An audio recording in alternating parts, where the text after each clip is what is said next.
end it immediately. Throughout all of these phases, even the first, I sought in various ways to avoid further escalation of the conflict. But as late as early 1973, as I entered a federal criminal trial for my actions starting in late 1969, I would have said that none of these aims or efforts, neither my own nor anyone else's, had met with any success. Efforts to end the conflict, whether it was seen as a failed test, a quagmire, or a moral misadventure, seemed to have been no more rewarded than efforts to win it. Why? As I saw it then, the war needed not only to be resisted, it remained to be understood. 30 years later, I still believe that is true. For 3 years, starting in mid-1964, with the highest civil servant grade, I had helped prosecute a war I felt at the outset to be doomed. Working in Washington under top decision-makers in 1964 to 65, I watched them secretly maneuver the country into a full-scale war with no real promise of success.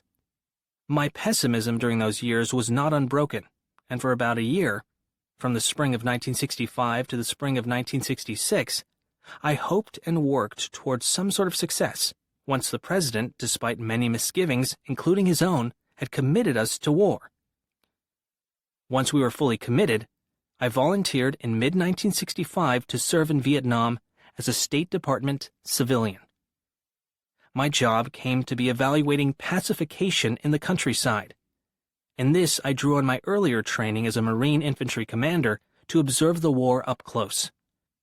Whether we had a right, any more than the French before us, to pursue by fire and steal in Indochina, the objectives our leaders had chosen was a question that never occurred to me. But during 2 years in Vietnam, its people and plight became real to me.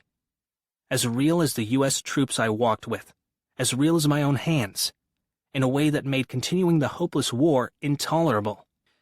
Knocked out of the field with hepatitis and back in the U.S. in mid-1967, I began to do everything I could imagine to help free our country from the war.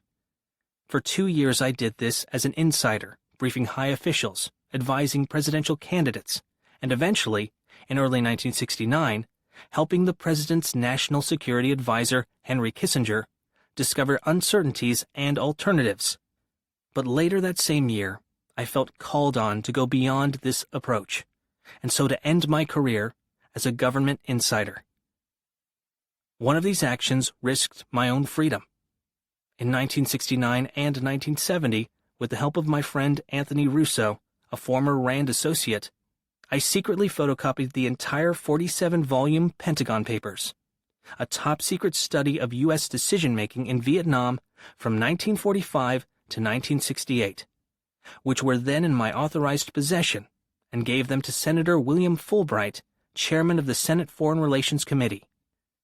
In 1971, I also gave copies to the New York Times, the Washington Post, and ultimately, in the face of 4 unprecedented federal injunctions, to some 17 other newspapers, all of whom defied the government in printing them for the public to read.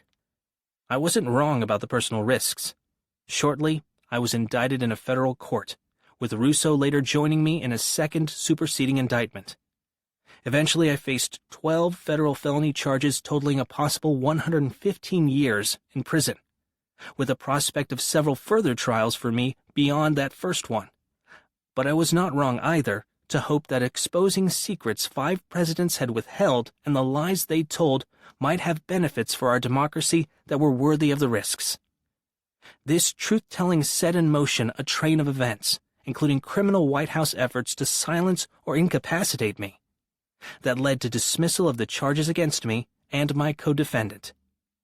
Much more importantly, these particular Oval Office crimes helped topple the president, which was crucial to ending the war. Chapter 19. Women, Gays, and Other Voices of Resistance.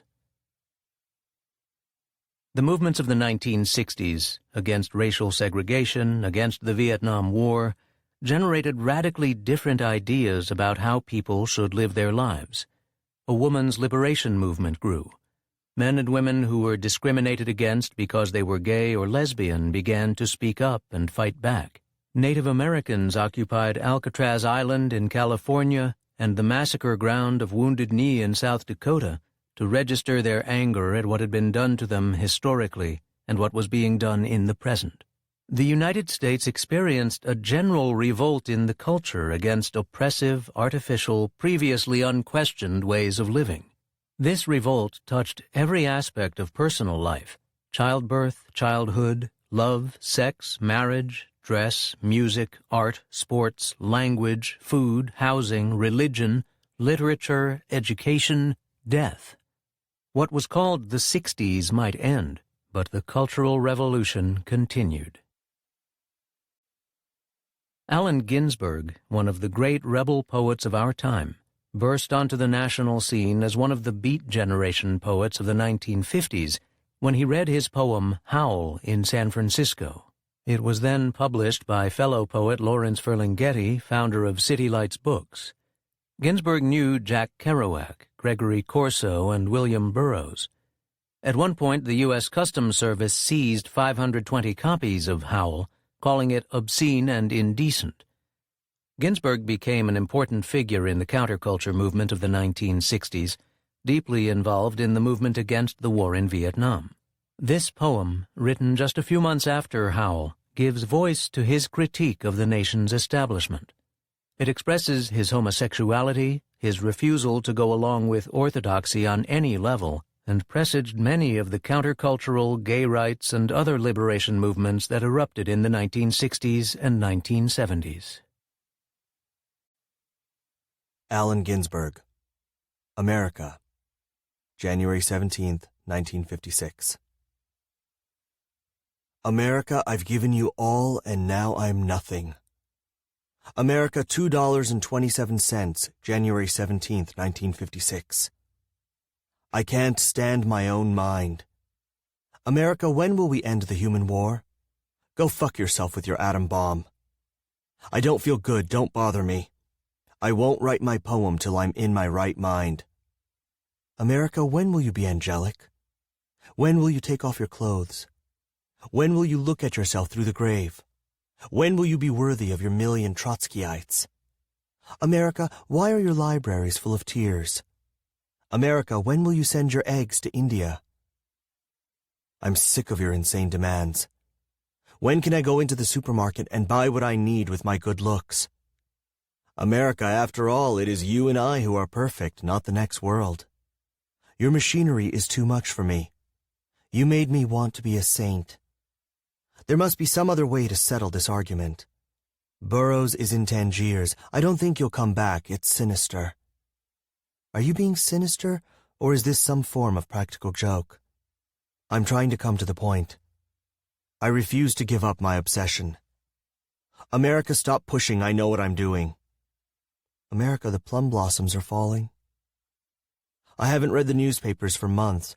Every day somebody goes on trial for murder. America, I feel sentimental about the Wobblies. America, I used to be a communist when I was a kid. I'm not sorry. I smoke marijuana every chance I get. I sit in my house for days on end and stare at the roses in the closet. When I go to Chinatown, I get drunk and never get laid. My mind is made up, there's going to be trouble. You should have seen me reading Marx. My psychoanalyst thinks I'm perfectly right. I won't say the Lord's Prayer. I have mystical visions and cosmic vibrations. America, I still haven't told you what you did to Uncle Max after he came over from Russia. I'm addressing you.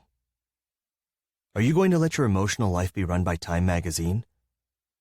I'm obsessed by Time magazine. I read it every week. Its cover stares at me every time I slink past the corner candy store. I read it in the basement of the Berkeley Public Library. It's always telling me about responsibility. Businessmen are serious. Movie producers are serious. Everybody's serious but me.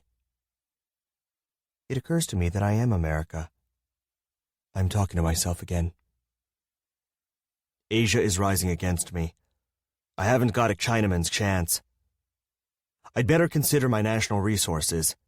My national resources consist of 2 joints of marijuana, millions of genitals, and unpublishable private literature that goes 1,400 miles an hour, and 25,000 mental institutions.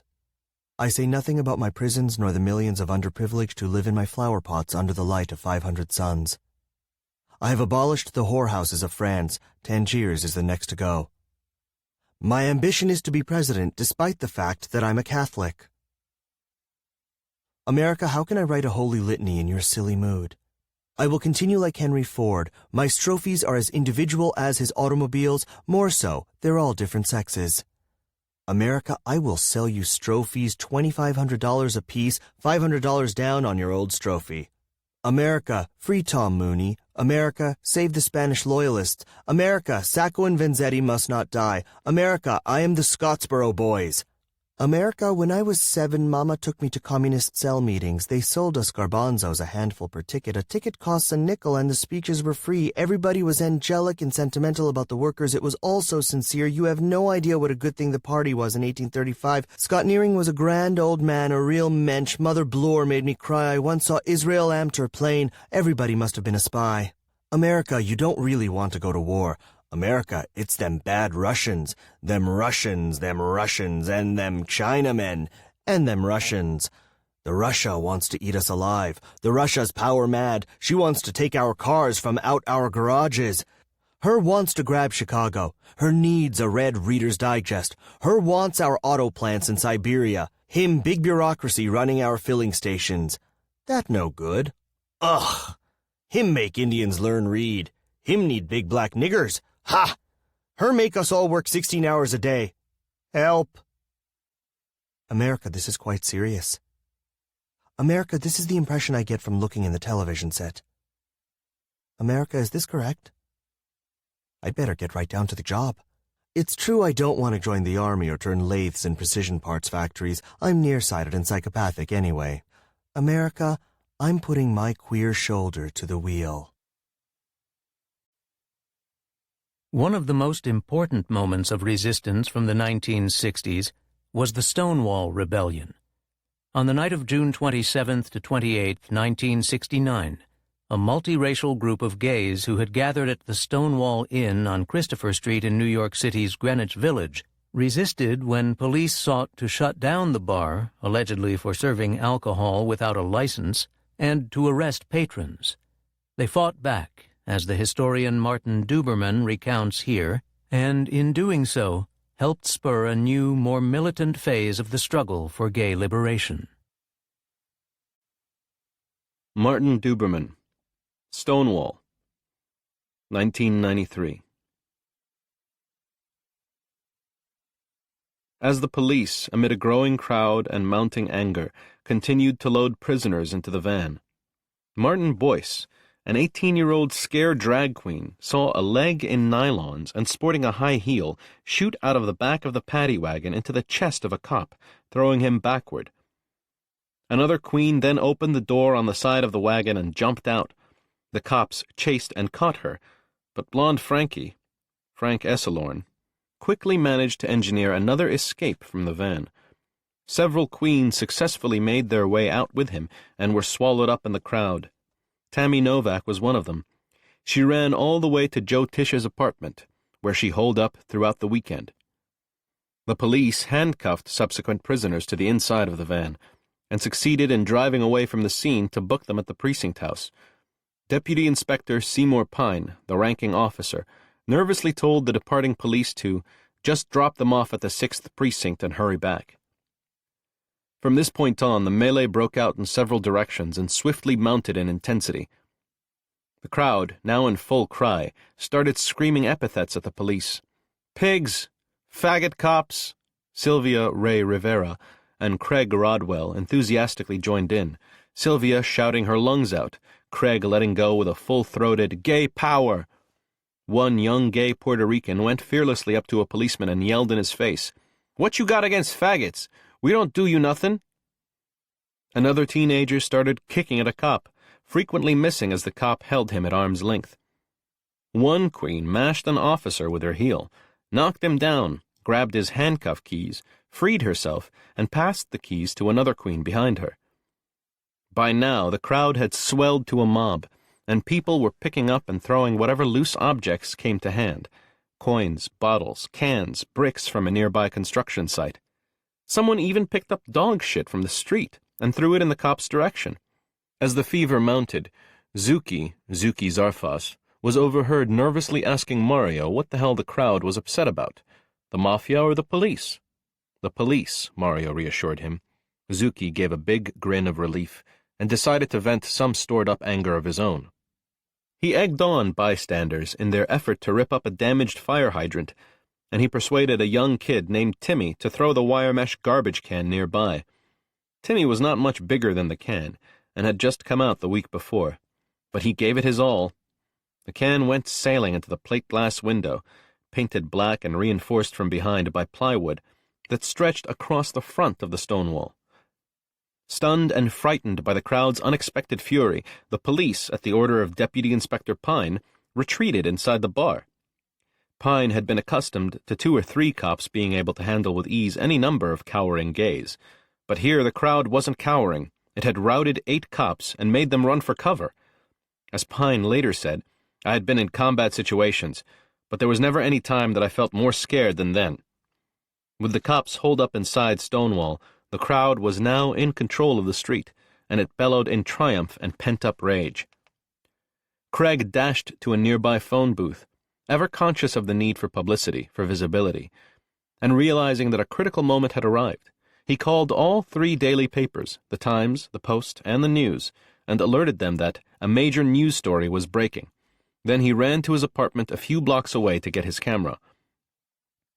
Jim Furat also dashed to the phones, to call his straight, radical left friends, to tell them people were fighting the cops. It was just like Newark.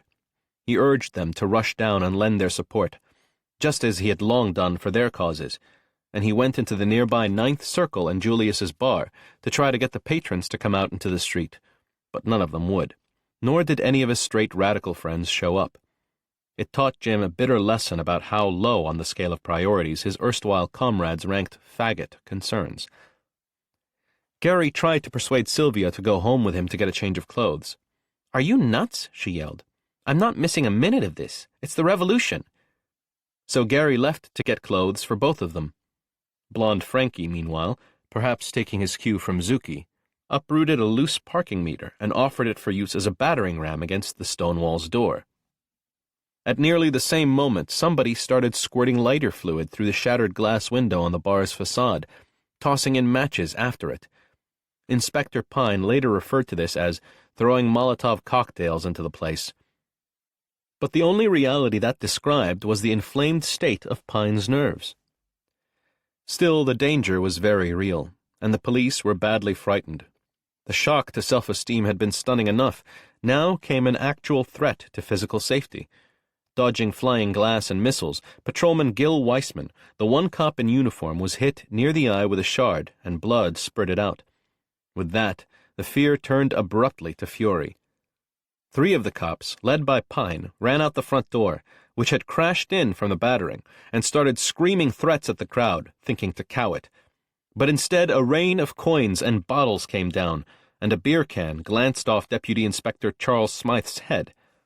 Pine lunged into the crowd, grabbed somebody around the waist, pulled him back into the doorway, and then dragged him by the hair inside. Ironically, the prisoner was the well-known and heterosexual folk singer Dave Van Ronk. Earlier that night, Van Ronk had been in and out of the Lion's Head, a bar a few doors down from Stonewall that catered to a noisy, macho journalist crowd scornful of the faggots down the block. Once the riot got going, the Lion's Head locked its doors. The management didn't want faggots moaning and bleating over the paying customers. As soon as Pine got Van Ronk back into the Stonewall, he angrily accused him of throwing dangerous objects. Acute Patrolman Weissman to shout that Van Ronk was the one who had cut his eye, and then to start punching the singer hard while several other cops held him down.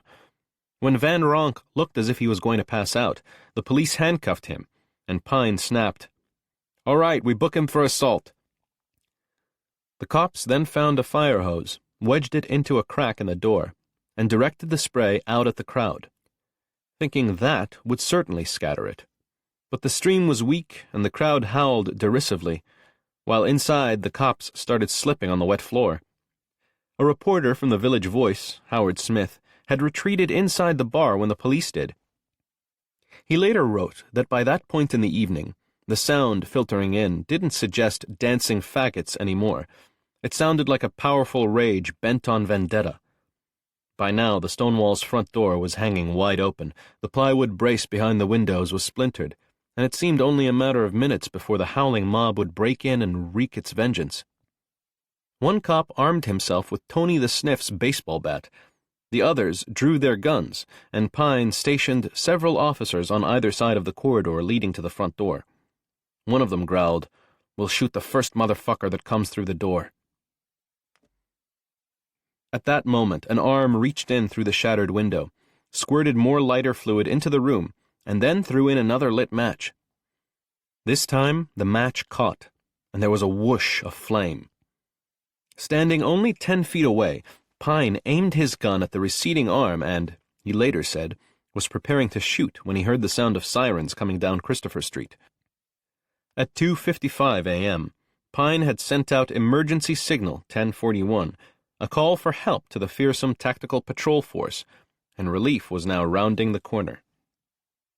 The TPF was a highly trained crack riot control unit that had been set up to respond to the proliferation of protests against the Vietnam War, wearing helmets with visors, carrying assorted weapons, including billy clubs and tear gas. Its 24 members all seemed massively proportioned. They were a formidable sight as, linked arm in arm, they came up Christopher Street in a wedge formation that resembled, by design, a Roman legion. In their path, the rioters slowly retreated, but, contrary to police expectations, did not break and run. Craig, for one, knelt down in the middle of the street with the camera he'd retrieved from his apartment and, determined to capture the moment, snapped photo after photo of the oncoming TPF minions. As the troopers bore down on him, he scampered up and joined the hundreds of others who scattered to avoid the billy clubs, but then raced around the block, doubled back behind the troopers, and pelted them with debris. When the cops realized that a considerable crowd had simply reformed to their rear, they flailed out angrily at anyone who came within striking distance. But the protesters would not be cowed. The pattern repeated itself several times. The TPF would disperse the jeering mob only to have it reform behind them, yelling taunts, tossing bottles and bricks, setting fires in trash cans. When the police whirled around to reverse direction at one point, they found themselves face to face with their worst nightmare. A chorus line of mocking queens, their arms clasped around each other, kicking their heels in the air rocket style, and singing at the tops of their sardonic voices. "We are the Stonewall girls. We wear our hair in curls. We wear no underwear. We show our pubic hair. We wear our dungarees above our Nelly knees." It was a deliciously witty, contemptuous counterpoint to the TPF's brute force, a tactic that transformed an otherwise traditionally macho eye-for-an-eye combat and that provided at least the glimpse of a different and revelatory kind of consciousness. Perhaps that was exactly the moment Sylvia had in mind when she later said, "Something lifted off my shoulders." But the tactic incited the TPF to yet further violence, as they were badly beating up on one effeminate-looking boy. A portion of the angry crowd surged in, snatched the boy away, and prevented the cops from reclaiming him. Elsewhere, a cop grabbed a wild Puerto Rican queen and lifted his arm as if to club him. Instead of cowering, the queen yelled, "How'd you like a big Spanish dick up your little Irish ass?" The nonplussed cop hesitated just long enough to give the queen time to run off into the crowd. The cops themselves hardly escaped scot-free. Somebody managed to drop a concrete block on one parked police car.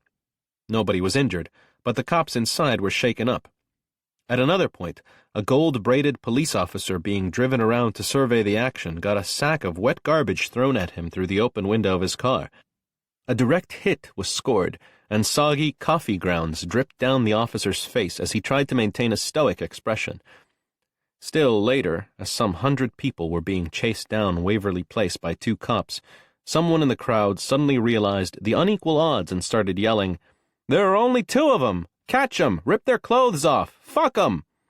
As the crowd took up the cry, the 2 officers fled. Before the police finally succeeded in clearing the streets, for that evening only, it would turn out, a considerable amount of blood had been shed. Among the undetermined number of people injured was Sylvia's friend Ivan Valentin, hit in the knee by a policeman's billy club. He had 10 stitches taken at St. Vincent's Hospital. A teenager named Lenny had his hand slammed in a car door and lost 2 fingers.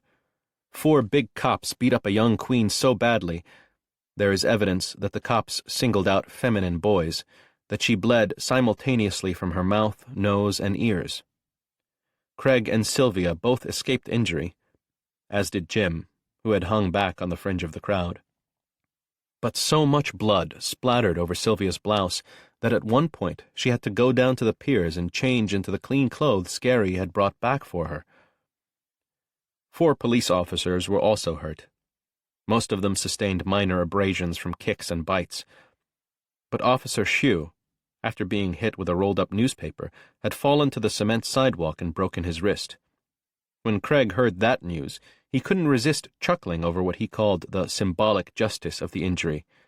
13 people, including Dave Van Ronk, were booked at the 6th Precinct, 7 of them Stonewall employees, on charges ranging from harassment to resisting arrest to disorderly conduct. At 3:35 a.m., Signal 1041 was cancelled, and an uneasy calm settled over the area. It was not to last.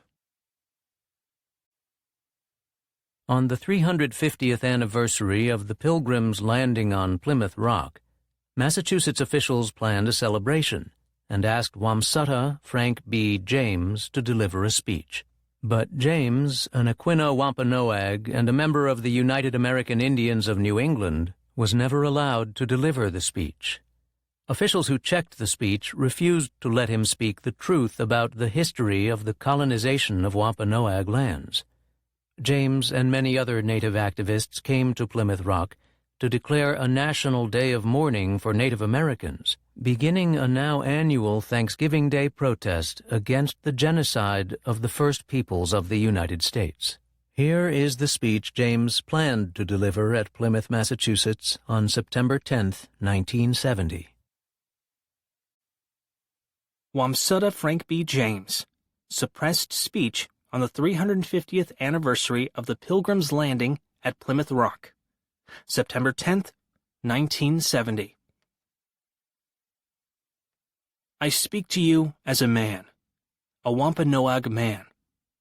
I am a proud man, proud of my ancestry, my accomplishments won by a strict parental direction. You must succeed. Your face is a different color in this small Cape Cod community. I'm a product of poverty and discrimination from these 2 social and economic diseases. I and my brothers and sisters have painfully overcome, and to some extent, we have earned the respect of our community. We are Indians first, but we are termed good citizens. Sometimes we are arrogant, but only because society has pressured us to be so. It is with mixed emotion that I stand here to share my thoughts. This is a time of celebration for you, celebrating an anniversary of a beginning for the white man in America. A time of looking back, of reflection. It is with a heavy heart that I look back upon what happened to my people. Even before the Pilgrims landed, it was common practice for explorers to capture Indians, take them to Europe, and sell them as slaves for 220 shillings apiece. The Pilgrims had hardly explored the shores of Cape Cod for 4 days before they had robbed the graves of my ancestors and stolen their corn and beans. Mort's relation describes a searching party of 16 men. Mort goes on to say that this party took as much of the Indians' winter provisions as they were able to carry. Massasoit, the great sachem of the Wampanoag, knew these facts. Yet he and his people welcomed and befriended the settlers of the Plymouth plantation. Perhaps he did this because his tribe had been depleted by an epidemic, or his knowledge of the harsh oncoming winter was the reason for his peaceful acceptance of these acts. This action by Massasoit was perhaps our biggest mistake. We, the Wampanoag, welcomed you, the white man, with open arms, little knowing that it was the beginning of the end. That before 50 years were to pass, the Wampanoag would no longer be a free people. What happened in those short 50 years? What has happened in the last 300 years? History gives us facts, and there were atrocities. There were broken promises, and most of these centered around land ownership. Among ourselves, we understood that there were boundaries, but never before had we had to deal with fences and stone walls. But the white man had a need to prove his worth by the amount of land that he owned. Only 10 years later, when the Puritans came, they treated the Wampanoag with even less kindness in converting the souls of the so-called savages. Although the Puritans were harsh to members of their own society, the Indian was pressed between stone slabs and hanged as quickly as any other witch. And so down through the years, there is record after record of Indian lands taken, and in token reservations set up for him upon which to live. The Indian, having been stripped of his power, could only stand by and watch while the white man took his land and used it for his personal gain. This the Indian could not understand, for to him land was survival, to farm, to hunt, to be enjoyed. It was not to be abused. We see incident after incident where the white man sought to tame the savage and convert him to the Christian ways of life. The early Pilgrim settlers led the Indian to believe that if he did not behave, they would dig up the ground and unleash the great epidemic again. The white man used the Indian's nautical skills and abilities. They let him be only a seaman, but never a captain. Time and time again, in the white man's society, we Indians have been termed low man on the totem pole. Has the Wampanoag really disappeared? There is still an aura of mystery. We know there was an epidemic that took many Indian lives. Some Wampanoags moved west and joined the Cherokee and Cheyenne. They were forced to move. Some even went north to Canada. Many Wampanoag put aside their Indian heritage and accepted the white man's way for their own survival. There are some Wampanoag who do not wish it known they are Indian for social or economic reasons. What happened to those Wampanoags who chose to remain and live among the early settlers? What kind of existence did they live as civilized people? True, living was not as complex as life today, but they dealt with the confusion and the change. Honesty, trust, concern, pride, and politics wove themselves in and out of their daily living. Hence, he was termed crafty, cunning, rapacious, and dirty. History wants us to believe that the Indian was a savage, illiterate, uncivilized animal. A history that was written by an organized, disciplined people to expose us as an unorganized and undisciplined entity. Two distinctly different cultures met. One thought they must control life. The other believed life was to be enjoyed, because nature decreed it. Let us remember, the Indian is and was just as human as the white man. The Indian feels pain, gets hurt, and becomes defensive, has dreams, bears tragedy and failure, suffers from loneliness, needs to cry as well as laugh. He, too, is often misunderstood. The white man in the presence of the Indian is still mystified by his uncanny ability to make him feel uncomfortable. This may be the image the white man has created of the Indian. His savageness has boomeranged and isn't a mystery. It is fear. Fear of the Indian's temperament. High on a hill, overlooking the famed Plymouth Rock, stands the statue of our great sachem, Massasoit. Massasoit has stood there many years in silence. We, the descendants of this great sachem, have been a silent people. The necessity of making a living in this materialistic society of the white man caused us to be silent. Today, I and many of my people are choosing to face the truth. We are Indians.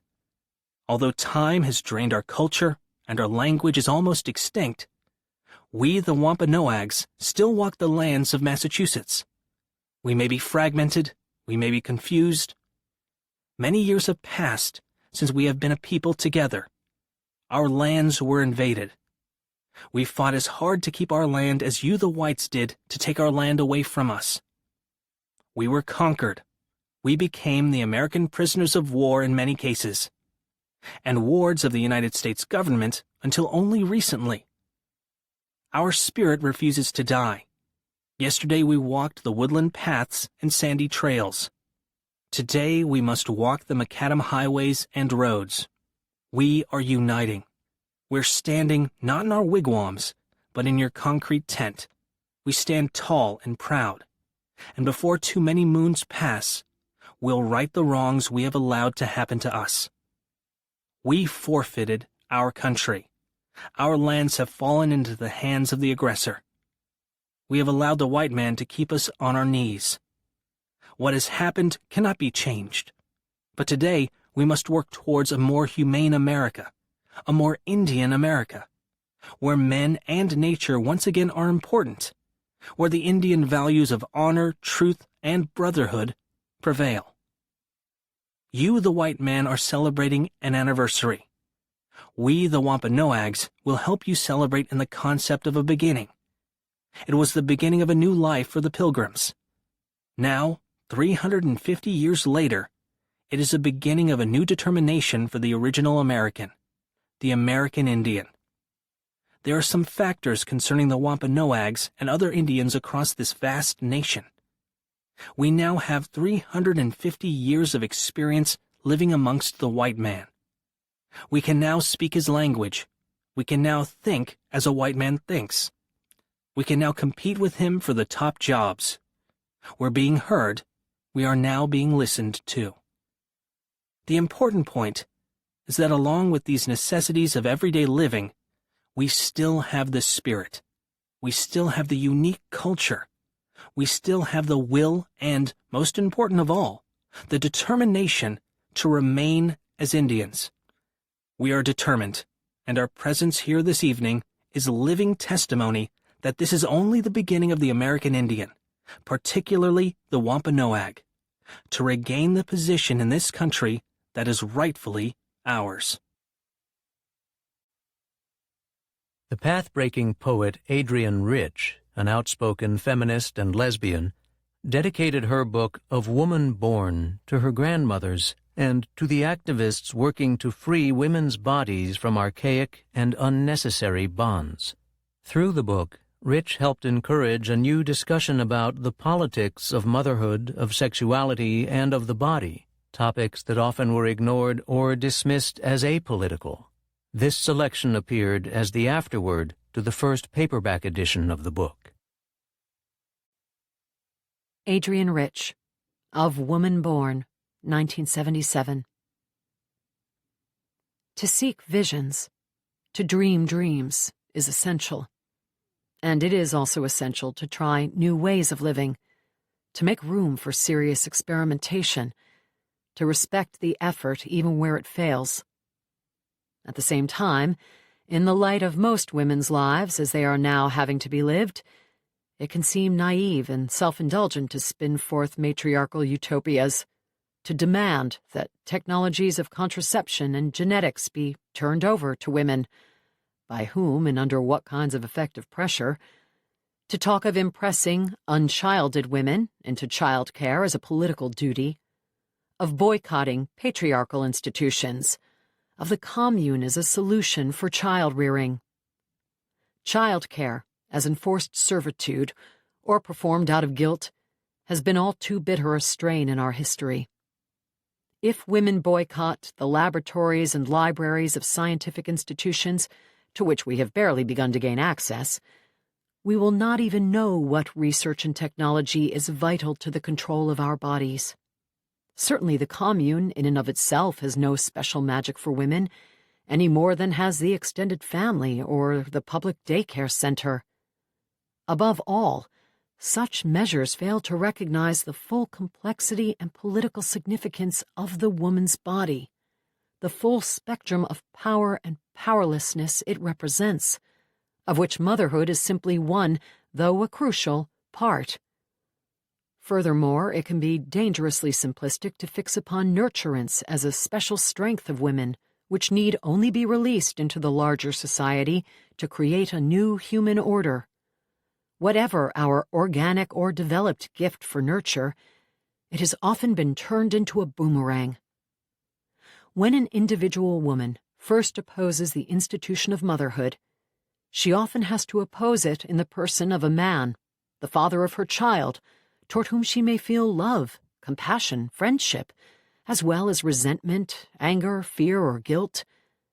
The maternal or nurturant spirit we want to oppose to rapism and the warrior mentality can prove a liability so long as it remains a lever by which women can be controlled through what is most generous and sensitive in us. Theories of female power and female ascendancy must reckon fully with the ambiguities of our being and with the continuum of our consciousness, the potentialities for both creative and destructive energy in each of us. I am convinced that there are ways of thinking that we don't yet know about. I take those words to mean that many women are even now thinking in ways which traditional intellect denies, decries, or is unable to grasp. Thinking is an active, fluid, expanding process. Intellection, knowing, are recapitulations of past processes. In arguing that we have by no means yet explored or understood our biological grounding, the miracle and the paradox of the female body and its spiritual and political meanings, I am really asking whether women cannot begin at last to think through the body, to connect what has been so cruelly disorganized, our great mental capacities, hardly used, our highly developed tactile sense, our genius for close observation, our complicated, pain-enduring, multi-pleasured physicality. I know of no woman, virgin, mother, lesbian, married, celibate, whether she earns her keep as a housewife, a cocktail waitress, or a scanner of brainwaves, for whom the body is not a fundamental problem.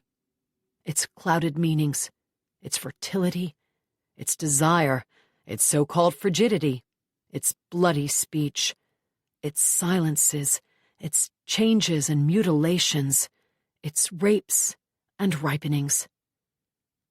There is for the first time today a possibility of converting our physicality into both knowledge and power. Physical motherhood is merely one dimension of our being.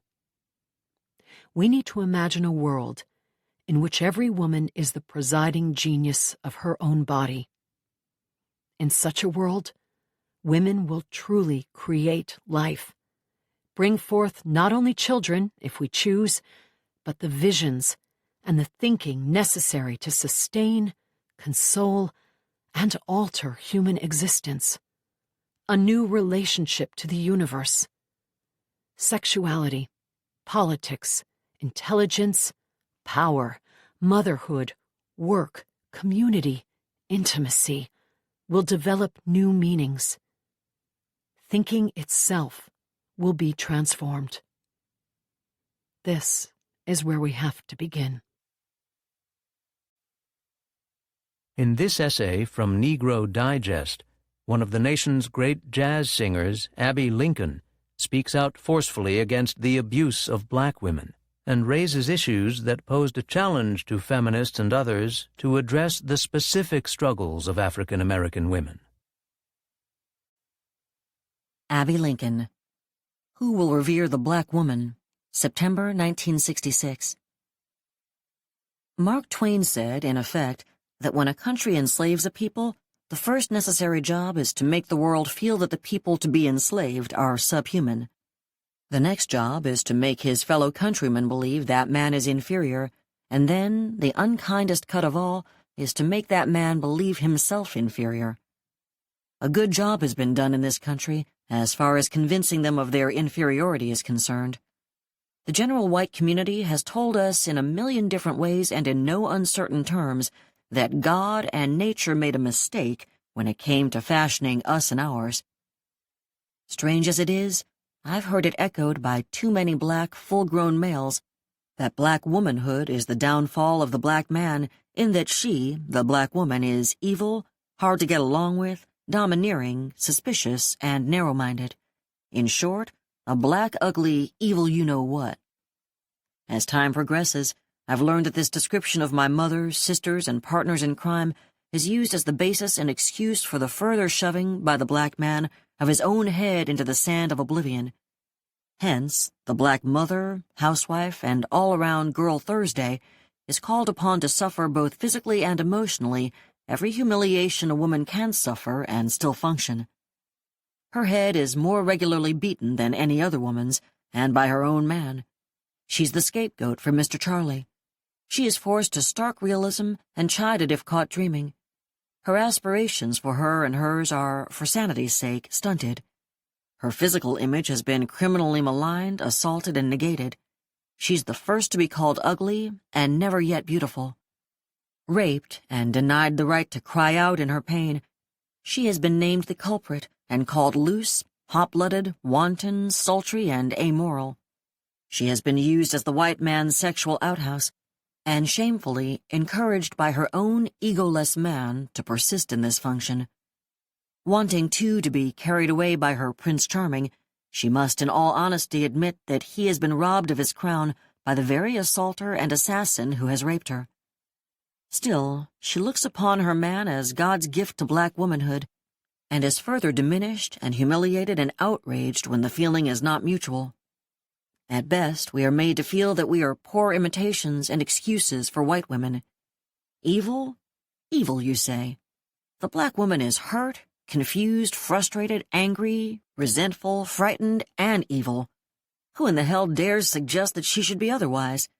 These attitudes only point up her perception of the situation and her healthy rejection of same. Maybe if our women get evil enough and angry enough, they'll be moved to some action that will bring our men to their senses. There is one unalterable fact that too many of our men cannot seem to face, and that is, we black, evil, ugly women are a perfect and accurate reflection of you black, evil, ugly men. Play hide-and-seek as long as you can and will, but your every rejection and abandonment of us is only sorry testament of how thoroughly and carefully you have been blinded and brainwashed. And let it further understood that when we refer to you, we mean ultimately us, for you are us, and vice versa. We are the women who were kidnapped and brought to this continent as slaves. We are the women who were raped, are still being raped, and our bastard children snatched from our breasts and scattered to the winds to be lynched, castrated, de-egoed, robbed, burned, and deceived. We are the women whose strong and beautiful black bodies were, and are, still being used as a cheap labor force for Miss Ann's kitchen and Mr. Charlie's bed, whose rich black and warm milk nurtured and still nurtures the heir to the racist and evil slave master. We are the women who dwell in the hellhole ghettos all over the land. We are the women whose bodies are sacrificed as living cadavers to experimental surgery in the white man's hospitals for the sake of white medicine. We are the women who are invisible on the television and movie screens, on the Broadway stage. We are the women who are lusted after, sneered at, leered at, hissed at, yelled at, grabbed at, tracked down by white degenerates in our own pitiable, poverty-stricken, and prideless neighborhoods. We are the women whose hair is compulsively fried, whose skin is bleached, whose nose is too big, whose mouth is too big and loud, whose behind is too big and broad, whose feet are too big and flat, whose face is too black and shiny, and whose suffering and patience is too long and enduring to be believed. Who are just too damned much for everybody. We are the women whose husbands and fathers and brothers and sons have been plagiarized, imitated, denied, and robbed of the fruits of their genius, and who consequently we see as emasculated, jailed, lynched, driven mad, deprived, enraged, and made suicidal. We are the women who nobody seemingly cares about, who are made to feel inadequate, stupid, and backward, and who inevitably have the most colossal inferiority complexes to be found. And who is spreading the propaganda that the only free people in the country are the white man and the black woman? If this be freedom, then heaven is hell, right is wrong, and cold is hot. Who will revere the black woman? Who will keep our neighborhood safe for black innocent womanhood? Black womanhood is outraged and humiliated. Black womanhood cries for dignity and restitution and salvation. Black womanhood wants and needs protection and keeping and holding. Who will assuage her indignation? Who will keep her precious and pure? Who will glorify and proclaim her beautiful image? To whom will she cry rape? In the era before the Roe v. Wade decision by the Supreme Court, January 22, 1973, abortions were illegal in the United States. Women were forced to carry unwanted pregnancies to term or to seek illegal abortions under dangerous and degrading circumstances at great risk to themselves. In many cases, women died from back-alley abortions. The battle for abortion rights became a central part of the women's liberation movement. In the pre-Roe era, a number of women created their own networks to provide support and medical assistance to women who wanted to end their pregnancies. One of the most important of these efforts was the Chicago-based Abortion Counseling Service of Women's Liberation, or JANE as it came to be known. Here, the feminist journalist and activist Susan Brown Miller, author of Against Our Will, Men, Women, and Rape, recalls her own experience of having an abortion in the era before Roe, and describes how the women's movement successfully campaigned to overturn the federal ban on a woman's right to choose. Susan Brown Miller, Abortion is a Woman's Right, 1999. Women's liberation found its first unifying issue in abortion, and abortion became the first feminist cause to sweep the nation. From 1969 to 1972, an imaginative campaign, brash, impudent, decentralized, yet interconnected by ideas and passion, successfully altered public perception to such an extent that a crime, as the law defined it, became a woman's constitutional right. Its capstone was Roe v. Wade, the monumental Supreme Court decision of January 22, 1973. 1969 was a precisely defined moment, the year when women of childbearing age transformed a quiet, back-burner issue promoted by a handful of stray radicals and moderate reformers into a popular struggle for reproductive freedom. The women had been dubbed the pill generation, and indeed, earlier in the decade, many had heeded the persuasive call of the sexual revolution, only to be disenchanted. Exploring their sexual freedom with an uncertain knowledge of birth control and a haphazard employment of its techniques, they had discovered the hard way that unwanted pregnancy was still a woman's problem. Unlike the isolated women of their parents' generation, who sought individual solutions in furtive silence, they would bring a direct personal voice to the abortion debate. They would reveal their own stories, first to one another and then to the public. They would borrow the confrontational tactics of the radical left movements from which they had come. They would break the law, and they would raise a ruckus to change the law, devising original strategies to fight for abortion through the courts. Before the new militants erupted, abortion was a criminal act in every state unless a committee of hospital physicians concurred that the pregnancy endangered the woman's life. 3 states had extended the largesse to women whose health was threatened. Broadly interpreted, health could mean mental health, if 2 psychiatrists so attested. But no more than 10,000 therapeutic abortions were performed in a year. To the general public, abortion was the stuff of lurid tabloid headlines that underscored its peril. A young woman's body found in a motel room. She'd bled to death from a botched operation. A practitioner and a hapless patient entrapped in a midnight raid on what the police dubbed an abortion mill.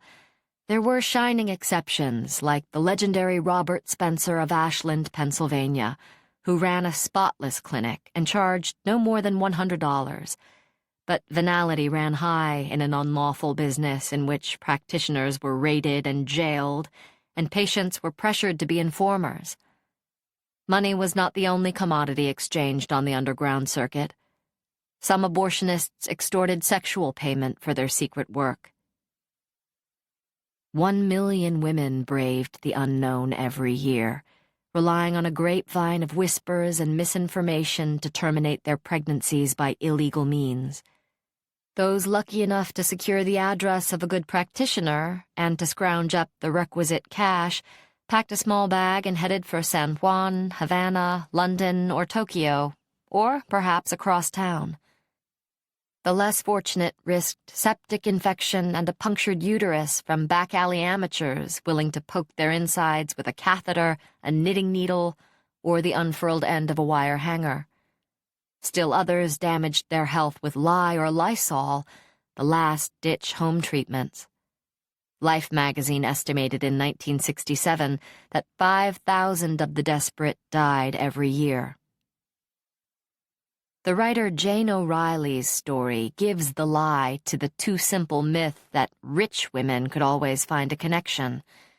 In the summer of 1957, she was a Catholic debutante from St. Louis who was looking forward to her senior year at Radcliffe when she discovered she was pregnant. Dr. Spencer was in one of his periodic shutdowns. Cuba sounded unreal and scary, and the trusted family doctor to whom she appealed insisted that she tell her parents. A classmate finally came up with an address in New York and lent her the $600. O'Reilly recalls that a man with a mustache placed her on a kitchen table, prodded her with a knitting needle, and gave her some pills. A month later, she fainted in her college dormitory shower. Whatever had been done to her in New York, Jane O'Reilly was still pregnant. Moving out of the dorm, she joked about putting on weight and took her finals shrouded in a raincoat. The next day, she gave birth at a Salvation Army hospital and signed away her baby daughter. For the next 34 years, on every May 10th, her daughter's birthday, O'Reilly plunged into a sobbing depression. In 1991, the pain partially lifted when her daughter found her through an adoption search. Women of my generation still need to bear witness. We still carry the traumas. For my first abortion in 1960, I took the Cuba option that had scared O'Reilly. Here's what I remember. Banging on a door during the midday siesta in a strange neighborhood in Havana. Wriggling my toes a few hours later, astonished to be alive. Boarding a small plane to Key West and hitchhiking back to New York, bleeding all the way. Bleeding? I must have been hemorrhaging. In which state did I leave the motel bed drenched with my blood? Assata Shakur, Joanne Chesimard, was a member of the Black Panther Party and the Black Liberation Army, and a target of repression under the FBI's counterintelligence program, COINTELPRO.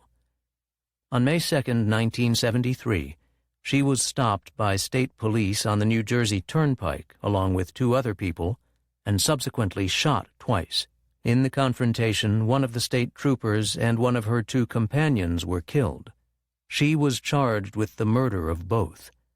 Shakur was convicted in 1977 to a 33-year sentence, but escaped in 1979. She has been living since the 1980s in Cuba, where she wrote her autobiography, Assata. Here, Shakur describes the conditions in Rikers Island Correctional Institution for Women, where many of the prisoners come from places where dreams have been abandoned like the buildings. The use of the lowercase I for the first-person pronoun and other deliberate misspellings are from Shakur's original article, published by the Black Scholar. Assata Shakur, Joanne Chesimard. Women in Prison, How We Are, April 1978. We sit in the bullpen. We are all black, all restless, and we are all freezing. When we ask, the matron tells us that the heating system cannot be adjusted. All of us, with the exception of a woman, she kept repeating, "This ain't me," until she'd eaten all the bologna sandwiches. Then she brushed off the crumbs and withdrew, head moving again, back into that private world where only she could hear her private tune. Lucille comes to my tier to ask me how much time a C felony conviction carries. I know, but I cannot say the words. I tell her I will look it up and bring the sentence charts for her to see. I know that she has just been convicted of manslaughter in the 2nd degree. I also know that she can be sentenced up to 15 years. I knew from what she had told me before that the district attorney was willing to plea bargain. 5 years probation in exchange for a guilty plea to a lesser charge. Her lawyer felt that she had a case, specifically medical records which would prove she had suffered repeated physical injuries as a result of beatings by the deceased, and as a result of those beatings, on the night of her arrest, her arm was mutilated. She must still wear a brace on it, and one of her ears was partially severed in addition to other substantial injuries. Her lawyer felt that her testimony, when she took the stand in her own defense, would establish the fact that not only had she been repeatedly beaten by the deceased, but that on the night in question, he told her he would kill her, viciously beat her, and mauled her with a knife. But there is no self-defense in the state of New York. The district attorney made a big deal of the fact that she drank, and the jury, affected by TV racism, law and order, petrified by crime and unimpressed with Lucille as a responsible citizen, convicted her. And I was the one who had to tell her that she was facing 15 years in prison, while we both silently wondered what would happen to the 4 teenage children that she had raised almost single-handedly. Spiky has short time, and it is evident the day before she is to be released that she does not want to go home. She comes to the Bing, administrative segregation, because she has received an infraction for fighting. Sitting in front of her cage and talking to her, I realized that the fight was a desperate last-ditch effort in hope that the prison would take away her good days. She's in her late 30s. Her hands are swollen, enormous. There are huge open sores on her legs. She has about 10 teeth left, and her entire body is scarred and ashen. She has been on drugs about 20 years. Her veins have collapsed. She has fibrosis, epilepsy, and edema. She has not seen her 3 children in about 8 years. She is ashamed to contact home because she robbed and abused her mother so many times. When we talk, it is around the Christmas holidays, and she tells me about her bad luck. She tells me that she has spent the last 4 Christmases in jail, and tells me how happy she is to be going home. But I know that she has nowhere to go, and that the only friends she has in the world are here in jail. She tells me that the only regret she has about leaving is that she won't be singing in the choir at Christmas. As I talk to her, I wonder if she will be back. I tell her goodbye and wish her luck. 6 days later, through the prison grapevine, I hear she is back, just in time for the Christmas show. We are at sick call. We are waiting on wooden benches in a beige and orange room to see the doctor. 2 young women who look only mildly battered by life sit wearing pastel dresses and pointy-toed state shoes. Wearing state is often a sign that the wearer probably cannot afford to buy sneakers in commissary. The 2 are talking about how well they were doing on the street. Eavesdropping, I find out that they both have fine old men that love the mess out of them. I find out that their men dress fly and wear some bad clothes, and so do they. One has 40 pairs of shoes, while the other has 100 skirts. One has 2 suede and 5 leather coats. The other has 7 suedes and 3 leathers. One has 3 mink coats, a silver fox, and a leopard. The other has 2 minks, a fox jacket, a floor-length fox, and a chinchilla. One has 4 diamond rings, and the other has 5. One lives in a duplex with a sunken tub and a sunken living room with a waterfall. The other describes a mansion with the revolving living room. I'm relieved when my name is called. I had been sitting there feeling very, very sad. There are no criminals here at Rikers Island Correctional Institution for Women, New York, only victims. Most of the women, 95%, are black and Puerto Rican. Many were abused children. Most have been abused by men, and all have been abused by the system. There are no big-time gangsters here, no premeditated mass murderers, no godmothers. There are no big-time dope dealers, no kidnappers, no Watergate women. There are virtually no women here charged with white-collar crimes like embezzling or fraud. Most of the women have drug-related cases. Many are charged as accessories to crimes committed by men. The major crimes that women here are charged with are prostitution, pickpocketing, shoplifting, robbery, and drugs. Women who have prostitution cases or who are doing fine time make up a substantial part of the short-term population. The women see stealing or hustling as necessary for the survival of themselves or their children because jobs are scarce and welfare is impossible to live on. One thing is clear. American capitalism is in no way threatened by the women in prison on Rikers Island. One gets the impression, when first coming to Rikers Island, that the architects conceived of it as a prison modeled after a juvenile center. In the areas where visitors usually pass, there is plenty of glass and plenty of plants and flowers. The cell blocks consist of 2 long corridors with cells on each side, connected by a watchroom where the guards are stationed, called a bubble. Each corridor has a day room with a TV, tables, multicolored chairs, a stove that doesn't work, and a refrigerator. There's a utility room with a sink and a washer and dryer that do not work. Instead of bars, the cells have doors, which are painted bright, optimistic colors with slim glass observation panels. The doors are controlled electronically by the guards in the bubble. The cells are called rooms by everybody. They are furnished with a cot, a closet, a desk, a chair, a plastic upholstered headboard that opens for storage, a small bookcase, a mirror, a sink, and a toilet. The prison distributes brightly colored bedspreads and throw rugs for a homey effect. There is a school area, a gym, a carpeted auditorium, 2 inmate cafeterias, and outside recreation areas that are used during the summer months only. The guards have successfully convinced most of the women that Rikers Island is a country club. They say that it is a playhouse compared to some other prisons, especially male. A statement whose partial veracity is not predicated upon the humanity of the correction facilities at Rikers Island, but rather by contrast to the unbelievably barbaric conditions of other prisons. Many women are convinced that they are somehow getting over. Some go so far as to reason that because they are not doing hard time, they are not really in prison. The image is further reinforced by the pseudo-motherly attitude of many of the guards, a deception which all too often successfully reverts women to children. The guards call the women inmates by their first names. The women address the guards either as officer, miss, or by nicknames: Teddy Bear, Spanky, Aunt Louise, Squeeze, Sarge, Black Beauty, Nutty Mahogany, etc. Frequently, when a woman returns to Rikers, she will make rounds, gleefully embracing her favorite guard. The prodigal daughter returns. If 2 women are having a debate about any given topic, the argument will often be resolved by asking the officer. The guards are forever telling the women to grow up, to act like ladies, to behave, and to be good girls. If an inmate is breaking some minor rule, like coming to say hi to her friend on another floor, or locking in a few minutes late, a guard will say, jokingly, "Don't let me have to come down there and beat your butt." It is not unusual to hear a guard tell a woman, "What you need is a good spanking." The tone is often motherly. "Didn't I tell you, young lady, to—" or "You know better than that," or "That's a good girl." And the women respond accordingly.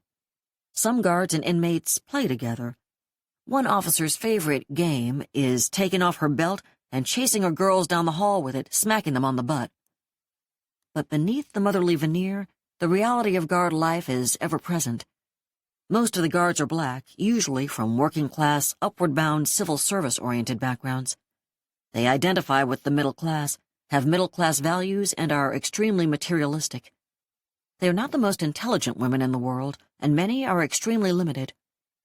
Most are aware that there is no justice in the American judicial system, and that blacks and Puerto Ricans are discriminated against in every facet of American life. But at the same time, they are convinced that the system is somehow lenient. To them, the women in prison are losers who don't have enough sense to stay out of jail. Most believe in the bootstrap theory. Anybody can make it if they try hard enough. They congratulate themselves on their great accomplishments. In contrast to themselves, they see the inmate as ignorant, uncultured, self-destructive, weak-minded, and stupid. They ignore the fact that their dubious accomplishments are not based on superior intelligence or effort, but only on chance and a civil service list. Many guards hate and feel trapped by their jobs. The guard is exposed to a certain amount of abuse from coworkers, from the brass as well as from inmates, ass-kissing, robotizing, and mandatory overtime. It is common practice for guards to work a double shift at least once a week. But no matter how much they hate the military structure, the infighting, the ugliness of their tasks, they are very aware of how close they are to the welfare lines. If they were not working as guards, most would be underpaid or unemployed. Many would miss the feeling of superiority and power as much as they would miss the money, especially the cruel sadistic ones. The guards are usually defensive about their jobs, and indicate by their behavior that they are not at all free from guilt. They repeatedly, compulsively say, as if to convince themselves, "This is a job just like any other job." The more they say that, the more preposterous it seems. The major topic of conversation here is drugs. 80% of inmates have used drugs when they were in the street. Getting high is usually the first thing a woman says she's going to do when she gets out. In prison, as on the streets, an escapist culture prevails. At least 50% of the prison population takes some form of psychotropic drug. Elaborate schemes to obtain contraband drugs are always in the works. Days are spent in pleasant distractions, soap operas, prison love affairs, card playing and game playing. A tiny minority are seriously involved in academic pursuits or the learning of skills. An even smaller minority attempt to study law books. There are no jailhouse lawyers, and most of the women lack knowledge of even the most rudimentary legal procedures. When asked what happened in court or what their lawyers said, they either don't know or don't remember. Feeling totally helpless and totally railroaded, a woman will curse out her lawyer or the judge with little knowledge of what is being done or of what should be done. Most plead guilty, whether they are guilty or not. The few who do go to trial usually have lawyers appointed by the state and usually are convicted. For many, prison is not that much different from the street. It is, for some, a place to rest and recuperate. For the prostitute, prison is a vacation from turning tricks in the rain and snow, a vacation from brutal pimps. Prison for the addict is a place to get clean, get medical work done, and gain weight. Often, when the habit becomes too expensive, the addict gets herself busted, usually subconsciously, so she can get back in shape, leave with a clean system ready to start it all over again. One woman claims that for a month or two every year she either goes to jail or to the crazy house to get away from her husband.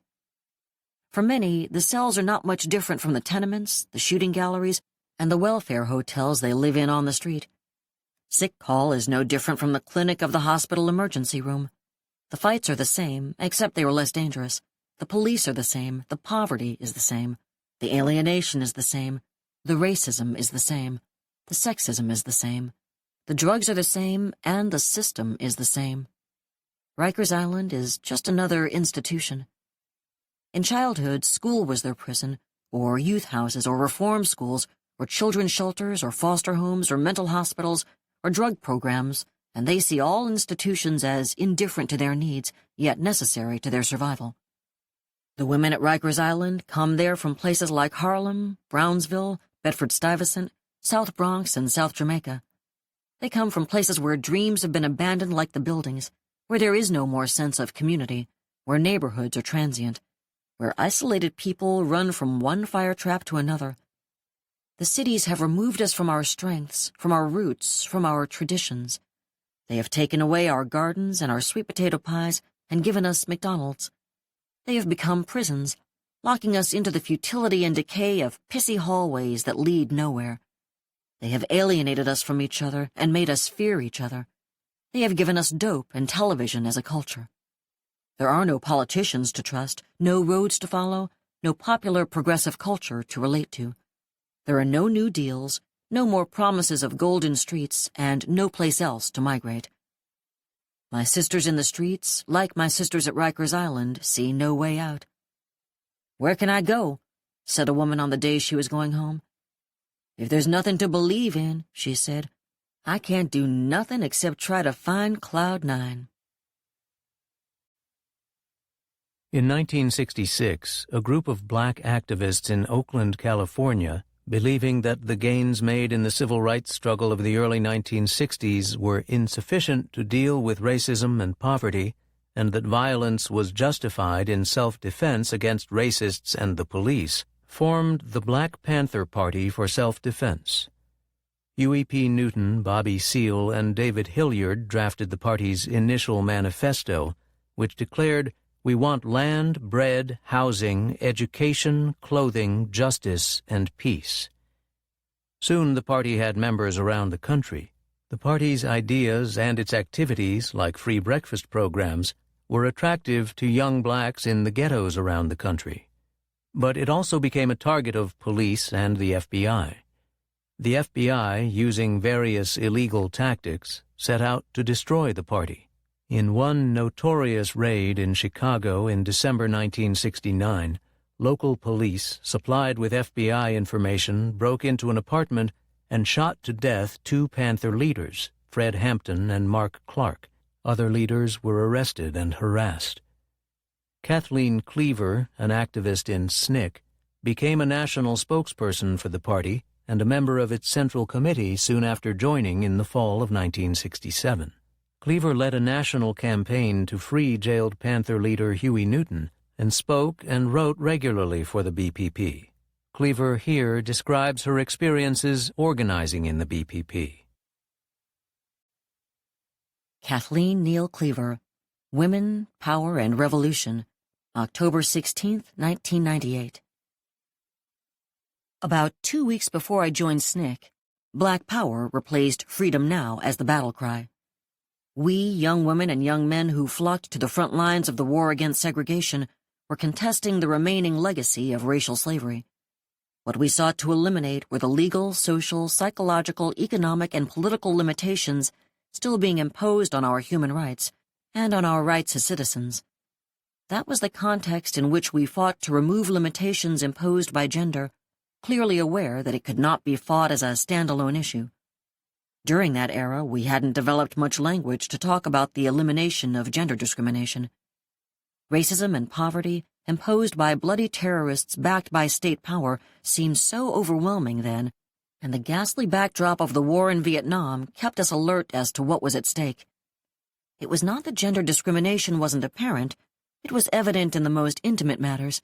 Separate bathrooms marked colored women or white ladies. It was obvious in the facts that so many schools did not allow women to attend, and that so many jobs were not available if you were a woman. But from the early to mid-1960s, the first order of business was not how to advance our cause as women, but how to empower the community of which we were a part, and how to protect our lives in the process. Being in the movement gave me and everyone who joined it a tremendous education.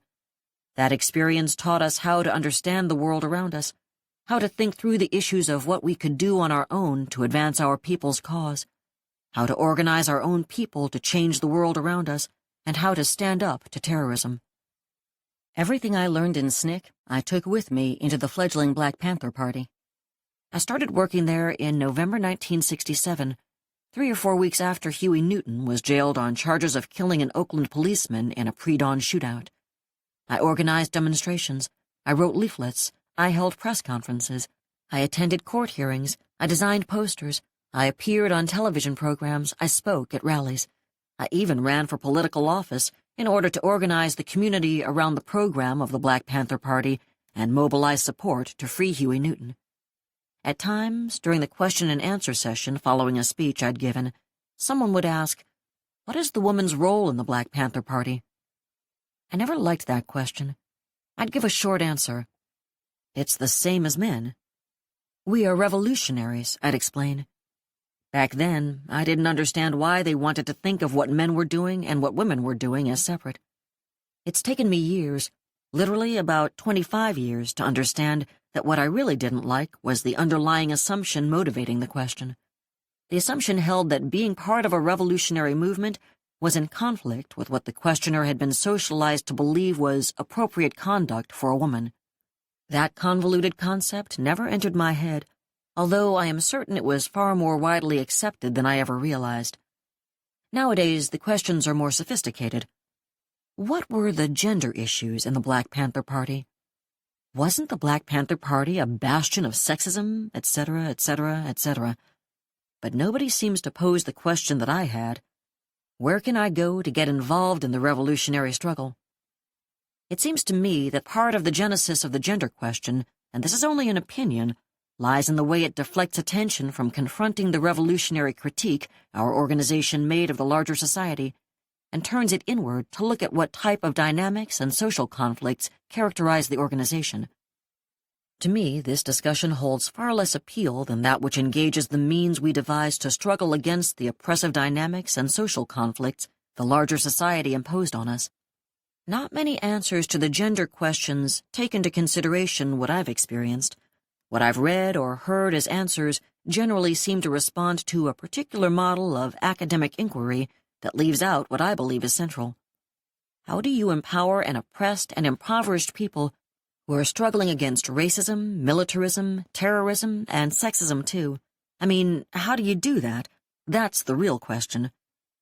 My generation became conscious during a period of profound world turmoil when the Vietnam War and countless insurgencies in Africa, Asia, and in Latin America challenged the control of the resources of the world by the capitalist powers. They were facing a major assault. Those of us who were drawn to the early Black Panther Party were just one more insurgent band of young men and women who refused to tolerate the systematic violence and abuse being meted out to poor blacks, to middle-class blacks, and to any old ordinary blacks. When we looked at our situation, when we saw violence, bad housing, unemployment, rotten education, unfair treatment in the courts, as well as direct attacks from the police, our response was to defend ourselves. We became part of that assault against the capitalist powers. In a world of racist polarization, we sought solidarity.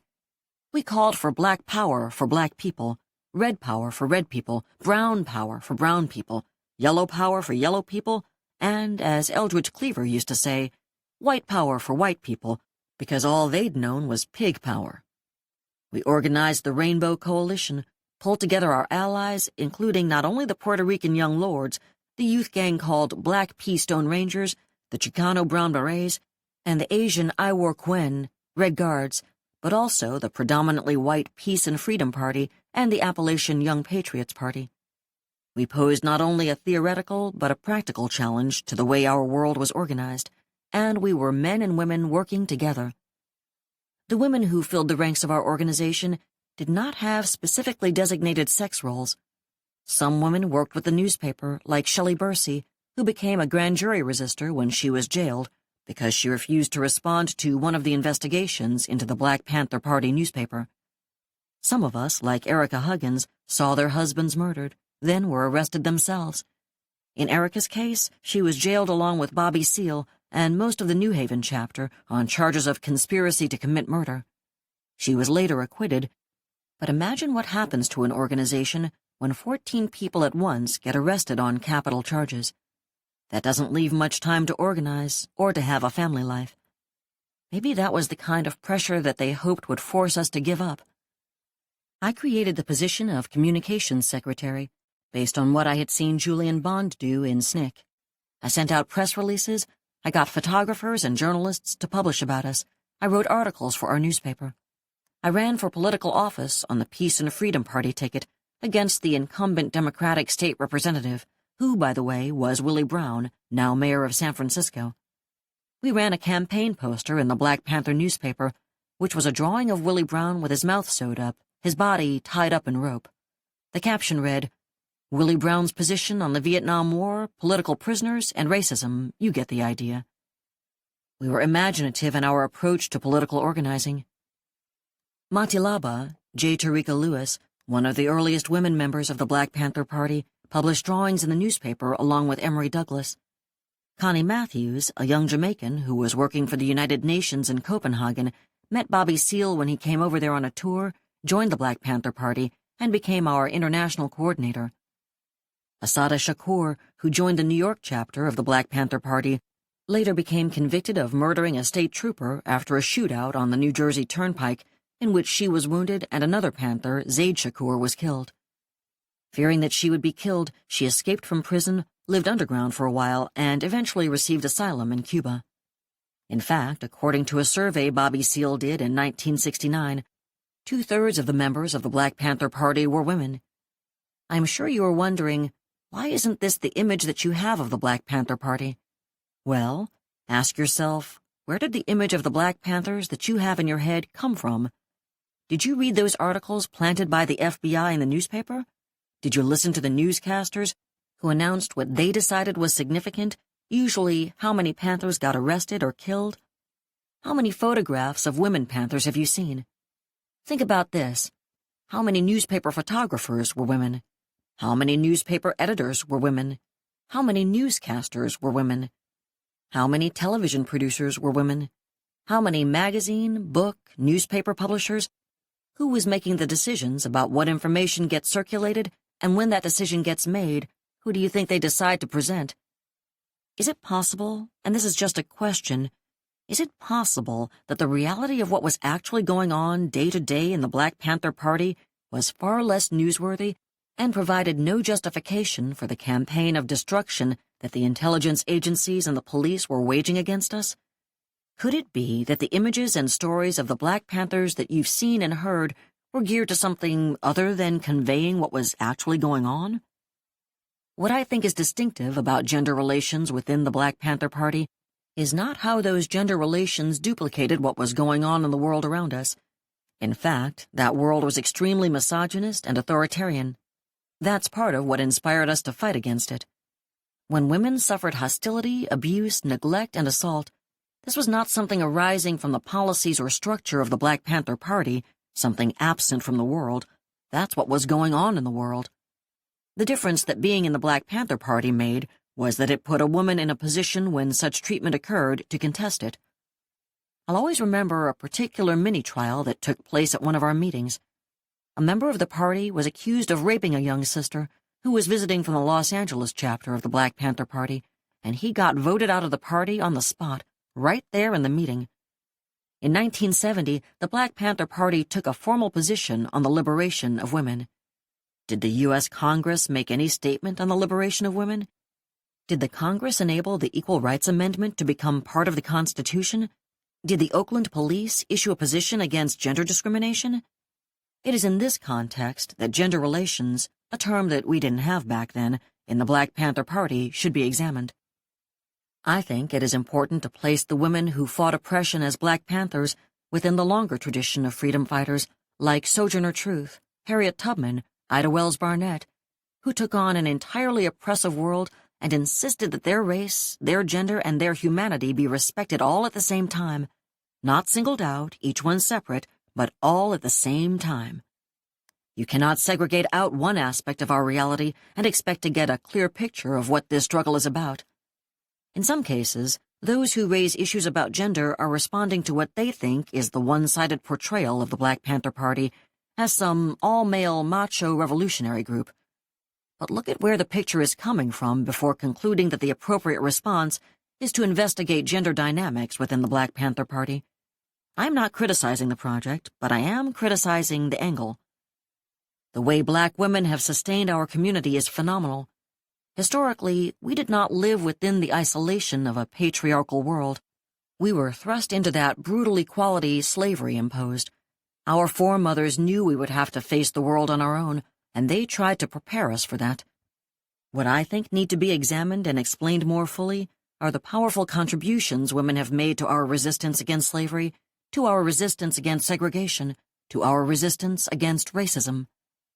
Placing the participation of women in the Black Panther Party within that context illuminates a long tradition of fighting women. Chapter 20. Losing Control in the 1970s. In the early 1970s, as a result of the movements of the 1960s, the system seemed out of control. It could not hold the loyalty of the public. As early as 1970, the University of Michigan's Survey Research Center found that trust in government was low in every section of the population. Interestingly, among blue-collar workers, 60% had low political trust in the government, compared to 40% among professional people. There was also, by the 1970s, a reluctance by people in the United States to intervene with military force abroad. The result was that the government continued its attempt to expand power abroad, but covertly. For instance, a secret campaign was carried out to overthrow the government of Chile, which had elected a socialist president. More voters than ever before refused to identify themselves as either Democrats or Republicans. In 1940, 20% of those polled called themselves independents. By 1974, the number had risen to 34%. Juries were acquitting radicals. The black radical Angela Davis, who was openly a communist, was acquitted by an all-white jury on the West Coast. Pacifists who raided a draft board in Camden, New Jersey were acquitted by a jury, after the judge allowed testimony about the immorality of the Vietnam War. The Nixon administration, widening the Vietnam War to Laos and Cambodia, aroused huge anti-war demonstrations all over the country, and then, facing enormous popular opposition to the war, moved slowly towards extricating the United States from Vietnam. The 1970s was also the decade of the Watergate scandal. President Richard Nixon, fearful of being defeated in the election, authorized a secret break-in to Democratic National Headquarters. When discovered, the ensuing uproar led Congress to move to impeach Nixon, after which he resigned the presidency. The war, the Watergate scandal, the decline in public confidence led Congress to the unusual action of investigating both the CIA and the FBI. Reports were published that showed both those organizations were engaging in illegal activities in this country and abroad. The establishment was worried. Political leaders and certain intellectuals from the United States, Japan, and Western Europe organized the Trilateral Commission to develop a strategy for dealing with the upsurge of the 1960s and early 1970s. A report for the commission by Harvard political scientist Samuel Huntington concluded, "The essence of the democratic surge of the 1960s was a general challenge to existing systems of authority, public and private." According to Huntington, this raised questions about the governability of democracy in the 1970s. Huntington cited an excess of democracy, suggesting that there were desirable limits to the indefinite extension of political democracy. The establishment would now try to recoup its strength, while movements of the people continued their effort to create the democracy that the Trilateral Commission feared. In November 1970, after my arrest along with others who had engaged in a Boston protest at an Army base to block soldiers from being sent to Vietnam, I flew to Johns Hopkins University in Baltimore to take part in a debate with the philosopher Charles Frankel on civil disobedience. I was supposed to appear in court that day in connection with the charges resulting from the Army base protest. I had a choice: show up in court and miss this opportunity to explain and practice my commitment to civil disobedience, or face the consequences of defying the court order by going to Baltimore. I chose to go. The next day, when I returned to Boston, I went to teach my morning class at Boston University. 2 detectives were waiting outside the classroom and hauled me off to court, where I was sentenced to a few days in jail. Here is the text of my speech that night at Johns Hopkins. Howard Zinn, The Problem is Civil Obedience, November 1970. I start from the supposition that the world is topsy-turvy, that things are all wrong, that the wrong people are in jail and the wrong people are out of jail, that the wrong people are in power and the wrong people are out of power, that the wealth is distributed in this country and the world in such a way as not simply to require small reform, but to require a drastic reallocation of wealth. I start from the supposition that we don't have to say too much about this, because all we have to do is think about the state of the world today and realize that things are all upside down. Daniel Berrigan is in jail, a Catholic priest, a poet who opposes the war, and J. Edgar Hoover is free, you see.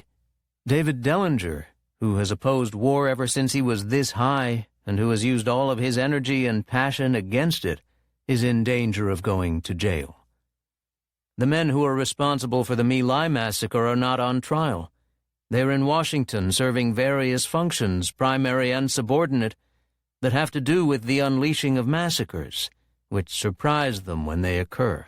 At Kent State University, 4 students were killed by the National Guard, and students were indicted.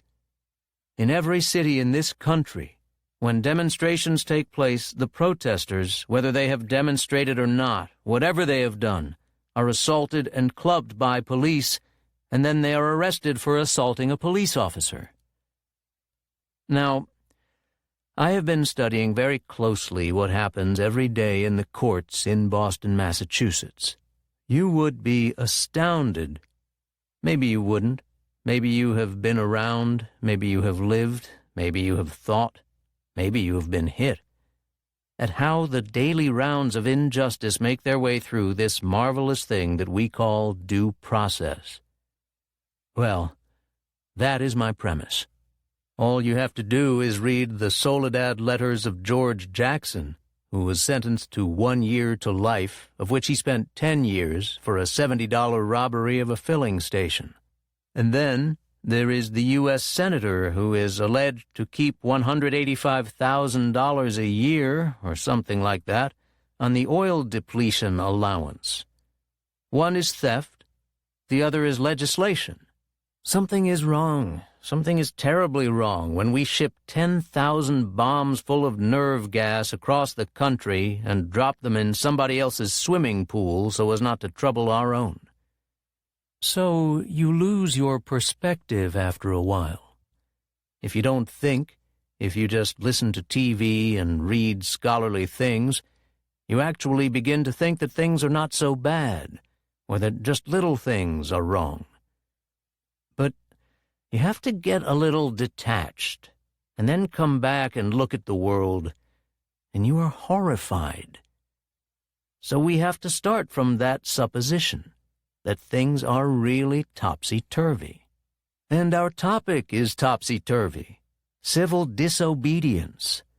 As soon as you say the topic is civil disobedience, you're saying our problem is civil disobedience.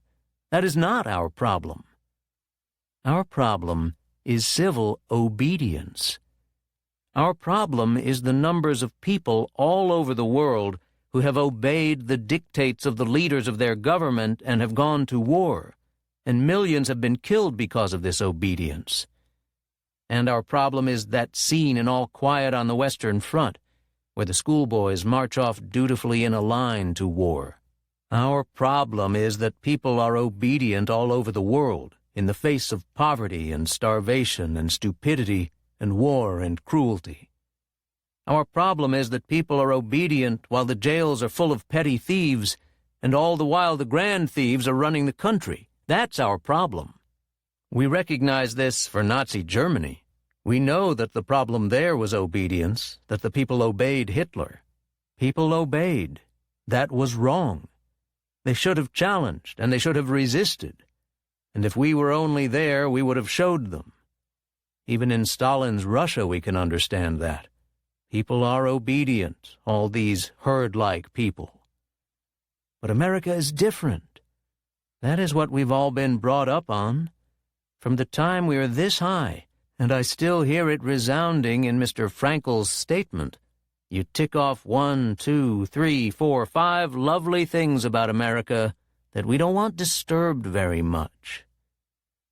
But if we have learned anything in the past 10 years, it is that these lovely things about America were never lovely. We have been expansionist and aggressive and mean to other people from the beginning. And we've been aggressive and mean to people in this country. And we've allocated the wealth of this country in a very unjust way. We've never had justice in the courts for the poor people, for black people, for radicals. Now how can we boast that America is a very special place? It is not that special. It really isn't. Well, that is our topic. That is our problem. Civil obedience. Law is very important. We are talking about obedience to law. Law, this marvelous invention of modern times, which we attribute to Western civilization and which we talk about proudly. The rule of law. Oh, how wonderful. All these courses in Western civilization all over the land. Remember those bad old days when people were exploited by feudalism? Everything was terrible in the Middle Ages. But now we have Western civilization, the rule of law.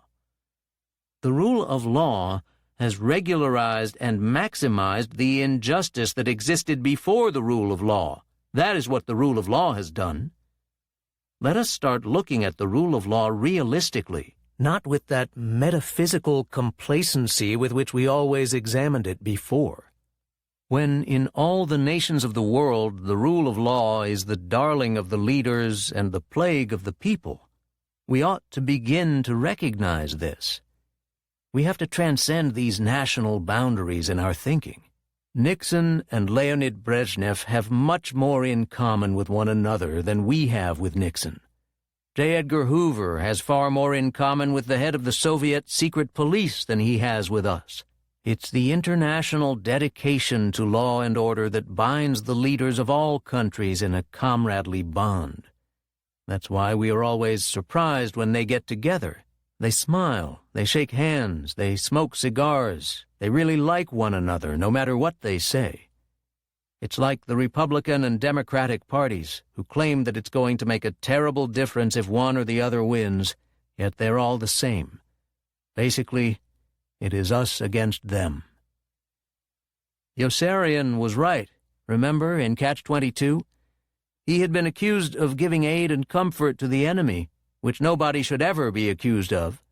And Yossarian said to his friend Clevenger, "The enemy is whoever's going to get you killed, whichever side they're on."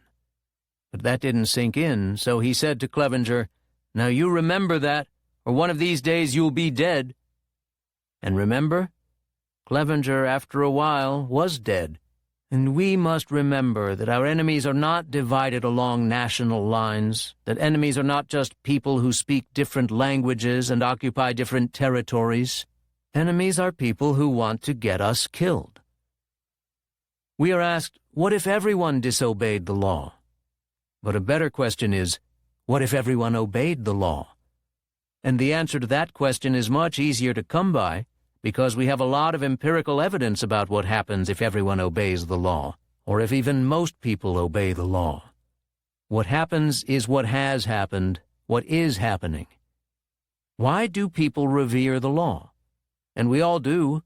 Even I have to fight it, for it was put into my bones at an early age when I was a Cub Scout. One reason we revere the law is its ambivalence. In the modern world, we deal with phrases and words that have multiple meanings, like national security. Oh yes, we must do this for national security. Well, what does that mean? Whose national security? Where? When? Why? We don't bother to answer those questions, or even to ask them. The law conceals many things. The law is the Bill of Rights. In fact, that is what we think of when we develop our reverence for the law. The law is something that protects us. The law is our right. The law is the Constitution. Bill of Rights Day, essay contest sponsored by the American Legion on our Bill of Rights. That is the law, and that is good. But there is another part of the law that doesn't get ballyhooed, the legislation that has gone through month after month, year after year from the beginning of the Republic, which allocates the resources of the country in such a way as to leave some people very rich and other people very poor, and still others scrambling like mad for what little is left. That is the law.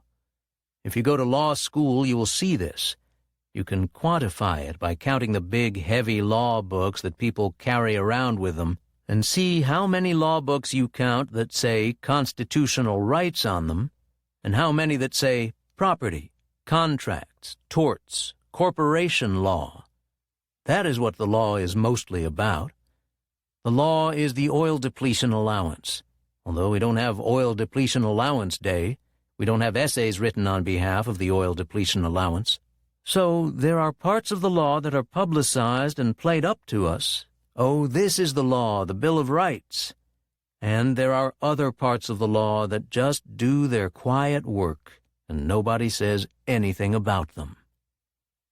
It started way back, when the Bill of Rights was first passed, remember, in the first administration of George Washington?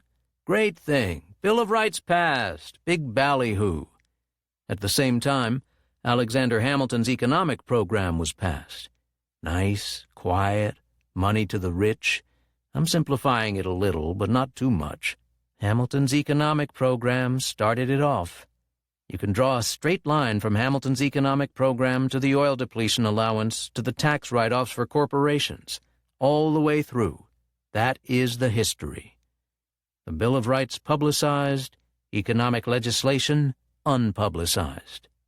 You know, the enforcement of different parts of the law is as important as the publicity attached to the different parts of the law. The Bill of Rights, is it enforced? Not very well. You'll find that freedom of speech in constitutional law is a very difficult, ambiguous, troubled concept. Nobody really knows when you can get up and speak and when you can't. Just check all of the Supreme Court decisions. Talk about predictability in a system. You can't predict what will happen to you when you get up on the street corner and speak.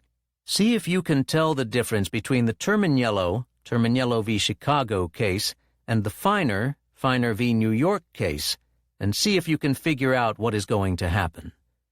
By the way, there is one part of the law that is not very vague, and that involves the right to distribute leaflets on the street.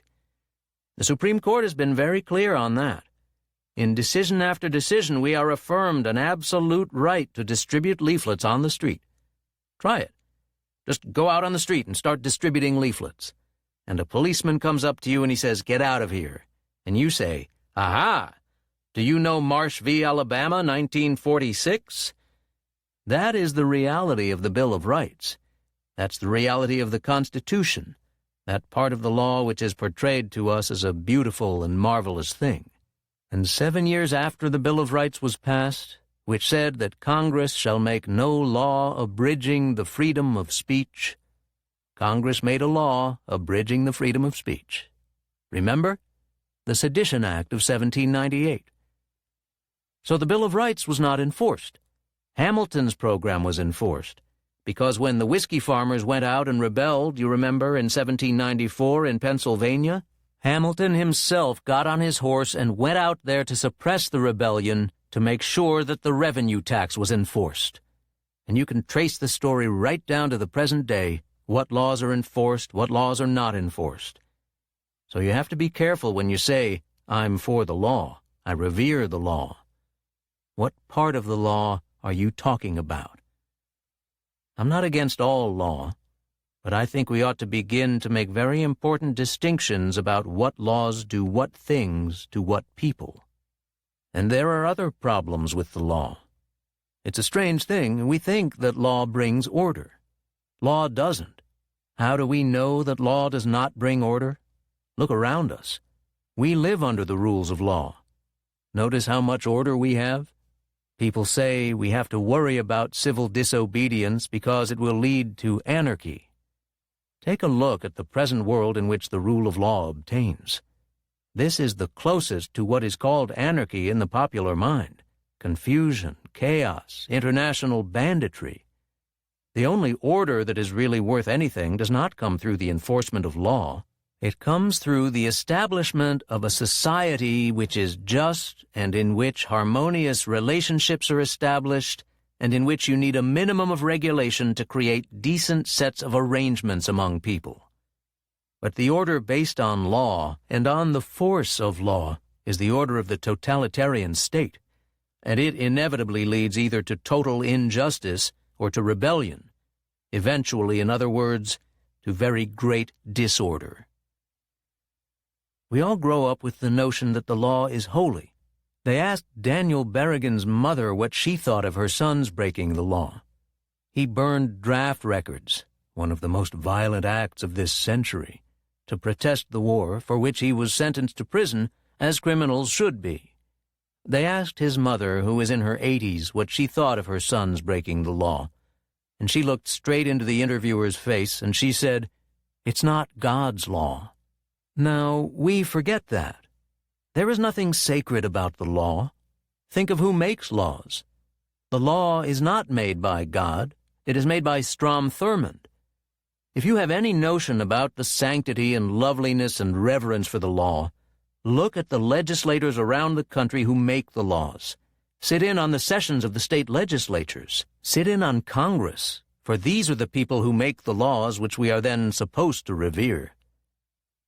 All of this is done with such propriety as to fool us. This is the problem. In the old days, things were confused. You didn't know. Now you know. It is all down there in the books. Now we go through due process. Now the same things happen as happened before, except that we've gone through the right procedures. In Boston, a policeman walked into a hospital ward and fired 5 times at a black man who had snapped a towel at his arm and killed him. A hearing was held. The judge decided that the policeman was justified because if he didn't do it, he would lose the respect of his fellow officers. Well, that is what is known as due process. That is, the guy didn't get away with it.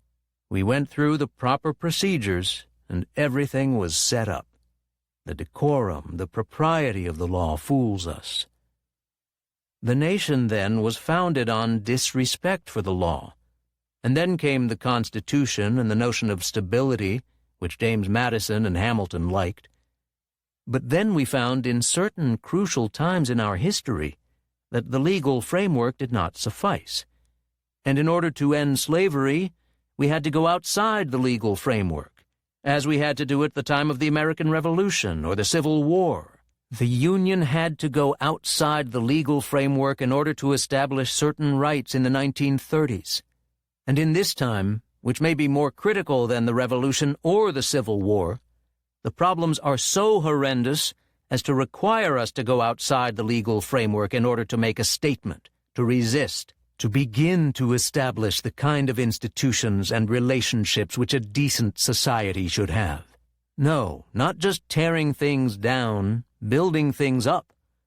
But even if you build things up that you are not supposed to build up, you try to build up a people's park, that's not tearing down a system. You are building something up, but you are doing it illegally. The militia comes in and drives you out. That is the form that civil disobedience is going to take more and more. People trying to build a new society in the midst of the old. But what about voting and elections? Civil disobedience, we don't need that much of it, we're told, because we can go through the electoral system. And by now we should have learned, but maybe we haven't, for we grew up with the notion that the voting booth is a sacred place, almost like a confessional. You walk into the voting booth and you come out and they snap your picture and then put it in the papers with a beatific smile on your face. You've just voted. That is democracy. But if you even read what the political scientists say, although who can, about the voting process, you find that the voting process is a sham. Totalitarian states love voting. You get people to the polls and they register their approval. I know there is a difference. They have one party and we have 2 parties. We have one more party than they have, you see. What we are trying to do, I assume, is really to get back to the principles and aims and spirit of the Declaration of Independence. The spirit is resistance to illegitimate authority and to forces that deprive people of their life and liberty and right to pursue happiness. And therefore, under these conditions, it urges the right to alter or abolish their current form of government. And the stress had been on abolish. But to establish the principles of the Declaration of Independence, we are going to need to go outside the law, to stop obeying the laws that demand killing or that allocate wealth the way it has been done, or that put people in jail for petty technical offenses and keep other people out of jail for enormous crimes. My hope is that this kind of spirit will take place not just in this country but in other countries, because they all need it. People in all countries need the spirit of disobedience to the state, which is not a metaphysical thing, but a thing of force and wealth. And we need a kind of declaration of interdependence among people in all countries of the world who are striving for the same thing. At the age of 16, George Jackson was accused of stealing $71 from a gas station. At his trial, he was given a sentence of 1 year to life. Every year his case was reviewed, but Jackson was never given parole. While in Soledad Prison in Salinas, California, Jackson was radicalized and became a leader in political struggles both inside and outside the prison's walls. His prison letters and other writings reached millions of people who were questioning racism, poverty, police brutality, and the injustices of the judicial system. In August 1970, Jackson's teenage brother Jonathan was killed in an attempt to rescue his brother from a courthouse in Marin County. George Jackson was then transferred to San Quentin Prison. On August 21, 1971, days before he was to go to trial, he was shot to death by prison guards. Two of his prison letters follow, the first to his father, Robert James Jackson, and the second to his attorney, Fay Stender. George Jackson, Soledad, brother, 1970. July 1965. Dear Father, I am perplexed and hard-pressed in finding a solution or reason that will adequately explain why we are so eager to follow Charlie, why we are so impressed with his apparent know-how. A glance at his history shows that it has been one long continuous war. At no time in European history has there been a period of peace and harmony. Every moment of his past has been spent in the breakdown of civilization by causing war, disruption, disease, and artificial famine. You send me a date from the moment he emerged from his cave-dwelling days, and I'll tell you which of his tribes were at war, either on us or on themselves. The whole of the Western Europeans' existence here in the U.S. has been the same one long war with different peoples. This is the only thing they understand, the only thing they respect, the only thing they can do with any dexterity. Do you accept this miscreant as the architect of the patterns that must guide your future life? If so, we must part company, and it is best we do so now, before the trouble begins. But please stop and think, so that you can turn yourself around in time, so that the developments to come won't shock you so badly. I have not wasted my time these last 3 or 4 years. I speak with some authority, and people are listening. People like me are going to be shaping your tomorrows. So just sit back, open your mind, and watch, since you can't marshal the fundamentals to help me. Yes, my friend, I remember everything. The reason that Delora Jackson and I had to spend that summer and winter in Harrisburg is known and remembered by me. I remember the garbage right under the side and back of our place on Racine. Mama Georgia Jackson having to wash and wring clothes by hand, carrying Penny Jackson and Jonathan Jackson, while some fat, red-headed mama sat on her behind.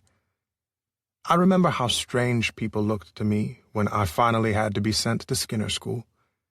You never knew why I was almost killed the first day I went, but I do. I remember how the rent and clothes for us children kept you broke and ragged. All of us hungry, if not for food, the other things that make life bearable. After you and Mama settled down, you had no recreational outlets whatever, and everyone on Warren Boulevard knows how you would beat me all the way home from our baseball games in the alley. Robert, can you see how absurd you sound to me when you speak on the good life, or something about being a free adult? I know you have never been free. I know that few blacks over here have ever been free. The forms of slavery merely changed at the signing of the Emancipation Proclamation from chattel slavery to economic slavery. If you could see and talk to some of the blacks I meet in here, you would immediately understand what I mean and see that I'm right. They are all average, all with the same backgrounds and in for the same thing, some form of food getting. About 70 to 80% of all crime in the U.S. is perpetrated by blacks. The sole reason for this is that 98% of our number live below the poverty level in bitter and abject misery.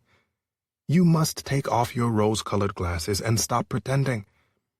We have suffered an unmitigated wrong. How do you think I felt when I saw you come home each day a little more depressed than the day before? How do you think I felt when I looked in your face and saw the clouds forming, when I saw you look around and see your best efforts go for nothing? Nothing. I can count the times on my hands that you managed to work up a smile. George. April 4th, 1970. Dear Faye, down here, we hear relaxed, matter-of-fact conversations centering on how best to kill all the nation's niggers and in what order. It's not the fact that they consider killing me that upsets. They've been killing all the niggers for nearly half a millennium now, but I'm still alive. I might be the most resilient dead man in the universe. The upsetting thing is that they never take into consideration the fact that I am going to resist. No, they honestly believe that shit. They do. That's what they think of us. That they have beaten and conditioned all the defense and attack reflexes from us. That the region of the mind that stores the principles upon which men base their rationale to resist is missing in us. Don't they talk of concentration camps? Don't they state that it couldn't happen in the U.S. because the fascists here are nice fascists? Not because it's impossible to incarcerate 30 million resistors, but because they are humane imperialists, enlightened fascists. Well, they've made a terrible mistake. I recall the day I was born, the first day of my generation. It was during the second and most destructive capitalist world war for colonial privilege, early on a rainy Wednesday morning, late September, Chicago. It happened to me in a little fold-into-the-wall bed, in a little half-flat on Racine and Lake. Dr. Rogers attended. The L train that rattled by within 15 feet of our front windows, the only 2 windows, screamed in at me like the banshee, portentous of pain, death, threatening and imminent. The first motion that my eyes focused on was this pink hand swinging in a wide arc in the general direction of my black ass. I stopped that hand, the left downward block, and countered the right needle finger to the eye. I was born with my defense reflexes well developed. It's going to be, kill me if you can, fool, not kill me if you please. But let them make their plans on the supposition, like slave, like son. I'm not going for it, though, and they've made my defense easier. A cop gives the keys to a group of right-wing cons. They're going to open our cells, one at a time, all over the building. They don't want to escape or deal with the men who hold them here. They can solve their problems only if they kill all of us. Think about that. These guys live a few cells from me.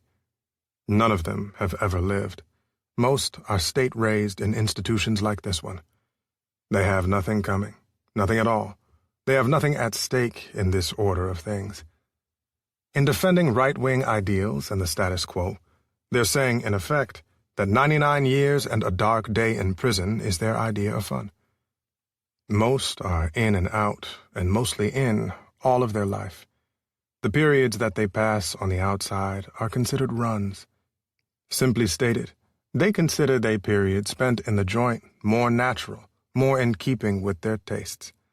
Well, I understand their condition, and I know how they got that way. I could honestly sympathize with them if they were not so wrong, so stupid as to let the pigs use them. Sounds like Germany of the 30s and 40s to me. It's the same on the outside there. I'll venture to say that there's not one piece of stock, not one bond owned by anyone in any of the families of the pigs who murdered Fred Hampton. They organize marches around the country, marches and demonstrations in support of total immediate destruction of Vietnam, and afterward, no one is able to pick up the tab. The fascists, it seems, have a standard MO, modus operandi, for dealing with the lower classes. Actually, oppressive power throughout history has used it. They turn a man against himself. Think of all the innocent things that make us feel good, but that make some of us also feel guilty. Think of how the people of the lower classes weigh themselves against the men who rule. Consider the Khan going through the courts on a capital offense who supports capital punishment. I swear I heard something just like that today. Look how long Louis B. Hershey ran selective service. Blacks embrace capitalism, the most unnatural and outstanding example of man against himself that history can offer. After the Civil War, the form of slavery changed from chattel to economic slavery, and we were thrown onto the labor market to compete at a disadvantage with poor whites. Ever since that time, our principal enemy must be isolated and identified as capitalism. The slaver was and is the factory owner, the businessman of capitalist America, the man responsible for employment, wages, prices, control of the nation's institutions and culture. It was the capitalist infrastructure of Europe and the U.S. which was responsible for the rape of Africa and Asia. Although he largely stopped writing what he once famously called finger-pointin' songs in the mid-1960s, in 1971, moved by news of the murder of George Jackson, Bob Dylan went into a studio and recorded a new song mourning Jackson's death. He immediately released 2 versions of the song, one acoustic and one recorded with a band backing him, as a single. Bob Dylan, George Jackson, 1971. I woke up this morning. There were tears in my bed. They killed a man I really loved, shot him through the head. Lord, Lord, they cut George Jackson down. Lord, Lord, they laid him in the ground. Sent him off to prison for a $70 robbery, closed the door behind him, and they threw away the key. Lord, Lord, they cut George Jackson down. Lord, Lord, they laid him in the ground. He wouldn't take shit from no one. He wouldn't bow down or kneel. Authorities, they hated him because he was just too real. Lord, Lord, they cut George Jackson down. Lord, Lord, they laid him in the ground.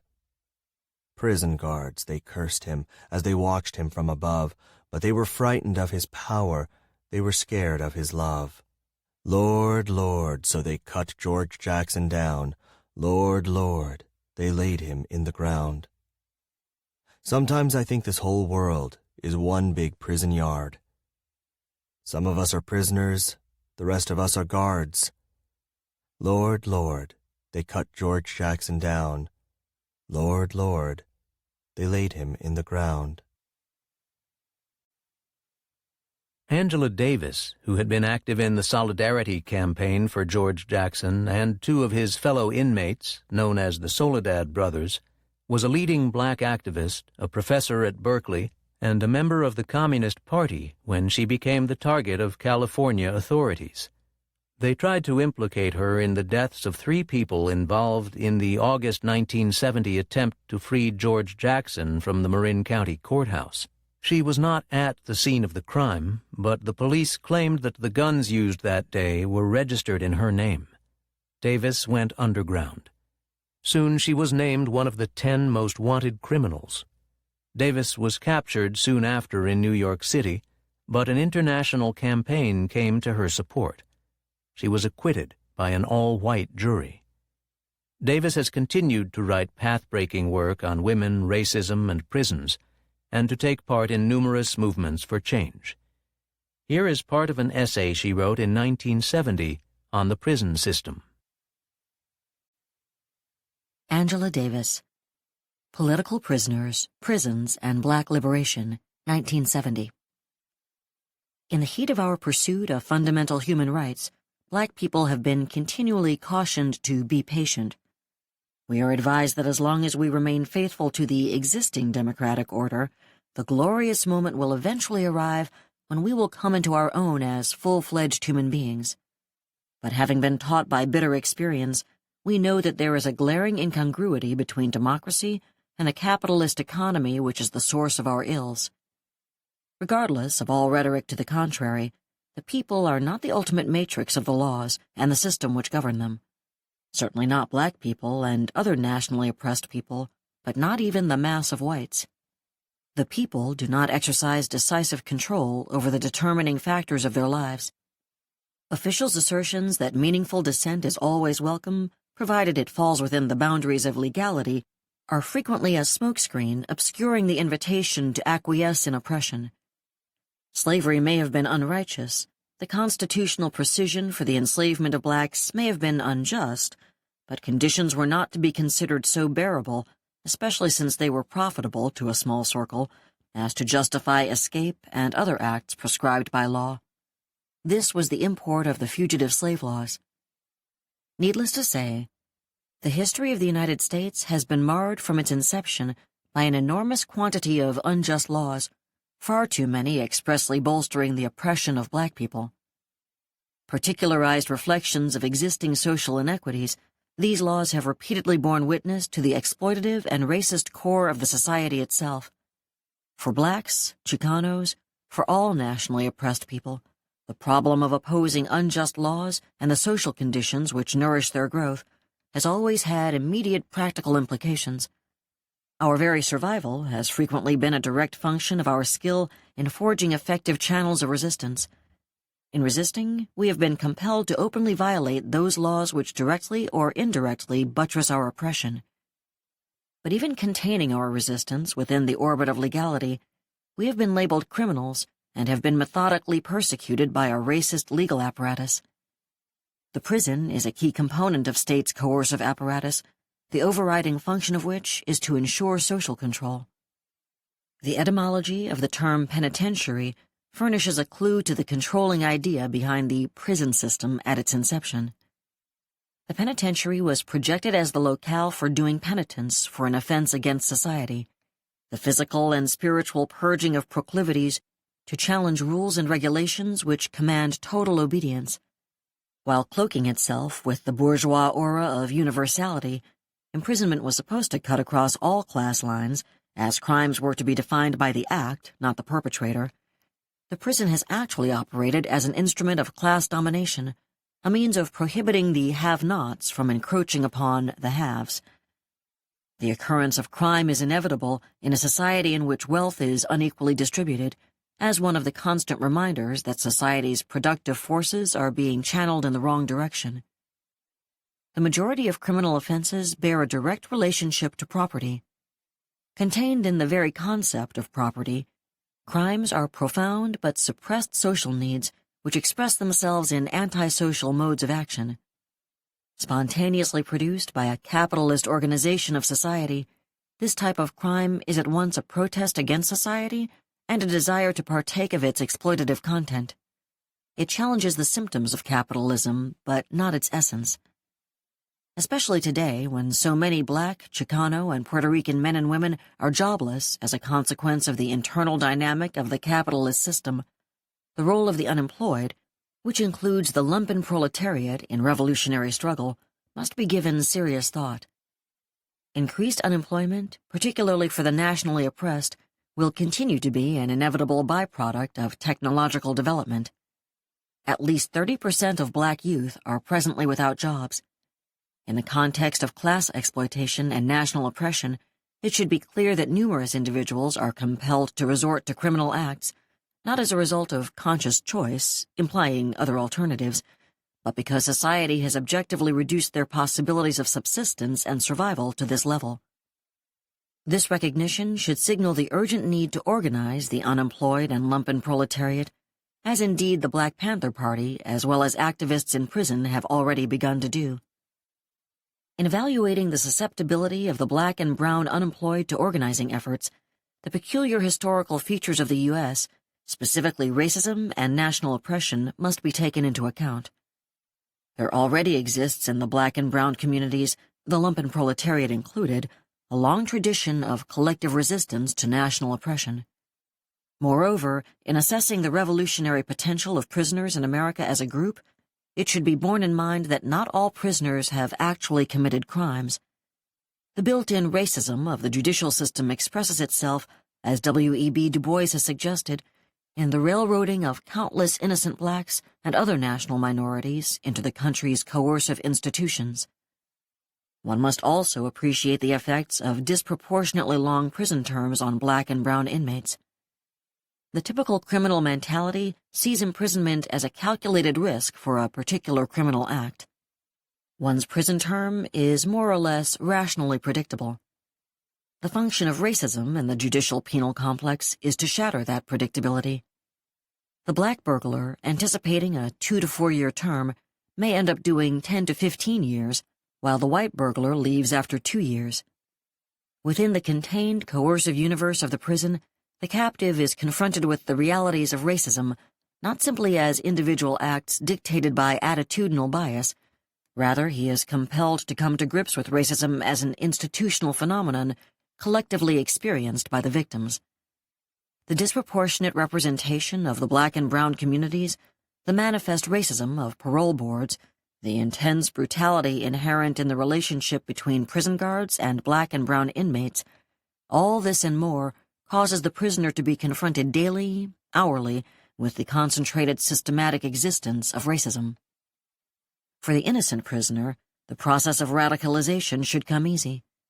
For the guilty victim, the insight into the nature of racism as it manifests itself in the judicial penal complex can lead to a questioning of his own past criminal activity and a reevaluation of the methods he has used to survive in a racist and exploitative society. Needless to say, this process is not automatic. It does not occur spontaneously. The persistent educational work carried out by the prison's political activists plays a key role in developing the political potential of captive men and women. Prisoners, especially blacks, Chicanos, and Puerto Ricans, are increasingly advancing the proposition that they are political prisoners. They contend that they are political prisoners in the sense that they are largely the victims of an oppressive politico-economic order, swiftly becoming conscious of the causes underlying their victimization. Racist oppression invades the lives of black people on an infinite variety of levels. Blacks are imprisoned in a world where our labor and toil hardly allow us to eke out a decent existence, if we are able to find jobs at all. When the economy begins to falter, we are forever the first victims, always the most deeply wounded. When the economy is on its feet, we continue to live in a depressed state. Unemployment is generally twice as high in the ghettos as it is in the country as a whole, and even higher among black women and youth. The unemployment rate among black youth has presently skyrocketed to 30%. If 1/3 of America's white youths were without a means of livelihood, we would either be in the thick of revolution or else under the iron rule of fascism. Substandard schools, medical care hardly fit for animals, overpriced, dilapidated housing, a welfare system based on a policy of skimpy concessions, designed to degrade and divide, and even this may soon be canceled. This is only the beginning of the list of props in the overall scenery of oppression which, for the mass of blacks, is the universe. In black communities, wherever they are located, there exists an ever-present reminder that our universe must remain stable in its drabness, its poverty, its brutality. From Birmingham to Harlem to Watts, black ghettos are occupied, patrolled, and often attacked by massive deployments of police. The police, domestic caretakers of violence, are the oppressor's emissaries, charged with the task of containing us within the boundaries of our oppression. The announced function of the police, to protect and serve the people, becomes the grotesque caricature of protecting and preserving the interests of our oppressors and serving us nothing but injustice. They are there to intimidate blacks, to persuade us with their violence that we are powerless to alter the conditions of our lives. Arrests are frequently based on whims. Bullets from their guns murder human beings with little or no pretext, aside from the universal intimidation they are charged with carrying out. Protection for drug pushers and mafia-style exploiters, support for the most reactionary ideological elements of the black community, especially those who cry out for more police, are among the many functions of forces of law and order. They encircle the community with a shield of violence, too often forcing the natural aggression of the black community inwards. Frantz Fanon's analysis of the role of colonial police is an appropriate description of the function of the police in America's ghettos. It goes without saying that the police would be unable to set into motion their racist machinery were they not sanctioned and supported by the judicial system. The courts not only consistently abstain from prosecuting criminal behavior on the part of the police, but they convict, on the basis of biased police testimony, countless black men and women. Court-appointed attorneys, acting in the twisted interests of overcrowded courts, convince 85% of the defendants to plead guilty. Even the manifestly innocent are advised to cop a plea so that the lengthy and expensive process of jury trials is avoided. This is the structure of the apparatus which summarily railroads black people into jails and prisons. During my imprisonment in the New York Women's House of Detention, I encountered numerous cases involving innocent black women who had been advised to plead guilty. One sister had entered her white landlord's apartment for the purpose of paying rent. He attempted to rape her, and in the course of the ensuing struggle, a lit candle toppled over, burning a tablecloth. The landlord ordered her arrested for arson. Following the advice of her court-appointed attorney, she entered a guilty plea, having been deceived by the attorney's insistence that the court would be more lenient. The sister was sentenced to 3 years. The vicious circle linking poverty, police courts, and prison is an integral element of ghetto existence. Unlike the mass of whites, the path which leads to jails and prisons is deeply rooted in the imposed patterns of black existence. For this very reason, an almost instinctive affinity binds the mass of black people to the political prisoners. The vast majority of blacks harbor a deep hatred of the police and are not deluded by official proclamations of justice through the courts. On September 9, 1971, more than 1,000 inmates in New York's Attica Correctional Facility rose up in protest against what they described as brutal conditions in the maximum security prison. They held more than 40 guards hostage in an effort to draw public attention to their situation. In the prison yard, they set up a remarkable community, with blacks and whites working together. Governor Nelson Rockefeller refused to meet their demands, and on September 12th, he ordered a military attack by state police and the National Guard, which resulted in the deaths of 32 prisoners and 11 guards. The troops fired more than 2,000 rounds in the space of 9 minutes and brutalized prisoners as they retook the prison. Afterwards, no officials, police, or guardsmen were punished, but prison rebels were given life sentences. Here are 2 voices from the prisoners who took part in the Attica uprising. The first is L.D. Barkley, who read a statement written by the Attica prisoners. Barkley was only 21 years old when he was killed, only a few days after making this statement. The second voice is one of the survivors of Attica, Frank Big Black Smith, who spent years campaigning for recognition of the human rights abuses committed against the Attica prisoners before his death in 2004. 2 voices of the Attica Uprising, 1971 and circa 1999. Elliot James L.D. Barkley, September 9th, 1971.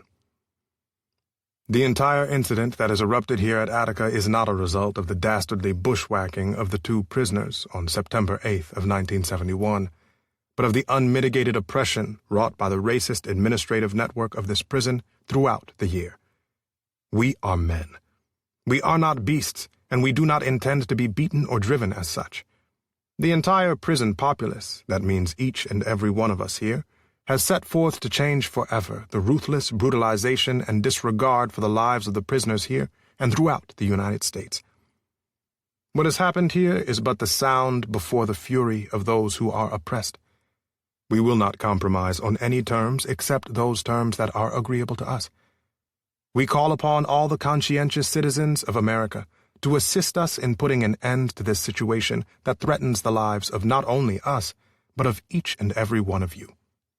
We have set forth demands that will bring us closer to reality of the demise of these prison institutions that serve no useful purpose to the people of America, but to those who would enslave and exploit the people of America. Our demands are certain.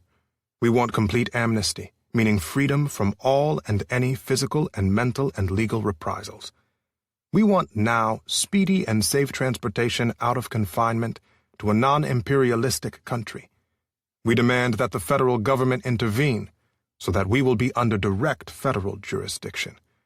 We want the governor and the judiciary to guarantee that there will be no reprisals, and we want all factions of the media to articulate this. We guarantee the safe passage of all people to and from this institution. We invite all the people to come here and witness this degradation so that they can better know how they can bring this degradation to an end. Interview with Frank Big Black Smith, 2000. PBS. What were the conditions people were looking to improve? Frank Smith. First, what we called slave wages. Like myself, I was working for the warden. As the warden, they called me a laundry boy, and I was a full-grown man, but that was the title. I was making 30 cents a day, to hand iron, shirts and sheets and tablecloths and all that type of stuff. It had a metal shop, where you weren't making no money. You might make 25 cents a day, to work in a sweat box, 90 or 100 degree, all day, no shower, 1 shower a week. And when you wash up, you get 2 buckets of water, 3 gallons of water, 1 for the top and 1 for the bottom. And the medical, I lost just about all of my teeth in prison, because when you go to see a dentist, you see the medical doctor, and we had 2 doctors that we call them refuge doctors, Steinberg and Williams. You had to go through them in order to get to the dentist. And if you go in to get an extraction, they'll let you through. But if you're not going to go and get an extraction, then they give you 2 aspirins and you go back to your cell. You follow? And the education department was really outdated books. We wanted to get books, the same as people got in the street. And it was a lot of cell time, and we wanted to get better upgraded food, because you had a lot of people there was on not eating meat, especially the pork and stuff. We wanted to change that type of stuff. PBS. When the negotiations get going, what was the initial reaction? Frank Smith. We were dealing with the commissioner, Russell Oswald, Yeah, that's right, yeah, we did that. That makes sense. We can change, and we going to do that, and we going to work on this, and we going to work on that, and we going to deal with the really change, and all this. But then he went outside, and he forgot that we on the national TV, and we got a TV set up, and he go, oh, in there, they want everything. They want the whole world. He changes right up. So right then, faith, we said, we don't want this reaction, every person coming in here. And then we start talking to the observers, like Arthur Eve, Clarence Jones, Tom Wicker, and John Dunn, and all of them. That we needed the governor. We needed somebody here that really want to take this on. Because Oswald, ex-parole commissioner, and he didn't have no faith from Jump Street, And he double-dealing, He want to stroke somebody. So that's when when it really came down to it, Rockefeller should be the person to come, and talk to us as the chief executive of New York State, recognizing that his arm was reaching all the way to Washington.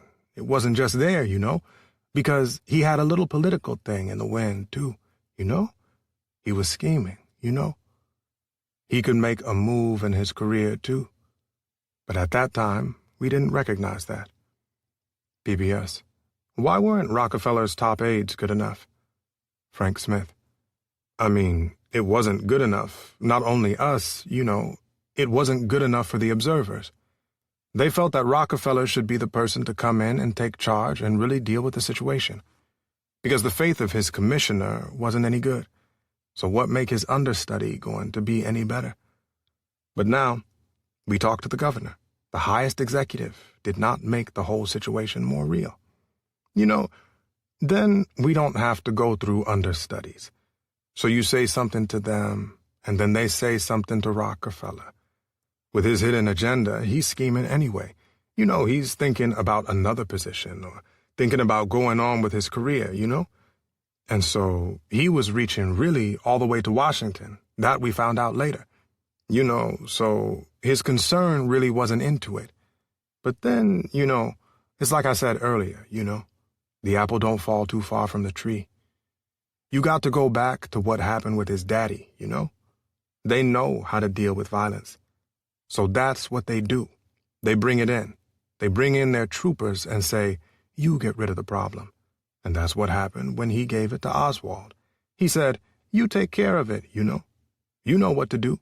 He didn't say, well, you go in there and kill them. But he knew something was going to happen. And they knew it too, the observers. They knew something was up because they was outside. PBS. What did you see on Monday morning? Frank Smith. The first thing I seen and hear was a helicopter circling over the yard, you know, and then gas, and then a loudspeaker. Put your hand on your head and you won't be harmed, and all that type of stuff. But shooting at the same time, you follow? And everybody hit the ground. I hit the ground over by the observer's table.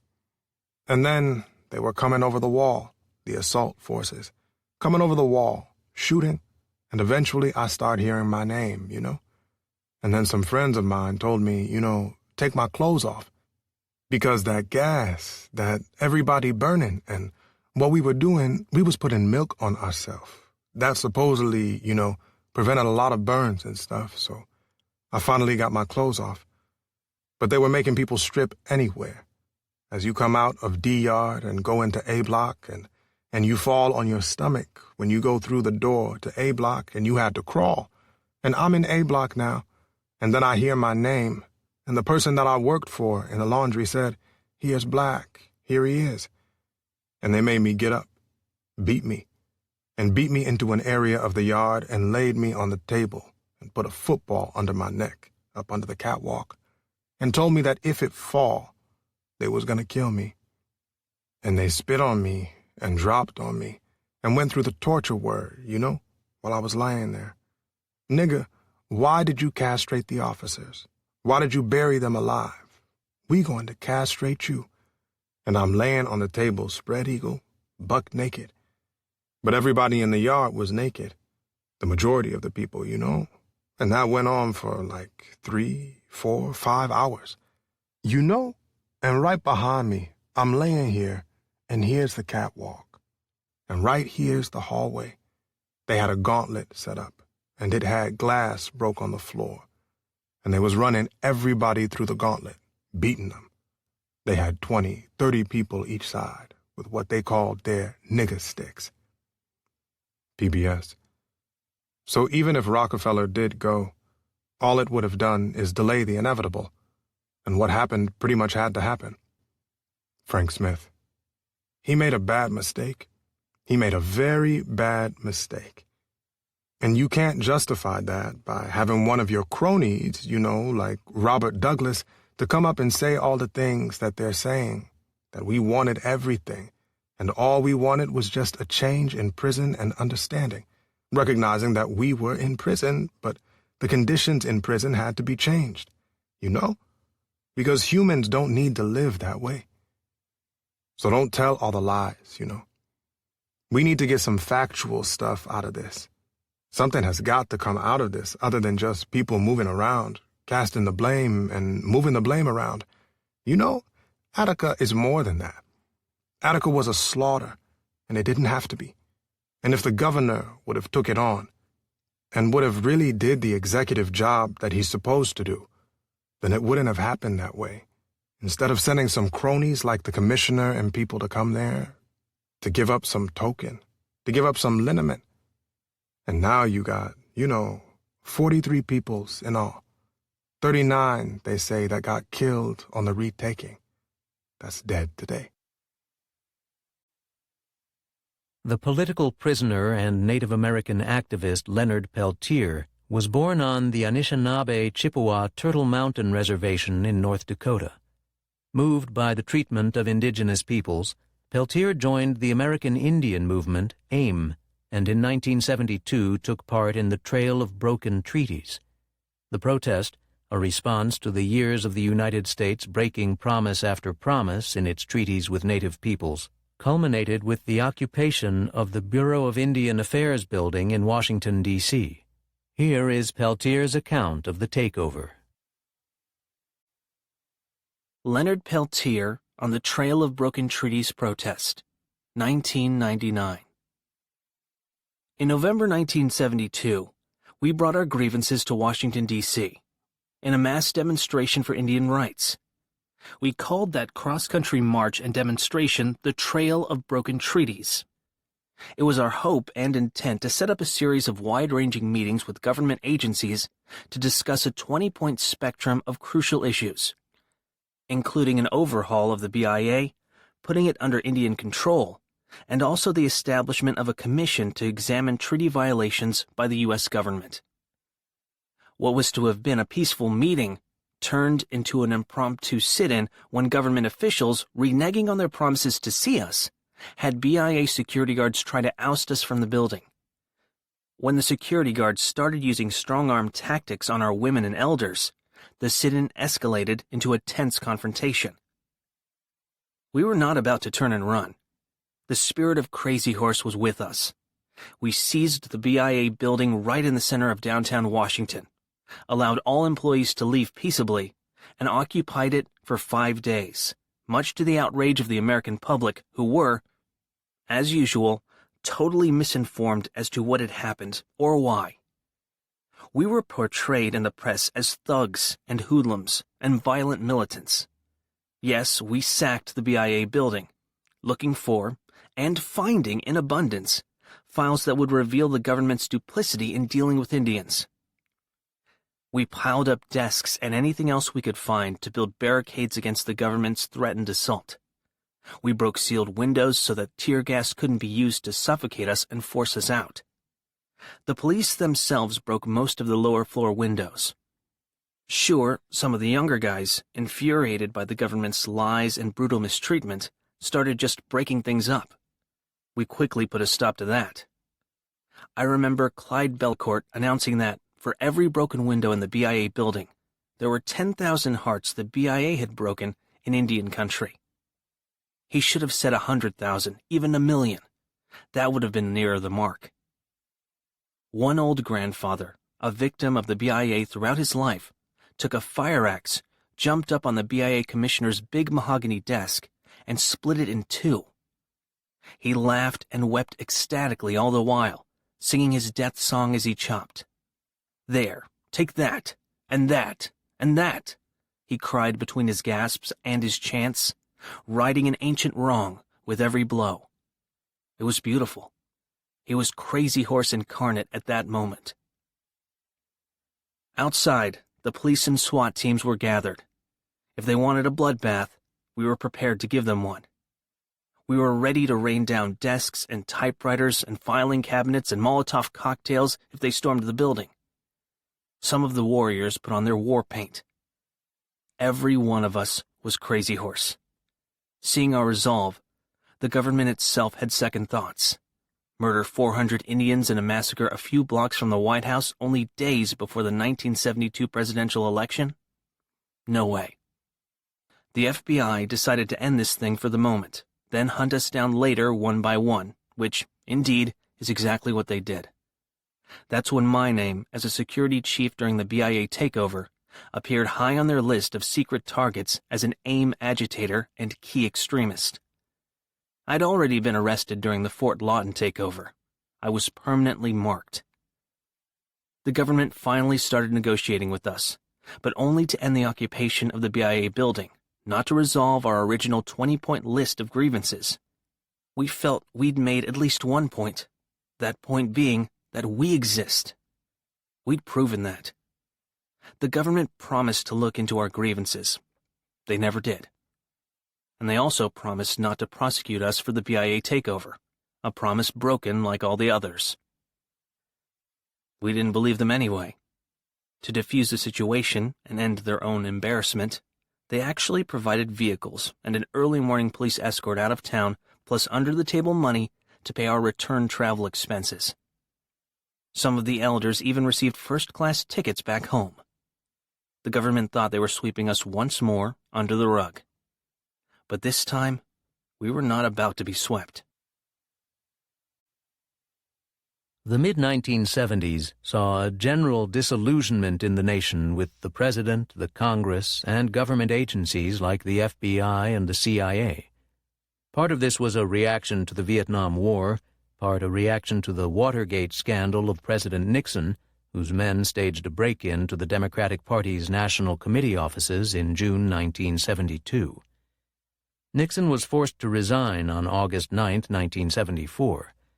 In 1974 and 1975, congressional committees investigated the FBI and the CIA, revealing government crimes at home and abroad. One of their investigations was of the 1973 military coup that overthrew the democratically elected Salvador Allende government in Chile, a coup in which Nixon, Henry Kissinger, and U.S. corporations had conspired. Thousands were murdered, disappeared, and tortured by the new regime headed by President Augusto Pinochet. What follows is from the Senate report on covert action in Chile. This selection is from the section titled Covert Action and Multinational Corporations. Select Committee to Study Governmental Operations with Respect to Intelligence Activities. Covert Action in Chile, 1963 through 1973.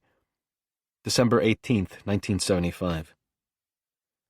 In addition to providing information and cover to the CIA, multinational corporations also participated in covert attempts to influence Chilean politics. The following is a brief description of the CIA's relationship with one such corporation in Chile in the period 1963 through 1973. International Telephone and Telegraph, Inc., ITT. Not only is ITT the most prominent and public example, but a great deal of information has been developed on the CIA-ITT relationship. This summary is based on new information provided to this committee and on material previously made public by the Subcommittee on Multinational Corporations of the Senate Foreign Relations Committee. 1. 1964 Chilean elections. During the 1964 presidential campaign, representatives of multinational corporations approached the CIA with a proposal to provide campaign funds to the Christian Democratic Party. The CIA decision not to accept such funds, as well as other CIA contacts with multinational corporations during that campaign, are fully described in Part 3. 2. 1970 Chilean elections, Phase 1. In 1970, the U.S. government and several multinational corporations were linked in opposition to the candidacy and later the presidency of Salvador Allende. This CIA multinational corporation connection can be divided into two phases. Phase 1 comprised actions taken by either the CIA or U.S.-based multinational companies at a time when it was official U.S. policy not to support, even covertly, any candidate or party in Chile. During this phase, the agency was, however, authorized to engage in a covert spoiling operation designed to defeat Salvador Allende. Phase 2 encompassed the relationship between intelligence agencies and multinational corporations after the September 1970 general election. During Phase 2, the U.S. government opposed Allende and supported opposition elements. The government sought the cooperation of multinational corporations in this effort. A number of multinational corporations were apprehensive about the possibility that Allende would be elected president of Chile. Allende's public announcements indicated his intention, if elected, to nationalize basic industries and to bring under Chilean ownership service industries such as the National Telephone Company, which was at that time a subsidiary of ITT. In 1964, Allende had been defeated, and it was widely known both in Chile and among American multinational corporations with significant interests in Chile that his opponents had been supported by the United States government. John McCone, a former CIA director and a member of ITT's board of directors in 1970, knew of the significant American government involvement in 1964 and of the offer of assistance made at that time by American companies. Agency documents indicate that McCone informed Harold Janine, ITT's board chairman, of these facts. In 1970, leaders of American multinational corporations with substantial interests in Chile, together with other American citizens concerned about what might happen to Chile in the event of an Allende victory, contacted U.S. government officials in order to make their views known. In July 1970, a CIA representative in Santiago, Chile, met with representatives of ITT and, in a discussion of the upcoming election, indicated that Jorge Alessandri could use financial assistance. The station suggested the name of an individual who could be used as a secure channel for getting these funds to the Alessandri campaign. Shortly thereafter, John McCone telephoned CIA Director Richard Helms. As a result of this call, a meeting was arranged between the chairman of the board of ITT and the chief of the Western Hemisphere Division of the CIA. Jenin offered to make available to the CIA a substantial amount of money to be used in support of the Alessandri campaign. In subsequent meetings, ITT offered to make $1 million available to the CIA. The CIA rejected the offer. The memorandum indicated further that CIA's advice was sought with respect to an individual who might serve as a conduit of ITT funds to the Alessandri campaign. The CIA confirmed that the individual in question was a reliable channel which could be used for getting funds to Alessandri. A second channel of funds from ITT to a political party opposing Allende, the National Party, was developed following CIA advice as to a secure funding mechanism utilizing 2 CIA assets in Chile. These assets were also receiving agency funds in connection with the spoiling operation. During the period prior to the September election, ITT representatives met frequently with CIA representatives both in Chile and in the United States, and CIA advised ITT as to ways in which it might safely channel funds both to the Alessandri campaign and to the National Party. CIA was kept informed of the extent and the mechanism of the funding. Eventually, at least $350,000 was passed by ITT to this campaign. A roughly equal amount was passed by other U.S. companies. The CIA learned of this funding, but did not assist in it. 3. Following the 1970 Chilean elections. Phase 2. Following the September 4th elections, the United States government adopted a policy of economic pressure direct against Chile and, in this connection, sought to enlist the influence of Jenin on other American businessmen. Specifically, the State Department was directed by the 40 Committee to contact American businesses having interests in Chile to see if they could be induced to take actions in accord with the American government's policy of economic pressure on Chile. On September 29th, the chief of the Western Hemisphere Division of the CIA met with a representative of ITT. The CIA official sought to have ITT involved in a more active way in Chile. According to CIA documents, ITT took note of the CIA presentation on economic warfare, but did not actively respond to it. One institution in Chile which was used in a general anti-Allende effort was the newspaper chain El Mercurio. Both the United States government and ITT were funneling money into the hands of individuals associated with the paper. That funding continued after Allende was in office. The MIT linguist Noam Chomsky was one of the most important voices against the war in Vietnam, writing scathing critiques of the justification for the war in the New York Review of Books and speaking on numerous anti-war platforms. In the 1970s, he also wrote a series of articles on U.S. imperialism around the world and the connections between U.S. domestic and foreign policies. Here, Chomsky describes the FBI's counterintelligence program, dubbed internally COINTELPRO, begun in 1956 but escalated in the course of the 1960s. Using the cover of maintaining internal security, the FBI investigated, harassed, and infiltrated groups like the Black Panthers, the American Indian Movement, the Committee in Solidarity with the People of El Salvador, Puerto Rican activists, the National Lawyers Guild, and Students for a Democratic Society. Noam Chomsky, COINTELPRO. What the Deleted Was It? March 12, 1978. It has often been observed that the United States is unusual among the industrial democracies in the narrowness of the spectrum of thought and political action, sharply skewed to the right as compared with other societies of comparable social and economic structure. Complex theories have been advanced to explain this intriguing phenomenon. No doubt subtle issues are involved, but it is important not to disregard some quite simple factors. For one thing, American business has been engaged for many years in massive organizing propaganda campaigns directed to what leading practitioners call the engineering of consent. The scale is vast and the impact, on the media and school texts, for example, quite substantial, far beyond anything to be found in the other industrial democracies.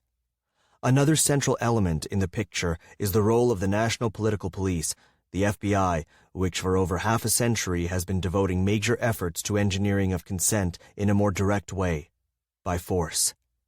The character and scale of this enterprise is only now beginning to come to light, and the story that is being pieced together is quite a remarkable one.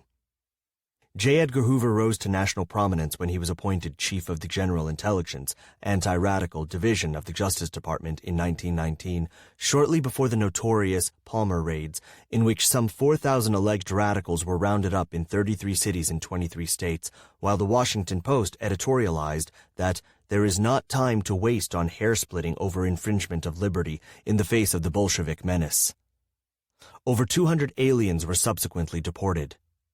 The Liberal Attorney General, A. Mitchell Palmer, proclaimed that the government is now sweeping the nation clean of such alien filth with the overwhelming support of the press until they perceived their own interests were threatened. The Red Scare served to control labor militancy, dismantle radical parties, frighten liberals, and buttress an interventionist foreign policy. Hoover's FBI undertook the very same tasks and has conducted them with considerable success. The FBI casts a wide net. For example, the American Civil Liberties Union, ACLU, was infiltrated from 1920 to 1943, and in the 1950s was secretly cooperating with the FBI in its programs of political and doctrinal control. Even the slightest departures from orthodoxy are not likely to escape the vigilant eye of the Bureau, as political activists have had many opportunities to discover. To cite one minor case of which I have personal knowledge, in 1969, I had 2 teaching assistants who were active in the civil rights and peace movements in an undergraduate humanities course at MIT. The Boston office of the FBI undertook to block their reappointment, making sure to keep its activities confidential so that the Bureau's interest in this matter will be fully protected. An internal memorandum to the director states that an established source of the Boston office at MIT, name blacked out, advised the Bureau that as a result of its efforts, he was able to have their reappointments to the staff of MIT canceled. In fact, the Bureau's efforts were irrelevant in this case, but the example illustrates very well the nature of its concerns, while raising interesting questions about our academic institutions. In other cases, the FBI went a few steps further. A former student of mine, also active in the peace movement, was teaching at San Diego State College in 1971. According to a report submitted to the Church Committee by the ACLU, the FBI provided defamatory information about him to the college administration and also gained access to confidential college records. 3 public hearings were held under college auspices. He was exonerated each time, then summarily dismissed by the Chancellor of the California State College System, Glenn Dumke, one of the numerous examples of the treachery of the universities in those years.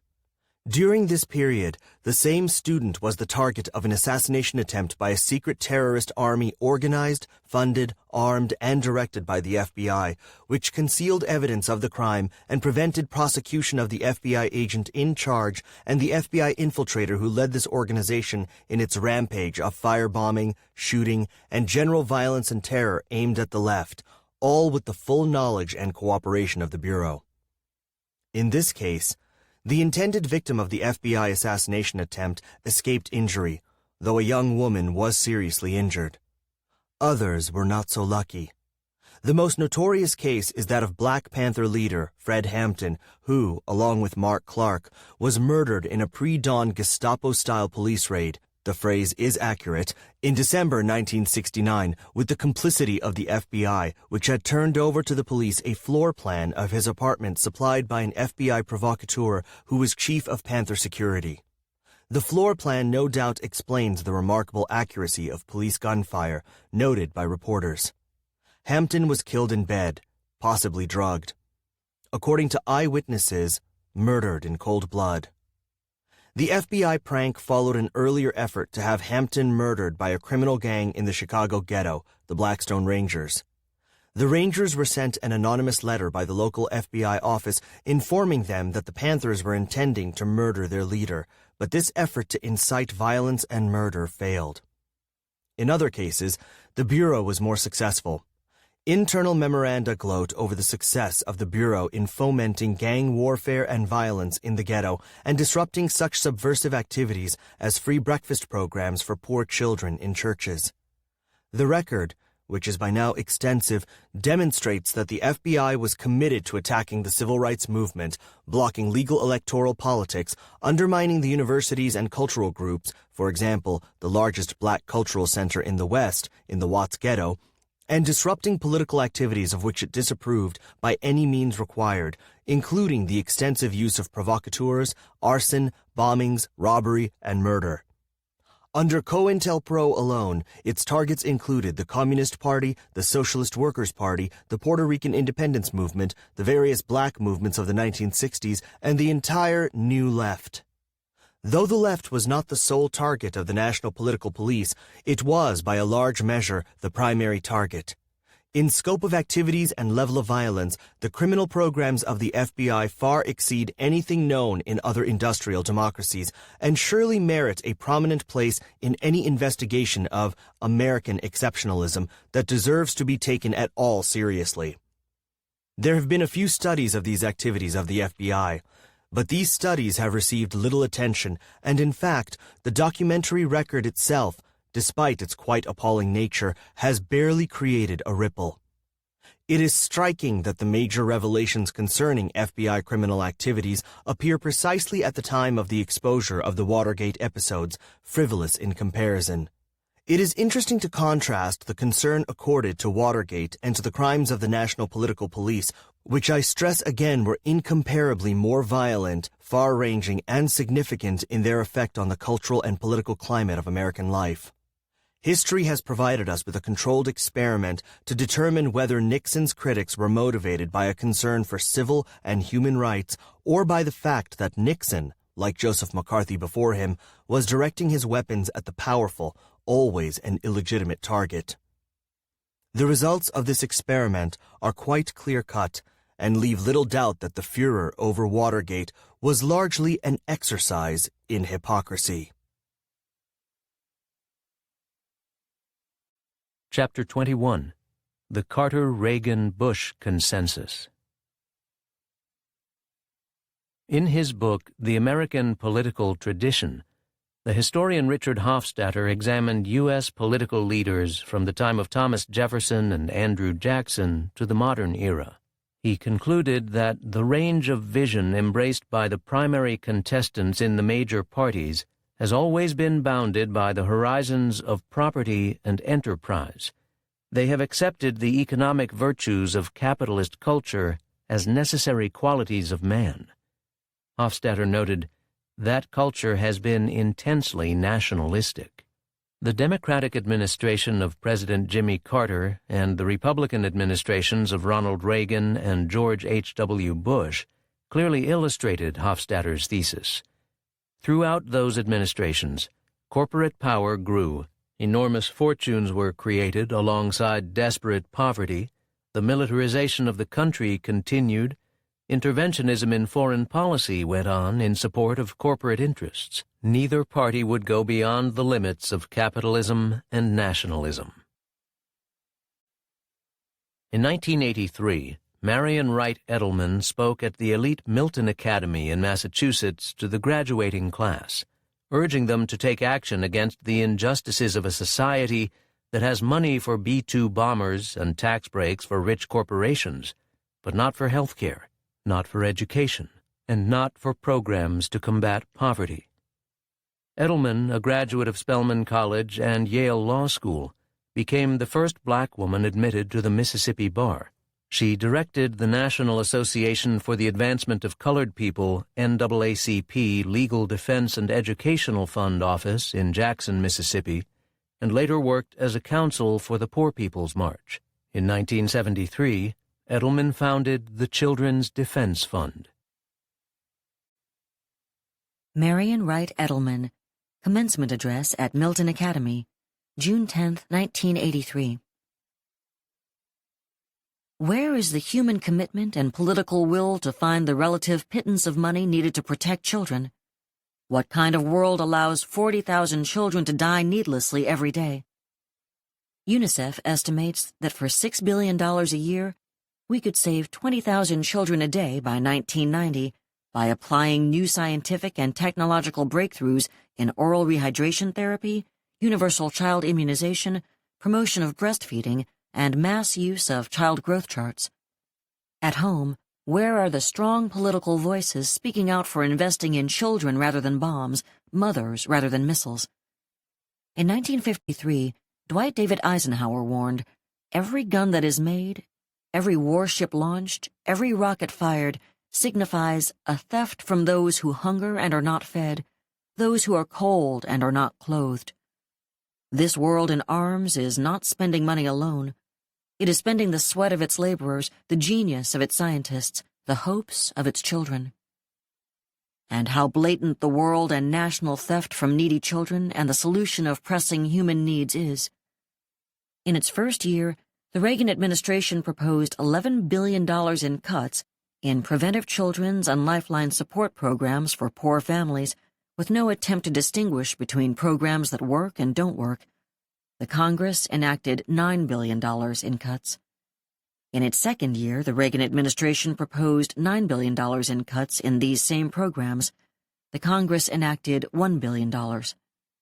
In its third year, the president is proposing $3.5 billion in new cuts in these same programs, just as the effects of the previous cuts are being felt and millions of Americans are beset by joblessness, homelessness, and lost health insurance. Thousands of children face increasing child abuse, foster care placement, illness, and mortality because their families are unable to meet their needs while safety net family support, health and social services programs are being drastically cut back. It is my strong view that the American people have been sold a set of false choices by our national leaders who tell us we must choose between jobs and peace, between filling potholes in our streets and cavities in our children's teeth, between daycare for 5 million latchkey children and home care for millions of senior citizens living out their lives in the loneliness of a nursing home, between arms control and building the MX missile. There are other choices, fairer choices, that you and I must insist our political leaders make. While slashing programs serving the neediest children, the President and Congress found $750 billion to give untargeted tax cuts mostly to non-needy corporations and individuals. And the Reagan administration is trying to convince the American people to give the Pentagon $2 trillion over a 7-year period in the largest arms buildup in peacetime history. Do you know how much money $2 trillion is? If you had spent $2 million a day every day since Christ was born, you would still have spent less than President Reagan wants the American people to believe the Pentagon can spend efficiently in 7 years. When President Reagan took office, we were spending $18 million an hour on defense. This year, we are spending $24 million an hour. Next year, President Reagan wants to spend $28 million an hour. The House Democratic leadership wants to spend only $27 million an hour, and they are being labeled soft on defense. By 1988, if the president had his way, we would be spending $44 million an hour on defense, and every American would be spending 63% more on defense and 22% less on poor children and poor families. Just 1 hour's worth of President Reagan's proposed defense increase this year in military spending would pay for free school lunches for 19,000 children for a school year. A day's worth of his proposed defense increase would pay for a year's free school lunches for almost 500,000 low-income students. A week's worth of his proposed defense spending could buy a fully equipped microcomputer for every classroom of low-income children of school age in the U.S., assuming 25 children to a classroom. How do you want to spend scarce national resources? What choices would you make in the following examples? Would you rather build one less of the planned 226 MX missiles that will cost us $110 million each and that we still can't find a place to hide? Or eliminate poverty in 101,000 female-headed households a year?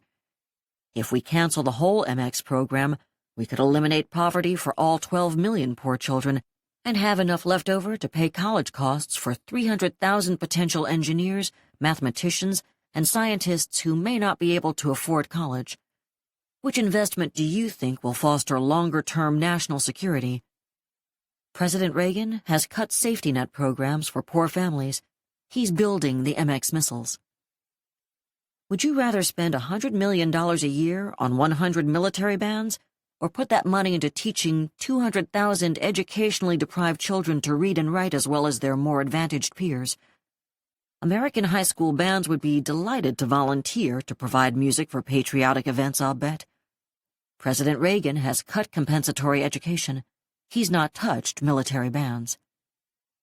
Would you rather keep or sell the luxury hotel the Department of Defense owns at Fort Dean Russey on Waikiki Beach, which has a fair market value of $100 million, or provide Medicaid coverage for all poor pregnant women, some of whom are being turned away from hospital emergency rooms in labor? President Reagan has cut Medicaid. No one has seriously suggested curbing military luxuries like this hotel. We plan to build 100 B-1 bombers at a cost of $250 million each. If we build 91, 9 fewer, we could finance Medicaid for all poor pregnant women and children living below the poverty level. Do you think this will threaten our national security? Whose hunger would you rather quench, Secretary Weinberger's or a poor child in childcare?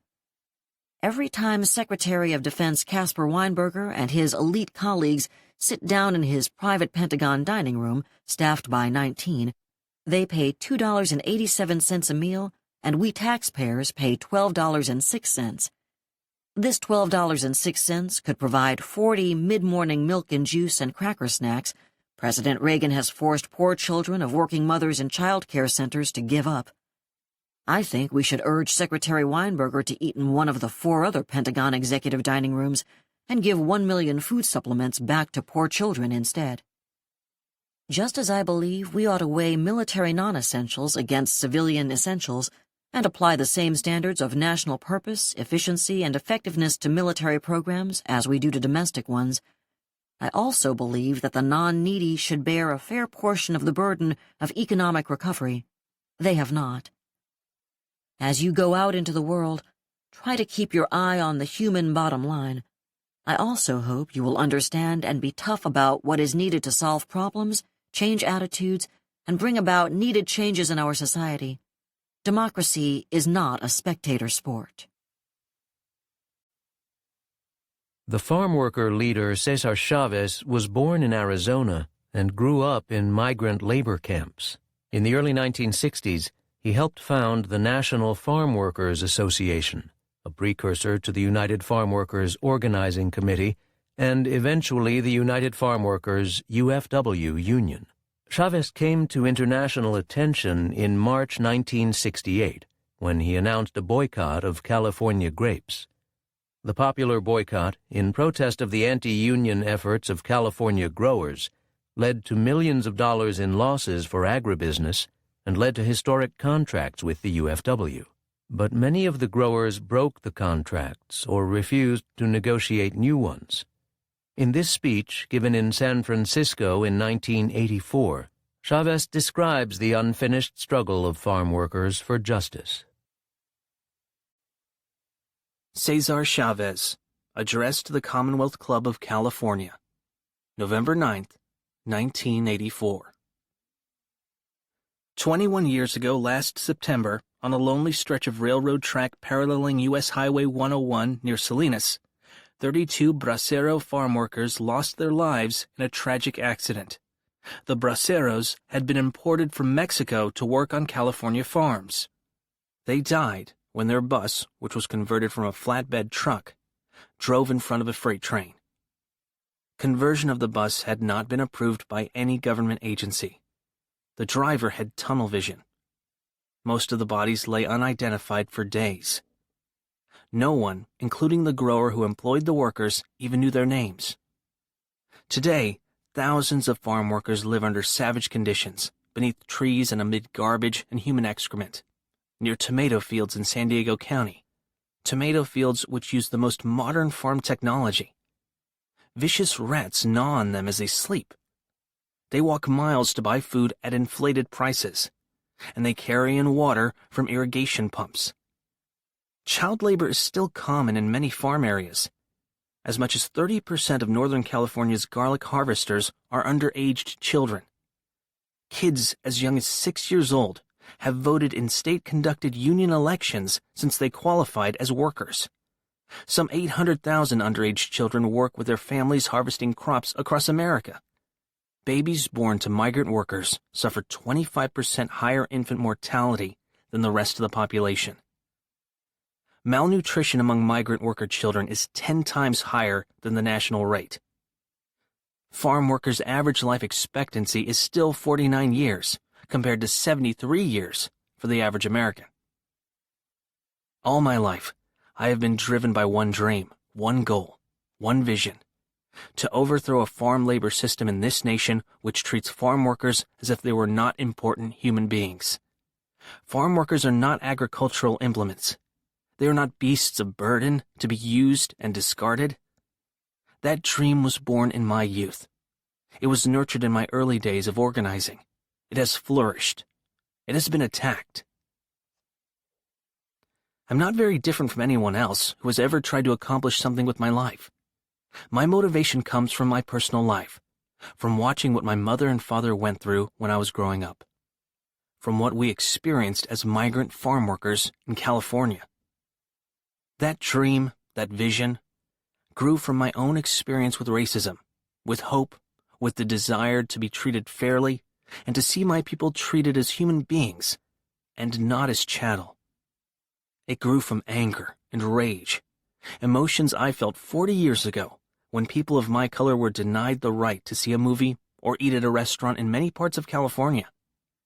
It grew from the frustration and humiliation I felt as a boy who couldn't understand how the growers could abuse and exploit farm workers when there were so many of us and so few of them. Later, in the 50s, I experienced a different kind of exploitation. In San Jose, in Los Angeles, and in other urban communities, we, the Mexican-American people, were dominated by a majority that was Anglo. I began to realize what other minority people had discovered, that the only answer, the only hope, was in organizing. More of us had to become citizens. We had to register to vote. And people like me had to develop the skills it would take to organize, to educate, to help empower the Chicano people. I spent many years, before we founded the union, learning how to work with people. We experienced some successes in voter registration, in politics, in battling racial discrimination. Successes in an era when Black Americans were just beginning to assert their civil rights and when political awareness among Hispanics was almost non-existent. But deep in my heart, I knew I could never be happy unless I tried organizing the farm workers. I didn't know if I would succeed, but I had to try. All Hispanics, urban and rural, young and old, are connected to the farm workers' experience. We had all lived through the fields, or our parents had. We shared that common humiliation. How could we progress as a people, even if we lived in the cities while the farm workers, men and women of our color, were condemned to a life without pride? How could we progress as a people while the farm workers, who symbolized our history in this land, were denied self-respect? How could our people believe that their children could become lawyers and doctors and judges and business people, while this shame, this injustice, was permitted to continue? Those who attack our union often say, it's not really a union, it's something else, a social movement, a civil rights movement. It's something dangerous. They're half right. The United Farm Workers is first and foremost a union like any other. A union that either produces for its members on the bread and butter issues or doesn't survive. But the UFW has always been something more than a union, although it's never been dangerous if you believe in the Bill of Rights. The UFW was the beginning. We attacked that historical source of shame and infamy that our people in this country lived with. We attacked that injustice, not by complaining, not by seeking handouts, not by becoming soldiers in the war on poverty. We organized. Farm workers acknowledged we had allowed ourselves to become victims in a democratic society, a society where majority rule and collective bargaining are supposed to be more than academic theories or political rhetoric. And by addressing this historical problem, We created confidence and pride and hope in an entire people's ability to create the future. The UFW's survival, its existence, was not in doubt in my mind when the time began to come after the Union became visible, when Chicanos started entering college in greater numbers, when Hispanics began running for public office in greater numbers, when our people started asserting their rights on a broad range of issues and in many communities across the country. The Union's survival, its very existence, sent out a signal to all Hispanics that we were fighting for our dignity, that we were challenging and overcoming injustice, that we were empowering the least educated among us, the poorest among us. The message was clear. If it could happen in the fields, it could happen anywhere, in the cities, in the courts, in the city councils, in the state legislatures. I didn't really appreciate it at the time, but the coming of our Union signaled the start of great changes among Hispanics that are only now beginning to be seen. I've traveled to every part of this nation. I've met and spoken with thousands of Hispanics from every walk of life, from every social and economic class. One thing I hear most often from Hispanics, regardless of age or position, and from many non-Hispanics as well, is that the farm workers gave them hope, that they could succeed, and the inspiration to work for change. From time to time, you will hear our opponents declare that the Union is weak, that the Union has no support, that the Union has not grown fast enough. Our obituary has been written many times. How ironic it is that the same forces which argue so passionately that the Union is not influential are the same forces that continue to fight us so hard. The Union's power in agriculture has nothing to do with the number of farm workers under Union contract. It has nothing to do with the farm workers' ability to contribute to Democratic politicians. It doesn't even have much to do with our ability to conduct successful boycotts. The very fact of our existence forces an entire industry, unionized and non-unionized, to spend millions of dollars year after year on improved wages, on improved working conditions, on benefits for workers. If we're so weak and unsuccessful, why do the growers continue to fight us with such passion? Because so long as we continue to exist, farm workers will benefit from our existence, even if they don't work under union contract. It doesn't really matter whether we have 100,000 members or 500,000 members. In truth, hundreds of thousands of farm workers in California and in other states are better off today because of our work. And Hispanics across California and the nation who don't work in agriculture are better off today because of what the farm workers taught people about organization, about pride and strength, about seizing control over their own lives. Tens of thousands of the children and grandchildren of farm workers and the children and grandchildren of poor Hispanics are moving out of the fields and out of the barrios and into the professions and into business and into politics. And that movement cannot be reversed. Our union will forever exist as an empowering force among Chicanos in the Southwest. And that means our power and our influence will grow and not diminish. Two major trends give us hope and encouragement. First, our union has returned to a tried and tested weapon in the farm workers' nonviolent arsenal, the boycott. After the Agricultural Labor Relations Act became law in California in 1975, we dismantled our boycott to work with the law. During the early and mid-70s, millions of Americans supported our boycotts. After 1975, we redirected our efforts from the boycott to organizing and winning elections under the law. The law helped farm workers make progress in overcoming poverty and injustice. At companies where farm workers are protected by union contracts, we have made progress in overcoming child labor, in overcoming miserable wages and working conditions, in overcoming sexual harassment of women workers, in overcoming dangerous pesticides which poison our people and poison the food we all eat. Where we have organized, these injustices soon pass into history. But under Republican Governor George Deukmejian, The law that guarantees our right to organize no longer protects farm workers. It doesn't work anymore. In 1982, corporate growers gave Deukmejian $1 million to run for governor of California.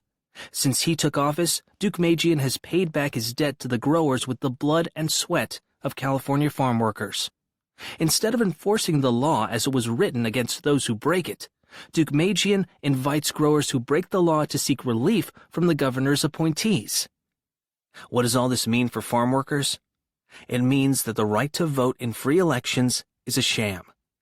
It means that the right to talk freely about the union among your fellow workers on the job is a cruel hoax. It means the right to be free from threats and intimidation by growers is an empty promise. It means the right to sit down and negotiate with your employer as equals across the bargaining table and not as peons in the field is a fraud. It means that thousands of farm workers who are owed millions of dollars in back pay because their employers broke the law are still waiting for their checks. It means that 36,000 farm workers who voted to be represented by the United Farm Workers in free elections are still waiting for contracts from growers who refuse to bargain in good faith. It means that, for farm workers, child labor will continue. It means that infant mortality will continue. It means malnutrition among our children will continue. It means the short life expectancy and the inhuman living and working conditions will continue. Are these make-believe threats? Are they exaggerations? Ask the farm workers who are still waiting for growers to bargain in good faith and sign contracts. Ask the farm workers who've been fired from their jobs because they spoke out for the union. Ask the farm workers who've been threatened with physical violence because they support the UFW. Ask the family of Rene Lopez, the young farm worker from Fresno who was shot to death last year because he supported the union. History and inevitability are on our side. The farm workers and their children, and the Hispanics and their children are the future in California. And corporate growers are the past. Those politicians who allied themselves with the corporate growers and against the farm workers and the Hispanics are in for a big surprise. They want to make their careers in politics. They want to hold power 20 and 30 years from now. But 20 and 30 years from now, in Modesto, in Salinas, in Fresno, in Bakersfield, in the Imperial Valley, and in many of the great cities of California, those communities will be dominated by farm workers, and not by growers, by the children and grandchildren of farm workers, and not by the children and grandchildren of growers. These trends are part of the forces of history that cannot be stopped. No person and no organization can resist them for very long. They are inevitable. Once social change begins, it cannot be reversed. You cannot uneducate the person who has learned to read. You cannot humiliate the person who feels pride. You cannot oppress the people who are not afraid anymore. Our opponents must understand that it's not just a union we have built. Unions, like other institutions, can come and go. But we're more than an institution. For nearly 20 years, our union has been on the cutting edge of a people's cause. And you cannot do away with an entire people. You cannot stamp out a people's cause. Regardless of what the future holds for the union, regardless of what the future holds for farm workers, our accomplishments cannot be undone. La causa, our cause, doesn't have to be experienced twice.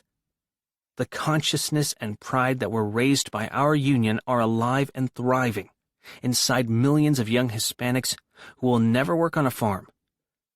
Like the other immigrant groups, the day will come when we win the economic and political rewards which are in keeping with our numbers in society. The day will come when the politicians do the right thing by our people out of political necessity and not out of charity or idealism.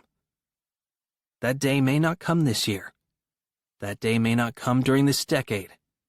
But it will come someday. And when that day comes, we shall see the fulfillment of that passage from the book of Matthew in the New Testament, that the last shall be first, and the first shall be last. And on that day, our nation shall fulfill its creed. and that fulfillment shall enrich us all. Since its takeover of Puerto Rico in 1898, the U.S. government has treated it as a colony, using its land for military purposes whenever it wanted. The Puerto Rican islands of Culebra and Vieques were used for bombing practice, uprooting people from their homes, mutilating the countryside, causing a number of deaths. A long campaign of protest finally ended the bombing practice in Culebra in 1975, although residents complained that the toxic waste from the years of misuse still has not been cleaned up. Activists carried out a similar struggle on Vieques, as described in the following statement by a Vieques schoolteacher in 1979. The speaker, Ismael Guadalupe Ortiz, who had organized one of the first protests in Vieques against the U.S. military in 1964, was arrested after giving the address. In 1999, a Navy bomb killed a civilian guard on Vieques, David Sanes.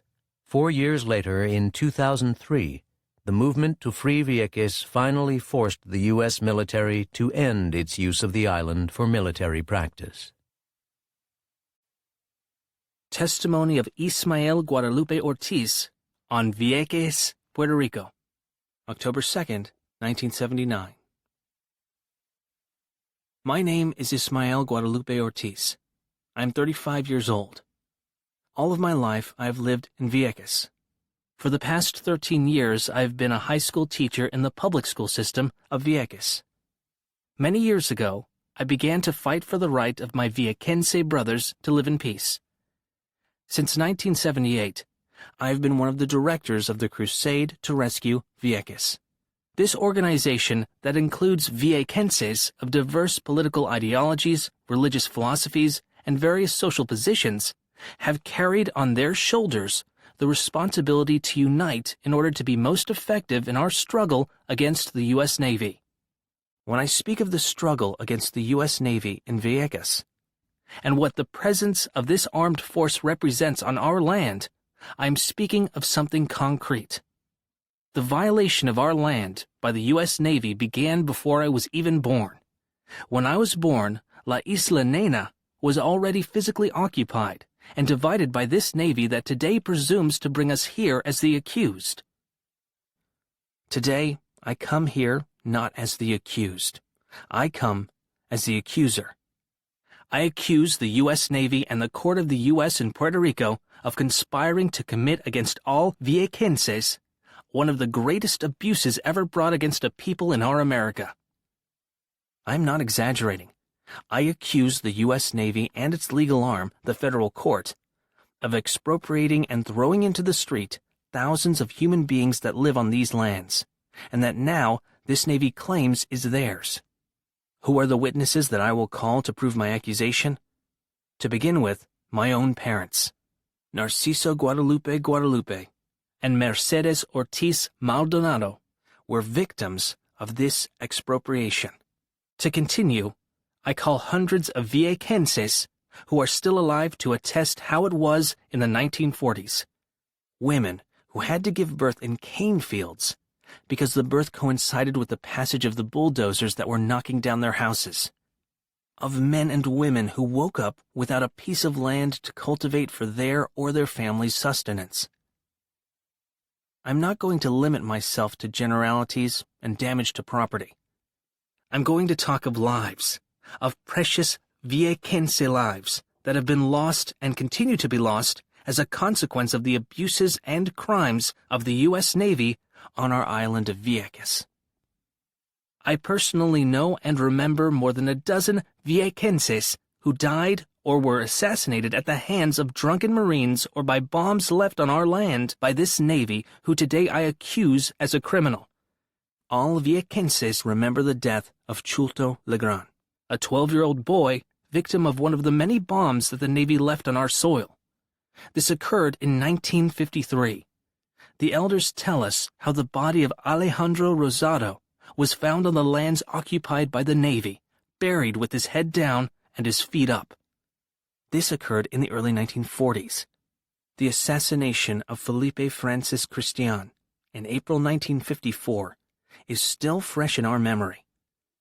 The elders tell us about the deaths of Anastasio and Domingo Acosta, father and son, victims of the Navy's bombs. Juan Maisonet, Helena Holiday, and many more form links in the chain of victims of flesh and blood, and of names and surnames.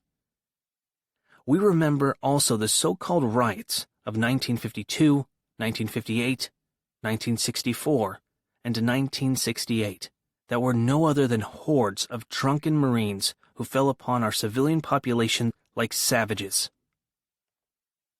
All these crimes have gone unpunished. The criminals roam free, and not this court or any other court has judged them. Nonetheless, today you judge me for getting together with my brother Viequenses in the crusade to rescue Vieques, to fight against these injustices committed by the North American Navy in my island of Vieques. In addition to these crimes against individuals, there's the collective crime against the 8,000 Viequenses that live on this island. They have taken 26,000 of the 33,000 acres that we had for our economic development and have prohibited us from fishing in our waters, the source of sustenance for hundreds of Viequenses. And our free air and land transportation has been impeded by this North American Navy that occupies our territory by force. Viequenses are a people imprisoned between two bases, between the storage of explosives and bombing and shooting that little by little takes thousands of Viequenses away from their island in a forced exile. We could continue speaking about the serious problems caused by unemployment, of an education system that offers nothing to children and young Viequenses, but I will not go on. Suffice to say that as a Viequense, as a Puerto Rican, and as the father of 2 children, I feel legitimately proud to be at the side of my people at this time, that my children will be able to say that I am a prisoner because I do not want Vieques to be for them what it was for me, that I do not want for them or any other child of my small island to be a land bombed and shot at wildly at the whim of foreigners, that I do not want for them to have a drunken Marine Corps humiliating and abusing them on their own land, that for my children and for their little friends, the abuses of today will be a thing of the past, or perhaps a lesson in a schoolroom about what happened in Vieques, and never to let it happen again anywhere else. This is why I fight. My crime is to walk on the land where I was born and have lived all my life. My crime is to fight along with my Puerto Rican and Viequense brothers against the abuses and injustices the United States Navy represents. It is for these crimes that I am being tried in this court that represents the interests of the government of the United States and Puerto Rico, and consequently the interests of the Navy of that government. This is the same court that some days ago decided that the right of the Navy to shoot and to bomb is more important than the right of 8,000 Viequenses to live in peace. This foreign court has no moral or legal authority to judge me. As a Puerto Rican, I will not find justice in the court of the invader that today attacks my people. This court can today send me to prison, but outside remain thousands who will continue the struggle, which is the struggle of all the people. In late 1984, members of Local P9 of the United Food and Commercial Workers UFCW union began a coordinated campaign against major wage and benefit cuts by Hormel, a meatpacking company in Austin, Minnesota. In August 1985, more than 90% of the Local voted to go out on strike, despite pressure from their international union officials to take concessions. The strike generated widespread solidarity from other trade unionists, some of whom were fired when they respected roving picket lines set up outside other Hormel plants. As labor historian Peter Ratcliffe writes in his book Hard Pressed in the Heartland, both the UFCW and the AFL-CIO knew that Local P9 represented a dangerous example for other labor activists and rank-and-file unionists. P9 quickly came to symbolize democracy and membership participation, a willingness to oppose corporate demands for concessions regardless of international union agendas or strategies, and a form of horizontal solidarity that threatened the vertical bureaucratic hold that international unions exercised over their locals. In 1986, the National Union put Local P9 into receivership and forced through the acceptance of a bad contract. The strike, which was ultimately defeated, was a classic example of how employer power is used to break unions and maintain their profits. Here, several participants in the strike reflect on their struggle against Hormel and its lessons. Local P9 strikers and supporters on the 1985-1986 meatpacking strike against the Hormel Company in Austin, Minnesota. 1991. Jim Guyette. I was born and raised here in Austin. This is my hometown. I started working at Hormel in July of 1968. In 1978, I got active in the union because they were negotiating a concessionary contract with the company. It was agreed that we would loan the company money to build a new plant, an interest-free loan, supposedly in return for never having our wages cut. I said, the banks got more money than I do. Why are they coming to me for a loan? We were told we had to vote for the concessionary contract, but neither the company nor the union officials told us everything that was in it. It turned out to be open season for management to do whatever they wanted. It meant concessions in benefits. It meant concessions in every aspect of work. There was a no-strike clause for 8 years and real speed-up in production. At that speed, there were many injuries. Denny Mealy. I can recall as clear as day Chuck Nyberg, then Hormel's executive vice president, saying over TV that the workers will never receive any less in the new plant than what they earned in the old plant. But when I transferred to the new plant, I lost my incentive pay, which cost me $100 a week. The reduction in medical benefits was retroactive. I personally was paying back to the company $43 a week for medical expenses I had incurred. Between the transfer to the new plant and the concessions, I lost about $160 a week. The working conditions had changed. The attitude of management to labor had changed. The injury rate was just phenomenal. It wasn't the same company. Jim Guyette. The union meetings were held in the evenings. They would hold one the next day for those of us who worked nights. The president and 1 or 2 officers would sit up there and talk about what happened the night before. If one of us tried to make a motion, they would say that these meetings were simply a courtesy, that all we could do was ask questions. But when we asked questions they didn't like, they'd get up and leave. Later, when I went to evening union meetings, they'd always rule me out of order. Finally, one of the older veterans said, "Look, I'm getting sick of all this out-of-order stuff.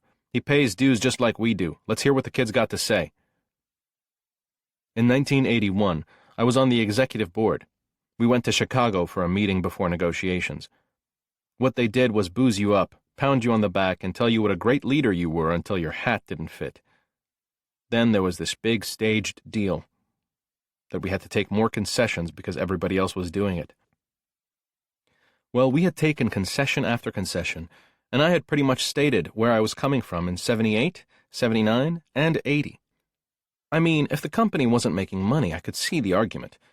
But I couldn't see any rationale in offering new concessions to a profitable employer, one making more money than it ever had before. And I could see no rationale in beating the company to the punch. I just said, "Look, I'm going to tell you guys right up front. When we go home, I ain't telling people to vote for this." They said, "We got to be united," I said. "Well, you be united all by yourselves. I want to give a minority report." I did, and we voted the contract down. The International wasn't satisfied, so we had to vote again. Basically, it was, vote till you get it right. Well, the election was just a sham. I mean, there were ballots passed out wholesale. People were dropping in 25 at a time. I asked for a recount, but they destroyed all the ballots the next day. So it finally went through, and I was marked as a troublemaker. Then I ran for president in 83. My opponent was John Anker, who's now president of the Scab Union and was one of the first to cross the picket line. Before the election, I had made a motion that the rank and file choose an election committee from the membership itself. I asked the head of the committee if he would buy his own padlock to keep the ballot box from being stuffed. He did that, and lo and behold, I won. When I took over, we had friction within the union between the old leadership and the new folks coming up. The rumor through the plant was Guyette got elected, but nothing's going to get done because the executive board controls everything. But I went straight to the membership, and we started turning things around. What we said made sense to the rank and file. We were very upfront and honest with people and answered questions the best way we knew how. I think that's been the strength of what we've been able to do. I had confidence that if they were informed, if they knew the issues, they'd generally make the right decisions. And if they didn't, people had a right to be wrong. Prior to my taking office, we'd be lucky to get a quorum of 35 people at the meetings. Our union hall held 500. Once we started communicating with everybody, we'd have to have 4 meetings a day to get them all in there. Issues got debated, pro and con. Everybody got a chance to voice their opinions, whatever they were. That was just unheard of. Cecil Kane. I came to Hormel about the time these rank-and-filers were taking over this local, Jim Guyette and Pete Winkles and a host of others. One of the first union meetings I recall was in July or August of 1984. The union had already given a ton of concessions. Now the company was threatening to cut wages. Here I was, working for $10.69 an hour, and it still wasn't enough. So I went to that meeting. I remember Jim Guyette brought back a plan that the company wanted to offer us, paying $8.75 an hour. Good God, that's $2 less. Here's a company, absolutely the most profitable meat packer in the country, and they wanted more. And they didn't come after it nickel and dime. I couldn't believe Jim was asking us what we thought. In my mind, he's the union president, and he's supposed to take care of us. Why didn't he tell them to stick it? I walked right up to the podium and said, I don't know why you even bother to come back and tell me this, but I found out that Jim Guyette doesn't make a move without coming to the rank and file. I got to appreciate it better. He would even present 2 or 3 aspects of a problem and say, what do you want to do? That's the way he always was. Before the strike, during the strike, today. Jim Guyette. Hormel had a tight control over everything. People in our community didn't see this complete domination so clearly before.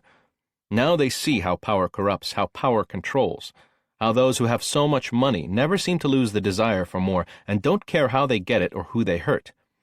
We could no longer stand by and watch people hurt to the tune of 202 injuries per 100 workers each year. Denny Mealy. My first 5 years with the company, I worked in the most dangerous area, the beef kill, doing the most dangerous job in the packing house industry. In that 5-year span, I required 196 sutures and ended up having 2 surgeries to realign my wrist. This injury rate was running rampant. Jim Guyette. Young women, 22 years old, worked at the plant for less than 2 months and got carpal tunnel syndrome. They couldn't even pick up their kids anymore. People, 30 and 32 years old, big enough and mean enough to eat nails, couldn't lift a 10-pound box. Then the company retrains them to fry hamburgers at Hardee's and McDonald's and tells them to get on with their lives, after they've ruined people. We couldn't, in good conscience, stand by. We tried to approach the Hormel company to create a safe place to work. They said to us, if you don't like it, there are plenty of others who will work under these conditions.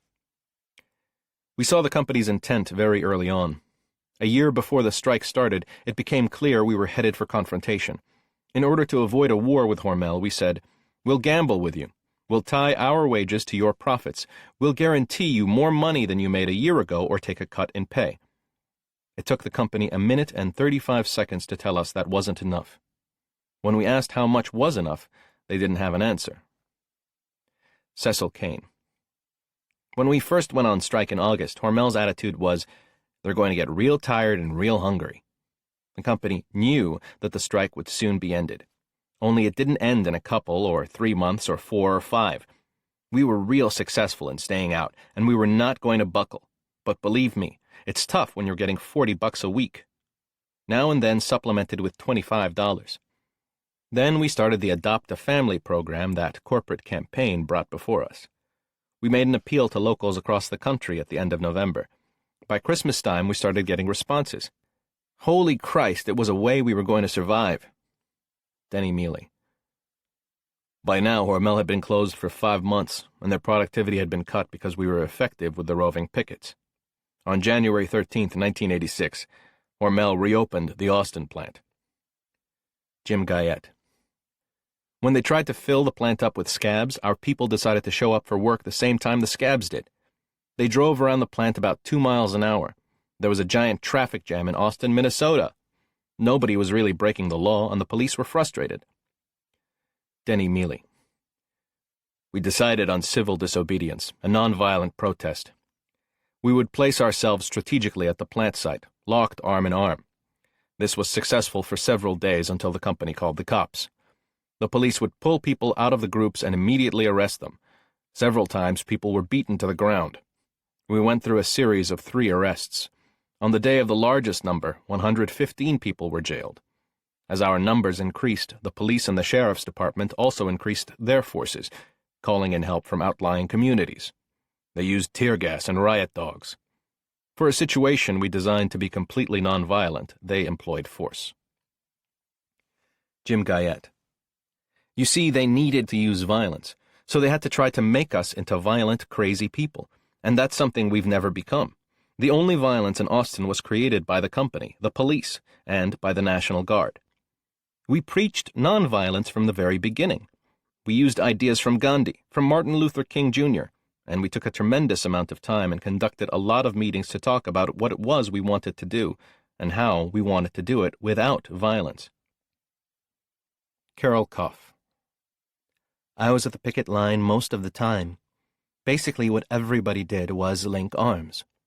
They stayed peaceful, linking arms. Terry Aarons was the first one arrested. He was just talking to an officer. He said, "We're not doing anything wrong. We're not violent. I hope you guys remain the same." That made the officers mad. They said, "Let's get him." The officers pulled so hard, Terry said he thought his arms were going to come out of their sockets. When they couldn't get him loose, the police put their fingers in his eyes and pulled him down that way. Terry's a big guy, but they pulled him down to the ground. He had injury to his eyes. Then they started macing people. They had police dogs there that could rip you apart. It got to the point where they didn't care what happened to a P9er. That's an awful feeling, but that's the feeling people had. They didn't really care if they hurt you. Cecil Kane. We were winning at first. We'd turn out 400 or 500 or 600 people there. We were effective in keeping it shut down. If you go down there and you're effective, here comes an injunction. You can only have 3 pickets per gate. In effect, they were outlawing pickets. The same difference to me. Then they started hauling up people, arresting them. Here they come on radio. Violence, mobs. In comes the guard. Carol Koff. They had the nerve to claim that one of the reasons they needed the guard was because there was a physical attack on the company photographer by one of the workers. I was out at the gate that morning. Traffic was circling both ways, plus people going into work. There was a mixture of strikers and scabs. The photographer from Hormel was purposely agitating. And if you read the police reports, they admit that this man was purposely agitating. Then he got out of his car and took a swing and a kick at one of the P9 strikers. That's when the striker kicked him back. The photographer got in his car and drove over to the corporate office. All of a sudden, they take him away by ambulance, supposedly because he's been hurt. Yet he was able to drive over and walk into the office no problem. I still feel it was a setup, I really do, because of the way it happened. They said that was one of the reasons they called the guard a physical altercation. Denny Mealy. The National Guard cut off every entrance except one, the very north gate. Then they formed a V, almost like a funnel, that led from Interstate 90 directly to the gate. Any way they could, they would get the replacement workers, scabs, into the plant. This private security force for Hormel cost the taxpayers of Minnesota over $3 million. We decided we would block that exit with cars and begin a bottleneck. Traffic started backing up. Now the highway patrol became involved. Hormel had the political power to get them to use their vehicles as tow trucks, pushing cars off the tops of bridges, down through the medians, through the intersections. Cecil Kane. I was in Fremont, Nebraska, with the roving pickets and freezing my tail off there. I came back here and heard that the National Guard had come. They were housed in St. Edward's Church. They just took it over. I drove in and went right to the interstate. I saw all those big National Guard trucks and the soldiers standing out there with shields on them. You see those things other places, you know, always on TV, but not where you live and not where your kids go to school and not against you. We didn't do anything. We didn't hurt anybody. We said, they can't do that, can they? We used to say, they can't do that, can they? We don't say that anymore. When we hear somebody say it, we laugh because they can do any damn thing they want to. Jesus Christ, I've worked all my life, paid all the goddamn taxes, did everything you're supposed to do, and these guys come in here. This was wrong, absolutely wrong. Pete Winkles. You can't imagine what it's like until you go through it. The actual military, the National Guard, comes in, exerts its authority, and blocks off half the town. And they have got absolute control. For the first time, people in this town saw them. What in the hell is going on? I mean, it really heightened everyone's consciousness. They could understand what it was like in Korea or Central America or Poland when someone voiced their dissent. Cecil Kane. We wanted to get our jobs back, but it's changed a bunch. All those hundreds of years when people thought there was a difference between whites and blacks, men and women, young and old, all that crap, it's changing. In a small town in the middle of no place in Minnesota, just a bunch of farmers, a bunch of white Caucasians, for cripe's sake, experience the same problems black people have had trying to get a job and decent housing, the same problems Hispanics face getting jobs other than under-the-table dirt, or the same problems women have been facing trying to get the same wage for the same job. Until you walk a mile in somebody else's moccasins, you really don't understand what they're talking about. The walls are coming down. These guys are looking at the country different, at the world different. We got a lot of people talking about their problems, talking about unionism, and a lot of people watching. We've got a lot of people holding hands together. And we've had quite an impact on the labor movement. In 1978, a year after he became president of the United Auto Workers Union, UAW, Doug Fraser resigned from a committee of 8 corporate executives and 8 labor officials, chaired by former Secretary of Labor John T. Dunlop. The Labor Management Group represented an attempt to forge cooperation between workers and employers, but as Fraser noted in his resignation, U.S. corporations were proving with their actions that they had no genuine interest in working with labor, instead choosing to wage a one-sided class war against working people, the unemployed, the poor, the minorities, the very young and the very old, and even many in the middle class of our society. Here is the text of Fraser's open letter. Douglas A. Fraser, Resignation Letter to the Labor Management Group, July 19, 1978. I deeply regret that it was necessary to cancel the meeting of the Labor Management Group scheduled for July 19th. It was my intention to tell you personally at that meeting what I must now convey in this letter, because the group is not planning to meet again until late September. I have come to the reluctant conclusion that my participation in the Labor Management Group cannot continue. I am therefore resigning from the group as of July 19th. You are entitled to know why I take this action, and you should understand that I have the highest regard for John Dunlop, my colleagues on the labor side, and, as individuals, those who represent the corporate elite in the group. Attractive as the personalities may be, we all sit in a representative capacity. I have concluded that participation in these meetings is no longer useful to me or to the 1.5 million workers I represent as president of the UAW. I believe leaders of the business community, with few exceptions, have chosen to wage a one-sided class war today in this country, a war against working people, the unemployed, the poor, the minorities, the very young and the very old, and even many in the middle class of our society. The leaders of industry, commerce, and finance in the United States have broken and discarded the fragile, unwritten compact previously existing during a past period of growth and progress. For a considerable time, the leaders of business and labor have sat at the Labor Management Group's table, recognizing differences, but seeking consensus where it existed. That worked because the business community in the U.S. succeeded in advocating a general loyalty to an allegedly benign capitalism that emphasized private property, independence, and self-regulation along with an allegiance to free democratic politics. That system has worked best, of course, for the haves in our society rather than the have-nots. Yet it survived in part because of an unspoken foundation, that when things got bad enough for a segment of society, the business elite gave a little bit, enabling government or interest groups to better conditions somewhat for that segment. That give usually came only after sustained struggle, such as that waged by the labor movement in the 1930s and the civil rights movement in the 1960s. The acceptance of the labor movement, such as it has been, came because business feared the alternatives. Corporate America didn't join the fight to pass the Civil Rights Act of 1964 or the Voting Rights Act, but it eventually accepted the inevitability of that legislation. Other similar pieces of legislation aimed at the human needs of the disadvantaged have become national policy only after real struggle.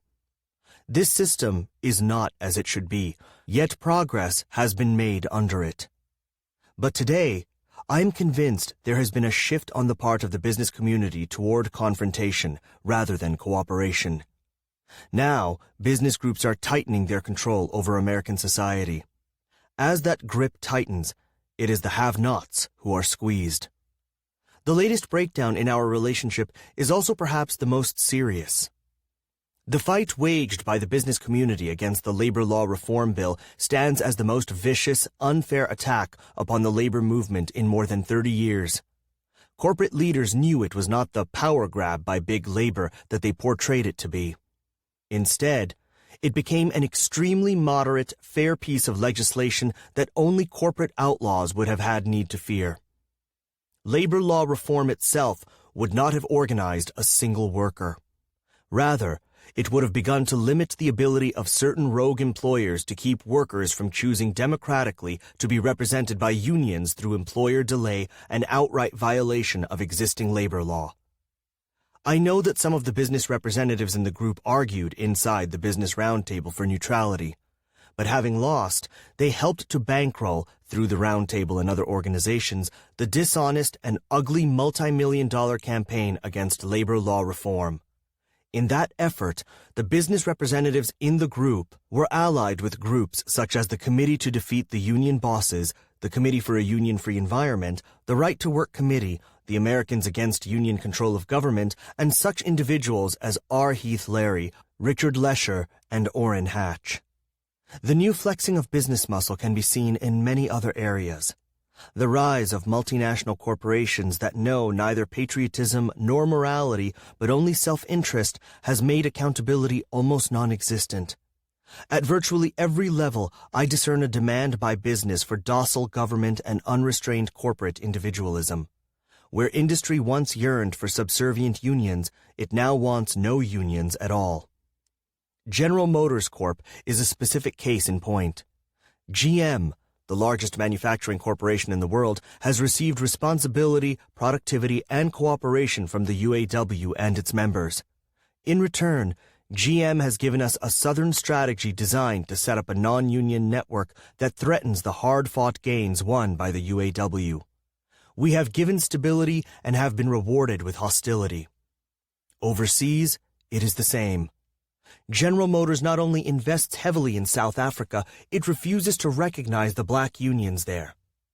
My message should be very clear. If corporations like General Motors want confrontation, they cannot expect cooperation in return from labor. There are many other examples of the new class war being waged by business.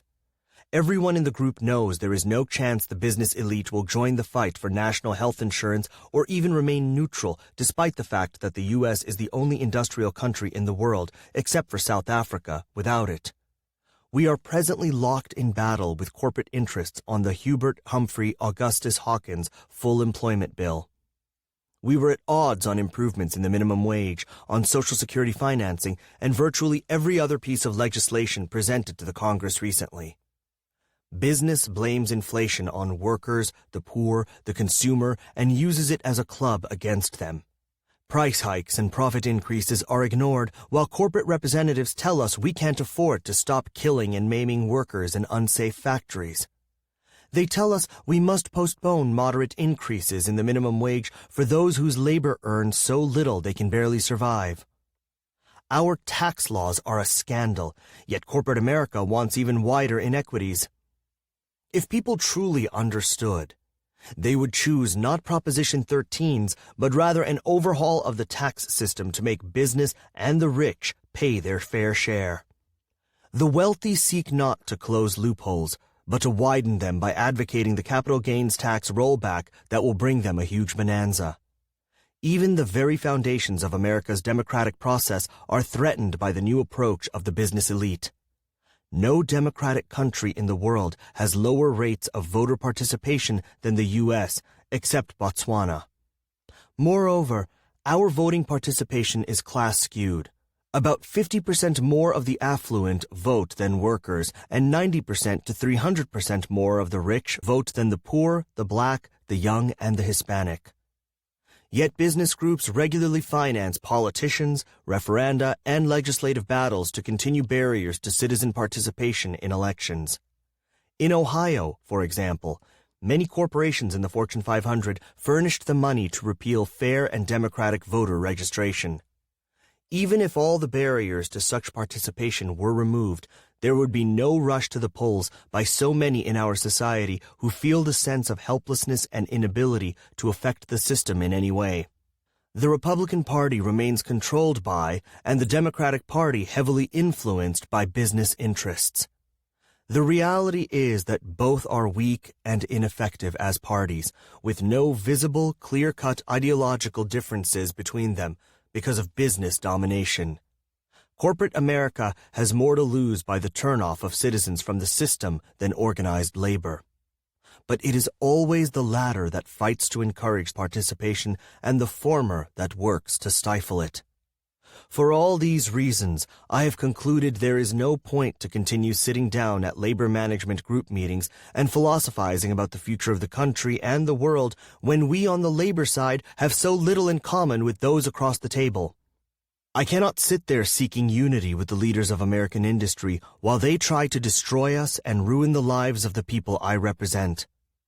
I would rather sit with the rural poor, the desperate children of urban blight, the victims of racism, and working people seeking a better life than with those whose religion is the status quo, whose goal is profit, and whose hearts are cold. We in the UAW intend to reforge the links with those who believe in struggle. The kind of people who sat down in the factories in the 1930s and who marched in Selma in the 1960s. I cannot assure you that we will be successful in making new alliances and forming new coalitions to help our nation find its way. But I can assure you that we will try.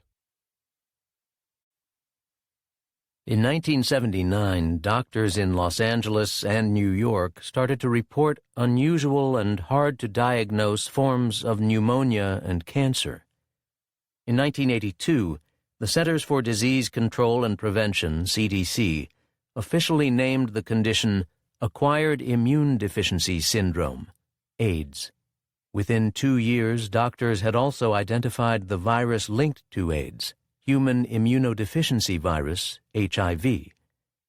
But the history of AIDS has been one of denial and suppression, because those most immediately affected by the disease in its early years were gays and lesbians, often people of color, and drug users. President Ronald Reagan did not make public mention of the epidemic until October 1987. People with HIV and AIDS and public health advocates have had to battle for recognition of the disease, affordable and effective treatment, and public education and health programs to prevent the spread of HIV. In March 1987, the political movement to confront the AIDS crisis found militant expression with the formation of ACT UP, the AIDS Coalition to Unleash Power, in New York. The group popularized the slogan "Silence equals death" and engaged in direct action and civil disobedience to confront complacent politicians, health officials, journalists, and other establishment figures. Here, activist Vito Russo, the author of a groundbreaking book called The Celluloid Closet and a founding member of ACT UP and the Gay and Lesbian Anti-Defamation League, speaks of how people with AIDS were dying not of a disease, but of homophobia, of racism, and of indifference. Russo himself died as a result of AIDS in 1990, aged 44. Vito Russo. Why We Fight, 1988. A friend of mine in New York City has a half-fare transit card. which means that you get on buses and subways for half price. And the other day, when he showed his card to the token attendant, the attendant asked what his disability was, and he said, "I have AIDS." And the attendant said, "No, you don't. If you had AIDS, you'd be home dying." And so I wanted to speak out today as a person with AIDS who is not dying.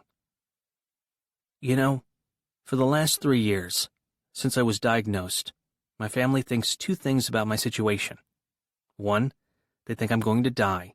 And two, they think that my government is doing absolutely everything in their power to stop that. And they're wrong, on both counts. So, if I'm dying from anything, I'm dying from homophobia. If I'm dying from anything, I'm dying from racism. If I'm dying from anything, it's from indifference and red tape, because these are the things that are preventing an end to this crisis. If I'm dying from anything, I'm dying from Jesse Helms. If I'm dying from anything, I'm dying from the President of the United States. And especially, if I'm dying from anything, I'm dying from the sensationalism of newspapers and magazines and television shows, which are interested in me as a human interest story, only as long as I'm willing to be a helpless victim, but not if I'm fighting for my life. If I'm dying from anything, I'm dying from the fact that not enough rich, white, heterosexual men have gotten AIDS for anybody to give a shit. You know, living with AIDS in this country is like living in the Twilight Zone. Living with AIDS is like living through a war which is happening only for those people who happen to be in the trenches. Every time a shell explodes, you look around and you discover that you've lost more of your friends, but nobody else notices. It isn't happening to them. They're walking the streets as though we weren't living through some sort of nightmare. And only you can hear the screams of the people who are dying and their cries for help.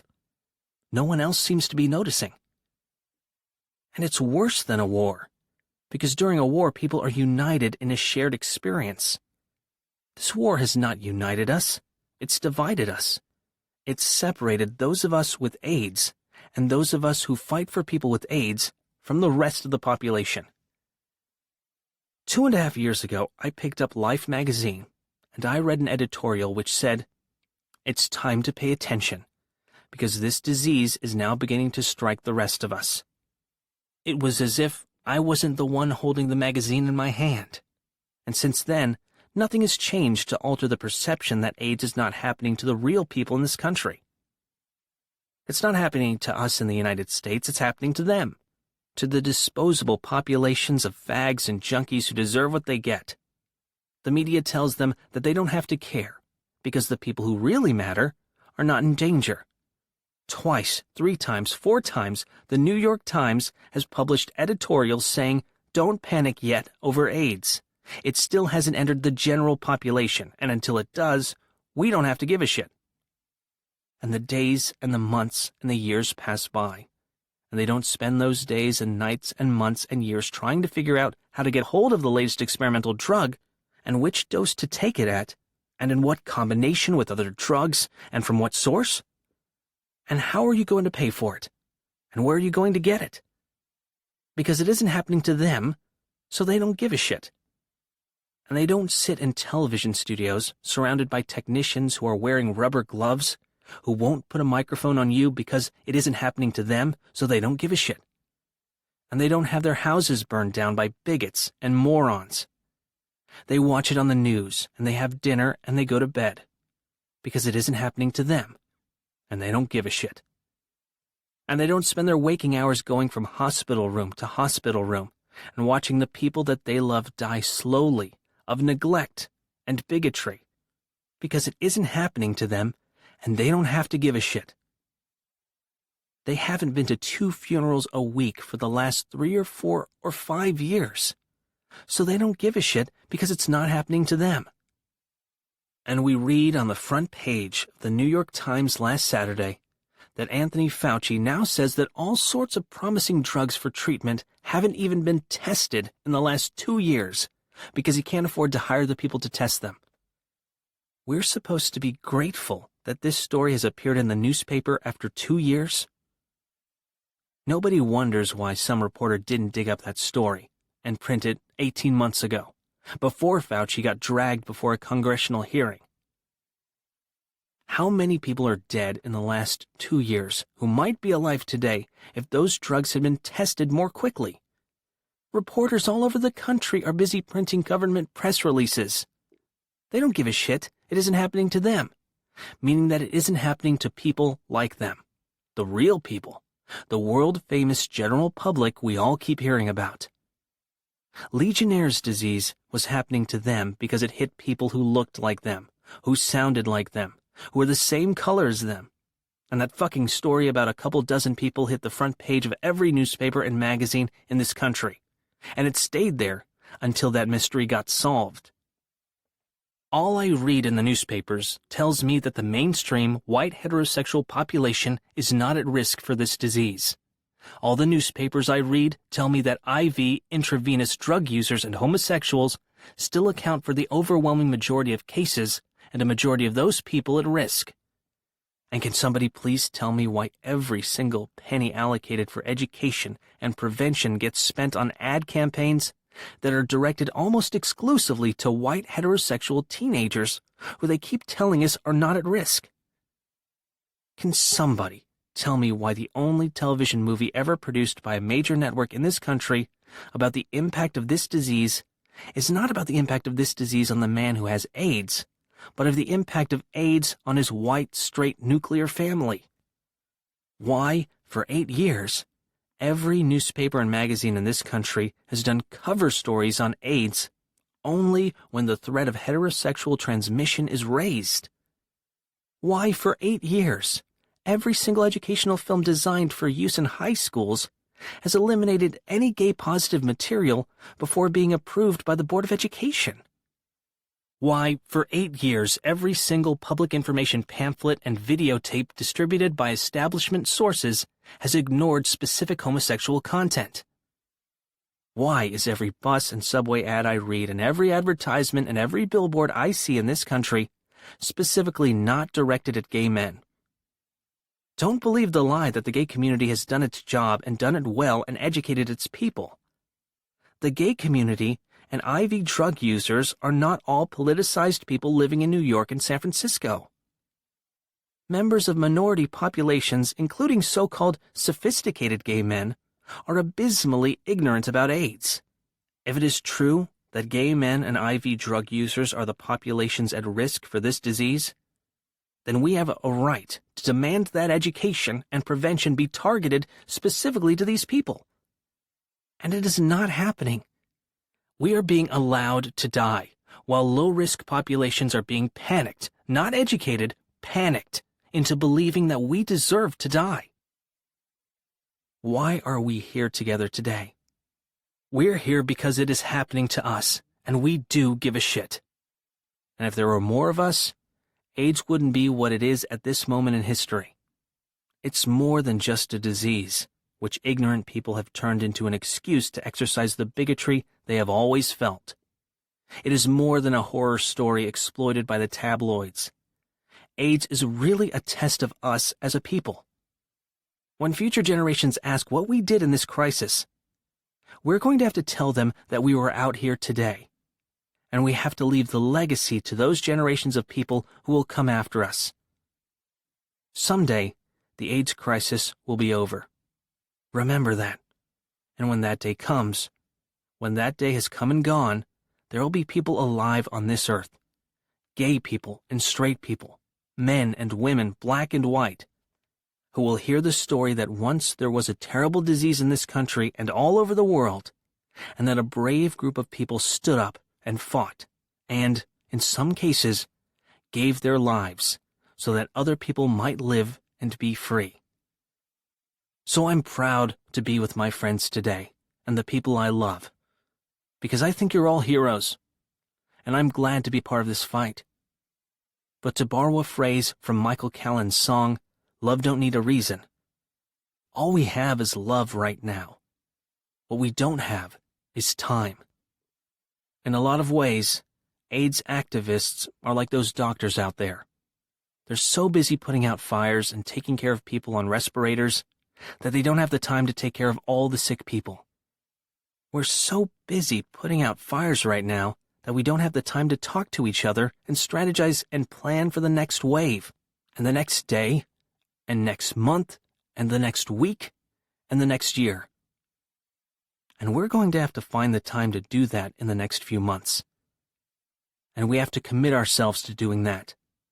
And then, after we kick the shit out of this disease, we're all going to be alive to kick the shit out of this system, so that this never happens again.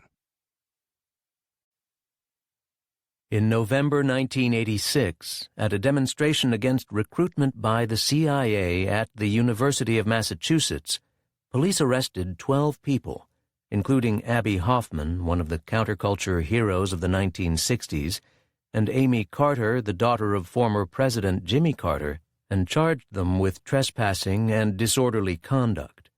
The group had occupied a campus building to drive home their message. When the case came to trial in April 1987, the defense turned the court into a forum on abuses by the CIA, bringing in Daniel Ellsberg and others to give testimony. In a major victory, all of the defendants were acquitted of the charges against them. Here, Abby Hoffman, a co-founder of the Youth International Party, the Yippies, and one of the defendants in the famous Chicago 7 trial after the crackdown on protesters at the 1968 Democratic National Convention, presents his closing remarks to the jury. Hoffman acted as his own attorney in the case. Abby Hoffman. Closing argument. April 15th, 1987. Good morning, women and men of the jury. At 50, I am the oldest of the student defendants. In a short time, you will retire to deliberate your decision.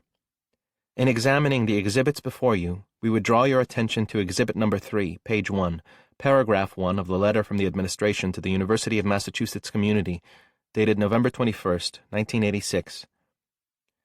The university has consistently been committed to providing, promoting, and protecting an environment which encourages the free exchange of ideas through formal classes, meetings, public addresses, private conversations, and demonstrations.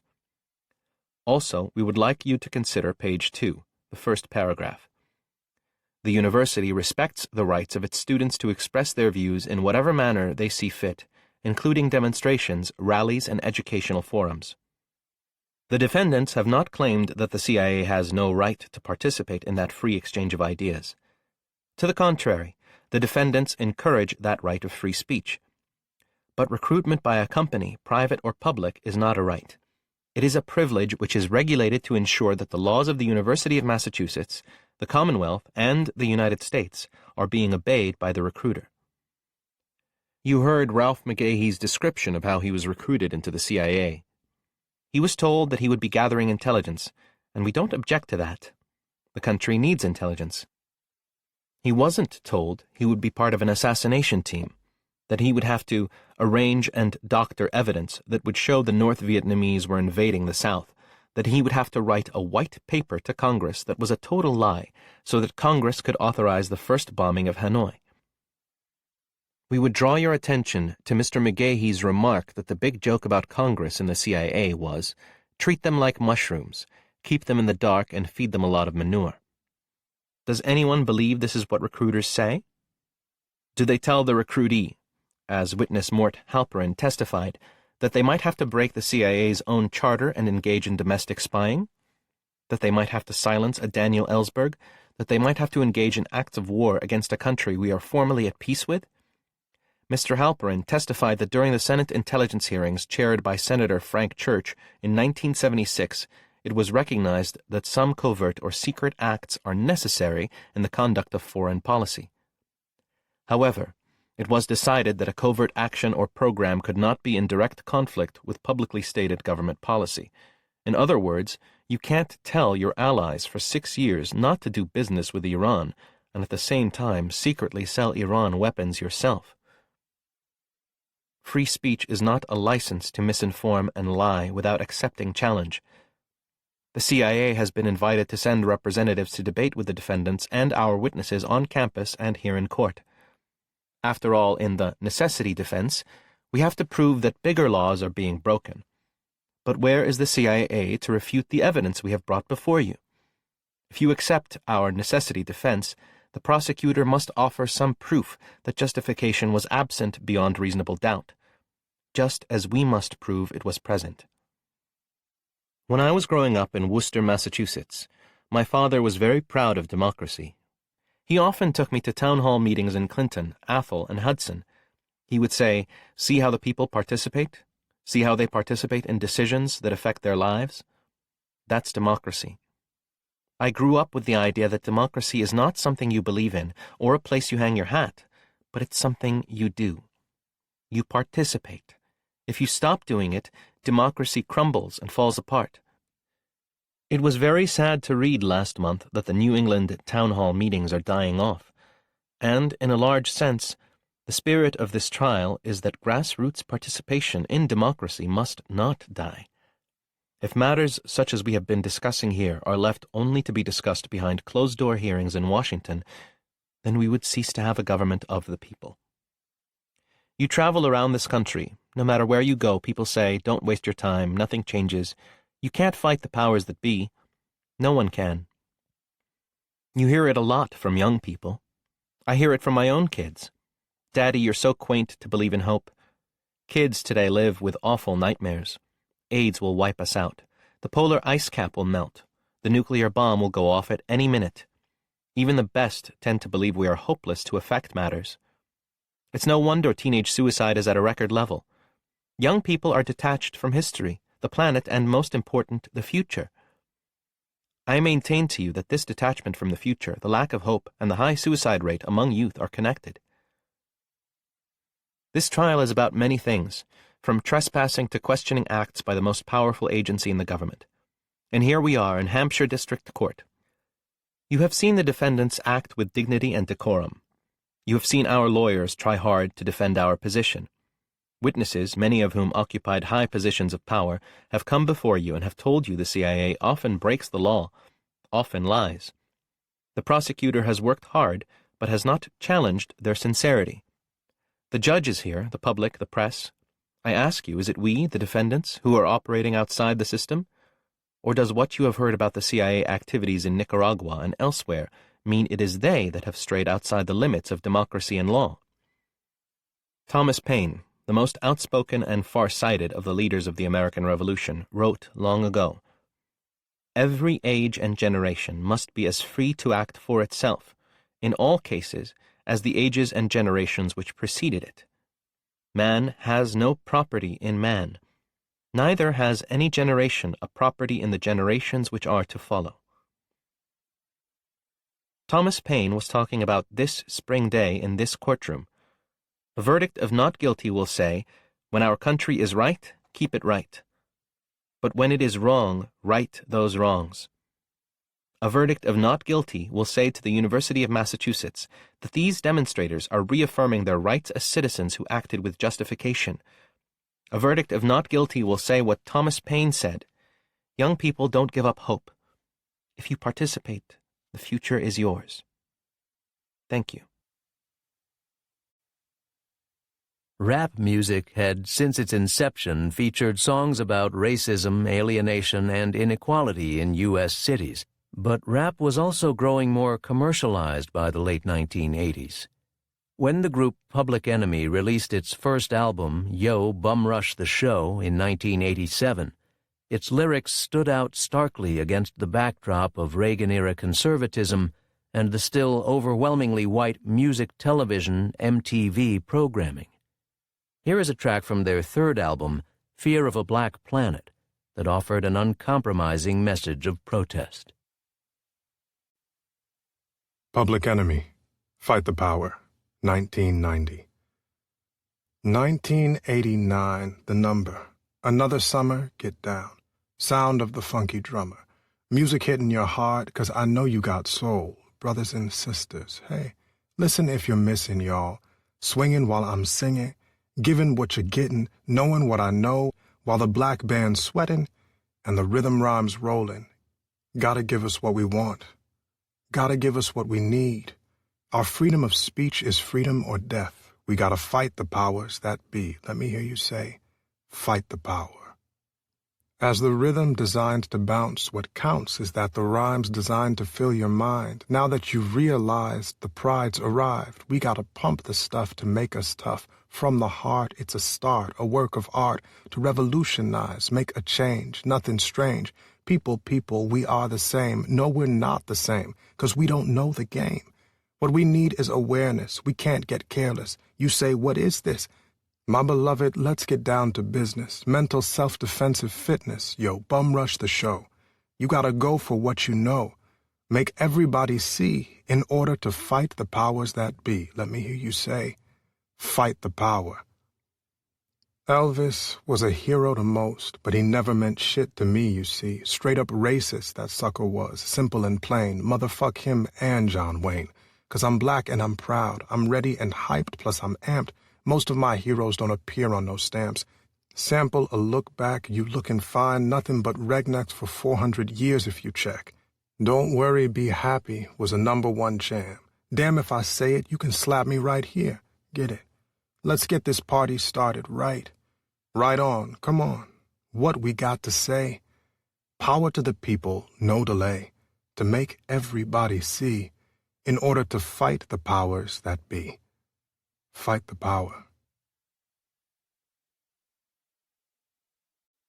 Chapter 22. Panama, the 1991 Gulf War, and the War at Home. The administration of George H.W. Bush, coming into office in early 1989, seemed determined to eradicate the Vietnam Syndrome, that is, the reluctance of Americans to go to war. Bush found an easy target in Panama, whose military dictator, Manuel Noriega, had once worked for the CIA, but was now becoming troublesome to the U.S. government.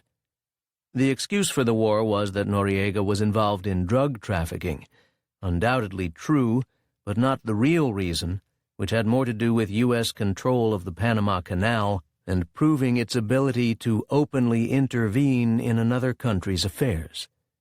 It was a short war, totally one-sided. The bombardment of Panama City resulted in the destruction of neighborhoods and the deaths of at least 1,000 ordinary citizens of Panama. Noriega was arrested and jailed, but the drug trade continued. In 1990, Iraqi dictator Saddam Hussein, once befriended and given arms by the U.S. government, took over the neighboring oil sheikhdom of Kuwait. Rejecting any possibility of negotiating with Iraq in order to end its occupation of Kuwait, the Bush administration, with the approval of Congress, went to war.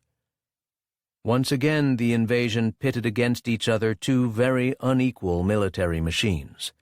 There was a huge loss of life among Iraqis as a result of the heavy bombardment by the U.S. Air Force. A few hundred U.S. soldiers were killed, but tens of thousands, perhaps 100,000 Iraqis, civilians and soldiers, died. In the United States, there were protests all over the country against the war. In Washington, D.C., 150,000 people marched against the war. There were huge demonstrations in New York and San Francisco. Much of the public support for the war was based on the idea that we must support our troops. A disabled Vietnam veteran named Philip Avillo, now a history professor at York College in Pennsylvania, wrote in a local newspaper, "Yes, we need to support our men and women under arms, but let's support them by bringing them home, not by condoning this barbarous, violent policy." The black community was far less enthusiastic than the rest of the country about the war. An ABC News Washington Post poll in early February 1991, in the midst of the war, found that support for the war was 84% among whites, but only 48% among African Americans. A meeting of black leaders in New York called the war an immoral and unspiritual diversion, a blatant evasion of our domestic responsibilities. As the United States entered the 1990s, the political system remained in the control of those who had great wealth, whether Democrats or Republicans were in power. The country was divided, although no mainstream political leader would speak of it, into classes of extreme wealth and extreme poverty, separated by an insecure and jeopardized middle class. Yet there was, unquestionably, though largely unreported, what one worried mainstream journalist called a permanent adversarial culture that refused to surrender the possibility of a more equal, more humane society. If there was hope for the future of the United States, it lay in the promise of that refusal. As Washington prepared for a war in Iraq in 1990, a father and founder of the Military Families Support Network sent an open letter to President Bush, which was published in the New York Times. Alex Molnar. If my Marine son is killed. August 23rd, 1990. Dear President Bush, I kissed my son goodbye today. He is a 21-year-old Marine. You have ordered him to Saudi Arabia. The letter telling us he was going arrived at our vacation cottage in northern Wisconsin by express mail on August 13th. We left immediately for North Carolina to be with him. Our vacation was over. Some commentators say you are continuing your own vacation to avoid appearing trapped in the White House, as President Carter was during the Iran hostage crisis. Perhaps that is your reason. However, as I sat in my motel room watching you on television, looking through my son's hastily written last will and testament, and listening to military equipment rumble past, you seemed, to me, to be both callous and ridiculous chasing golf balls and zipping around in your boat in Kennebunkport. While visiting my son, I had a chance to see him pack his chemical weapons suit and try on his body armor. I don't know if you've ever had this experience, Mr. President. I hope you never will. I also met many of my son's fellow soldiers. They are fine young men. A number told me that they were from poor families. They joined the Marines as a way of earning enough money to go to college. None of the young men I met are likely to be invited to serve on the board of directors of a savings and loan association, as your son Neil was. And none of them have parents well enough connected to call or write a general to ensure that their child stays out of harm's way, as Vice President Dan Quayle's parents did for him during the Vietnam War. I read in today's Raleigh News and Observer that, like you, Vice President Quayle and Secretary of State James Baker are on vacation. Meanwhile, Defense Secretary Dick Cheney is in the Persian Gulf. I think this symbolizes a government that no longer has a non-military foreign policy vision, one that uses the military to conceal the fraud that American diplomacy has become.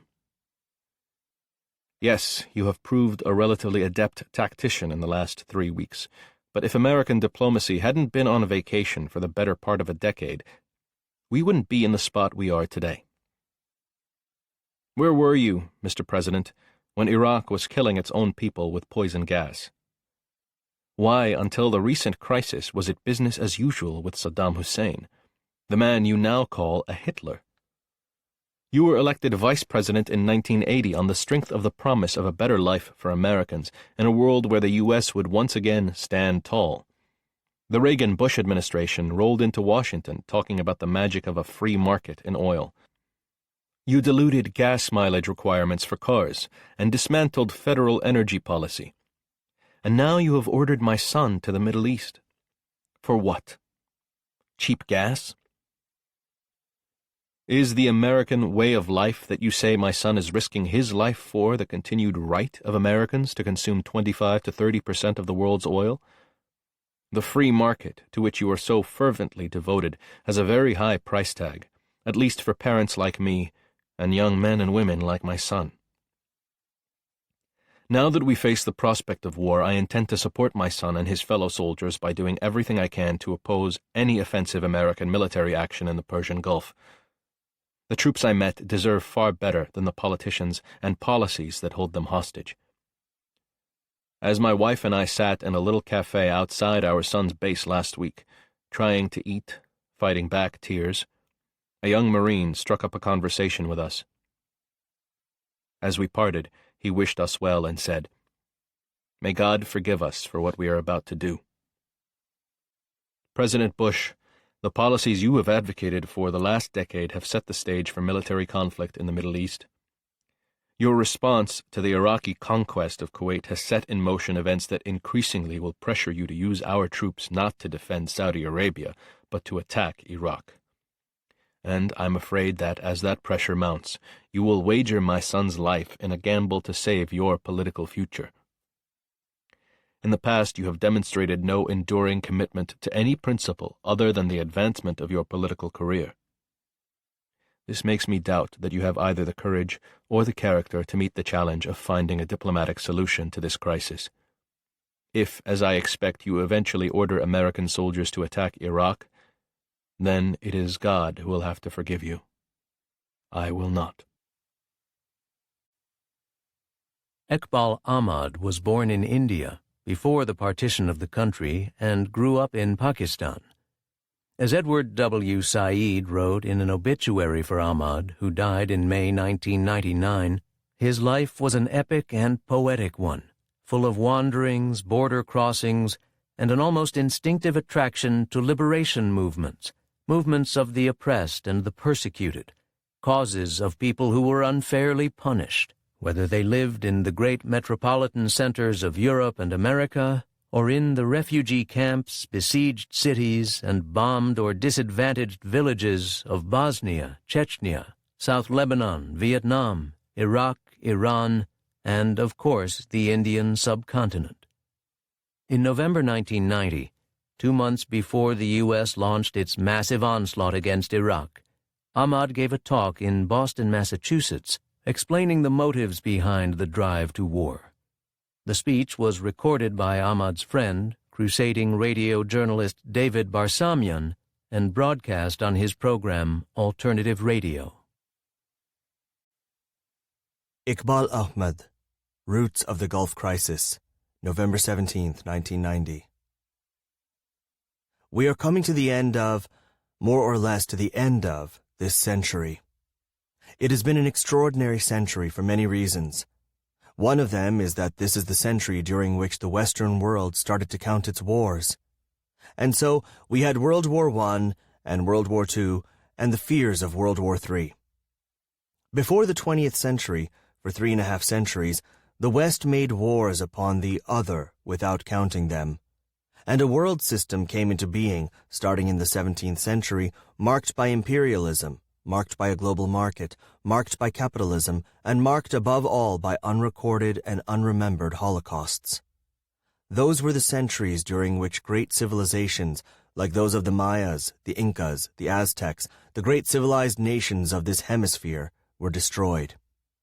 Those were also centuries during which other great civilizations of Africa and China, and of India and of the Middle East, were subjugated. And those wars were not remembered, or I should say, were remembered only when a garden was besieged or a Custer was killed.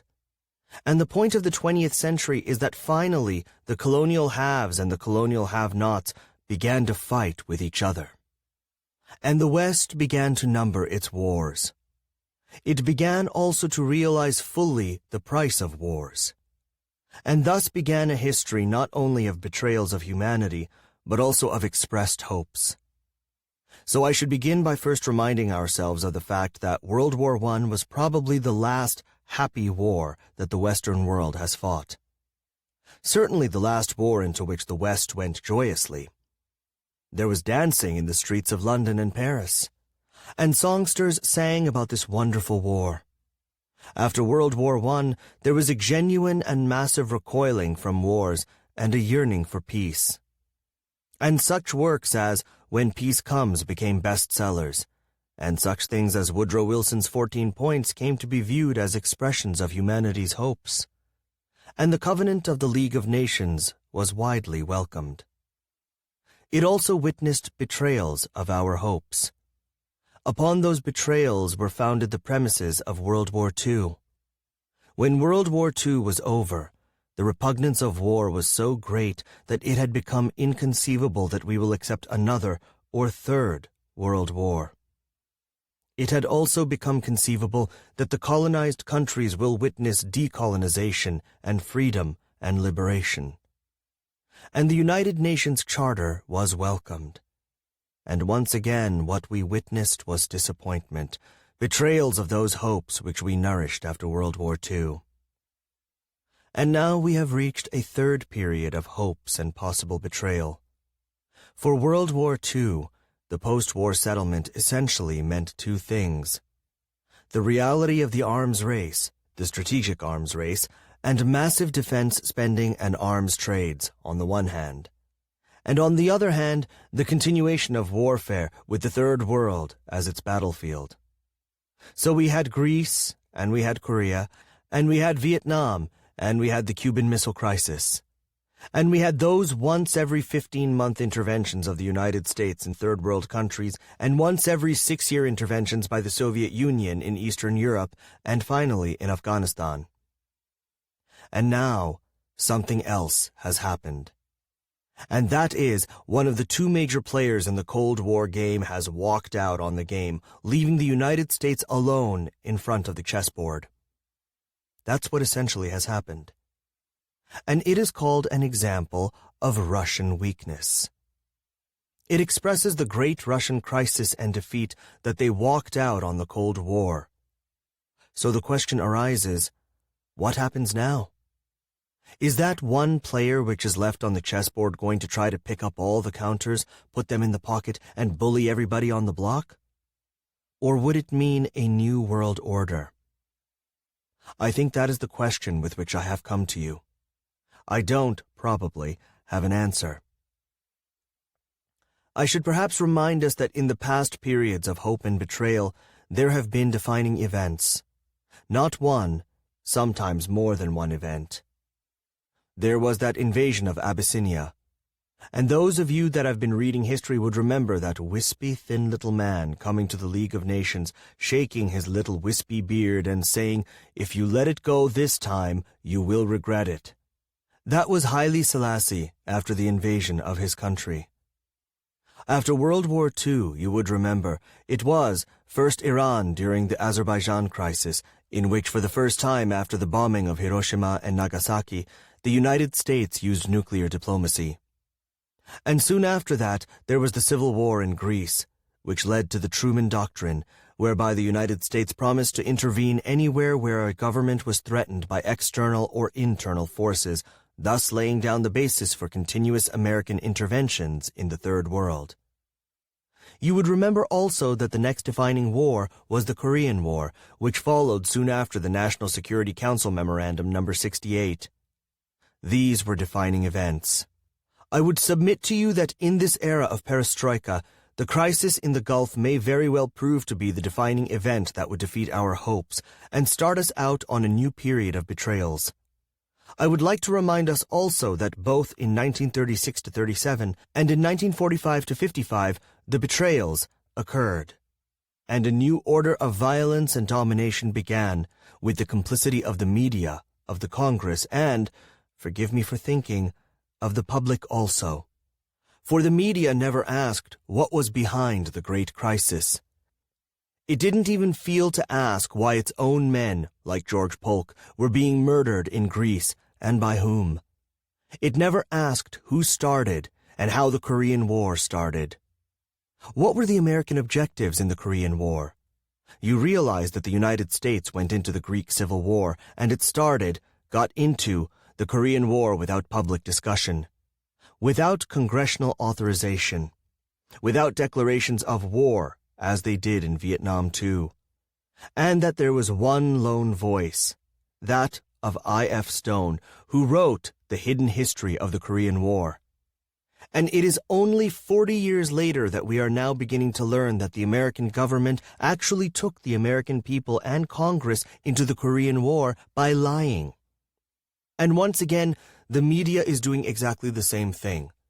And we must not be complicit this time. The media, the universities, the Congress have all failed to ask fundamental questions about the crisis in the Gulf. No substantive discussion of this crisis has yet taken place. Into the 4th month of this crisis, and nearly 400,000 troops to be dispatched, most already there, a few more to be dispatched. First, there has been nothing that I have seen in the media about what compels Saddam Hussein's extraordinary ambitions. This fellow is being described as Hitler, as a dictator, as a tyrant. as a dangerous guy in that region. And nobody is asking why. Because this dictator has been around for 15 years. What has suddenly in 1990 compelled his ambition that requires 350,000 American troops to control? What did it? No one has named the Camp David Accords, and Saddam Hussein's ambitions are directly attributable to the Camp David Accords. Remember the following. Since the decline of the Ottoman Empire, in other words, since the beginning of the 19th century, Egypt has played the role of the regional influential in the Arab world. Politically, culturally, even militarily. Egypt has led the Arab world and ideologically. The Camp David Accords' supreme achievement was to isolate Egypt from its Arab milieu. When Anwar Sadat signed that piece of paper, his hope had been that this would lead to the return of Egyptian territory to Egypt, which he did get. And two, a modicum of justice for the Palestinians, so that, over time, his isolation will be ameliorated. And that minimum that was promised to Sadat in the Camp David Accords was not honored. In fact, the maximum was dishonored. To remind you of one reality alone, Carter and Harold Saunders and William B. Quandt, the three American negotiators from top to the bottom, with Carter at the top, Saunders in the middle, and Quandt at the bottom, have testified and recorded in their books that in the last 3 days of the Camp David negotiations, the negotiations had broken down on one issue. And the issue was Sadat's insistence that there should be written in the Camp David Accords that Israel will put up no more settlements in the West Bank and Gaza. And Menachem Begin would say, I am willing to agree on it informally, but won't do it in writing. And Carter weighs in and says, you must understand Begin's difficult position. I give you guarantee that there will be no settlements. And then that day they signed the piece of paper in front of the television camera on primetime television. And Anwar Sadat and Begin and Carter kissed each other. Sadat was particularly fond of kissing.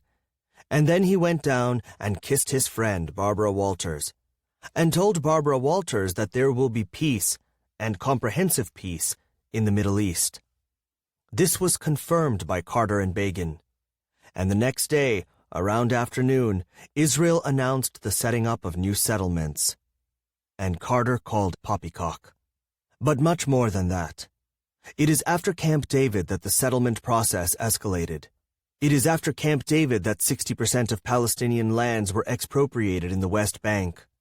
It is after Camp David that nearly 80% of Palestinian water came under the Israeli occupying authorities' control. And it was after Camp David that nearly 18,000 books were banned in the West Bank and Gaza. And it is after Camp David that Palestinian local leaders began to be deported in violation of the Geneva Conventions. Have you noticed what I have just said? It is after Camp David that the 4 elements of life without which no community can survive came under organized assault by the Israeli military occupation authorities. Those are land, water, culture, and leaders.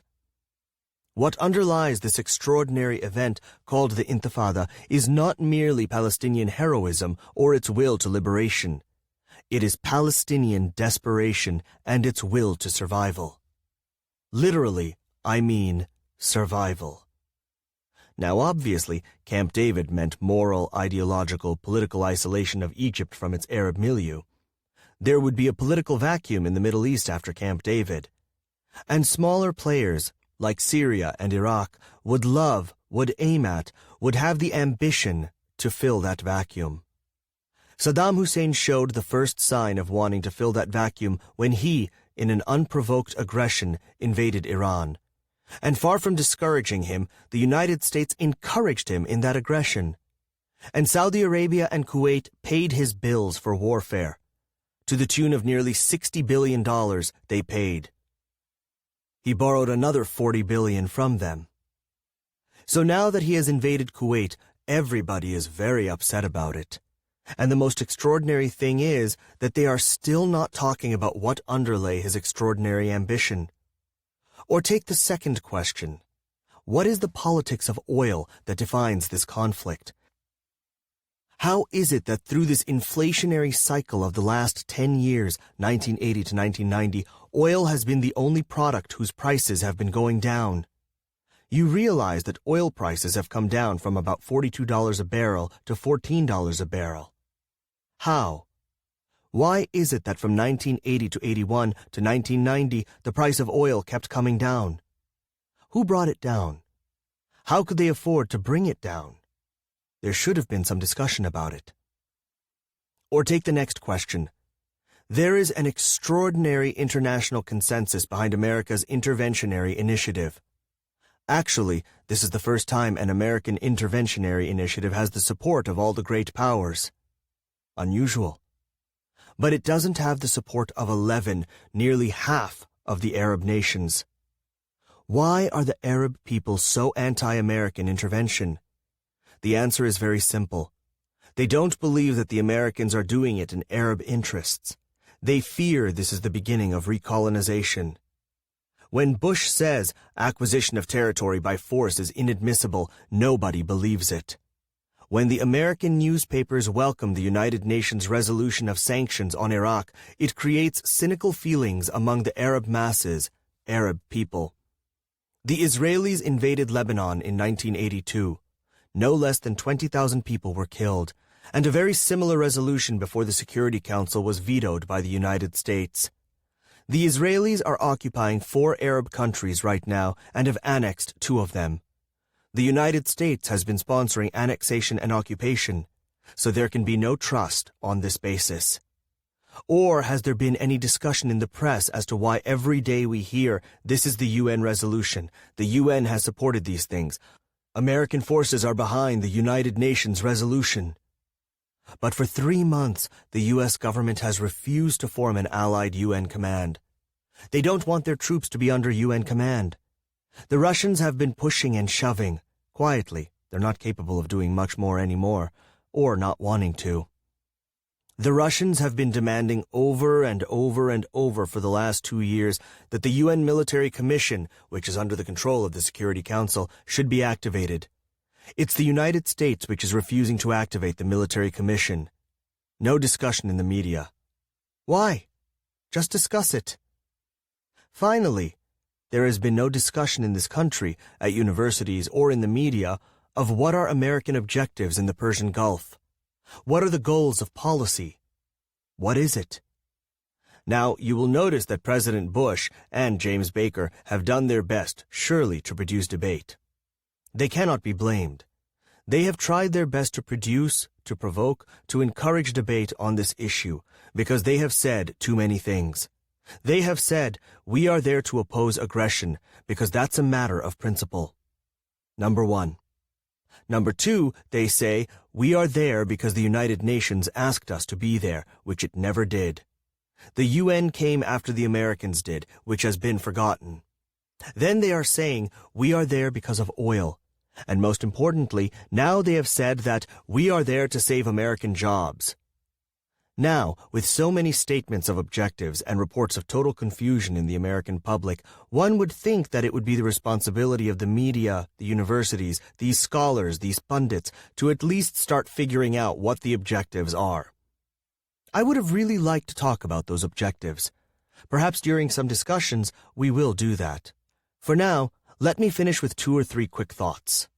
1. You will recall that since 1970, the United States has been desperate to insert its military and political power in the Middle East.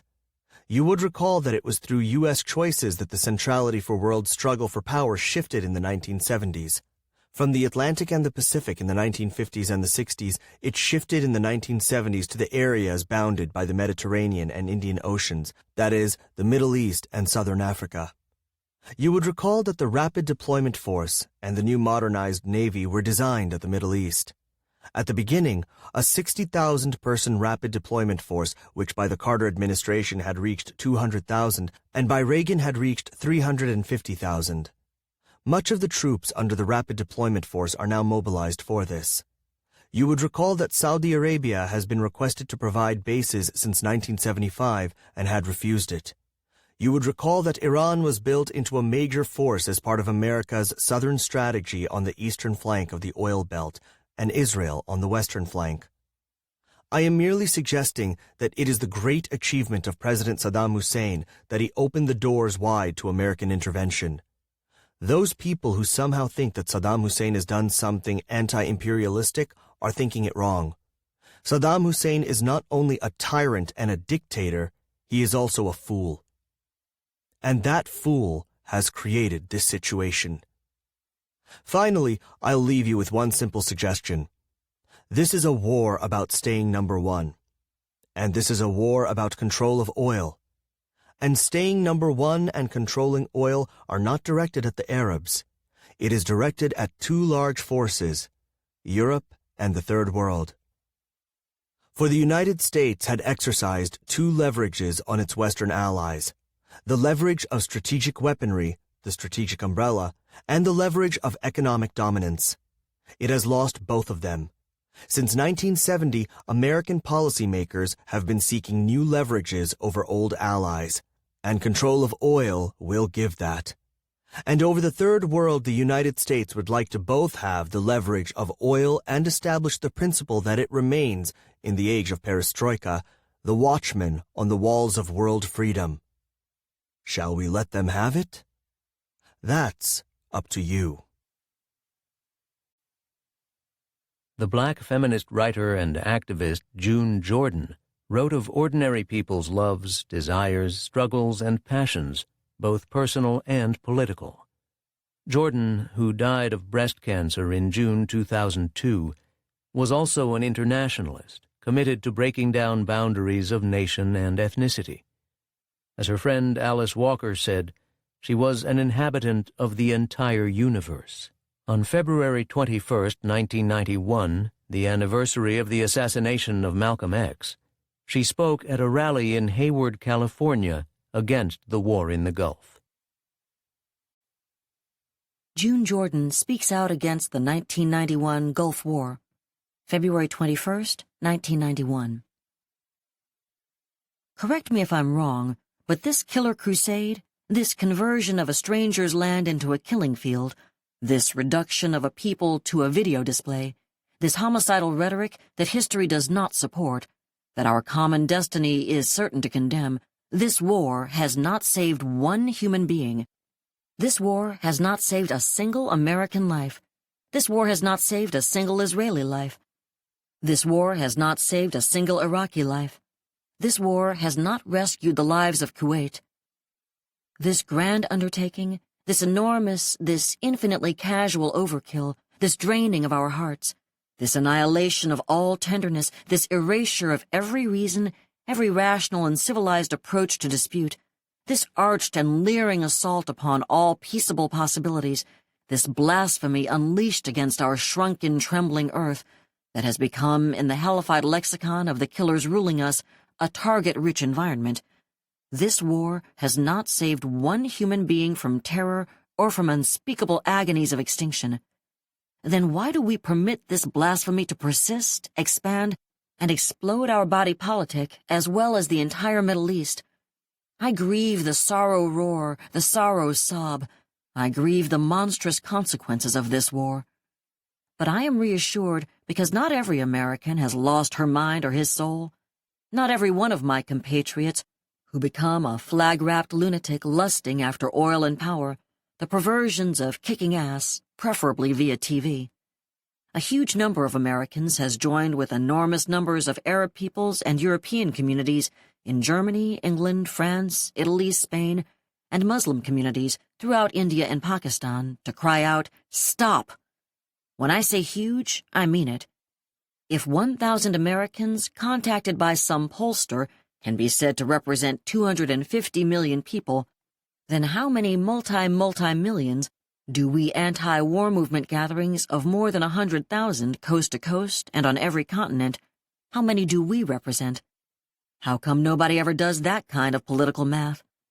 Tonight, February 21st, 1991, when yet again the ruling white men of America despise peace and sneer at negotiations and intensify their arm's-length armchair prosecution of this evil war, this display of racist value system that will never allow for any nationalism that is not their own, and that will never allow third world countries to control their own natural resources, and that will never ever express, let alone feel, regret or remorse or shame or horror at the loss of any human life that is not white. Tonight, I am particularly proud to be an African American. By launching the heaviest air assault in history against Iraq on January 15th, George Bush dared to desecrate the birthday of Martin Luther King Jr. Tonight, and 83,000 bombing missions later, is the 26th anniversary of the assassination of Malcolm X. On this sorry evening, the world has seen the pathological real deal behind the sanctimonious rhetoric of Bush and company. The Persian Gulf War is not about Iraqi withdrawal from Kuwait. The war is not about Kuwait at all. Clearly, it's not about international law or respect or United Nations resolutions, since by comparison to Washington and Pretoria, the Butcher of Baghdad is a minor league Johnny-come-lately to the realm of outlaw conduct and contempt for world opinion. What has happened tonight is that the Soviet leader, Mikhail Gorbachev, and the government of Iraq have reached an agreement whereby Iraq will withdraw from Kuwait, and that is a fact, regardless of anything else included or omitted by the proposal. This agreement should provide for immediate ceasefire, a cessation to the slaughter of Iraqi men and women, and a halt to the demolition nationwide of their water supply, the access to food and security. What is the response of the #1 white man in America? He's gone off to the theater.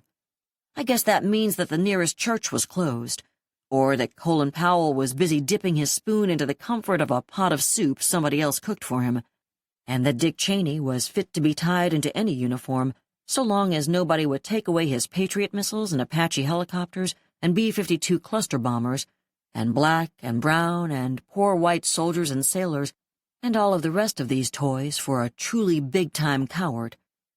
Confronted with the nightmare prospect of peace, Bush goes off to the theater because he will be damned if he will acknowledge that Saddam Hussein is a man, is the head of a sovereign state, is an enemy to be reckoned with, an opponent with whom one must negotiate.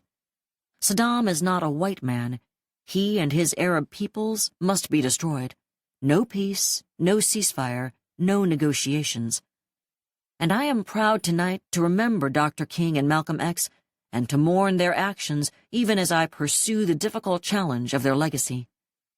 Both of these men became the targets of white wrath when they, in their different ways, developed into global visionaries, persisting against racism in Alabama, in Harlem, in South Africa, in Vietnam. Neither of these men could have failed to condemn this current attack against the Arab world. Neither of these men ever condoned anything less than equal justice and equal rights. Hence, the undeniably racist double standards now levied against Saddam Hussein would have appalled and alienated both of them completely. I am proud to shake hands with the increasing number of African-American conscientious objectors. I am proud to remark the steadfast moral certainty of the United States Congressman Ronald Dellum's opposition to the war. I am proud to hear about the conscientious objections of Congressmen Gus Savage and John Conyers and Mervyn Dimely, as I am proud to observe that even while African Americans remain disproportionately represented in the United States Armed Forces, we as a national community stand distinct, despite and apart from all vagaries of popular opinion. We maintain a proportionately higher level of opposition to this horrible war, this horrendous evasion of domestic degeneration and decay. I want to say something else specific to you, Mr. President. It's true, you can humiliate, and you can hound, and you can smash and burn and terrify and smirk and boast and defame and demonize and dismiss and incinerate and starve, and yes, you can force somebody, force a people to surrender. What happens to remain of their bloody bowels into your grasping, bony, dry hands. But all of us who are weak, we watch you, and we learn from your hatred, and we do not forget. And we are ready, Mr. President. We are most of the people on this God-forsaken planet. At great risk to themselves, more than 220 soldiers declared themselves conscientious objectors to the 1991 Gulf War. Among the most eloquent was a Kansas doctor, Yolanda Hewitt Vaughn. Hewitt Vaughn, an immigrant from Mexico, had served 5 years in the military before receiving an honorable discharge in 1982. In 1989, she enlisted in the Army Reserves, and after Iraq's invasion of Kuwait, was called up to go to Saudi Arabia. In the statement below, Hewitt Vaughn explains her reasons for opposing the build-up to the eventual U.S. war against Iraq. As a result of her stance, she was identified as a deserter, placed under house arrest for 4 months, court-martialed, and sentenced to 30 months in prison. After Amnesty International labeled Hewitt Vaughn a prisoner of conscience and organized a campaign around her case, she was released, having served 8 months. Yolanda Hewitt Vaughn. Statement refusing to serve in the 1991 Gulf War, January 9, 1991. I, Yolanda Hewitt Vaughn, M.D., am a board-certified family physician, a wife, a mother of 3 children ages 2, 5, and 8. I am also a member since 1980 of Physicians for Social Responsibility, the U.S. affiliate of the International Physicians for the Prevention of Nuclear War. In 1982, I co-founded the Greater Kansas City chapter of Physicians for Social Responsibility. I am from Kansas City, Kansas. I am a captain in the U.S. Army Reserve Medical Corps. In connection with the Gulf crisis, I was called to active duty service in December 1990. I am refusing orders to be an accomplice in what I consider an immoral, inhumane, and unconstitutional act, namely an offensive military mobilization in the Middle East. My oath as a citizen soldier to defend the Constitution, my oath as a physician to preserve life and prevent disease, and my responsibility as a human being to the preservation of this planet would be violated if I cooperate with Operation Desert Shield. I had hoped that we as a people had learned the lessons of Vietnam. 50,000 Americans dead, hundreds of thousands of civilian dead, and environmental disaster. What we face in the Middle East is death and destruction on a grander scale. Whereas in Vietnam we had 200 casualties per week, it has been projected that war with Iraq could result in 200 casualties per hour. The majority of casualties will be civilians, as 57% of the population of Iraq and Kuwait are concentrated in urban centers. Of this civilian population, 47% are children under the age of 15. A bombing raid over Baghdad, a city of over 4 million, will not only target Saddam Hussein but also the civilian population, of whom 2 million are children. Are we, as Americans, knowing this in advance, knowing that this is not fate but a choice, willing to live with the moral burden of these deaths? From a medical point of view, the public has been misled concerning the catastrophic nature of wounds and injuries that will befall combatants and civilians. Are we, as Americans, willing to live through the evening news tallies of dead and wounded Americans, knowing in advance that this war is avoidable? As a mother, I am keenly aware of the long-term medical and environmental consequences that may occur in the Middle East region, and which may indeed have a global impact if war breaks out. A Jordan physicist estimates that burning of the oil fields could last 6 months, with over 1 million barrels of oil burning per day. This burning would generate pyrotoxins that could accelerate global warming by 2 decades. Perhaps the greatest medical catastrophe awaiting civilian and military personnel is the likely use of chemical, biological, or nuclear weapons. Never before have such vast arsenals of weapons of mass destruction been assembled. There is no guarantee that what may start as a conventional war won't quickly escalate to a war in which weapons designed to incinerate or irradiate massive population centers will be used. Do we as Americans want the responsibility of going ahead with offensive maneuvers that could easily be the start of World War III? And I ask you, what is worth all of this death and destruction? What do we have after Vietnam except the tears and the pain and the loss? As a doctor, I know that where there can be no medical cure, prevention is the only remedy. I therefore commit my medical knowledge and training to this effort to avert war by refusing orders to participate in Operation Desert Shield. As Albert Einstein remarked with the advent of nuclear weapons, if civilization is to survive, humankind will require a substantially new manner of thinking. I believe that we must all extend our thinking to a new level, and I urge our political and military leaders to acknowledge the severity of these medical and environmental consequences in committing themselves to diplomatic solutions. I consider myself a patriot, and have taken these actions in support of American troops who have been deployed in the Gulf region, in support of the American people, and in support of the children both here and in the Middle East who have no voice. I hope that in some small way my act of conscience will help promote a peaceful resolution of the Gulf crisis. Although the United States would go to war in 1991, declaring that no large country, Iraq, should invade a smaller one, Kuwait, in December 1989 the U.S. military invaded tiny Panama, which it had long dominated, but which now was showing signs of independence. The United States had controlled Panama's strategic canal, a major shipping lane, from 1904, but the authority over the canal zone was scheduled to pass back to Panama, and the 1989 invasion was designed to install a government friendly to U.S. interests. President Bush said the war was needed to overthrow the Panamanian dictator Manuel Noriega. Noriega had long been a friend of Washington and had been funded by the CIA, but he had stopped doing Washington's bidding. The invasion of Panama destroyed whole neighborhoods and cost many lives. How many, we do not know.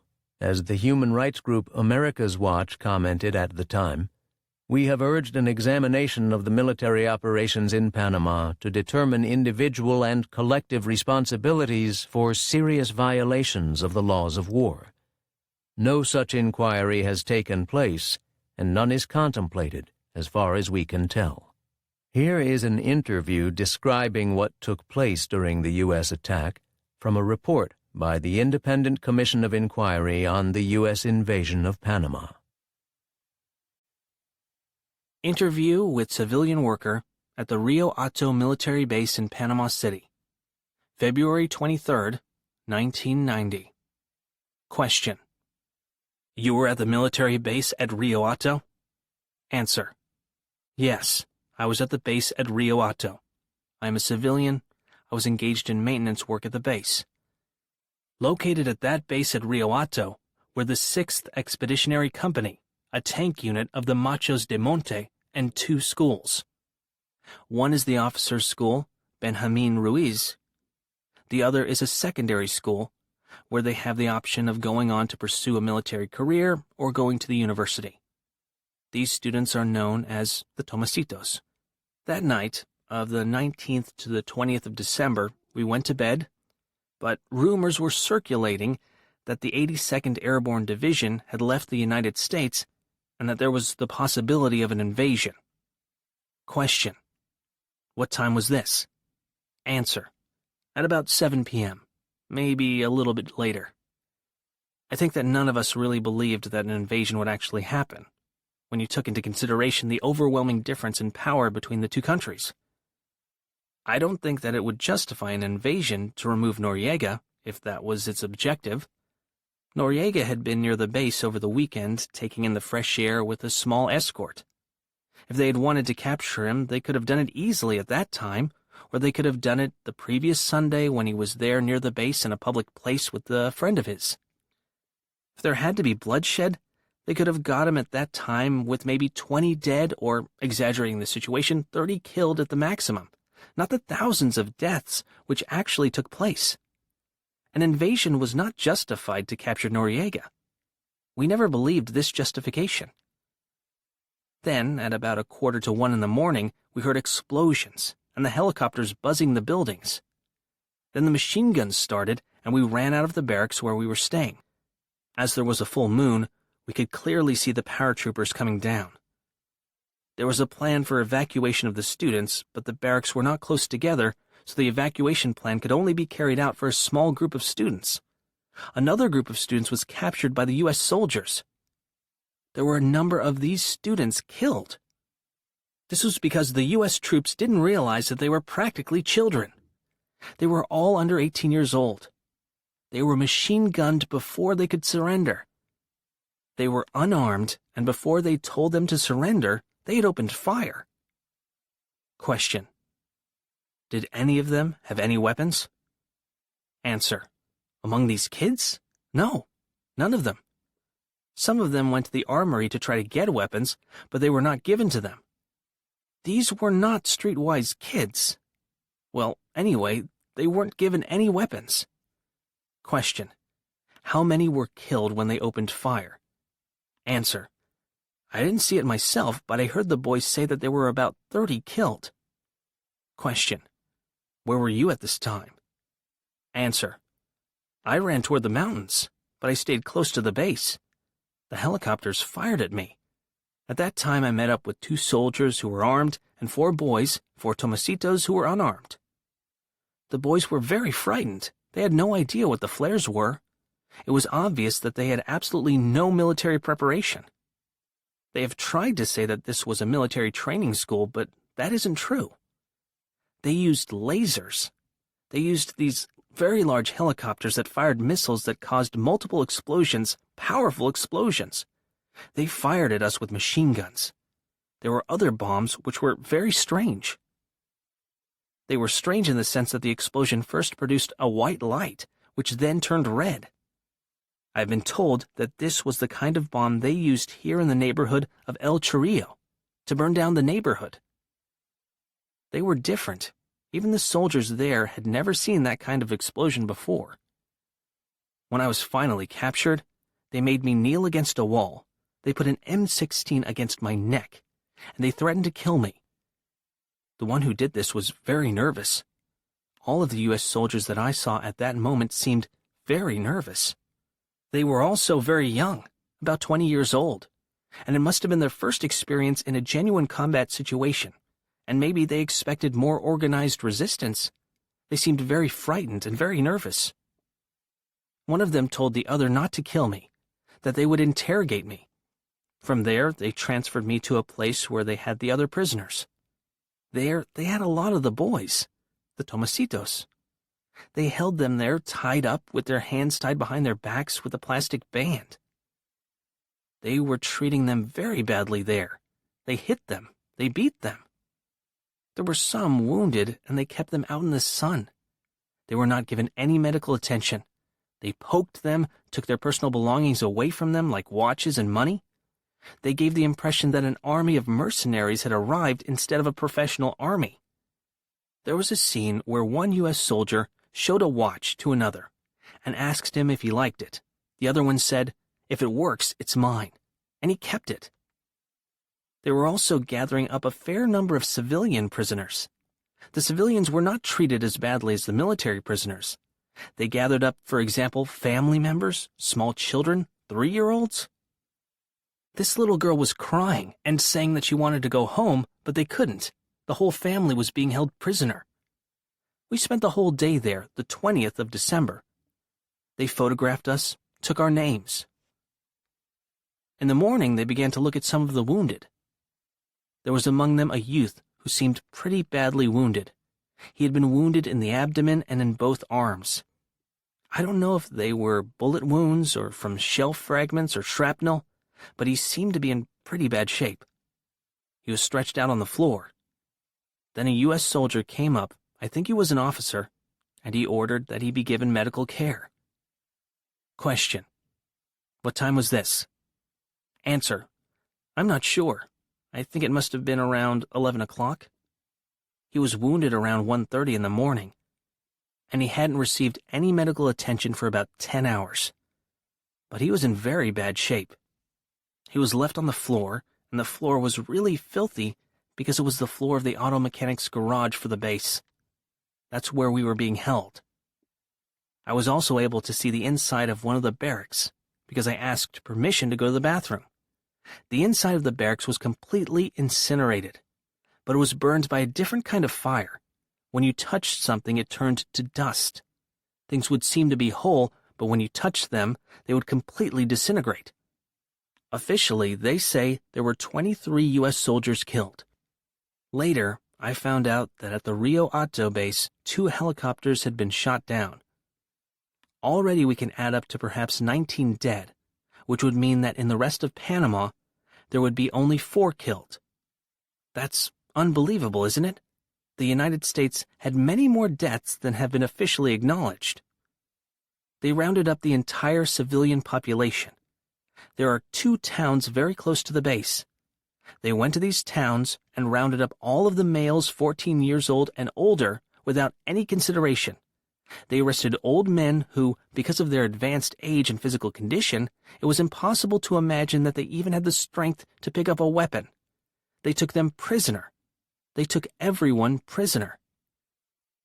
Since I was old enough to be aware of my environment, Panama has been a country that was relatively better off than the other Latin American countries that I know about. But during the last 2 years, with the economic pressure, the poverty level has risen terribly. Before, you never saw children begging on the streets, emotionally deranged people going around. The level of alcohol consumption has gone up. We in Panama are not accustomed to those things. And we say many applauding the fall of Noriega, believing in the promises that substantial economic aid would be forthcoming from the United States. And instead, what we are seeing now is the application of the policies of the International Monetary Fund. One of these is the reduction of employment in the public sector, the payment of the foreign debt. This is going to wake up a lot of Panamanians from this illusion they had. I think they are waking up already. Los Angeles, still remembering the Watts riot of 1965, exploded again in rebellion on April 29, 1992.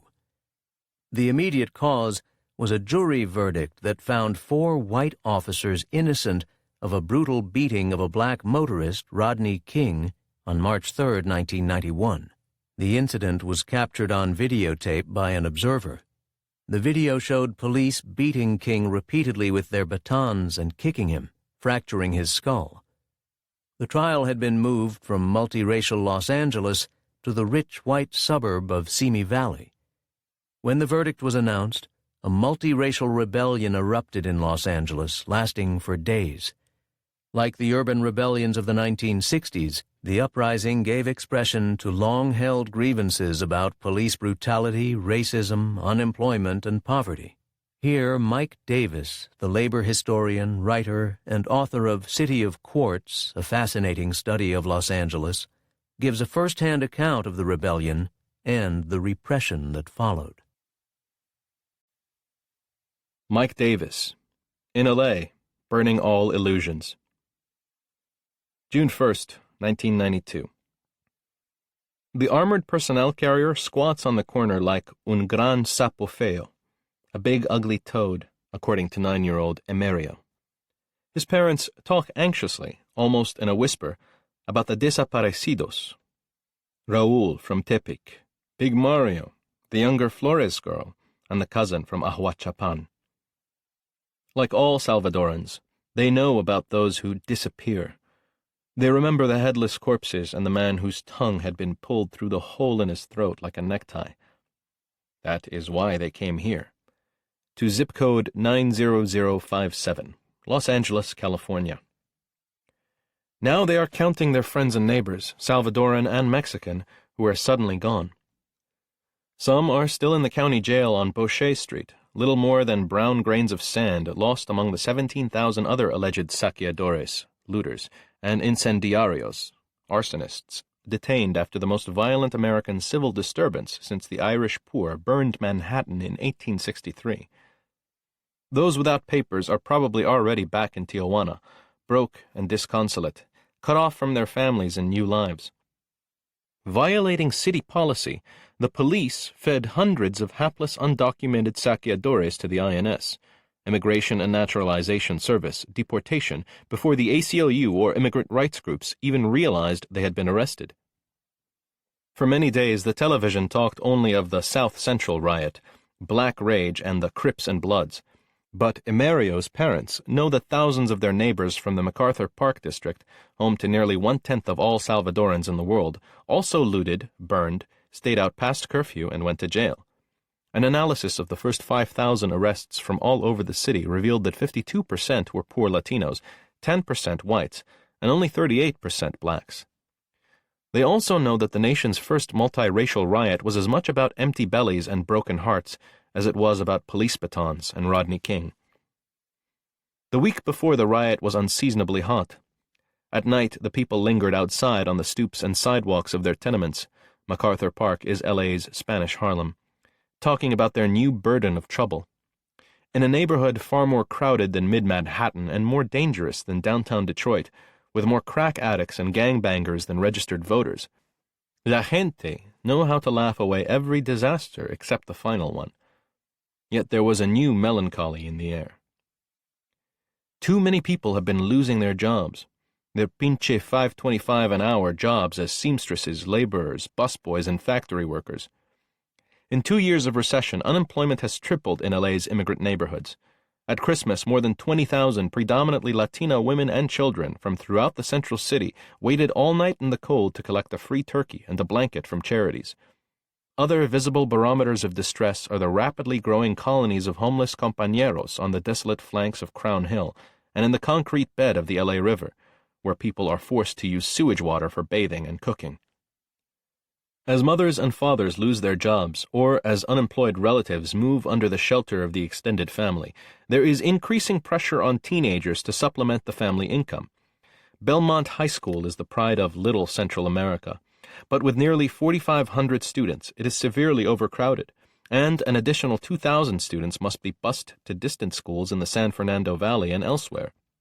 Fully 7,000 school-age teenagers in the Belmont area, moreover, have dropped out of school. Some have entered the vida loca of gang culture. There are 100 different gangs in the school district that includes Belmont High. But most are struggling to find minimum wage footholds in a declining economy. The neighbors in MacArthur Park whom I interviewed, such as Emerio's parents, all speak of this gathering sense of unease, a perception of a future already looted. The riot arrived like a magic dispensation. People were initially shocked by the violence, then mesmerized by the televised images of biracial crowds in South Central LA, helping themselves to mountains of desirable goods without interference from the police. The next day, Thursday, April 30th, the authorities blundered twice, first by suspending school and releasing the kids into the streets, second by announcing that the National Guard was on the way to help enforce a dusk-to-dawn curfew. Thousands immediately interpreted this as a last call to participate in the general redistribution of wealth in progress. Looting spread with explosive force throughout Hollywood and MacArthur Park, as well as parts of Echo Park, Van Nuys, and Huntington Park. Although arsonists spread terrifying destruction, the looting crowds were governed by a visible moral economy. As one middle-aged lady explained to me, stealing is a sin, but this is like a television game show where everyone in the audience gets to win. Unlike the looters in Hollywood, some on skateboards, who stole Madonna's bustier and all the crotchless panties from Fredericks, the masses of MacArthur Park concentrated on the prosaic necessities of life like cockroach spray and Pampers. Now, 1 week later, MacArthur Park is in a state of siege. A special We Tip hotline invites people to inform on neighbors or acquaintances suspected of looting. Elite LAPD Metro squad units, supported by the National Guard, sweep through the tenements in search of stolen goods, while border patrolmen from as far away as Texas prowl the streets. Frantic parents search for missing kids, like mentally retarded 14-year-old Zully Estrada, who is believed to have been deported to Mexico. Meanwhile, thousands of saqueadores, many of them pathetic scavengers captured in the charred ruins the day after the looting, languish in county jail, unable to meet absurdly high bails. One man caught with a packet of sunflower seeds and 2 cartons of milk is being held on $15,000. Hundreds of others face felony indictments and possible 2-year prison terms.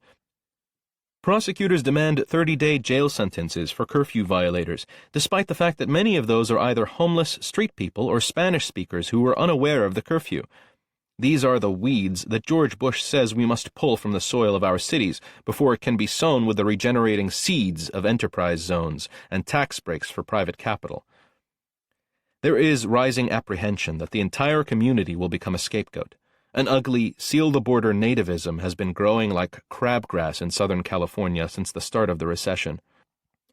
A lynch mob of Orange County Republicans, led by Representative Dana Rohrabacher of Huntington Beach, demands the immediate deportation of all the undocumented immigrants arrested in the disturbance, while liberal Democrat Anthony Bailenson, sounding like the San Fernando Valley's son of Jean-Marie Le Pen, proposes to strip citizenship from the U.S.-born children of illegals.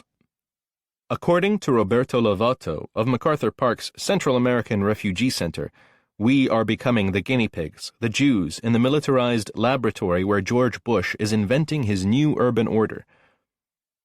Unlike the 1965 rebellion, which broke out south of Watts and remained primarily focused on the poorer east side of the ghetto, the 1992 riot reached its maximum temperature along Crenshaw Boulevard, the very heart of Black Los Angeles' more affluent west side. Despite the illusion of full immersion actuality provided by the minicam and the helicopter, television's coverage of the riot's angry edge was even more twisted than the melted steel of Crenshaw's devastated shopping centers. Most reporters, image looters as they are now being called in South Central, merely lip-synced suburban cliches as they tramped through the ruins of lives they had no desire to understand. A violent kaleidoscope of bewildering complexity was flattened into a single, categorical scenario. Legitimate black anger over the King decision, hijacked by hardcore street criminals and transformed into a maddened assault on their own community. Local television thus unwittingly mimed the John McCone Commission's summary judgment that the August 1965 Watts riot was primarily the act of a hoodlum fringe. In that case, a subsequent UCLA, University of California at Los Angeles, study revealed that the riot of the riffraff was in fact a popular uprising involving at least 50,000 working-class adults and their teenage children. When the arrest records of this latest uprising are finally analyzed, they will probably also vindicate the judgment of many residents that all segments of black youth, gang and non-gang, buppy as well as underclass, took part in the disorder. The balance of grievances in the community is complex. Rodney King is the symbol that links unleashed police racism in Los Angeles to the crisis of black life everywhere, from Las Vegas to Toronto. Indeed, it is becoming clear that the King case may be almost as much of a watershed in American history as Dred Scott, a test of the very meaning of the citizenship for which African Americans have struggled for 400 years. But on the grassroots level, especially among gang youth, Rodney King may not have quite the same profound resonance. As one of the Inglewood Bloods told me, "Rodney King? Shit, my homies be beat like dogs by the police every day. This riot is about all the homeboys murdered by the police, about the little sister killed by the Koreans, about 27 years of oppression. Rodney King just the trigger." For its part, the Bush administration has federalized the repression in L.A., with an eye to the spectacle of the president marching in triumph like a Roman emperor, with captured Crips and Bloods in chains. Thus, the Justice Department has dispatched to L.A. the same elite task force of federal marshals who captured Manuel Noriega in Panama as reinforcements for LAPD and FBI efforts to track down the supposed gang instigators of the riot. But as a veteran of the 1965 riot said while watching SWAT teams arrest some of the hundreds of rival gang members trying to meet peacefully at Watts's Jordan Downs housing project, "That old fool Bush think we as dumb as Saddam, land Marines in Compton and get himself re-elected. But this ain't Iraq. This is Vietnam, Jack." The award-winning journalist Mumia Abu-Jamal has been on death row in Pennsylvania since a 1982 trial filled with procedural errors in which he was convicted of shooting and killing police officer Daniel Faulkner. Abu-Jamal grew up in the projects of Philadelphia and became a member of the Black Panthers. He was well known as a crusading journalist and activist when his case went to trial.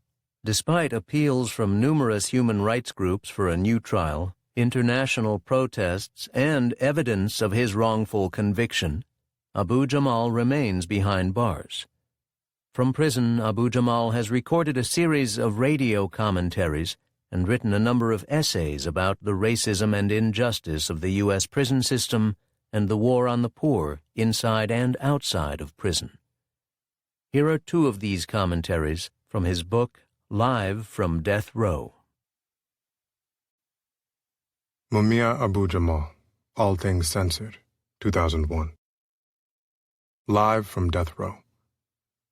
Don't tell me about the Valley of the Shadow of Death. I live there.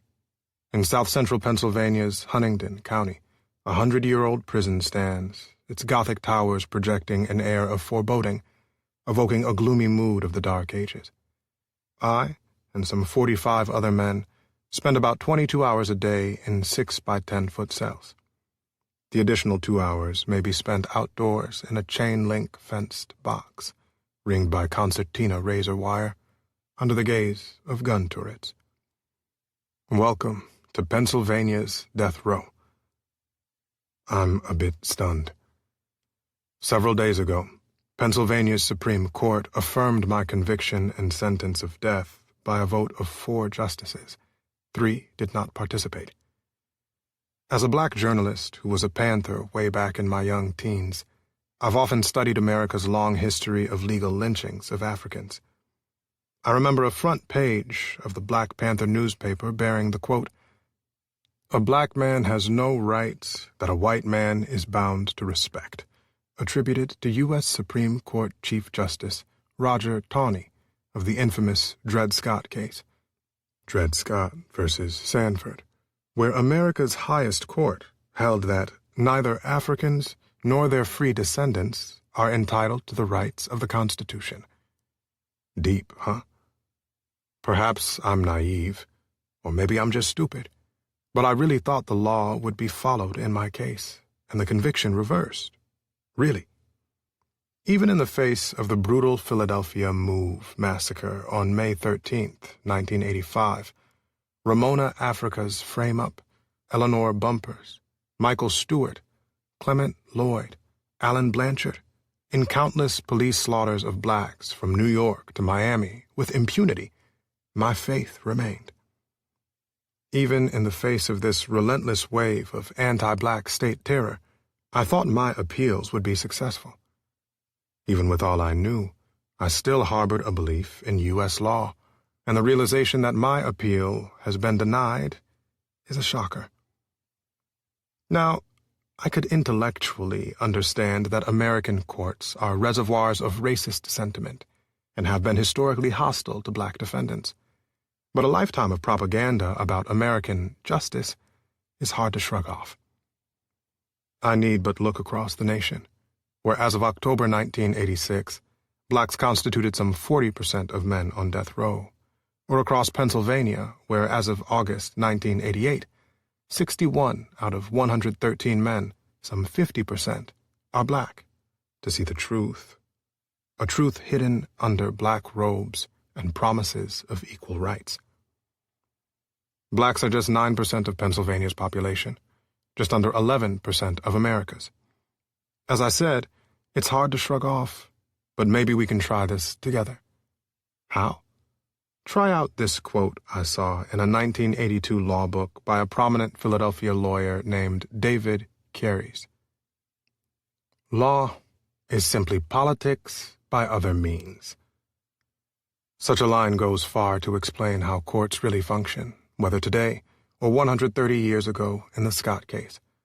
It ain't about law. It's about politics by other means. Now, ain't that the truth?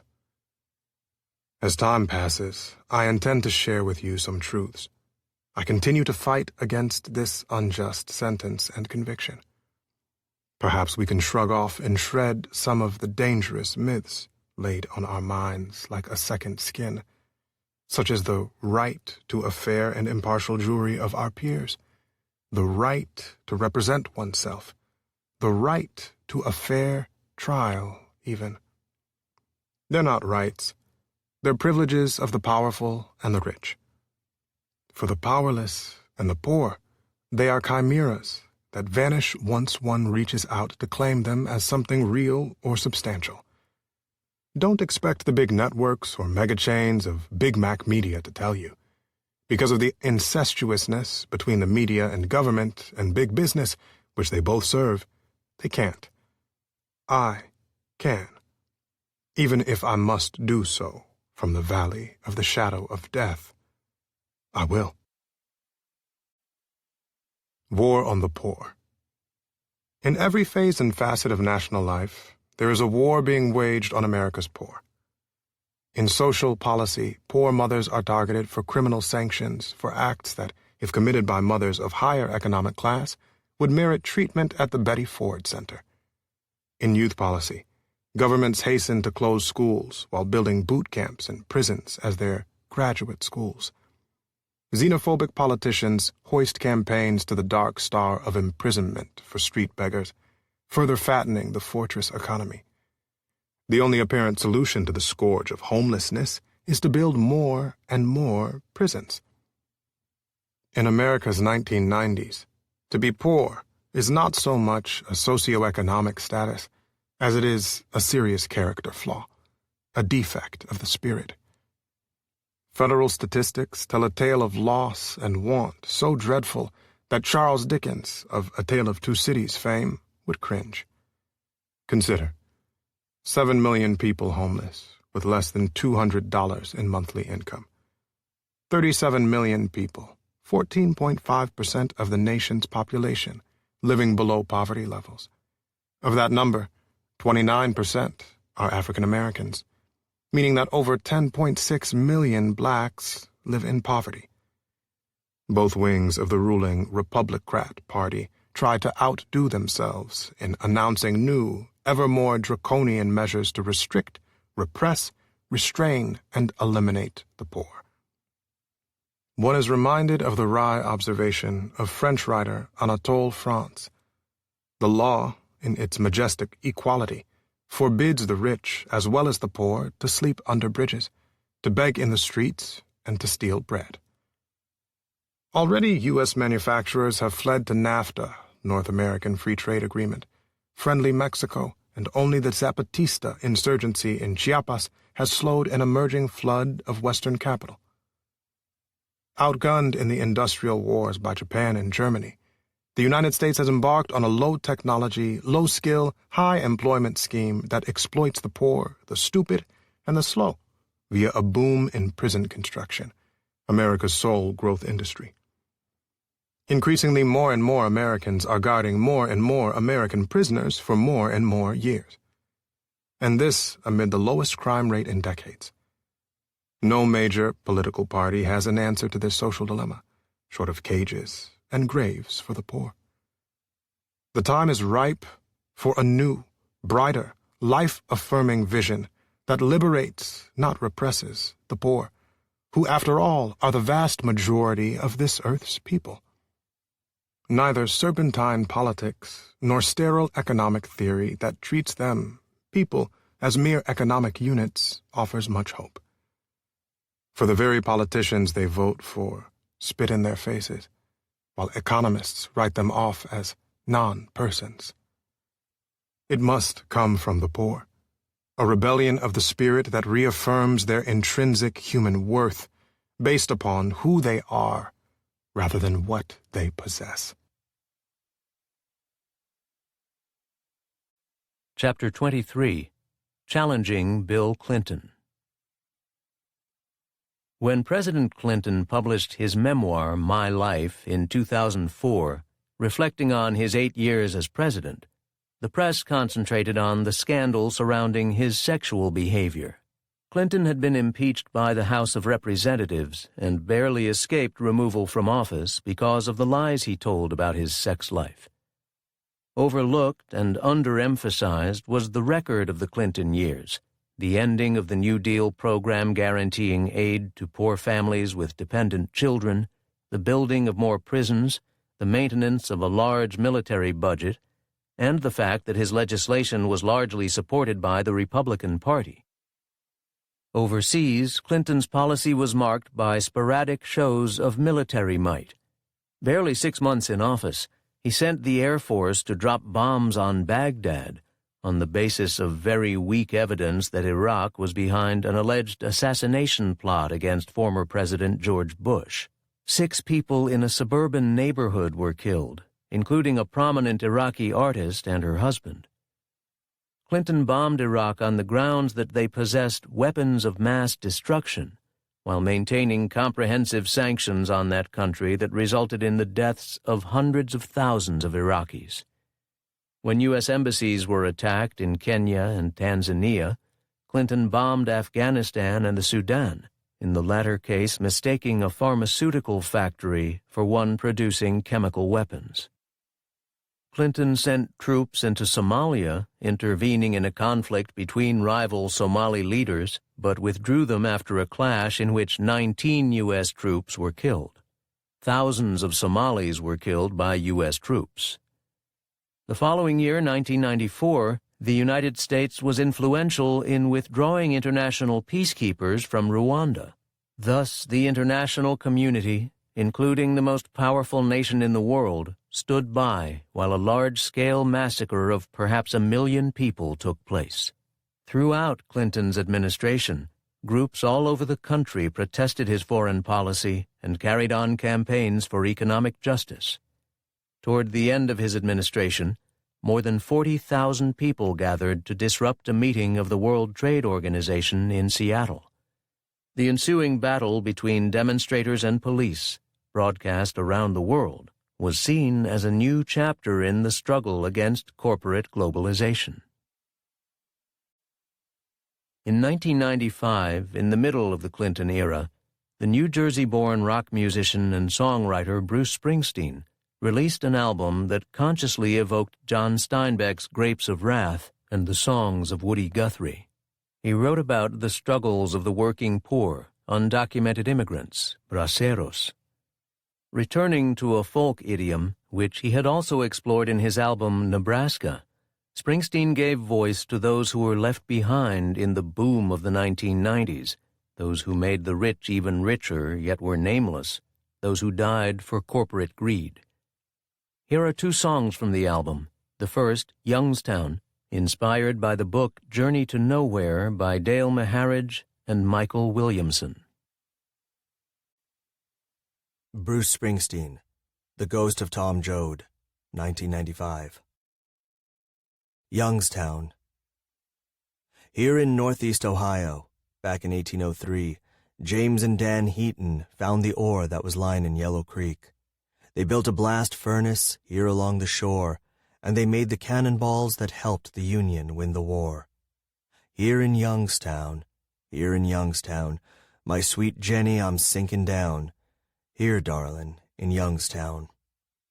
Well, my daddy worked the furnaces, kept 'em hotter than hell. I come home from Nam, worked my way to Scarfer, a job that'd suit the devil as well. Taconite coke and limestone, fed my children and made my pay, then smokestacks reachin' like the arms of God into a beautiful sky of soot and clay. Here in Youngstown, my sweet Jenny, I'm sinking down. Here, darlin', in Youngstown. Well, my daddy come on the Ohio works when he come home from World War II. Now the yard's just scrap and rubble. He said, them big boys did what Hitler couldn't do. These mills they built, the tanks and bombs that won this country's wars. We sent our sons to Korea and Vietnam. Now we're wondering what they were dying for. Here in Youngstown, my sweet Jenny, I'm sinking down. Here, darlin', in Youngstown. From the Monongahela Valley to the Mesabi Iron Range to the coal mines of Appalachia, the story's always the same. 700 tons of metal a day. Now, sir, you tell me the world's changed. Once I made you rich enough to forget my name. And Youngstown, my sweet Jenny, I'm sinking down. Here, darlin', in Youngstown. When I die, I don't want no part of heaven. I would not do heaven's work well. I pray the devil comes and takes me to stand in the fiery furnaces of hell. Sinaloa Cowboys. Miguel came from a small town in northern Mexico. He came north with his brother, Luis, to California 3 years ago. They crossed at the River Levy when Luis was just 16, and found work together in the fields of the San Joaquin. They left their homes and family. Their father said, "My sons, one thing you will learn. For everything the North gives, it exacts a price in return." They worked side by side in the orchards from morning till the day was through, doing the work the güeros wouldn't do. Word was out some men in from Sinaloa were looking for some hands. Well, deep in Fresno County, there was a deserted chicken ranch. There in a small tin shack on the edge of a ravine, Miguel and Luis stood cooking methamphetamine. You could spend a year in the orchards or make half as much in one 10-hour shift, working for the men from Sinaloa. But if you slipped, the hydriodic acid could burn right through your skin. They'd leave you spitting up blood in the desert if you breathed those fumes in. It was early one winter evening, as Miguel stood watch outside, when the shack exploded, lighting up the valley night. Miguel carried Luis's body over his shoulder down a swale to the creekside, and there in the tall grass, Luis Rosales died. Miguel lifted Luis's body into his truck, and then he drove to where the morning sunlight fell on a eucalyptus grove. There in the dirt, he dug up $10,000, all that they'd saved, kissed his brother's lips, and placed him in his grave. At one point in the mid-1990s, 1 in 10 workers in the small industrial town of Decatur, Illinois, were on strike or locked out. Labor activists around the world came to describe the central Illinois town as a war zone, where the global attack on workers and unions was being dramatically played out. Members of the United Auto Workers were up against Caterpillar, the giant multinational known for its earth-moving equipment. Trade unionists in the United Rubber Workers faced tire manufacturer Bridgestone Firestone.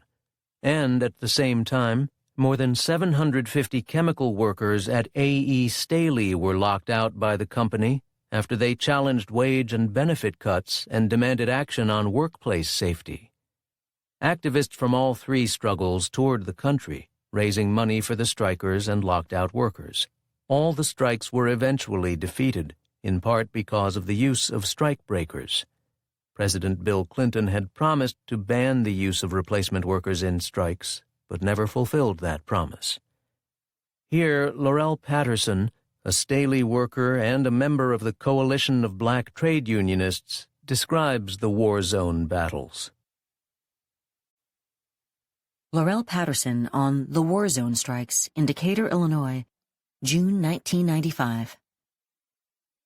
In Decatur, Illinois, we're fighting for justice and equal treatment. If we don't start counteracting what's going on today, we're all going to be going down the same cesspool, and that's what they're counting on, for us to sit and do nothing. I think that the corporations are the worst conglomerate of idiots I've ever run across in my life. We like to bash Newt Gingrich and Bob Dole and Phil Gramm and all of them, but we've got to put a few Democrats in there too. I've stood and watched these people, and some of them are African Americans, who are actually buying into crap like NAFTA, the North American Free Trade Agreement, and GATT, the General Agreement on Trade and Tariffs, as the best way to go to create jobs from everybody. I wrote a letter to Senator Carol Moseley Braun here in Chicago, and in her response, she proceeded to tell me that the reason that we're losing our jobs is because we're uneducated, that we only have 12th grade educations. But a few weeks later, these clowns turn around and start cutting programs for job training. We've got to let them know that we're not going to take this anymore. We want education. We want livable wages, we want decent housing, and we want health care for the rest of our lives, not the life of the contract. It's very simple. It shouldn't be hard for the politicians to understand. Every human being has a right to those basic essentials. The only way I can see that we're going to get that is to start organizing and educating. We've got to start standing up and telling them no. I have a right to be treated as a human being. And if we don't stand up and start forcing it out of their hands, we're never going to get it. You can send all the people to Washington that you want, you're not going to get it. So when people try to tell me we can't change laws, I remind them that not so long ago, They made laws that excluded the poor, the minorities, the women, and everybody that wasn't rich. I tell people that if they believe that, then they're selling themselves short, and they're selling their children and their grandchildren short. It's time we start believing that we have the power, not the politicians. Every once in a while you meet people who want to blame everybody else for their problems. They want to blame black people and other minorities. They want to blame welfare mothers. They want to blame immigrants. They want to blame poor people. You know, it's about time that we stop allowing ourselves to use each other as scapegoats. I figured out a long time ago who my enemy was. The people who are my enemy are in some fancy house, wearing some fancy suit, and telling me that I don't deserve to have anything. These corporate goons have the politicians and the money. But there's one thing that they don't have, but we do, and that's each other. And there are more of us than there are of them. When we learn to stand up together as one, we can stop this mess, and there's no doubt about that in my mind. The thing that we have in front of us is to organize the people out there that say that we can't win. I've been targeting these people in my community. I don't want to hear it anymore. After 2 years of being treated like less than dirt, I'm sick of it. I'm tired of people that say we can't do anything. In Decatur, we're fighting not only the corporation, but also the judges. We're fighting the police department. We're fighting scabs. And every day that I live in this world and meet new people, I learn that this is a worldwide war on workers. It's gotten to the point where we need to stand up with one voice, people of all races. I know what it's like to live in America and be a so-called American and be treated like dirt. So I can imagine what immigrants are going through in this country, because I've been through most of it. And when black people vote for Proposition 187, it makes me sick. One thing I've learned in this life is that you can't take away someone else's right and expect them not to come for you.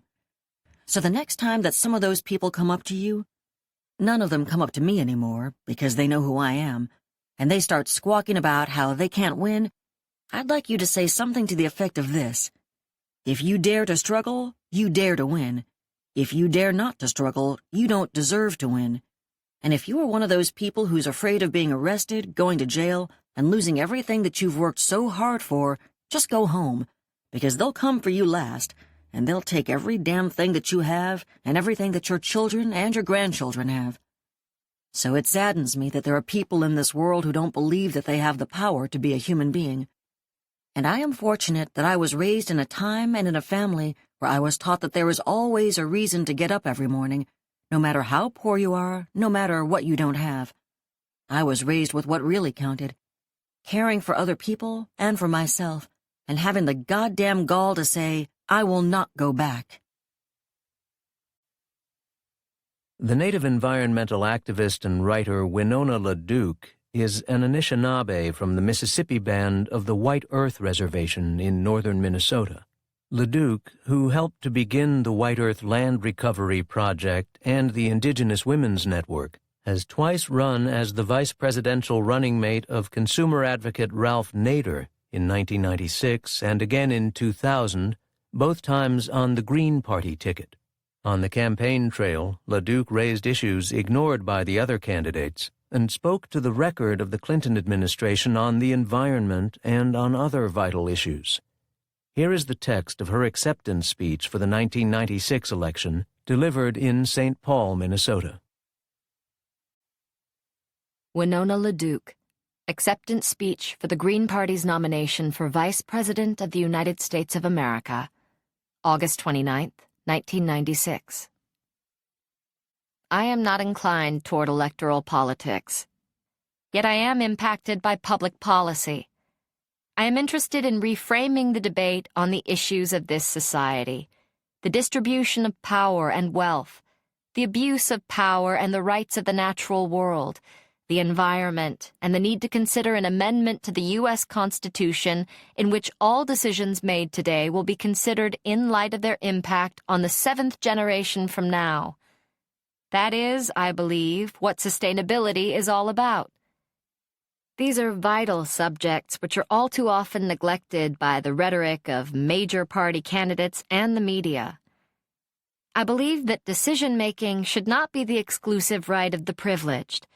that those who are affected by policy, not those who by default often stand above it, should be heard in the debate. It is the absence of this voice which unfortunately has come to characterize American public policy and the American political system. As most of you probably know, I live and work on the White Earth Reservation in northern Minnesota, the largest reservation in the state in terms of population and land base. And, as most of you know, in terms of recent political and legal struggles, the site of a great deal of citizen activism and change in recent months. That is how I view myself, as a citizen activist. Yet I find that as small and rural as is my area of the North Woods, as small as my pond is, the decisions made in Washington still affect me. And it is the fact that decisions made by others, people who have never seen my face, never seen our lakes, never tasted our wild rice, or heard the cry of a child in Ponsford, have come to impact me and my community. I am here to say that all people have the right and responsibility to determine their destiny, and I do not relinquish this right to PACs, political action committees, to lobbyists, and to decision-makers who are far away. When you live in one of the poorest sections of the country and in the state of Minnesota, you are able to understand, perhaps better, the impact of public policy. It is indeed my contention that there is no real quality of life in America until there is quality of life in the poorest regions of this America. For instance, over half of the American Indians on my reservation live in poverty. This represents 5 times the state average. A particular concern is that nearly 2/3 of the children on my reservation live in poverty. Also, 90% of the children in female-headed households live in impoverished conditions. Median family income on my reservation is just slightly above half the state average for median income. Per capita income is at the same level. Unemployment on the reservation is at 49% according to recent BIA statistics, and nearly 1/3 of all Indians on the reservation have not attained a high school diploma. Finally, it is absolutely critical to note that approximately 50% of the population on the reservation is under 25 years of age, indicating that these problems will need to be addressed over the long term. What does that mean in the larger picture? Let me give you some examples. Welfare reform legislation. This is the nation leading the world in terms of number of people in poverty. There are some 9 million children in this country in poverty. Welfare reform eliminates the safety net for those children. Now let me tell you about some real people. Native Americans are the poorest people in the country. 4 out of 10 of the poorest counties in the nation are on Indian reservations. This is the same as White Earth. My daughter's entire 3rd grade class, with few exceptions, is below the poverty level. The only choice those parents have with any hope, with 45% unemployment, is to work at the casino at about $6 an hour. With 2 parents working and paying childcare expenses, this makes them ostensibly the working poor. Not much different than being in poverty. So, my friends, a family of 7 who live in a 2-bedroom trailer down the road from me, a 15-year-old trailer on AFDC, Aid to Families with Dependent Children, have few options under the new welfare reform plan. I will not stand by mute as the safety net is taken away from those children and that 3rd grade class. Environmental policy. WTI Incinerator is a hazardous incinerator in East Liverpool, Ohio, located less than 1,000 feet from a school. It was visited by Al Gore in 1992, where he pledged, if elected, it would not open. It did. Endangered species. Bill Clinton said in 1992 that he would not allow a weakening of the Endangered Species Act, yet he signed an appropriations bill in 1994 that prohibits any funds to be used to unlist or list any species under the Endangered Species Act. This put a freeze on any action on over 1,000 species that are waiting to be listed under the Act. How about Indian policy? Lots of promises and no action. 2 free lunches, some Kodak moments, and immense budget cuts. Indian policy has come far in America, there's no question. Until almost the end of the 19th century, Indians were dealt with by the Department of War. Since then, Indian people have been in the Department of Interior. We are the only humans in the Department of Interior treated as a natural resource. Until American domestic and foreign policy addresses quality of life issues for the poorest people in the country, we cannot say that there is quality of life. Until all of us are treated as peoples with full human rights, we cannot tout a human rights record.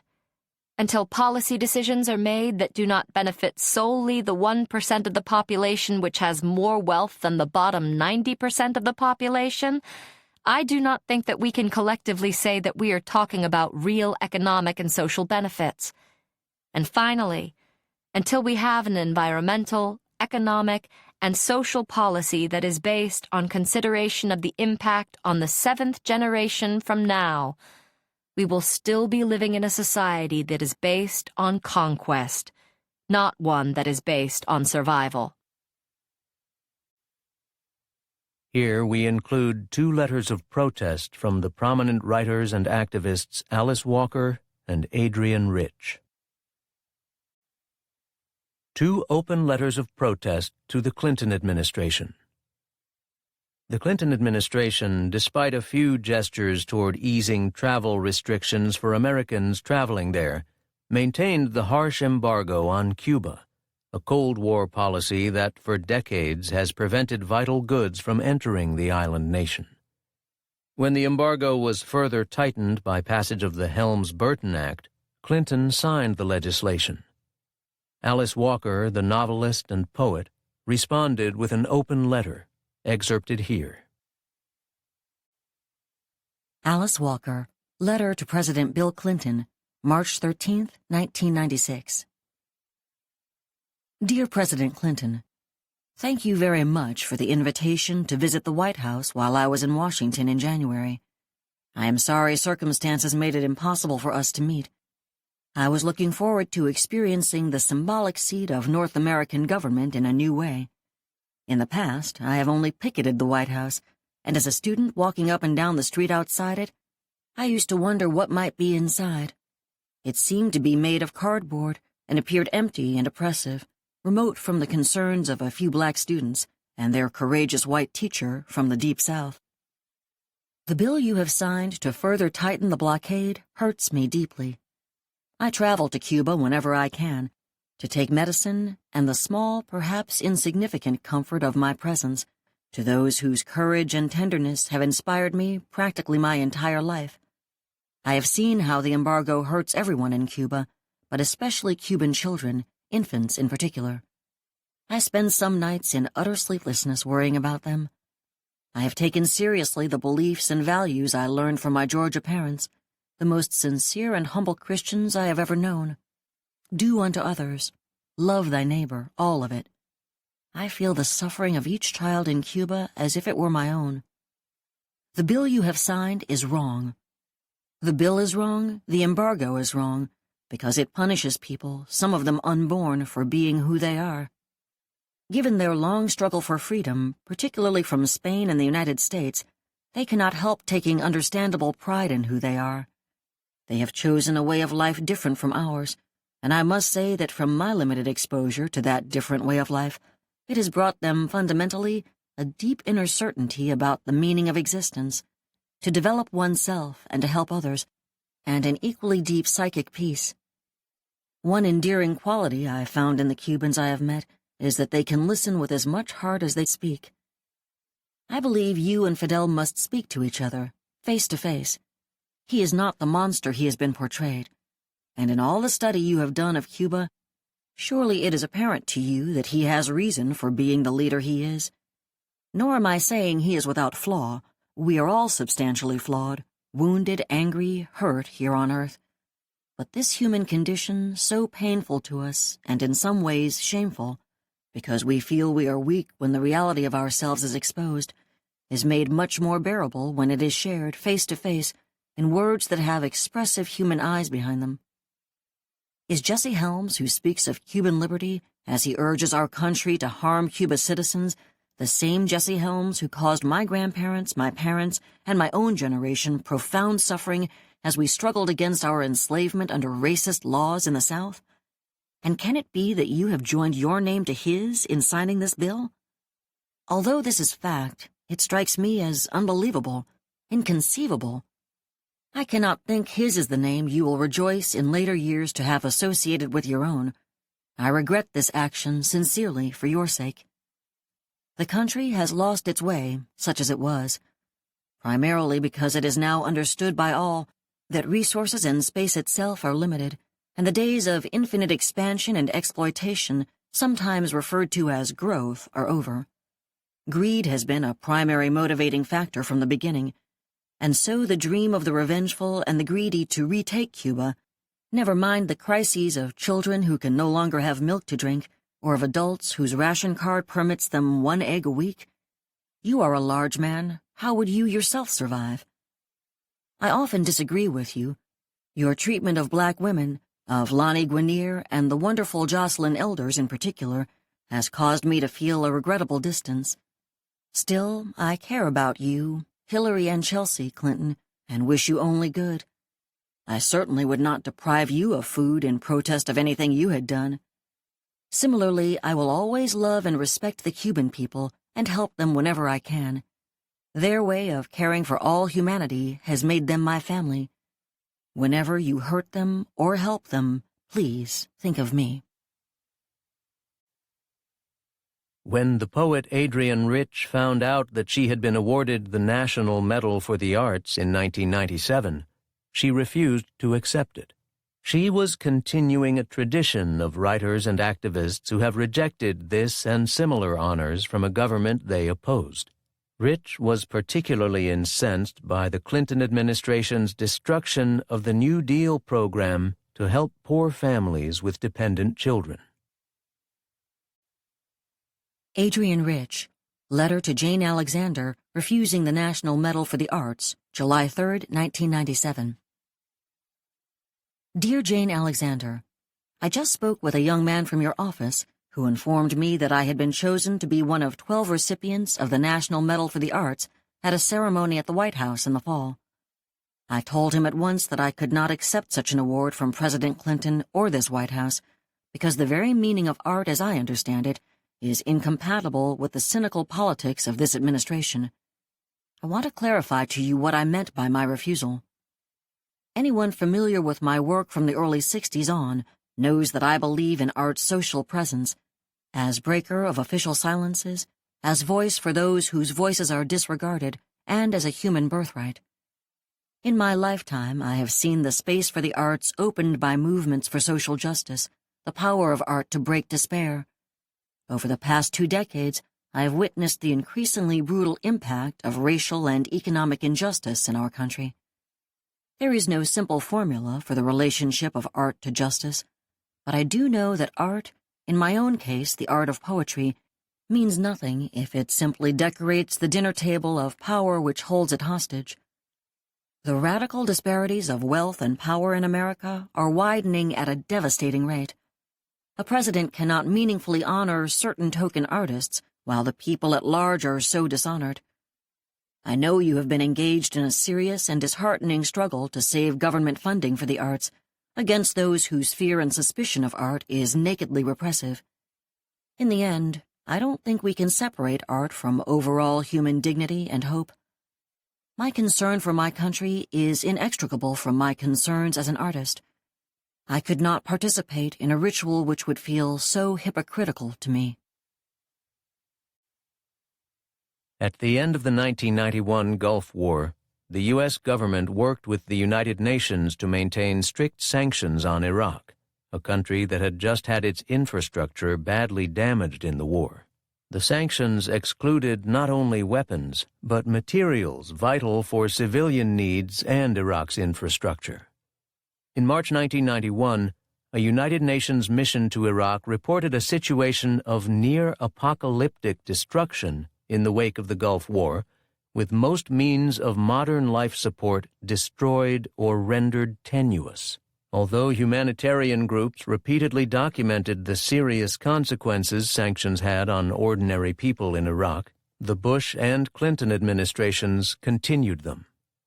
A number of activists began to work to end the embargo against Iraq, in some cases traveling to Iraq to bring food, medicine, and toys in violation of government edicts. Some were fined and threatened with jail when they returned to the United States and spoke out about the truth of the sanctions. In addition to imposing a strict embargo, the Clinton administration oversaw routine bombing raids of Iraq, launched from Turkey and Saudi Arabia. Here, Rania Masri, a leading voice against U.S. targeting of Iraq and a founder of the Iraq Action Coalition, calls for an end to the cruel embargo of Iraq. Rania Masri, How Many More Must Die? September 17, 2000. Imagine what it feels like to live for 10 years under sanctions and bombardment. You're in Basra, Iraq's southernmost city. It's morning and 120 degrees in the shade. The electricity is off 3 hours out of every 6. You're thirsty, but the tap water is unsafe to drink. You're hungry, but the monthly food ration has almost run out, and all that is left is some rice and tea. Your 8-year-old son has started screaming in fright again, as he does every time a fighter jet flies overhead. He is scared of the bombs that have been dropped almost daily. Your 4-year-old daughter is suffering from diarrhea as a result of the dirty drinking water, and the doctor has said the simple medicine needed to cure her is not available. Most likely, your little girl will die in your arms. This story is replayed in homes throughout much of Iraq. Sanctions supporters claim this siege on Iraq is required to ensure that Iraq is disarmed. Even if true, how can we permit this continued killing of children through disease and malnutrition? And how can we continue this policy or remain silent about this tragedy when former weapons inspectors have repeatedly documented that Iraq is already disarmed? Former lead weapons inspector Scott Ritter wrote in the Boston Globe in March that, from a qualitative standpoint, Iraq has in fact been disarmed. The chemical, biological, nuclear, and long-range ballistic missile programs that were a real threat in 1991 had, by 1998, been destroyed or rendered harmless.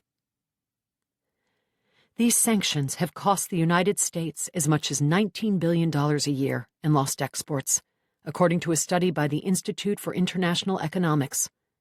The same study found that economic sanctions have rarely achieved policy goals. Sanctions supporters in the United States and Britain complain that the sanctions have failed in achieving their unwritten goal, that of removing the Iraqi regime. They also state that the sanctions have hurt the Iraqi people, not the regime. So, why maintain these sanctions when they cause so much suffering? Dennis Halliday, after resigning in protest from his post as UN Humanitarian Coordinator for Iraq and UN Assistant Secretary General, said, "We are in the process of destroying an entire country. It is as simple and as terrifying as that." U.S. and British bombing attacks continue against Iraq. In the past 2 years, more than 20,000 sorties have flown over Iraq. These bombing raids, which are not sanctioned by the UN Security Council, have cost the taxpayer an average of $1 billion a year and have killed more than 300 civilians in Iraq since December 1998. Despite the horror of the regular bombardment, the sanctions kill many more people. For the past 10 years, UN reports have regularly documented the fatal effects of these sanctions. A 1998 UNICEF report stated that approximately 250 people, including 150 toddlers and infants, die every day in Iraq because of the sanctions. A 1999 UN report further documented that Iraq has experienced a shift from relative affluence to massive poverty, in marked contrast to the prevailing situation prior to the events of 1990-91. The infant mortality rates in Iraq today are among the highest in the world. Chronic malnutrition affects every fourth child under 5 years of age. The Iraqi healthcare system is today in a decrepit state. It is particularly disheartening since Iraqis used to enjoy one of the world's best and most accessible healthcare systems. Furthermore, nearly half of the people in Iraq today do not have access to safe drinking water, in contrast to more than 90% before the imposition of sanctions in 1990. The UN Oil for Food program, presented as humanitarian relief by the mainstream media, provides less than 70 cents per person daily. It is no surprise that UNICEF found that the Oil for Food plan has not resulted in adequate protection of Iraq's children from malnutrition, disease. Those children spared from death continue to remain deprived of essential rights addressed in the Convention of Rights of the Child. The solution: lift the economic sanctions on the people of Iraq. 70-plus members of Congress, along with the National Gulf War Resource Center, former weapons inspectors, the UN Human Rights Commission, numerous national and international human rights organizations, and religious leaders, more than a dozen U.S. universities, and tens of thousands of concerned Americans have called for the immediate lifting of these sanctions. I repeat the question that Hans von Sponeck, the second UN humanitarian coordinator in Iraq, asked in February before resigning in protest. How long should the civilian population, which is totally innocent on all this, be exposed to such punishment for something that they have never done? In late November and early December 1999, financial leaders from many nations came to a meeting of the World Trade Organization, WTO, in Seattle, Washington. The WTO, like the World Bank and International Monetary Fund, IMF, was set up to oversee the functioning and expansion of global capitalism. But activists from around the world had planned their own summit in Seattle, a global convergence of environmentalists, trade unionists, student activists, radicals, and others who rejected the vision of the IMF, World Bank, and WTO. A world where companies and profits can cross borders but people cannot, where corporations have rights but trade unionists and peasants who work in the factories and fields do not, where profit is valued above people. Despite the best-laid plans of the WTO organizers and massive police repression, tens of thousands of people demonstrated on the streets of Seattle.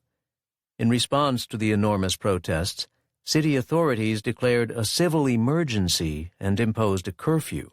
Police, backed by the National Guard and state troopers, fired round after round of CS gas as well as rubber bullets at demonstrators.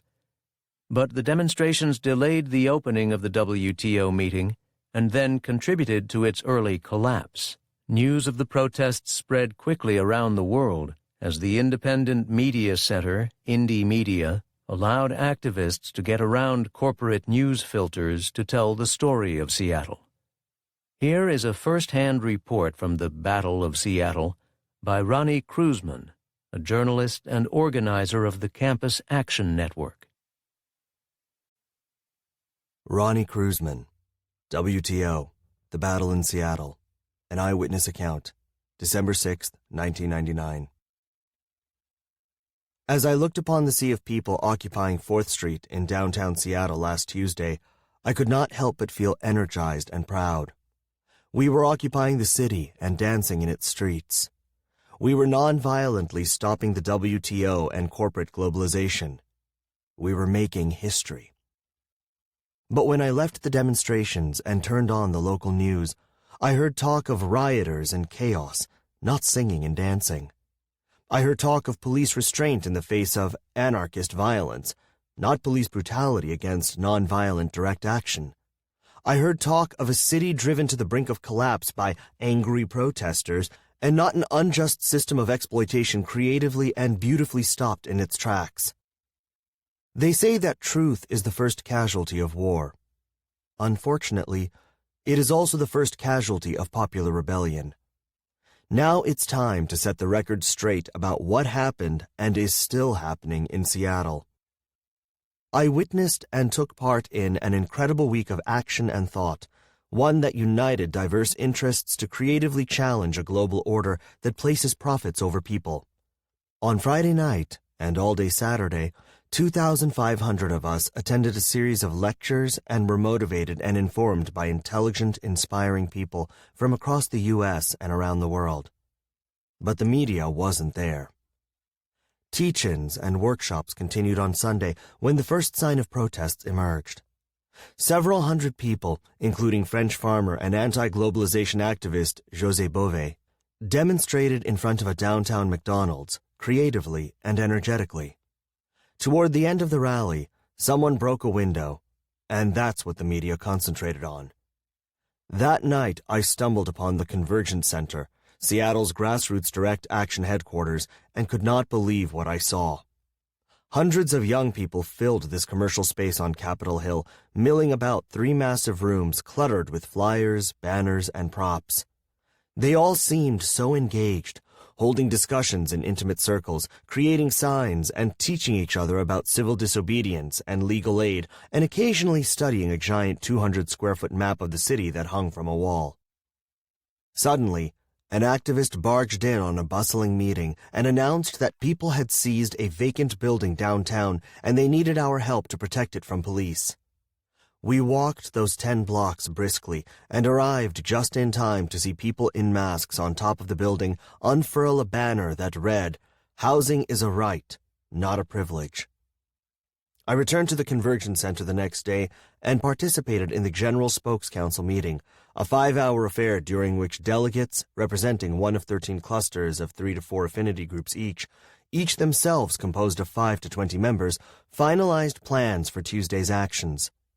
The meeting felt frustrating at times, but it was the essence of grassroots democracy, with each representative speaking his or her mind and conferring with fellow affinity group representatives that sat beside them to plan a coherent, well-organized strategy. After that meeting, I understood the giant map. Each cluster would occupy one of 13 intersections surrounding the Washington Convention and Trade Center and non-violently shut it down. Incredible that such a well-organized effort could be planned so creatively and democratically. That evening, I attended the People's Gala, an anti-corporate festival featuring music, comedy, and inspiring words. And seeing steelworkers sitting beside vegans, old lefties beside new, I was inspired indeed. I could hardly relax enough to close my eyes that night and awoke to my radio alarm at 5 a.m., 1 hour after I'd finally managed to fall asleep. I left my ID on the night table, donned a sweater, coat and poncho, packed my bag, and began my trek through the cold, wet pre-dawn hours, confident that today I would make history. Our rain-soaked rally began shortly before 7 a.m., long after dozens of affinity groups had slipped into the night to occupy the city. We sang and we huddled and cheered when the head of the Longshoremen Union announced that there would be no business in West Coast ports that day. And over again, we hear the code of nonviolence repeated. No alcohol, no drugs, no physical or verbal assault, no property damage. As the sun began to filter through the morning clouds, we began our march through a waking city, a contingent of steelworkers leading the way. We hit the first police barricade of many shortly thereafter, thousands of us facing down a few dozen cops who stood guarding one of the many streets that led to the convention center. And so the march continued around the city, with groups of 10 and 20 and 50 at a time leaving the procession to join the activists who had seized those 13 intersections. We cheered, and we chanted, and we felt in control. Everywhere I looked, I saw rivers of demonstrators milling excitedly through the streets. And then the tear gas and the rubber bullets came. At mid-morning, the police went on the offensive, demanding a mass of at least 1,000 nonviolent demonstrators positioned at the intersection of 6th and Union disperse to make way for WTO delegates. We did not, and as dozens of demonstrators sat down in front of the police line, a squadron of 10 officers carrying what appeared to be automatic or semi-automatic machine guns charged over them from behind, trampling several. The crowd booed and jeered, refusing to disperse and chanting, "We're nonviolent, how about you?" Riot gear-clad police responded with a barrage of tear gas, overcoming dozens with noxious fumes and causing hundreds of us to flee the intersection. Some protesters quickly donned gas masks, refusing to give up their ground, and were met with a hail of rubber bullets. At least 2 were struck, one in the leg and one in the mouth. Legal observers reported that neither was seriously injured. Demonstrators were shocked and confused, but did not panic, as direct action medics and other activists rushed to the aid of the injured.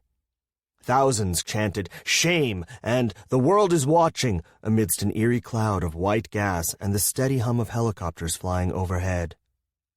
By late morning, Seattle's coffee shops were buzzing with talk of the actions, which had now drawn over 5,000 demonstrators and hundreds of police, and diverted car and bus traffic from half the downtown area. As the day progressed, and tensions mounted, some protesters adopted more aggressive tactics. Several young activists rolled van-sized garbage dumps into alleyways and intersections, including the intersection of 4th and University. At noon, police ordered the raucous crowd there to disperse and fired tear gas canisters when it refused. Hundreds of us fled yet again as some demonstrators threw the canisters back at the officers. On the northern side of the convention center, along Pike Street, several small groups of youths dressed in black and donning ski masks or bandanas damaged property at stores including Nike Town, Old Navy, and Planet Hollywood. To the chagrin of activists who had attempted to enforce a code of nonviolence, they scrawled anti-corporate graffiti on walls and displays and smashed corporate store windows with hammers, crowbars, and street signs, destroying a Starbucks storefront.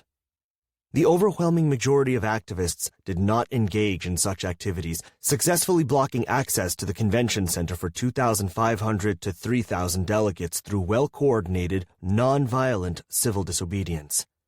In an effort to break the protesters' grip, police moved to take more intersections, shooting streams of pepper spray at non-violent protesters who were sitting around the intersection of 6th and Union and attempting to break through their lines with an armored personnel carrier.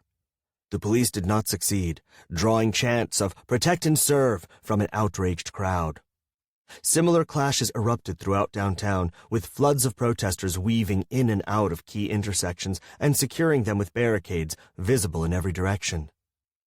Police moved to take the intersections back one by one and were often surrounded on both sides by thousands of demonstrators. I could not believe what I was seeing. At 2 p.m., an estimated 25,000 activists, mainly union rank and file, marched into downtown from a rally at Memorial Stadium, joining the 10,000 or so direct action activists who had seized control of the city. The demonstrations displayed a level of diversity rare in American movements, as anarchists, environmentalists, and vegan hippies marched side by side with Teamsters, steelworkers, and social justice activists. My week in Seattle was unlike anything I had ever seen or ever thought I would see. Unlike many protests I had attended, the participants in Seattle were overwhelmingly young. People in their 20s, people in college, people in high school. The scope of the demonstrations was incredible as well. The Seattle protests were marked by a level of diversity, organization, and nonviolent direct action not witnessed in the United States in years, perhaps since Chicago, 1968, with activists of all stripes sharing thoughts and experiences with one another. Finally, we actually succeeded. We shut down the WTO and prevented it from reaching a World Trade Agreement. Our success had a lot to do with grassroots organizing processes and structures made evident by a week of teach-ins, human chains, and grassroots mobilizations. It also had a lot to do with the issue. The WTO has managed to bring so many different, and in the past, conflicting interests together because corporate globalization affects everyone and everything on the planet. This movement is not just about protecting labor rights or sea turtles. It's about demanding a say and taking power back from the institutions, corporations, and governments that rule our lives and our communities. The mainstream media have painted the story as one of police attempting to restore order, instead of police using police-state tactics to create chaos and trample on the constitutional rights of thousands of nonviolent demonstrators and bystanders. I know what really happened. I saw it with my own eyes. I took part in the meetings. I marched through the streets. I smelled the tear gas and ducked to avoid the rubber bullets. Seattle marked a real watershed, with people of diverse beliefs coming together to demand a just, democratic world. Now we can only hope they return to their communities and begin the difficult work of making that world a reality. The Battle of Seattle may very well have been the first shot across the bow of a global people's movement grassroots organizers had hoped for. The organization ADAPT, American Disabled for Attendant Programs Today, began as a part of the civil rights struggle to gain access to public transportation. It was also instrumental in forcing the government to pass the Americans with Disabilities Act of 1990. But the act hardly resolved all of the problems facing the disabled, including forced institutionalization, inadequate health care, continued lack of access to buildings, and workplace discrimination. Here, Denver-based activist Anita Cameron describes a protest against builders who refused to comply with federal regulations for constructing accessible homes. Anita Cameron, and the steps came tumbling down. ADAPT's battle with the HBA, 2000. Thursday, March 2nd, as the Home Builders Association was having their Home Solutions 2000 Expo at Denver's Corrigan Hall, ADAPT held its own Home Solutions Expo out front, on its first of 4 days of protest against the Home Builders Association of Metropolitan Denver. ADAPT had tried to work with the HBA for about a year, trying to get them to comply with the Fair Housing Law and build homes with access. Meetings, letters, and committee work were to no avail. It is apparent that the HBA does not want their members building homes with access. The HBA actually wants the Fair Housing Law repealed. They feel that access should be provided on an as-needed basis, and feel that single-family detached homes, townhomes, and condos should continue to be exempted from accessibility requirements. Something had to be done. That is why about 80 ADAPT members from Colorado and Kansas were at Corrigan Hall on that cold Thursday evening, sending the HBA a strong message. We had great exhibits of our own to show. There was an accessible Barbie dollhouse, complete with an elevator. We had 2 doorways, one accessible and the other inaccessible, which we went through to demonstrate the usefulness of one and uselessness of the other. There were pictures of the buildings that Atlantis had bought and remodeled for access, as well as educational materials on accessibility. We even had petitions and flyers with ADAPT's demands: 30% of all new homes to be accessible, 30% of all new homes to be visitable, meaning a no-step entrance and an accessible bath on the first floor, and clear enforcement mechanisms in Colorado's Fair Housing Law. We marched, sang, and chanted, and several ADAPT members spoke of the need for accessible homes and told stories of being forced to buy inaccessible homes or even move out of state due to the lack of accessible housing. The cops came around, trying to get us to leave, but there wasn't much they could do since we were on the sidewalk for the most part. Friday, we were back with more awesome ADAPT stuff, including some gorgeous styrofoam steps that Pat King, our wheelchair repair guy, had made. After Don Russell's rousing speech, everyone had a chance to tear down the steps with a wooden mallet. Afterwards, we formed a gauntlet in front of the steps to the front doors and passed out flyers. Later, we made a human chain chanting, "The people united will never be defeated." On Saturday, back again, we saw that the cops had put up barricades, which we quickly removed, and got down to the business of letting the HBA know that they weren't going to turn us around.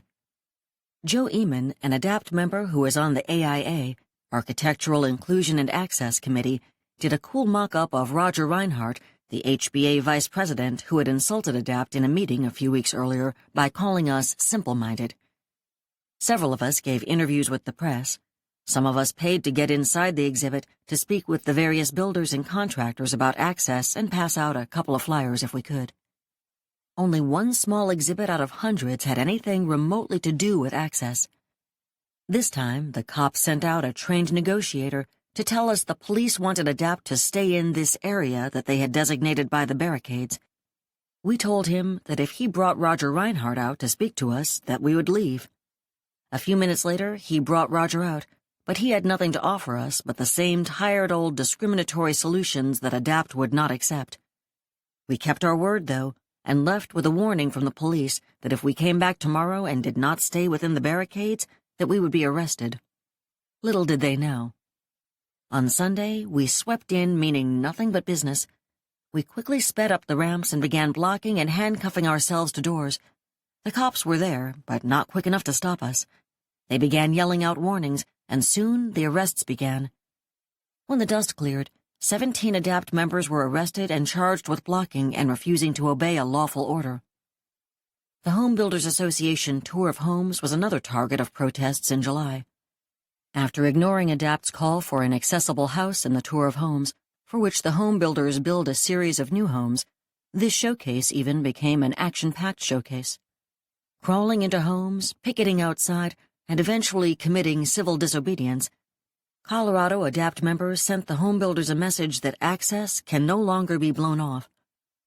Challenging the home builders to stop ignoring access to housing for people with disabilities, ADAPT continues their drive to end the excuses. Elizabeth Betita Martinez has spent years as a leading Chicana writer, educator, and organizer.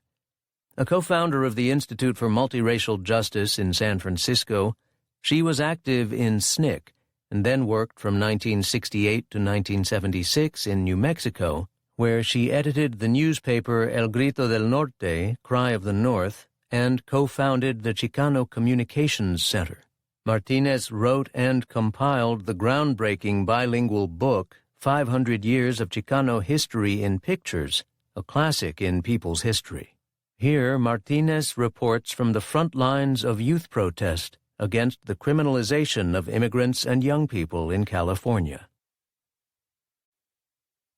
Elizabeth Betita Martinez. Be Down with the Brown, 1998.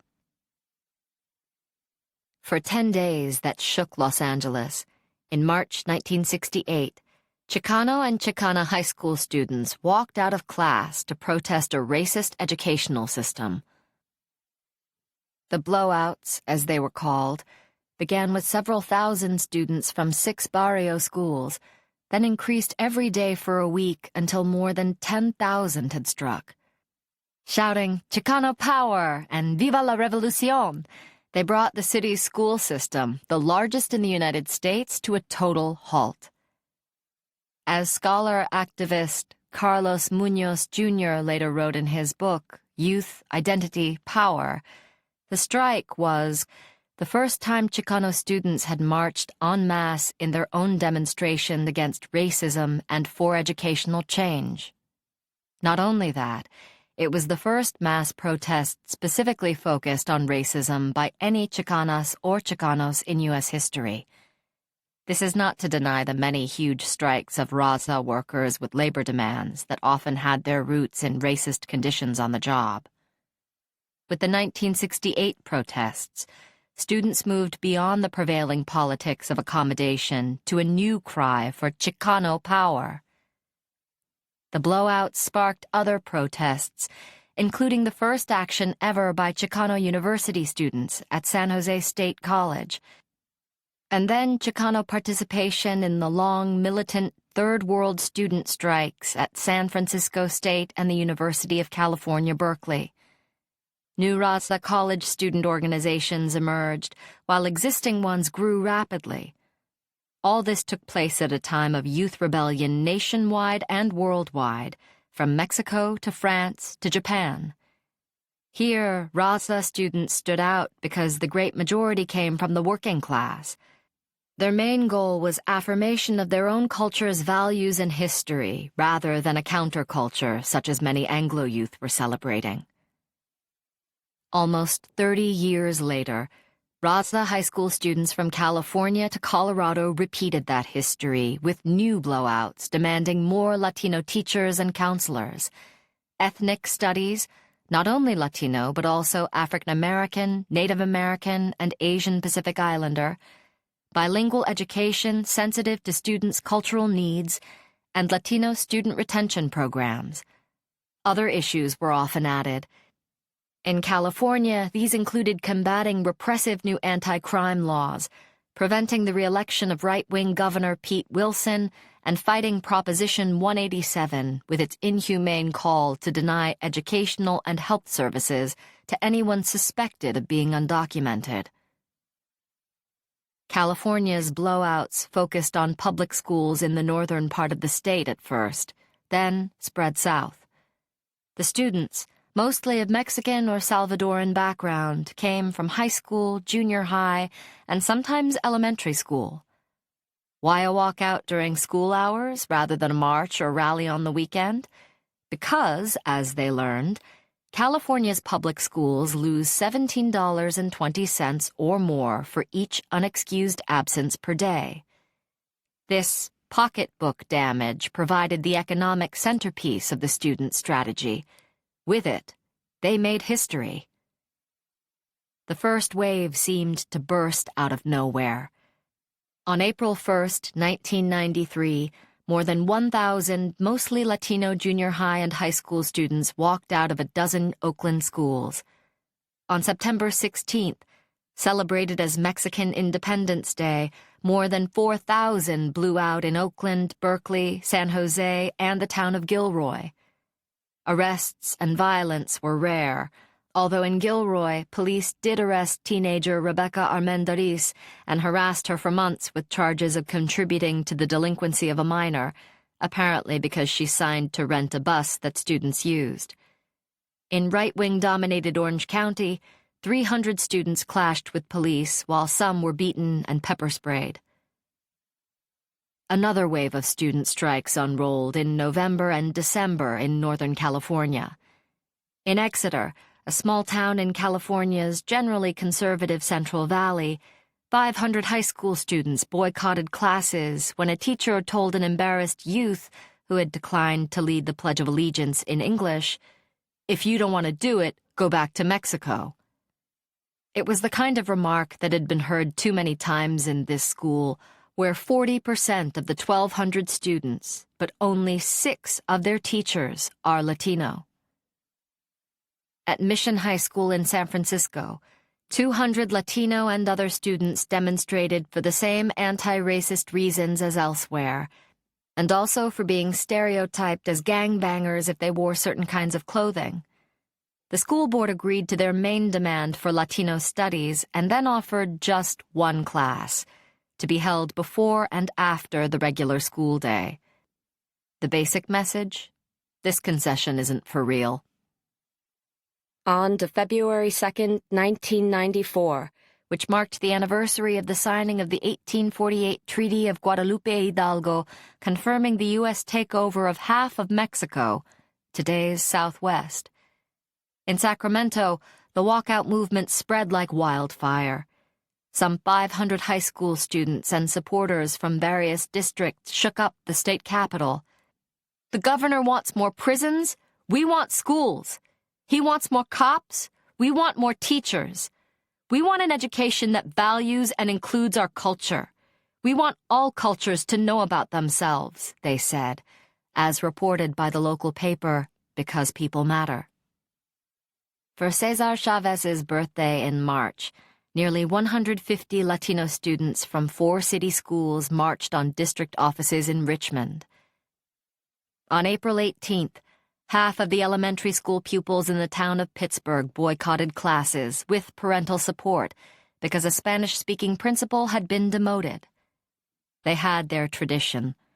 20 years before, Pittsburgh elementary school students had boycotted for lack of a Latino principal. The spring wave climaxed on April 22nd, with a big, coordinated blowout involving more than 30 schools in Northern California. It was unforgettable.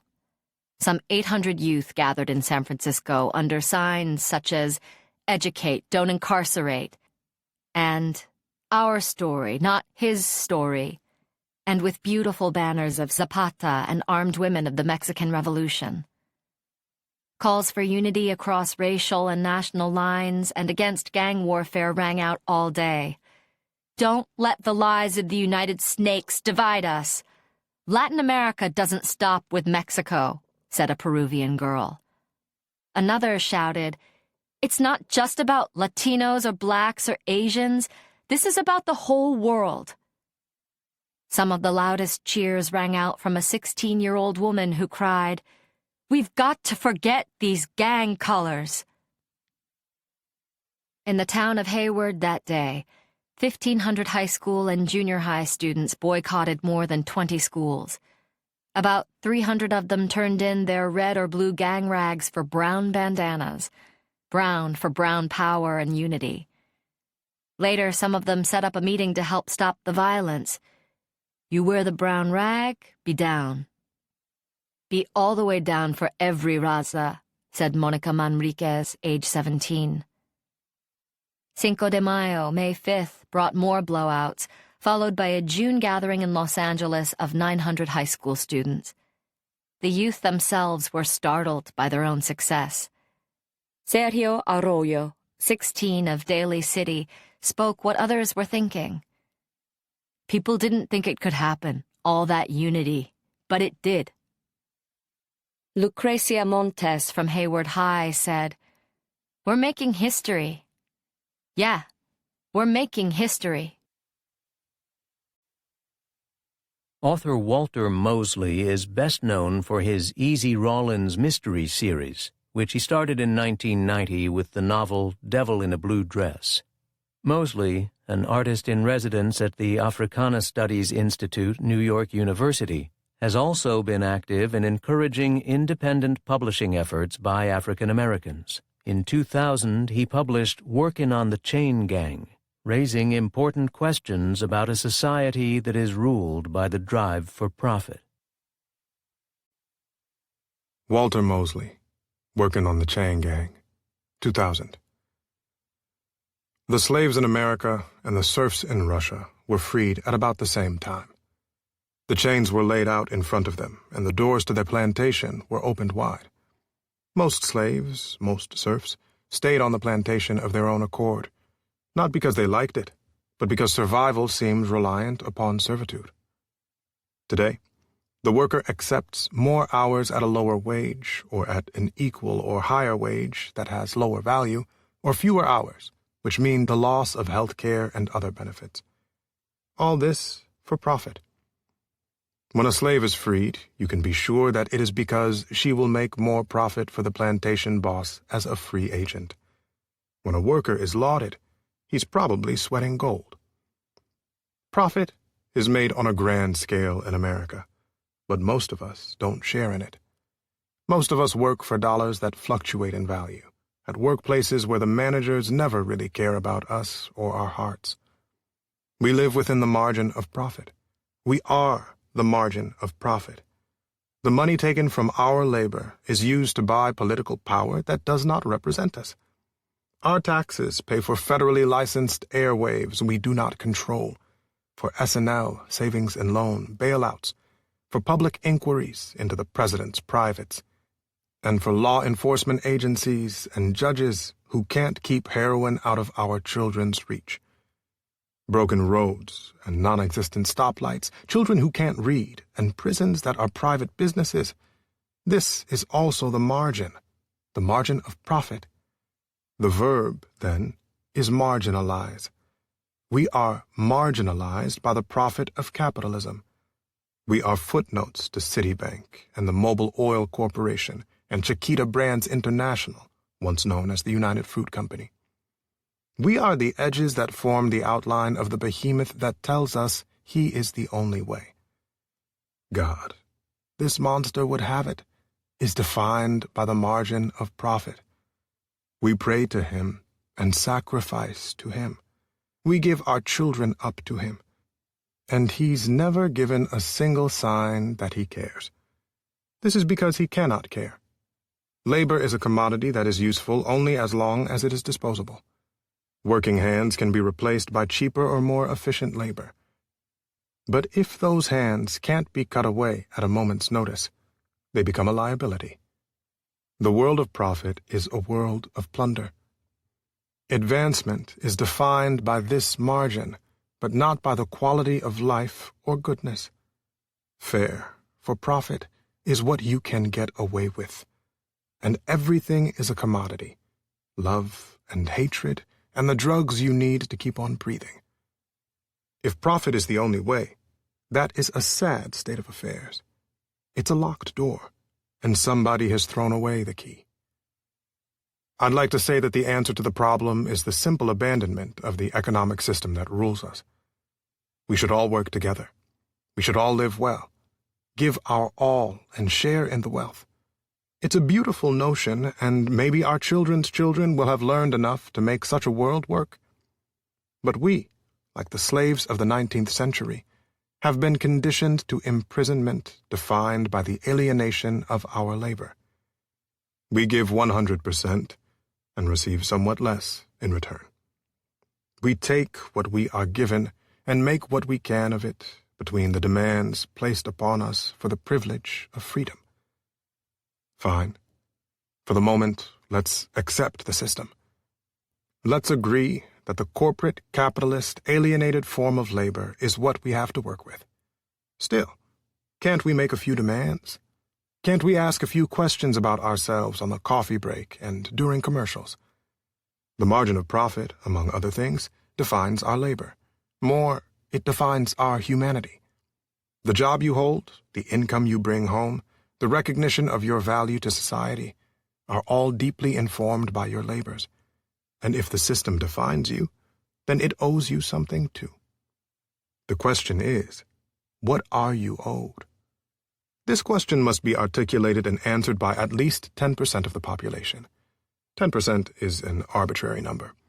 I'm simply saying that the number of people that it takes to make political change is actually quite small. A fraction of the populace that is sure of what changes are necessary can change the minds of their neighbors. Truth comes in small packages. During the 12 weeks of abstinence from arena sports and electronic media, you could ask yourself what it is that you deserve for a lifetime of labor. Make a list. Share it with whoever will listen. Maybe you think that a medical bill of rights makes sense. Maybe you think that every American child deserves an excellent education. Maybe you believe that the childbearing job, not yet a property of capitalism, should be remunerated and revered by the state. Write it down and spread it around. Maybe we need more doctors and scientists, and maybe the output from these laborers should be the communal property of the people. Maybe the margin of profit that works for cornflakes should be monitored more closely when it comes to medicine and war. Maybe profit and medicine don't mix. Maybe you need a place to sleep, and you won't sleep soundly until you know that everyone is safe and sound here in the bosom of the richest nation in the history of the world. Make a list. Put it in your wallet. Take it out now and then to tinker with it or expand it. Make decisions based on this list. Vote by it and argue for its claims. Compare the ideas of your bosses and political leaders with what you think is right. Then make another list, this time of those people and systems that support your notions. Notice who and what is missing from this list. The goals of revolution are realized by personal enlightenment. Don't buy somebody else's list.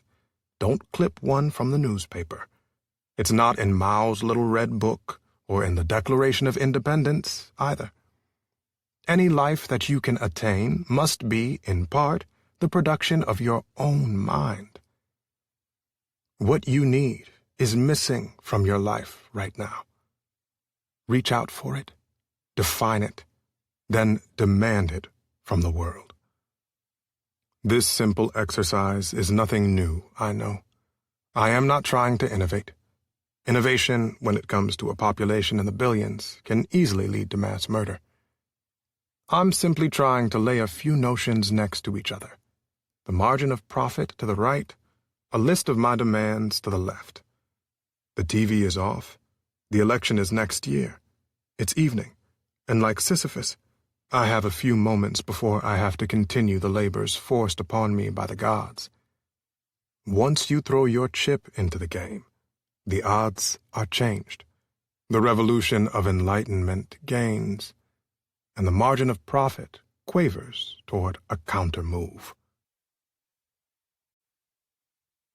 Julia Butterfly Hill lived atop a 1,000-year-old redwood in Humboldt County, California, for 738 days to prevent the Pacific Lumber Company from chopping it down. From December 1997 to December 1999, Hill engaged in this act of civil disobedience to draw attention not only to the destruction of ancient redwoods, but to the global assault on the environment. Eventually, Pacific Lumber agreed never to cut down the tree, which she named Luna, and said it would also protect nearby trees. Here, Hill reflects on her motivations for the protest. Round and started crying, and immediately got involved. It changed my life. Everyone thinks when they hear I'm the poster child of tree huggers that I must be a hardcore radical extremist, wacko, granola munching, you name it, all in capital letters with quotes. But I was just dumped in the deep end of the entire movement. Not just tree sitting, not just forest issues, but the whole social, environmental, and consciousness movement. And said to myself, better swim or you're going to drown. So I started learning how to swim. Along the way, I learned by watching and talking, by asking questions, and by listening over and over during the 738 days that I sat in the ancient spreading branches of Luna. I saw how each different tactic is used and why it's being used. I realized that the best tools for dismantling the machine are the ones the mechanics are using to keep it running. I saw very early on that the mechanics in this situation are corporations, corporate media, and the government, all in a kind of collusion together. They say only a little bit, and usually a majority of what they say is skewed so that the participant on the other end, whether they're watching, listening, or reading, doesn't get the truth. And if you don't have the truth, then you cannot make an informed decision. And if you don't have an informed decision, then you cannot take a conscious act. And if you do not take a conscious act, then you're part of the annihilation of the gift of life. Period. I saw that some of the tactics activists were using were not working because they weren't using the tools of the mechanic. They were going out there and sitting in trees. They were getting beaten up, killed, or thrown into jail with ridiculous charges by cops who pepper sprayed them. But nobody except the local community knew they were out there. It was kind of like preaching to the choir. And we need to do that to inspire.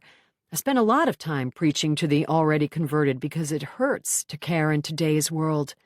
It's easy to go numb and tune it out, whether you're 15, 25, or 50. But we still need to care. And to do that, we need truth and inspiration, information and hope that gives us the tools to take conscious actions toward positive change. At the same time, though, we must utilize the tools of the mechanics, who are trying to keep the machine running, in order to take it down. Otherwise, it's like trying to use a hammer to turn a screw. I was in a situation with Luna where I had to learn to listen to nature and respect it or die. My life was on such a precipice the entire time I was up there. It was just really fragile in so many ways. The first 3 months were so hard that I was praying to die. I didn't want to hurt that bad anymore. And yet at the same time, I didn't want to give up. But when death did start to come, I started praying for life. I was constantly on this emotional roller coaster, spiritually and physically. It was one assault after the other. One day, They were cutting down trees all around me, and I started crying and hugging Luna. I was crying because I felt ashamed to be in white skin. I felt ashamed to be part of a race of people who perpetuated genocide thousands of years ago and have now made it our mission to perpetuate genocide on the rest of the planet and life in all its forms. It was eating me alive from the inside out. I was so angry and so hurt and ashamed, and I held onto Luna and was crying and apologizing over and over, saying, "I'm so sorry, I'm so sorry." When I finally sat up, I realized I was covered in sap. Climbing around in Luna before, I had gotten a little bit of sap on me, but I had never been covered like I was this day. I realized that sap was pouring out from all over her, actually pouring. I could see the sap flowing, which I had never really seen before. And it hit me. This was Luna, communicating her grief. Sap is just like grief. It's not something you can wash away. It clings to you and becomes a part of who you are. And it was then that I realized nature was communicating to me. Later on, people sent me scientific proof that sap is one of the ways trees communicate. I started paying attention. I started listening and getting answers from everything, from Luna, the birds, the bears, the shapes of the pine needles. Everything became my teacher when I opened up. My relationship with Luna grew. I realized that Luna had been communicating with humankind for 1,000 years, and we just forgot how to listen. But I learned how to listen. And from that moment on, everything started coming to me. Sometimes I'd have to get beaten over the head a little bit before I'd go, "Oh yeah, thank you. What are you trying to tell me?" My connection with Luna and my connection with nature is what kept me going, kept me alive, helped teach me the vital lessons I needed to learn when I was about to give up or make a very big mistake. I'm forever thankful for that. One of the lessons I learned, and something that I use a lot now, is how to survive a storm. I nearly died up there, in the worst winter storms recorded in the history of California. The trees taught me that the way to make it through those storms, and the storms of life, is to stay rooted and centered, but not rigid. The trees and branches that try too hard to stand strong and straight are the ones that break. The only ones that make it through are the ones that know how to bend and flow and let go. So I've been using that now, in my life. I use it when I'm being barraged by the media, by grassroots activists, by mainstream community, by everything. I just bend and flow when I see the wind coming. I loosen up and get ready to get blown, and then I kind of flex back into place. And I'm ready to get up the next morning and do it all over again. The legacy that I left behind was a vision of a better world. We protected a grove of old-growth forest, and we left a living embodiment of what that vision of a better world is all about. A world where the last of our ancient and old-growth forests and wild places are protected. A world where the watersheds we're all a part of are protected, even if we live in LA, Chicago, Detroit, or New York City. All those places that look nothing like nature anymore are actually a part of a watershed. And that watershed is the nature that beats its pulse underneath the asphalt and the concrete and steel. That watershed is our lifeblood, what keeps us alive. To live a life of service for a better world is a legacy that doesn't disappear. It's an imprint, and that imprint can be negative or positive, depending upon the actions and choices we make every single moment of every single day.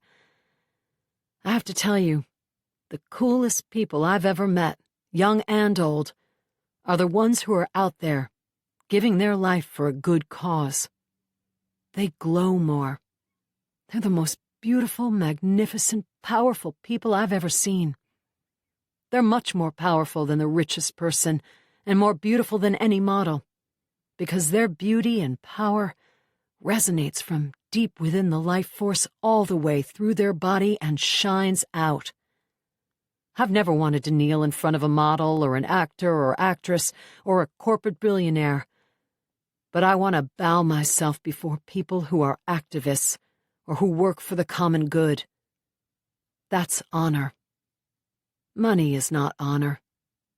Doing something of real value with one's life is honor.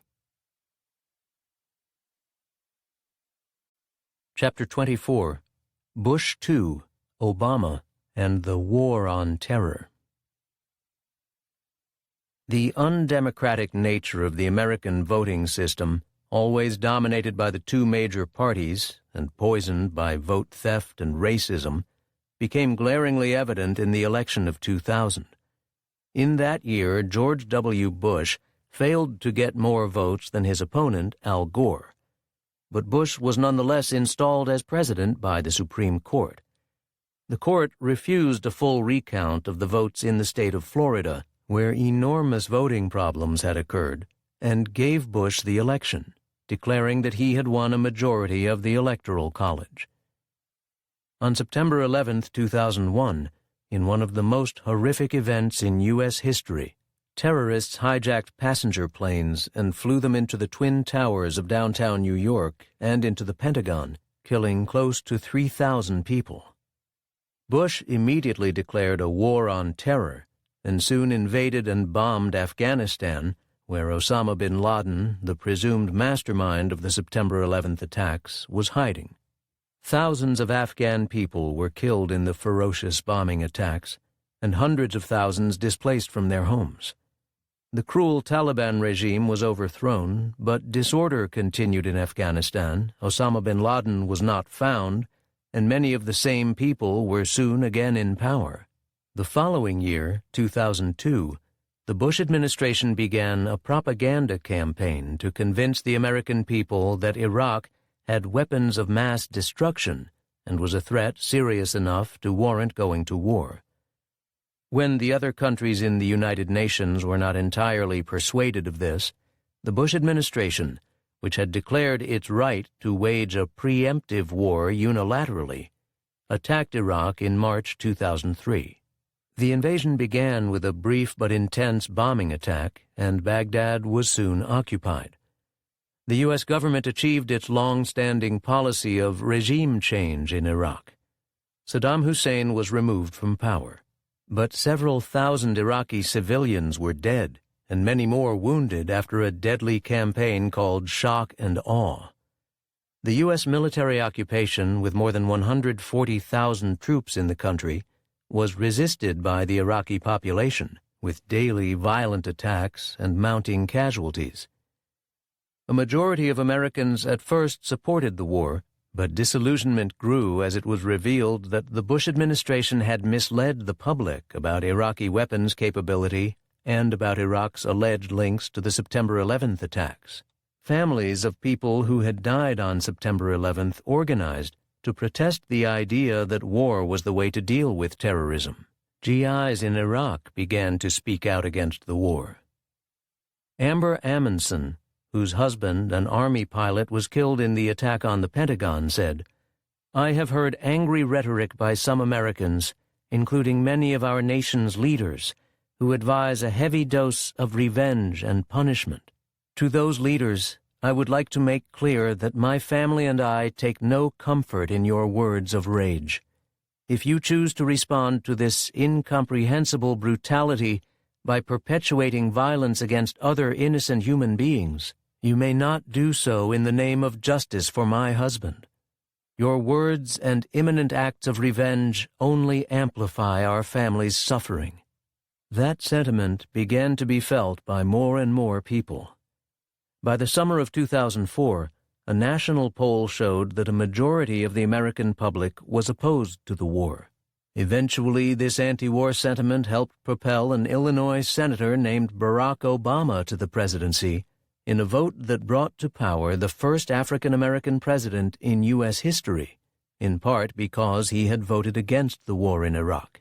But those expecting a major change in U.S. foreign policy and other priorities were soon disappointed, as Obama preserved and in some cases expanded on many of the extraordinary war powers claimed by Bush II. One of the most prominent voices against the Bush administration was that of Michael Moore, the documentary filmmaker and populist agitator. He sent out this column to the many readers of his website 1 week after the deeply flawed 2000 election. Michael Moore, The Presidency, Just Another Perk, November 14th, 2000. Dear Governor and President-in-Waiting Bush, this has to be the first time in our history that a candidate who is losing both the popular vote and the electoral vote insists on being anointed President of the United States. I can understand why you expect this title to be yours. You have spent your entire life having everything handed to you. You have never had to earn your place. Money and name alone have opened every door for you. Without effort or hard work or intelligence or ingenuity, you have been bequeathed a life of privilege. You learned at an early age that, in America, all someone like you has to do is show up. You found yourself admitted to a wealthy New England boarding school simply because your name was Bush. You did not have to earn your place there. It was bought for you. You then learned you could get into Yale with a C average. Other, more deserving students who had worked hard for 12 years to earn their place at Yale were denied admittance. You got in because your name was Bush. You got into Harvard the same way. After screwing off during your 4 years at Yale and maintaining your C average, you took someone else's seat at Harvard, a seat that they had earned. You then pretended to serve a full stint in the Texas Air National Guard. But one day, according to the Boston Globe, you just skipped out and didn't report back for a year and a half to your unit. You didn't have to earn your military record because your name was Bush.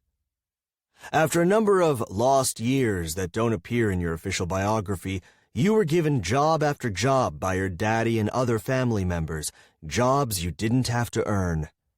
No matter how many of your business ventures failed, there was always another one waiting to be handed to you. Finally, you got to be a partner in a ball team, another gift, even though you put up only 1/100th of the money for the team. And then you convinced the taxpayers of Arlington, Texas, to give you another perk, a brand new multi-million-dollar stadium. So it is no wonder to me why you think you deserve to be named president. You haven't earned it or won it. Therefore, it must be yours. And you see nothing wrong with this. Why should you? It is the only life you have ever known. I will never forget the footage of you sitting in your governor's mansion the night of the election when it was first declared that Gore had won Florida. Surrounded by Poppy and Mommy, and on the phone to your brother, the governor of Florida, you were a picture of calm. You had not a worry in the world. You told the press that your brother had assured you Florida was yours. If a Bush said it was so, it was so. But it ain't so. And when it dawned on you that the presidency had to be earned and won by a vote of the people, yes, the people, you went berserk. You sent in hatchet man James Baker. F the Jews, they don't vote for us anyway, was his advice to Poppy in '92, to tell lies to the American people and stoke the nation's fears. When that didn't work, you went to federal court and sued to stop the votes from being counted because you knew how the vote would turn out. What kills me is how you have turned to the big, bad federal government for help. Was not your mantra during every campaign stop the following line? My opponent trusts the federal government. I trust you, the people. So now we learn the truth. You don't trust the people at all. You went running to the federal court to get your handout. Trust the machines, not the people, you pleaded. But the judge didn't buy it, and for perhaps the first time in your life, someone said no to you. What will you do now? According to the New York Times, 90% of your campaign funds came from just 775 American millionaires. Oh, that they could bail you out of this mess. I wouldn't count on them. It's not like they have suffered financially under Clinton Gore. They know they will do just fine with the kissin' fool. I think, my friend, you are on your own. Mr. Bush, your only hope is that Gore will wimp out and throw in the towel. There is ample evidence of how Democrats love to cave. You and your right-wing friends know the Democrats are weak-kneed and spineless. You remember how Al Gore and all the Democrats voted to put that anti-abortion zealot Antonin Scalia on the Supreme Court, and how 11 Democrats made the difference in placing Clarence Thomas there too? That's your ticket. Spook Gore and his party into believing a focus group is mad at them, take a phony poll that backs that up, get the gasbag pundits to yammer and hammer him, and maybe, just maybe, you'll get the latest plum prize that is not yours to have. On the morning of September 11, 2001, more than 3,000 people perished when hijackers flew 2 planes into the World Trade Center in New York City, another into the Pentagon in Washington, and a 4th that crashed after passenger resistance disrupted the hijackers in Pennsylvania. In the wake of the attacks, President Bush and many other politicians voiced loud calls for retaliation, and it was soon clear that Afghanistan would be their target, even though a majority of the hijackers were from Saudi Arabia, and even though there was no clear evidence linking the government of Afghanistan to the attacks. There was widespread grief in the United States and some calls for revenge, but a number of family members who lost loved ones on September 11th spoke out against this course of action. A group of them gathered together to form an organization called September 11th Families for Peaceful Tomorrows. 2 of the first people to speak out against the use of September 11th as a pretext for war were Orlando and Phyllis Rodriguez. Their son, Gregory, then only 31 years old, was killed that day while working on the 103rd floor of One World Trade Center. The Rodriguezes sent this open letter to the New York Times and other newspapers 4 days after the attack. Orlando Rodriguez and Phyllis Rodriguez, not in our son's name. September 15th, 2001. Our son Greg is among the many missing from the World Trade Center attack. Since we first heard the news, we have shared moments of grief, comfort, hope, despair, fond memories with his wife, the 2 families, our friends and neighbors, his loving colleagues at Cantor Fitzgerald Eastmead, and all the grieving families that daily meet at the Pierre Hotel. We see our hurt and anger reflected among everybody we meet. We cannot pay attention to the daily flow of news about this disaster. But we read enough of the news to sense that our government is heading in the direction of violent revenge, with the prospect of sons, daughters, parents, friends in distant lands dying, suffering, and nursing further grievances against us. It is not the way to go. It will not avenge our son's death. Not in our son's name. Our son died a victim of an inhuman ideology. Our actions should not serve the same purpose. Let us grieve. Let us reflect and pray. Let us think about a rational response that brings real peace and justice to our world. But let us not, as a nation, add to the inhumanity of our times. Rita Lasar, a founding member of September 11th Families for Peaceful Tomorrows, lost her brother Avram Abe Zelmanowitz on September 11, 2001. He could have escaped, but stayed behind to help a quadriplegic coworker, Ed B.A. When President Bush mentioned Abe's heroic actions in a speech at the National Cathedral in Washington, D.C., Lasar expressed outrage that her brother's sacrifice was being used to justify the invasion of Afghanistan. After the assault on Afghanistan began, Lasar joined a delegation to visit families who lost loved ones in the U.S. assault and to witness firsthand the impact of the bombings. Just before the one-year anniversary of her brother's death, Rita Lasar wrote this commentary.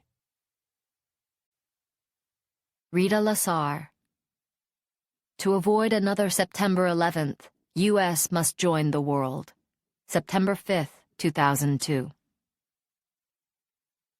When the planes hit the World Trade Center last September 11th, my brother Avram, who was in the North Tower, refused to join the evacuation because he was concerned for the safety of his close friend and fellow worker, a quadriplegic who could not easily leave.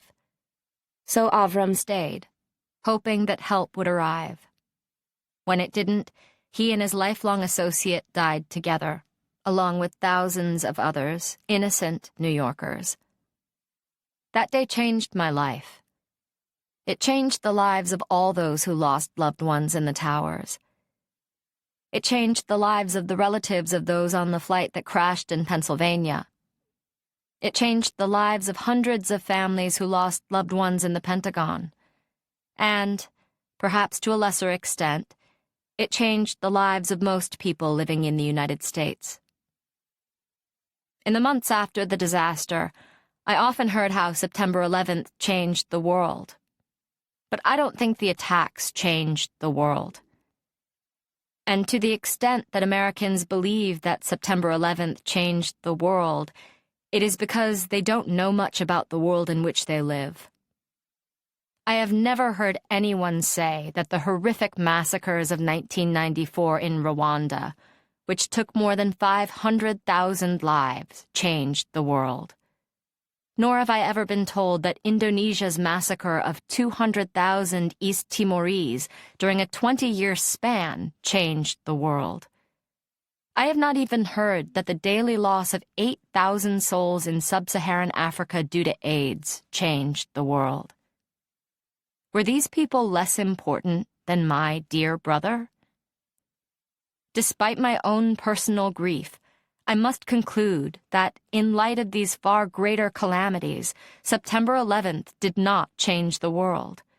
What it did, in its own terrible way, was invite Americans to join the world, which is already a very troubled place.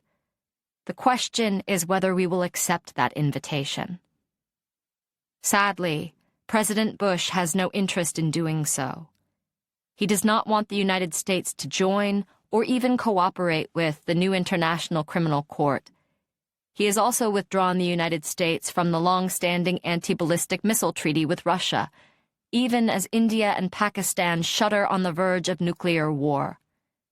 He refuses to support international agreements that would alleviate global warming, and he will not seek to ratify the treaty banning landmines, leaving the United States in the company of Iraq, Iran, and North Korea, Bush's axis of evil.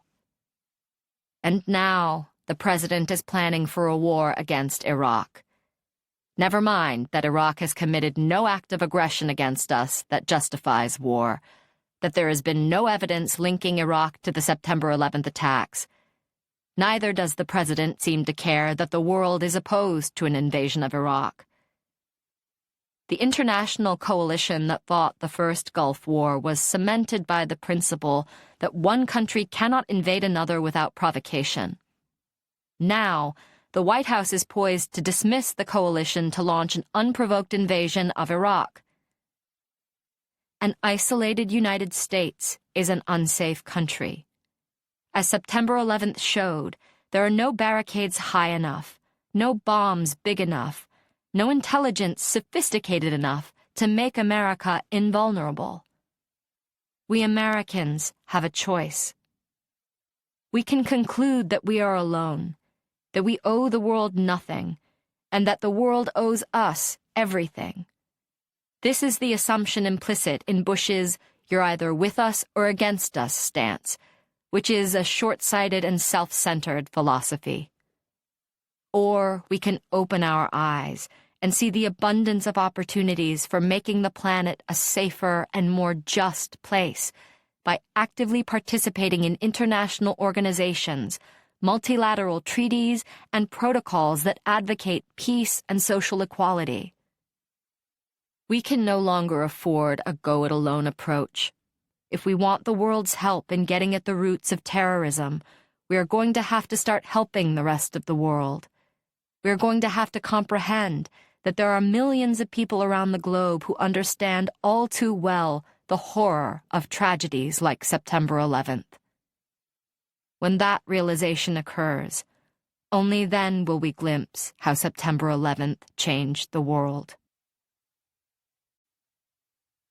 In the aftermath of the September 11th attacks, the government passed a number of measures restricting civil liberties, most notoriously the USA Patriot Act, the Uniting and Strengthening America by Providing Appropriate Tools Required to Intercept and Obstruct Terrorism Act of 2001. Approved overwhelmingly by Democrats and Republicans in Congress, many of whom acknowledged not reading the bill, it gave the government broad powers to wiretap, arrest, and detain people suspected of having ties to terrorists. Although President Bush disclaimed anti-Muslim prejudice, it was clear that Muslims, South Asians, and other people of color were being targeted. These same groups were also subjected to verbal abuse and physical assaults on the streets, in workplaces, and in their homes. As Monami Maulik, a community organizer of the Queens-based Drum, Desi's Rising Up and Moving, wrote soon after, "During this period of grief, we have had to endure perhaps the worst mass-scale anti-Arab, anti-South Asian, and anti-Muslim violence this country has seen." Maulik, born in Calcutta and raised in the Bronx, worked with the New York Taxi Workers Alliance before helping to found Drum in 1997. She wrote this essay on organizing after September 11th for Manavi, a South Asian newsletter based in New Brunswick, New Jersey. Monami Maulik, Organizing in Our Communities Post-September 11th, 2001. Since the tragic loss of lives on September 11th, I find the need for organizing in my community is even greater in the coming years. But this is not because September 11th was or will be the only mass-scale loss of human lives. Since the Gulf War, over 500,000 Iraqi children have died as a direct result of economic sanctions imposed by the U.S. against Iraq. Are the lives of these children any less valuable? In the midst of realizing the mass-scale inhumanity of war and imperialism, grassroots organizing can be the source of hope for building a world centered on social justice. What distinguishes organizing from services, advocacy, and relief work is that organizing seeks to change the root causes of social injustice, as opposed to responding to its symptoms. But the question becomes whether we are organizing to challenge the institutions that create oppression or to maintain the status quo. The tragedies of September 11th continue to deeply hurt the South Asian community at large on multiple levels. First, we have lost members of our community in the World Trade Center. Moreover, a large number of those missing were low-wage, undocumented immigrant service workers whose families do not qualify for federal aid and benefits. Second, during this period of grief, we have had to endure perhaps the worst mass-scale anti-Arab, anti-South Asian, and anti-Muslim violence this country has seen. Hundreds of incidents ranging from threats to beatings to killings have been reported around the country. Our homes, communities, and places of worship have been under siege, and these are only the incidents that are reported. Moreover, this anti-immigrant backlash is currently being institutionalized via new anti-terrorist legislation, racial profiling, and the suspension of hard-won civil rights. Thousands of immigrants have been illegally detained and deported since September 11th, most of whom are Arab, South Asian, and Muslim. Third, U.S. bombing of Afghanistan and military presence in Pakistan to wage an endless war has many of us concerned with the possible impending devastation of our communities and families back home. Given this hostile climate nationally for the South Asian immigrant community, particularly for undocumented immigrants in the years to come, there is an urgent need now more than ever to organize against the growing conservatism that can undo years of anti-racist, feminist, anti-homophobic, and pro-working-class struggle. Our short-term objectives must be to rebuild security in our communities against racial violence and provide emergency relief to undocumented families. Our long-term objectives need to challenge racism and xenophobia, organized to end state violence in the form of the Patriot Act and other racist anti-immigrant legislation, and to build the emerging anti-war movement with the leadership of immigrant and people of color communities, particularly those whose voices are historically marginalized, such as women, queer people, undocumented immigrants, and low-wage workers.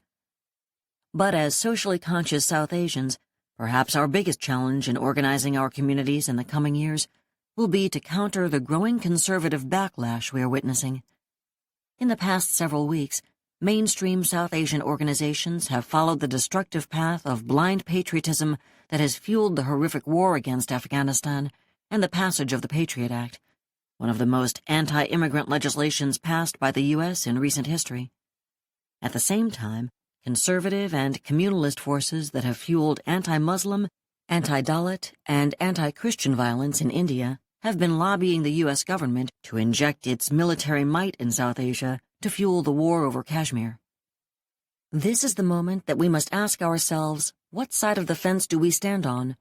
The side that will only perpetuate more violence against third world people around the world, like that we have glimpsed so close to home on September 11th? Or the side that is for peace, with justice both within the U.S., for immigrants, poor people, women, queer people, and people of color, and outside the U.S., for the people of Afghanistan and other nations targeted by U.S. militarism and imperialism. Drum and the community organizing we practice stands for the latter. When it became clear that President Bush would follow up the war on Afghanistan by attacking Iraq, a number of labor unions across the country passed resolutions against going to war. City councils in more than 100 cities also passed anti-war resolutions. Here is one of the resolutions passed by Local 705 of the Teamsters in Chicago, Illinois, one of the biggest Teamsters locals in the country.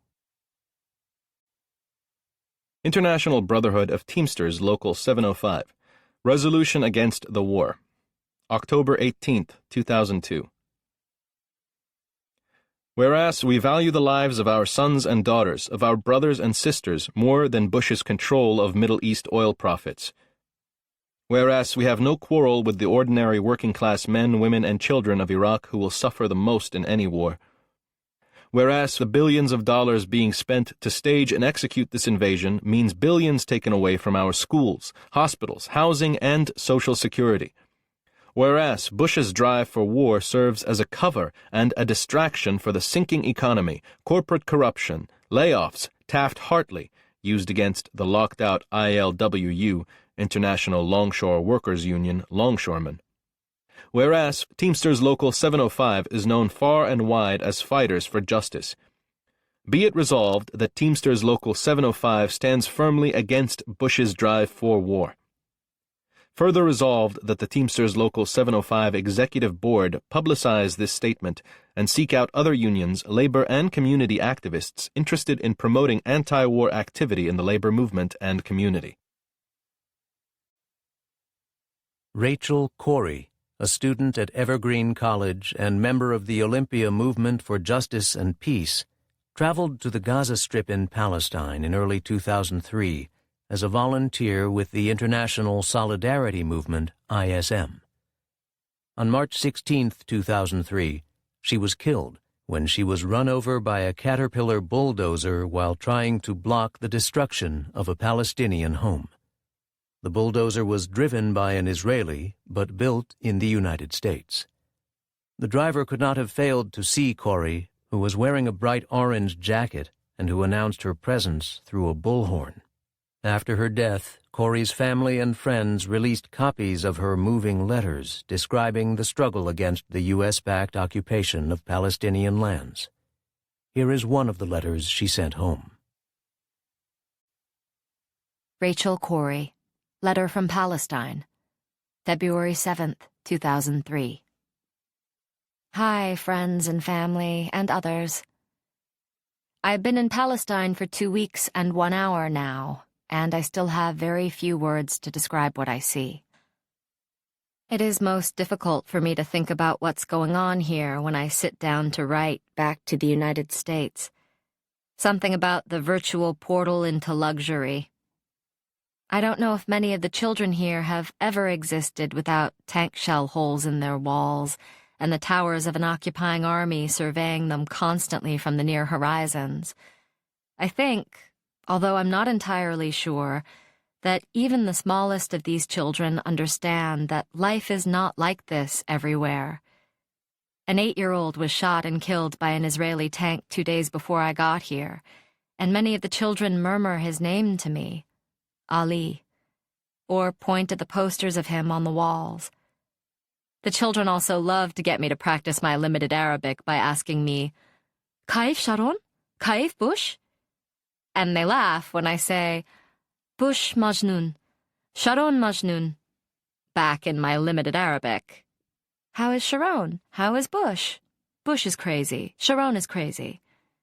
Of course, this isn't quite what I believe, and some of the adults who have the English correct me. Bush mish Majnun. Bush is a businessman. Today I tried to learn to say, Bush is a tool, but I don't think it translated quite right. But anyway, there are 8-year-olds here much more aware of the workings of the global power structure than I was just a few years ago. Nevertheless, no amount of reading, attendance at conferences, documentary viewing, and word of mouth could have prepared me for the reality of the situation here. You just can't imagine it unless you see it. And even then, you are always well aware that your experience of it is not at all the reality. What with the difficulties the Israeli army would face if they shot an unarmed U.S. citizen, and with the fact that I have money to buy water when the army destroys wells, and the fact, of course, that I have the option of leaving. Nobody in my family has been shot driving in their car by a rocket launcher from a tower at the end of a major street in my hometown. I have a home. I am allowed to go see the ocean. When I leave for school or work, I can be relatively certain that there will not be a heavily armed soldier waiting halfway between Mud Bay and downtown Olympia at a checkpoint with the power to decide whether I can go about my business and whether I can get home again when I'm done. As an afterthought to all this rambling, I'm in Rafah, a city of about 140,000 people, approximately 60% of whom are refugees, many of whom are twice or 3 times refugees. Today, as I walked on top of the rubble where homes once stood, Egyptian soldiers called to me from the other side of the border, "Go, go," because a tank was coming, and then waving and, "What's your name?" Something disturbing about this friendly curiosity. It reminded me of how much, to some degree, we're all kids curious about other kids. Egyptian kids shouting at strange women wandering into the path of tanks. Palestinian kids shot from the tanks when they peek out from behind walls to see what's going on. International kids standing in front of tanks with banners. Israeli kids in the tanks anonymously, occasionally shouting and also occasionally waving, many forced to be here, many just aggressive, shooting into the houses as we wander away. I've been having trouble accessing news about the outside world here, but I hear an escalation of war on Iraq is inevitable. There's a great deal of concern here about the reoccupation of Gaza. Gaza is reoccupied every day to various extents, but I think the fear is that the tanks will enter all the streets and remain here instead of entering some of the streets and then withdrawing after some hours or days to observe and shoot from the edges of the communities. If people aren't already thinking about the consequences of this war for the people of the entire region, then I hope you will start. More than 10 million people around the globe demonstrated against war on Iraq on February 15, 2003, in the largest coordinated international protest in human history. More than 1 million across the United States joined the demonstration, with some 500,000 coming out in New York, despite police edicts and barricades keeping people from marching. 2 days after the demonstrations, a reporter wrote on the front page of the New York Times, "The fracturing of the Western alliance over Iraq and the huge anti-war demonstrations around the world this weekend are reminders that there may still be two superpowers on the planet, the United States and world public opinion."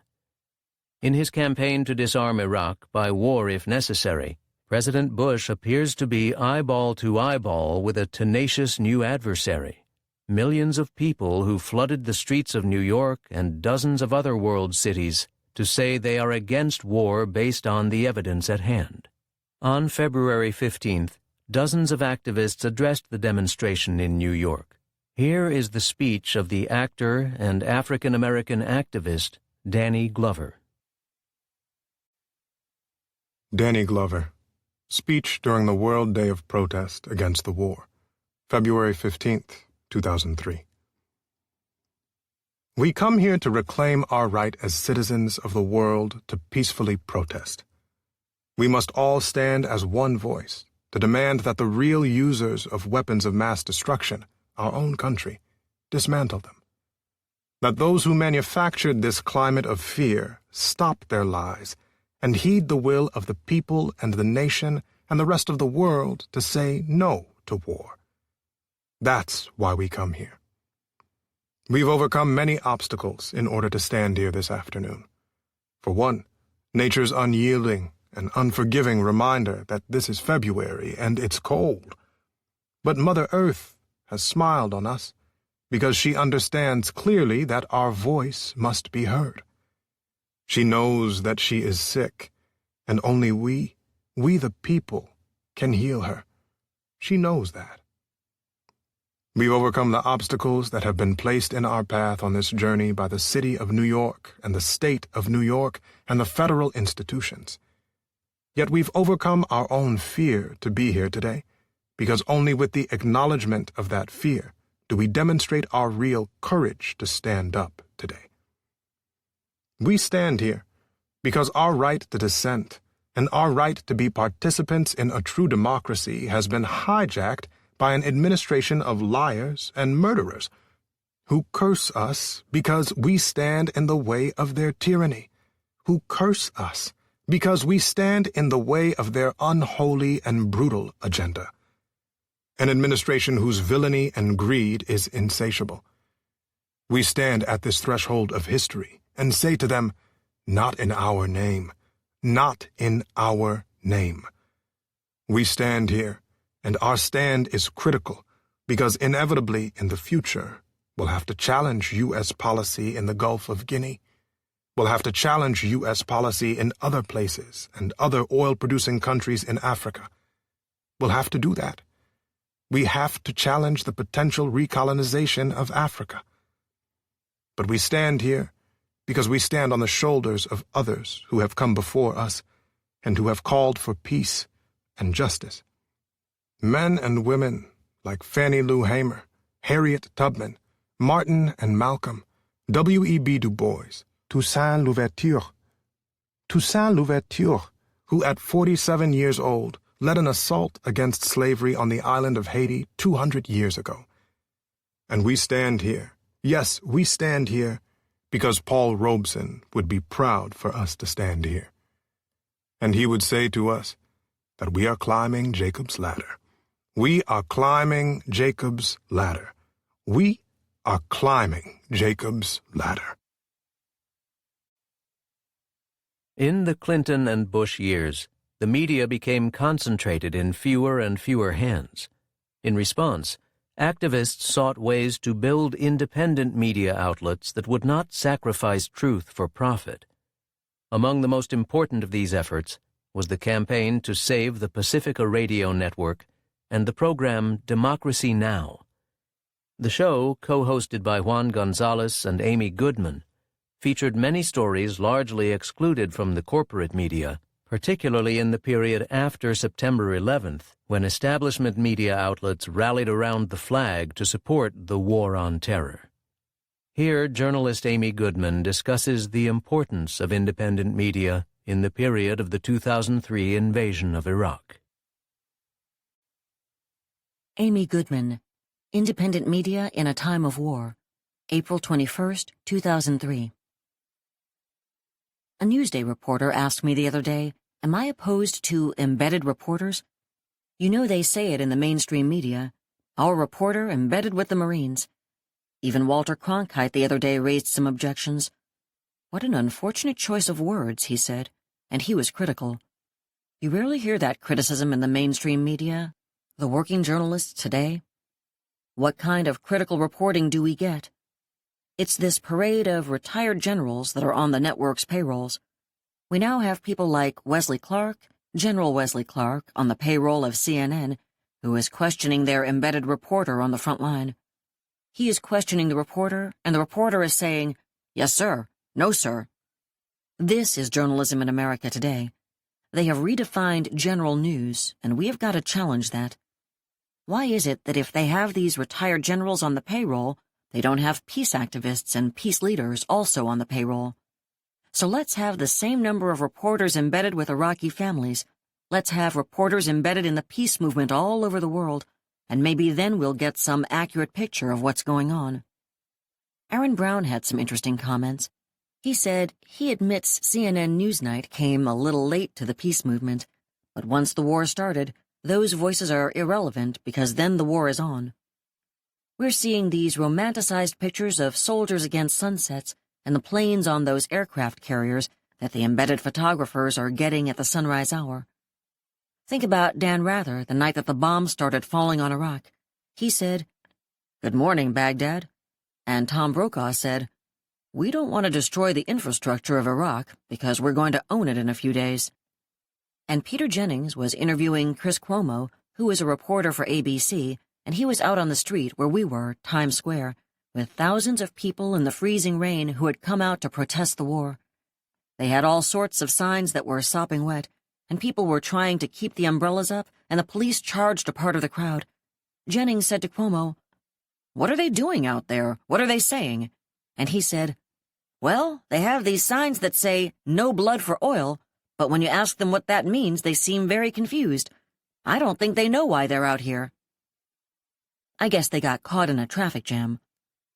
Why not have Peter Jennings, instead of asking someone who clearly doesn't understand why they're out there, invite one of them into the studio and have a discussion like he does with the generals? Why don't they also put doctors on the payroll? That way you can have the general talking about the bomb that Lockheed Martin made and the kind of plane that drops it and whether it was precision-guided or not. And then you can have the doctor talking about the effect of the bomb. Not for or against the war, just how a cluster bomb enters your skin and what it means when your foot is blown off, if you're lucky and you're not killed. So why not have doctors and generals at least? But this is just to show how low the media has gone. You have not only Fox, but MSNBC and NBC, yes, owned by General Electric, one of the major nuclear weapons manufacturers in the world. MSNBC and NBC, as well as Fox, titling their coverage taking the name of what the Pentagon calls the invasion of Iraq, Operation Iraqi Freedom. So that's what the Pentagon does, and you expect that. They research the most effective propagandistic name to call their operation. But for the media to name their coverage what the Pentagon calls it, every day seeing Operation Iraqi Freedom, you have to ask, if this were state media, how would it be any different? Even now the media has had to start reporting a little bit on the protest. But it's not those events that we're talking about. It's the daily drumbeat coverage who is interviewed on the front pages of the New York Times and the Washington Post for the headline stories and the network newscasts that matters. They're the ones shaping foreign policy. Fairness and Accuracy in Reporting did a study. In the week leading up to General Colin Powell going to the Security Council to make his case for the invasion, and the week afterwards, this was the period where more than half of the people in this country were opposed to an invasion. They did a study of CBS Evening News, NBC Nightly News, ABC World News Tonight, and the NewsHour with Jim Lehrer on PBS, the four major newscasts. 2 weeks. 393 interviews on war. 3 were anti-war voices. 3 of almost 400, and that included PBS. This has to be changed. It has to be challenged. We are not the only ones. Pacifica Radio, National Public radio stations, We are not the only ones that are using the public airwaves. They are too. And they have to provide the diversity of opinion that fully expresses the debate and the anguish and the discussions that are going on all over this country. That is media serving a democratic society. For a while, in talks before the invasion, I've been saying as we see the full-page pictures of the target on Saddam Hussein's forehead that it would be more accurate to show the target on the forehead of a little Iraqi girl, because that's who dies in war. The overwhelming majority of people who die are innocent civilians. And then what happens on the first night of the invasion? Missile strikes a residential area in Baghdad. They say they think they've taken out Saddam Hussein. Independent reporter May Ying Welsh, who stayed there as the bombs fell, who you heard on Democracy Now! On a regular basis, went to the hospital right after that first attack. And there was a 4-year-old girl critically injured from that missile attack, and her mother critically injured, and her mother's sister. That's who dies. That's who gets injured in war. Our mission is to make dissent commonplace in America, so you're not surprised when you're at work. Someone walks over to the water cooler and makes a comment, and someone isn't shocked and says, "What's that all about?" But that it comes out of the finest tradition that built this country. People engaged in dissent. We have parallel worlds in this country. For some, it's the greatest democracy on earth. There is no question about that. But for others, immigrants now in detention facilities, they have no rights, not even to a lawyer. And we have to be there, and we have to watch, and we have to listen. We have to tell their stories until they can tell their own. That's why I think Democracy Now! Is a very good model for the rest of the media, as is the Indie Media Center all over the country and the world. Built on almost nothing except the goodwill and the curiosity and the interest and the passion of people who are tired of seeing their friends and neighbors through a corporate lens, and particularly tired and afraid of the fact that that image is being projected all over the world. That is very dangerous. Dissent is what makes this country healthy, and the media has to fight for that, and we have to fight for an independent media. After the U.S. government, ignoring protests and world opinion, launched the attack on Iraq on March 20, 2003, some of the most important voices of dissent were soldiers and their families. Where, they asked, was the threatening Iraq arsenal of the weapons of mass destruction that allegedly was the cause of the war? None could be found. In a stage-managed event, President Bush declared an end to major combat operations on May 1st, but deaths of soldiers continued to mount, soon exceeding those who had died during the invasion. U.S. soldiers came to be seen not as liberators, but as an occupying army. In August 2003, while serving in Mosul, Iraq, Tim Predmore, a soldier with the 101st Airborne Division, wrote this statement, published in the Peoria Journal-Star in Illinois, and later in the Los Angeles Times. Tim Predmore. How Many More Must Die? August 24th, 2003. Shock and awe were the words used to describe the awesome display of power the world was to view upon the start of Operation Iraqi Freedom. It was to be an up-close, dramatic display of military strength and advanced technology within the arsenal of the United States and the United Kingdom's military. But as a soldier preparing for the invasion of Iraq, the words shock and awe rang deeper within my psyche. These two great superpowers were about to break the very rules they demand of others. Without the consent of the United Nations and ignoring the pleas of their own citizens, the United States and Britain invaded Iraq. Shock and awe? Yes, the words correctly described the emotional impact I felt as we prepared to participate in what I believed not to be an act of justice, but of hypocrisy. From the moment the first shot was fired in this so-called war of liberation and freedom, hypocrisy reigned. Following the broadcasting of recorded images of captured and dead U.S. soldiers over Arab television, American and British leaders vowed revenge while verbally assaulting the networks for displaying such vivid images. Yet within hours of the deaths of Saddam's two sons, Adey and Qasai Hussein, The American government released horrific photos of the two dead brothers for the entire world to view. Again, a do as we say and not as we do scenario. As soldiers serving in Iraq, we have been told that our purpose here is to help the people of Iraq by providing them the necessary assistance militarily as well as in humanitarian efforts. Then tell me, where the humanity was in the recent Stars and Stripes account of two young children brought to a U.S. military camp by their mother in search of medical care. The two children had been, unbeknown to them, playing with explosive ordnance they had found and as a result were severely burned. The account tells how the two children, following an hour-long wait, were denied care by two U.S. military doctors. The soldier described the incident as one of many atrocities he has witnessed on the part of the U.S. military. So then, what is our purpose here? Was this invasion due to weapons of mass destruction, as we so often heard? If so, where are they?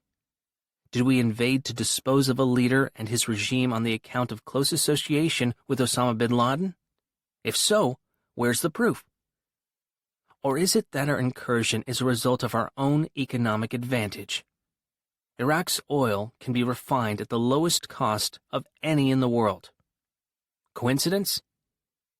This looks like a modern-day crusade, not to free an oppressed people, or to rid the world of a demonic dictator relentless in his pursuit of conquest and domination, but a crusade to control another nation's natural resource.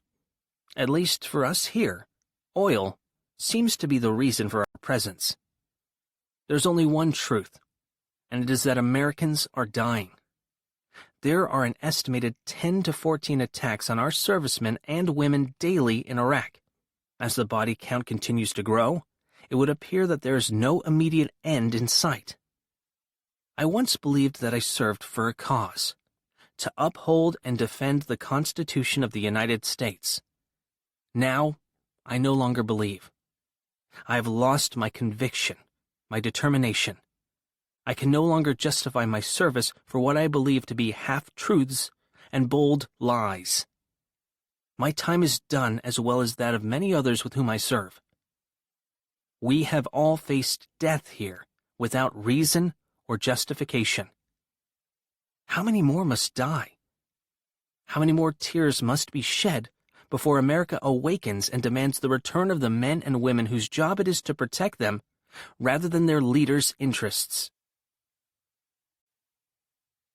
Maritza Castillo and 19 other relatives of National Guard members sent to fight in Iraq signed this open letter to Colonel U.S. Army retired Michael G. Jones of the Florida Department of Military Affairs. Maritza Castillo et al. Open letter to Colonel U.S. Army retired Michael G. Jones, September 12, 2003. Dear Colonel Jones, we, the relatives of the Florida National Guard soldiers, want to express our position in relation to the last postponement of the return of our soldiers back home. We want to inform you that we are united in the fight for the return of our soldiers. This letter shall serve to remind you that these soldiers have now been away from our homes for 8 months, away from their children, wives, and parents, away from their universities and jobs, involved in a guerrilla war in an unknown country, not knowing the culture or the language of the place, menaced by mines, bombs, and guns, risking their lives 24 hours a day, standing in their uniforms, and carrying their equipment in temperatures of up to 130 degrees Fahrenheit. In less than 3 months, this small company has suffered countless attacks, leaving 4 soldiers crippled and another soldier in coma, not to mention the injured soldiers at the R. Ramadi. The National Guard soldiers are civilians, not active members of the Army. They have never received the training for combat in the desert or to face urban guerrillas. We know that since their arrival at R. Ramadi, our young soldiers have been patrolling and searching the houses of presumed guerrilla forces. We know that they lack adequate equipment, that in many cases they have patrolled without bulletproof vests and without the necessary ammunition to face the guerrilla forces. Isn't this enough? How many months, how many abuses are we supposed to endure? We will not mention each suffering and difficulty that our soldiers have endured.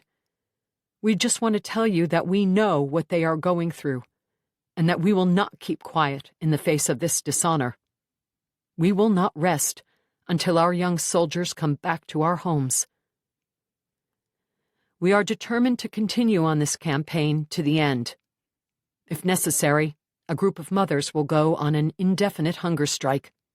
You will not only be responsible for the lives of our soldiers, but for that of their mothers. We shall not accept political apologies. Lack of governmental will by President Bush to work together with the United Nations and to restore the power to the Iraqis is the reason why the participation of an international force comprised by big nations is not possible. The coalition we are being told about does not really exist. It is our troops that carry the load of this war. It is our children who are being sacrificed due to an arrogant and unfair attitude. For this and for other reasons, we demand the return of our soldiers now. We shall not abandon our loved ones. We shall not abandon our troops. We shall continue demanding their return day by day, street by street, door to door. We will ask the world to join us. We will not abandon our fight until our soldiers are back in our homes. Here, the novelist and essayist Kurt Vonnegut, a frequent contributor to the independent magazine In These Times, issues a defiant call for honesty about the state of U.S. politics at the end of the first Bush II administration. Kurt Vonnegut, Cold Turkey, May 31st, 2004. Many years ago, I was so innocent, I still considered it possible that we could become the humane and reasonable America so many members of my generation used to dream of. We dreamed of such an America during the Great Depression, when there were no jobs. And then we fought and often died for that dream during the Second World War, when there was no peace. But I know now that there is not a chance in hell of America's becoming humane and reasonable, because power corrupts us, and absolute power corrupts absolutely. Human beings are chimpanzees who get crazy drunk on power. By saying that our leaders are power-drunk chimpanzees, am I in danger of wrecking the morale of our soldiers fighting and dying in the Middle East? Their morale, like so many bodies, is already shot to pieces. They are being treated, as I never was, like toys a rich kid got for Christmas. When you get to my age, if you get to my age, which is 81, and if you have reproduced, you will find yourself asking your own children, who are themselves middle-aged, what life is all about.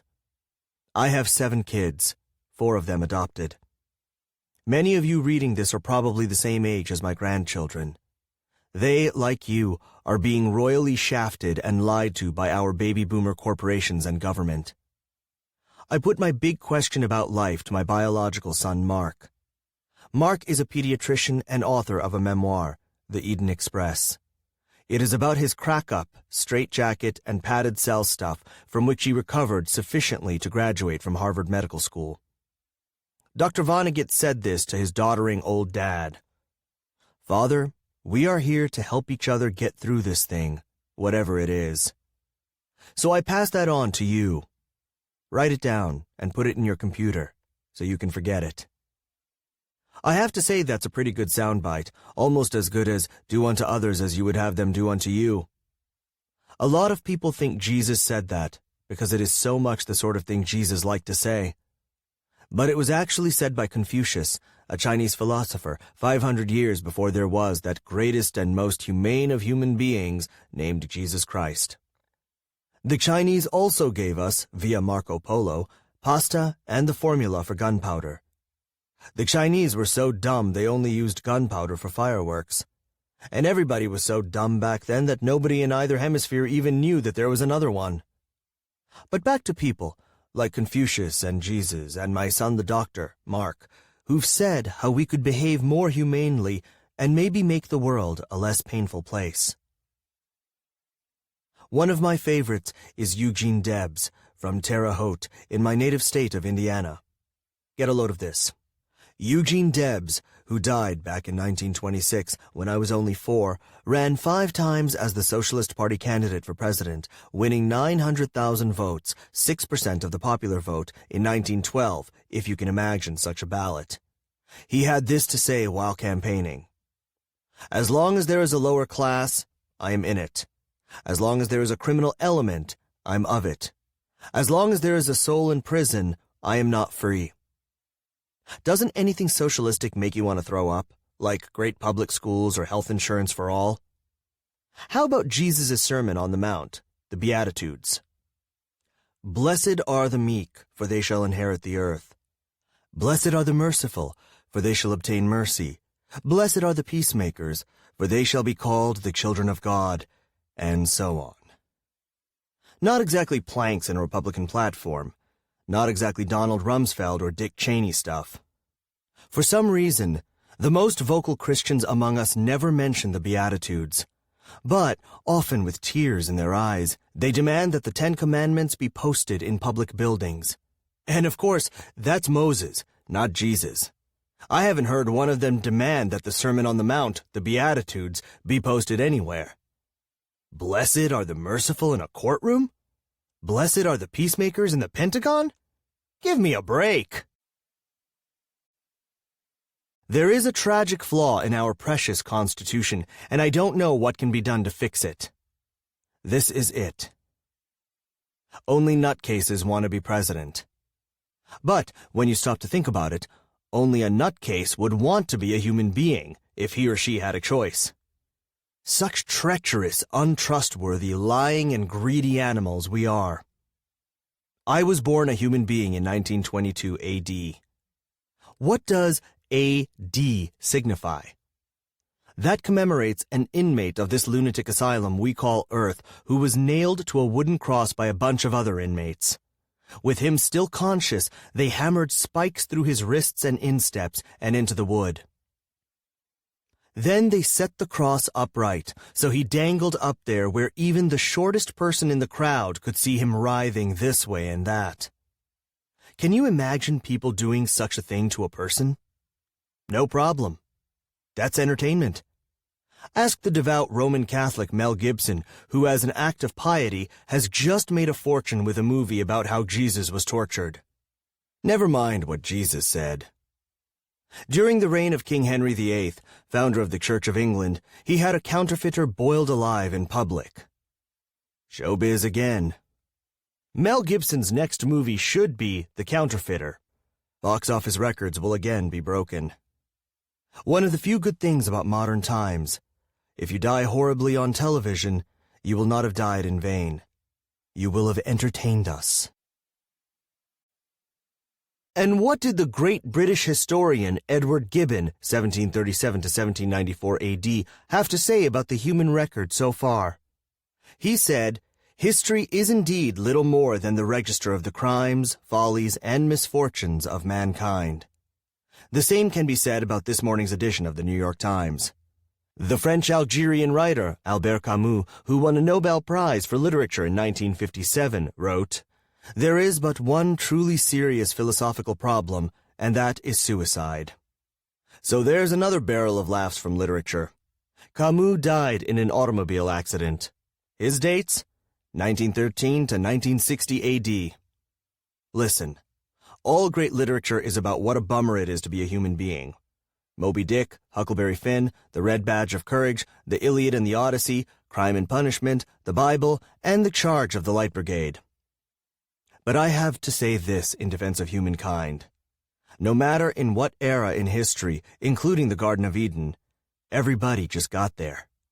And, except for the Garden of Eden, there were already all these crazy games going on, which could make you act crazy even if you weren't crazy to begin with. Some of the games that were already going on when you got here were love and hate, liberalism and conservatism, automobiles and credit cards, golf and girls' basketball. Even crazier than golf, though, is modern American politics where, thanks to TV and for the convenience of TV, you can only be one of two kinds of human beings, either a liberal or a conservative. Actually, this same sort of thing happened to the people of England generations ago, and Sir William Gilbert, of the radical team of Gilbert and Sullivan, wrote these words for a song about it back then. I often think it's comical, how nature always does contrive, that every boy and every gal that's born into the world alive is either a little liberal or else a little conservative. Which one are you in this country?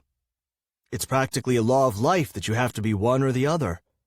If you aren't one or the other, you might as well be a donut. If some of you still haven't decided, I'll make it easy for you.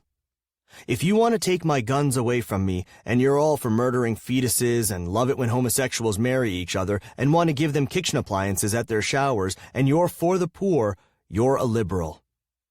If you are against those perversions and for the rich, you're a conservative. What could be simpler? My government's got a war on drugs. But get this. The two most widely abused and addictive and destructive of all substances are both perfectly legal. One, of course, is ethyl alcohol. And President George W. Bush, no less, and by his own admission, was smashed or tiddly-poo or four sheets to the wind a good deal of the time from when he was 16 until he was 41. When he was 41, he says, Jesus appeared to him and made him knock off the sauce, stop gargling nose paint. Other drunks have seen pink elephants.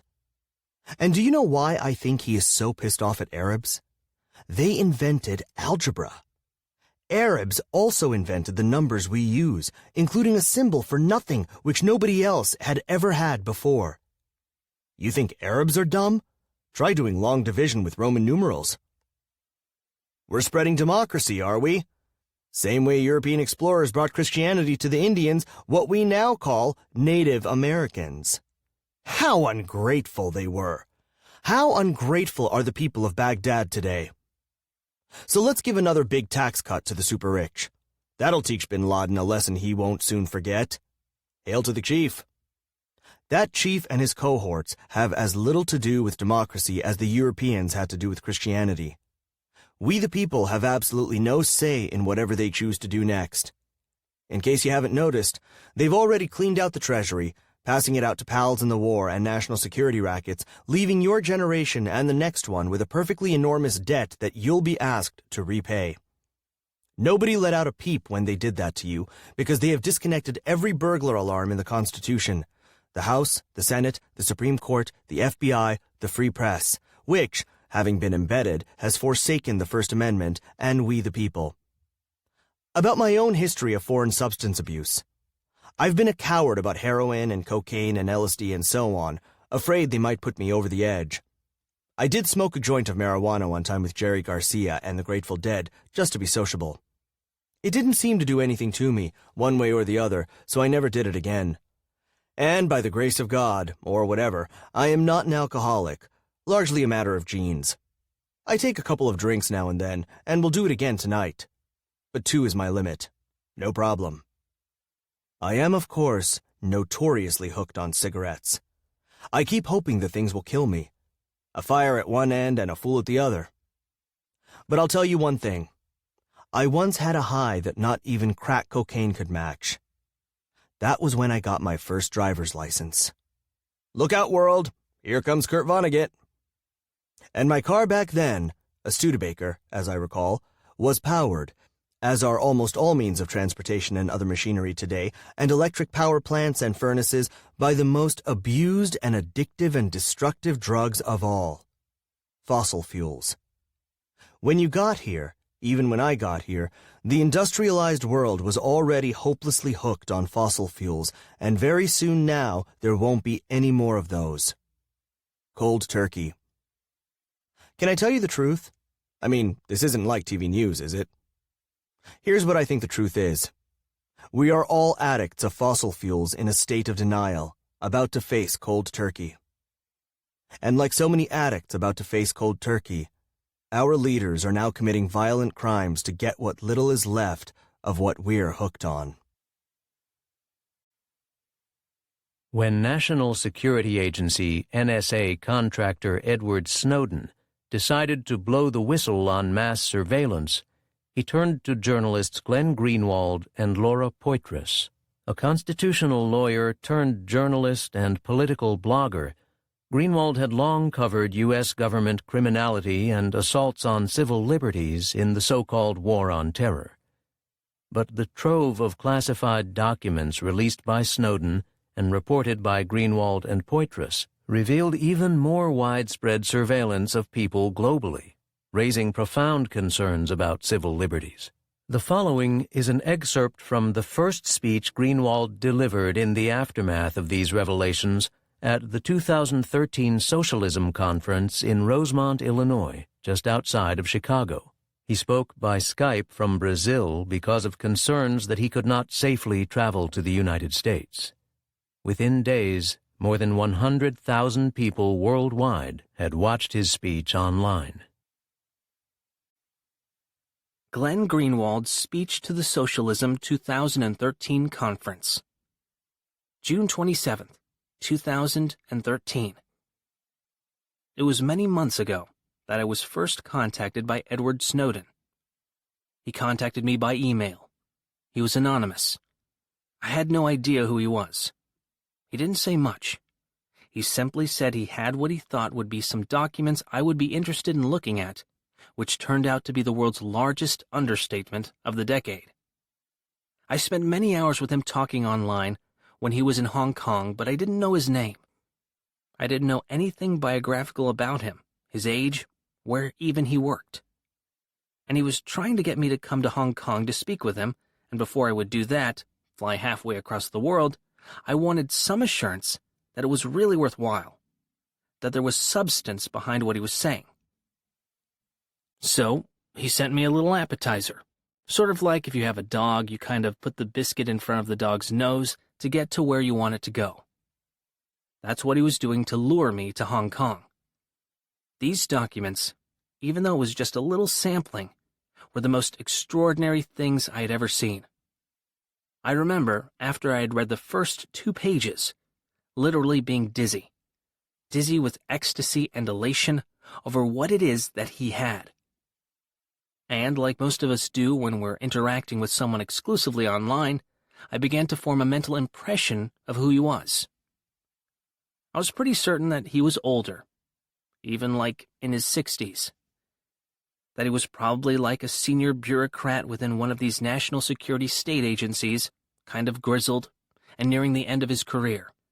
And the reason I thought that is he had obviously such penetrating access to such top-secret documents. He also had incredibly sophisticated and well-thought-through insight into the nature of the national security apparatus and his own relationship to it, that I thought must mean he had been thinking about these things and interacting with them for decades. But the real reason I thought he was that age, 60s, nearing retirement, nearing even the end of his life, was because he was very emphatic from when I first began talking to him that he absolutely knew what he was doing would essentially unravel and probably destroy his life. That the chances he would probably end up in prison for the rest of his life, if not worse, were very high, probably close to inevitable. Or at the very least, he would be on the run from the world's most powerful state for the rest of his life. I just didn't consciously think about it, but I think I tacitly assumed that anybody who was willing to make a sacrifice in their life that extreme was probably somebody who had just endured so much and was near the end of their life anyway, that they had worked up the bravery to do that. When I got to Hong Kong and I met him for the first time, I was more disoriented and just completely confused than I think I had ever been in my life. Not only wasn't he 65, he was 29, but he looked much younger. And so, when we went back to his hotel room and began questioning him, it was Laura Poitras, the filmmaker, and I who went back to his hotel room. What I really wanted to understand more than anything else was what it was that led him to make this extraordinary choice. In part because I didn't want to be part of an event that would destroy somebody's life if they weren't completely open-eyed and rational about the decision they were making, but also in part because I really wanted to understand, just for my own sense of curiosity, what would lead somebody with his entire life in front of him, who had a perfectly desirable life living with his longtime girlfriend in Hawaii, with career stability, a reasonable, well-paying job, What would lead somebody to throw all that away and become an instant fugitive, and somebody who would probably spend the rest of his life in a cage? The more I spoke with him about it, the more I understood, and the more overwhelmed I became, and the more of a formative experience it became. Because what he told me over and over in different ways, and it was so pure and passionate that I never doubted its authenticity for a moment, is that there is more to life than material comfort or career stability or trying to simply prolong your life as long as possible. What he continuously told me is he judged his life not by the things he thought about himself, but by the actions he took in pursuit of those beliefs. When I asked him how he got himself to the point where he was willing to take the risk that he knew he was taking, he told me that, for a long time, he had been looking for a leader, somebody who would come and fix these problems. And then one day he realized there's no point in waiting for a leader, that leadership is about going first and setting an example for others. What he ultimately said was he simply didn't want to live in a world where the United States government was permitted to engage in these extraordinary invasions, to build a system that had as its goal the destruction of all individual privacy, that he didn't want to live in a world like that, and that he could not in good conscience stand by and allow that to happen knowing that he had the power to help stop it. Courage is contagious. If you take a courageous step as an individual, you will literally change the world because you will affect all sorts of people in your immediate vicinity who will then affect others and then affect others. You should never doubt your ability to change the world. The other thing that I realized is it doesn't matter who you are as an individual or how formidable or powerful the institutions that you want to challenge are. Mr. Snowden is a high school dropout. His parents worked for the federal government. He grew up in a lower middle-class environment in a military community in Virginia. He ended up enlisting in the United States Army because he thought the Iraq War at first was noble. He then did the same with the CIA and the NSA because he thought those institutions were noble. He's a person who has zero privilege, zero power, zero position, and zero prestige. And yet he by himself has literally changed the world. That is the message that I hope more than anything is conveyed on a visceral level. The revelations that we learn about the NSA are important. Things that we learn about journalism are important. But ultimately, the thing that matters most is that the rights that we know we have as human beings are rights that we ought to exercise and that nobody can take away from us. And the only way those rights can ever be taken away is if we give in to the fear that is being deliberately imposed. So that, I hope, is the message of Edward Snowden and the message of the reporting we're doing, which is, you not only shouldn't be afraid, but do not be afraid. In 2010, Chelsea Manning, formerly known as Private First Class Bradley E. Manning, released hundreds of thousands of classified documents to the transparency organization WikiLeaks, including video of a 2007 U.S. airstrike on Iraqi civilians that killed 2 Reuters journalists, and scores of State Department diplomatic cables that many credit with catalyzing the Arab Spring. Arrested several months later, Manning spent nearly a year in solitary confinement before facing court-martial on charges including aiding the enemy. The following is a transcript of Manning's statement, read by her lawyer David Coombs after she was sentenced to 35 years in federal prison. Chelsea Manning. Sometimes you have to pay a heavy price to live in a free society. August 21st, 2013.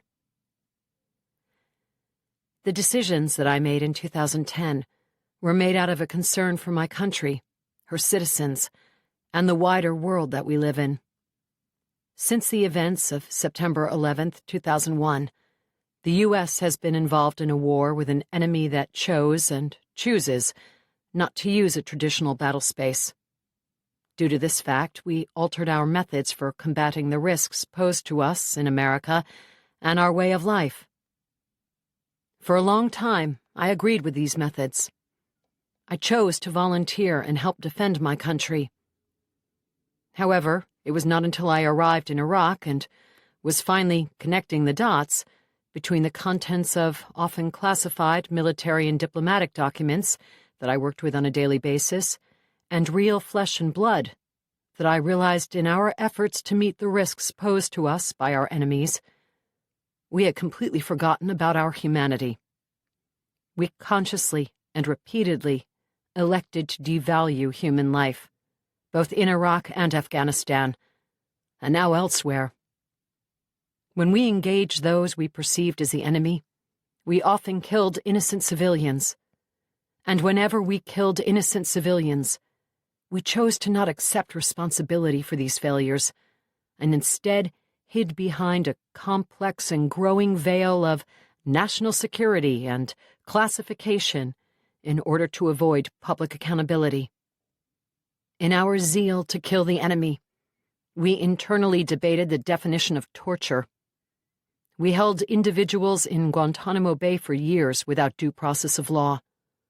We inexplicably turned a blind eye to torture and executions by our host nation partners in Iraq and Afghanistan, and we stomached countless other recorded and documented acts in the name of our war on terror. All too often, patriotism is the cry extolled when morally and ethically questionable acts are advocated by those in power. When these cries of patriotism drown out any logically based intentions, it is usually the eager and dedicated American soldier on the ground that is given orders to carry out an ill-conceived mission. As the late Howard Zinn once said, "There is not a flag large enough to cover the shame of killing innocent people." I understand that my actions violated the law, but I acted only out of a desire to help people. When I chose to disclose classified information to the public, I did so out of a love for my country, her citizens, and a sense of duty to others. I served my time knowing that sometimes you have to pay a heavy price to live in a free society. I will gladly pay that price if it means we could have a country that is truly conceived in liberty and dedicated to the proposition that all women and men are created equal. Chapter 25. Rising Resistance in the 21st Century. The growing opposition to the war in Iraq began to affect the military's ability to recruit new soldiers. Men and women returning from Iraq began to file claims as conscientious objectors. Desertions grew. By the end of 2004, CBS News reported that more than 5,500 servicemen have deserted since the war started in Iraq a year and a half before. A number of them had gone to Canada. The New York Times reported, "The Army has encountered resistance from more than 2,000 former soldiers it has ordered back to military work." In the fall of 2006, a group called Citizen Soldier opened the Different Drummer Internet Cafe in Watertown, New York, offering GIs from a large military base nearby, Fort Drum, a place where they could use the Internet, drink coffee, and share views on the war. While Army recruiters were visiting high schools trying to entice young people to join the military, in some cities the schools were visited by counter-recruiters, offering a different message about the costs of war. Parents of GIs began to speak out. Cindy Sheehan, who lost a son in Iraq, became a national symbol of opposition to the war. As a sign of the new mood, journalists who worked for prominent news organizations that had gone along with the war began to speak out.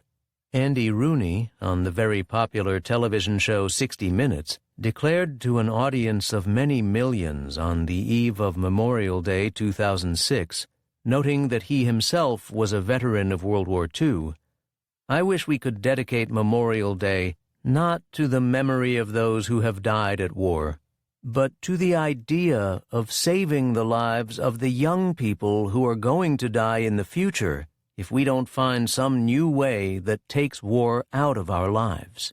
Helen Thomas, the veteran journalist, wrote a newspaper column saying, "We don't need more phony timetables to prolong the agony. We need a quick exit from a bad show."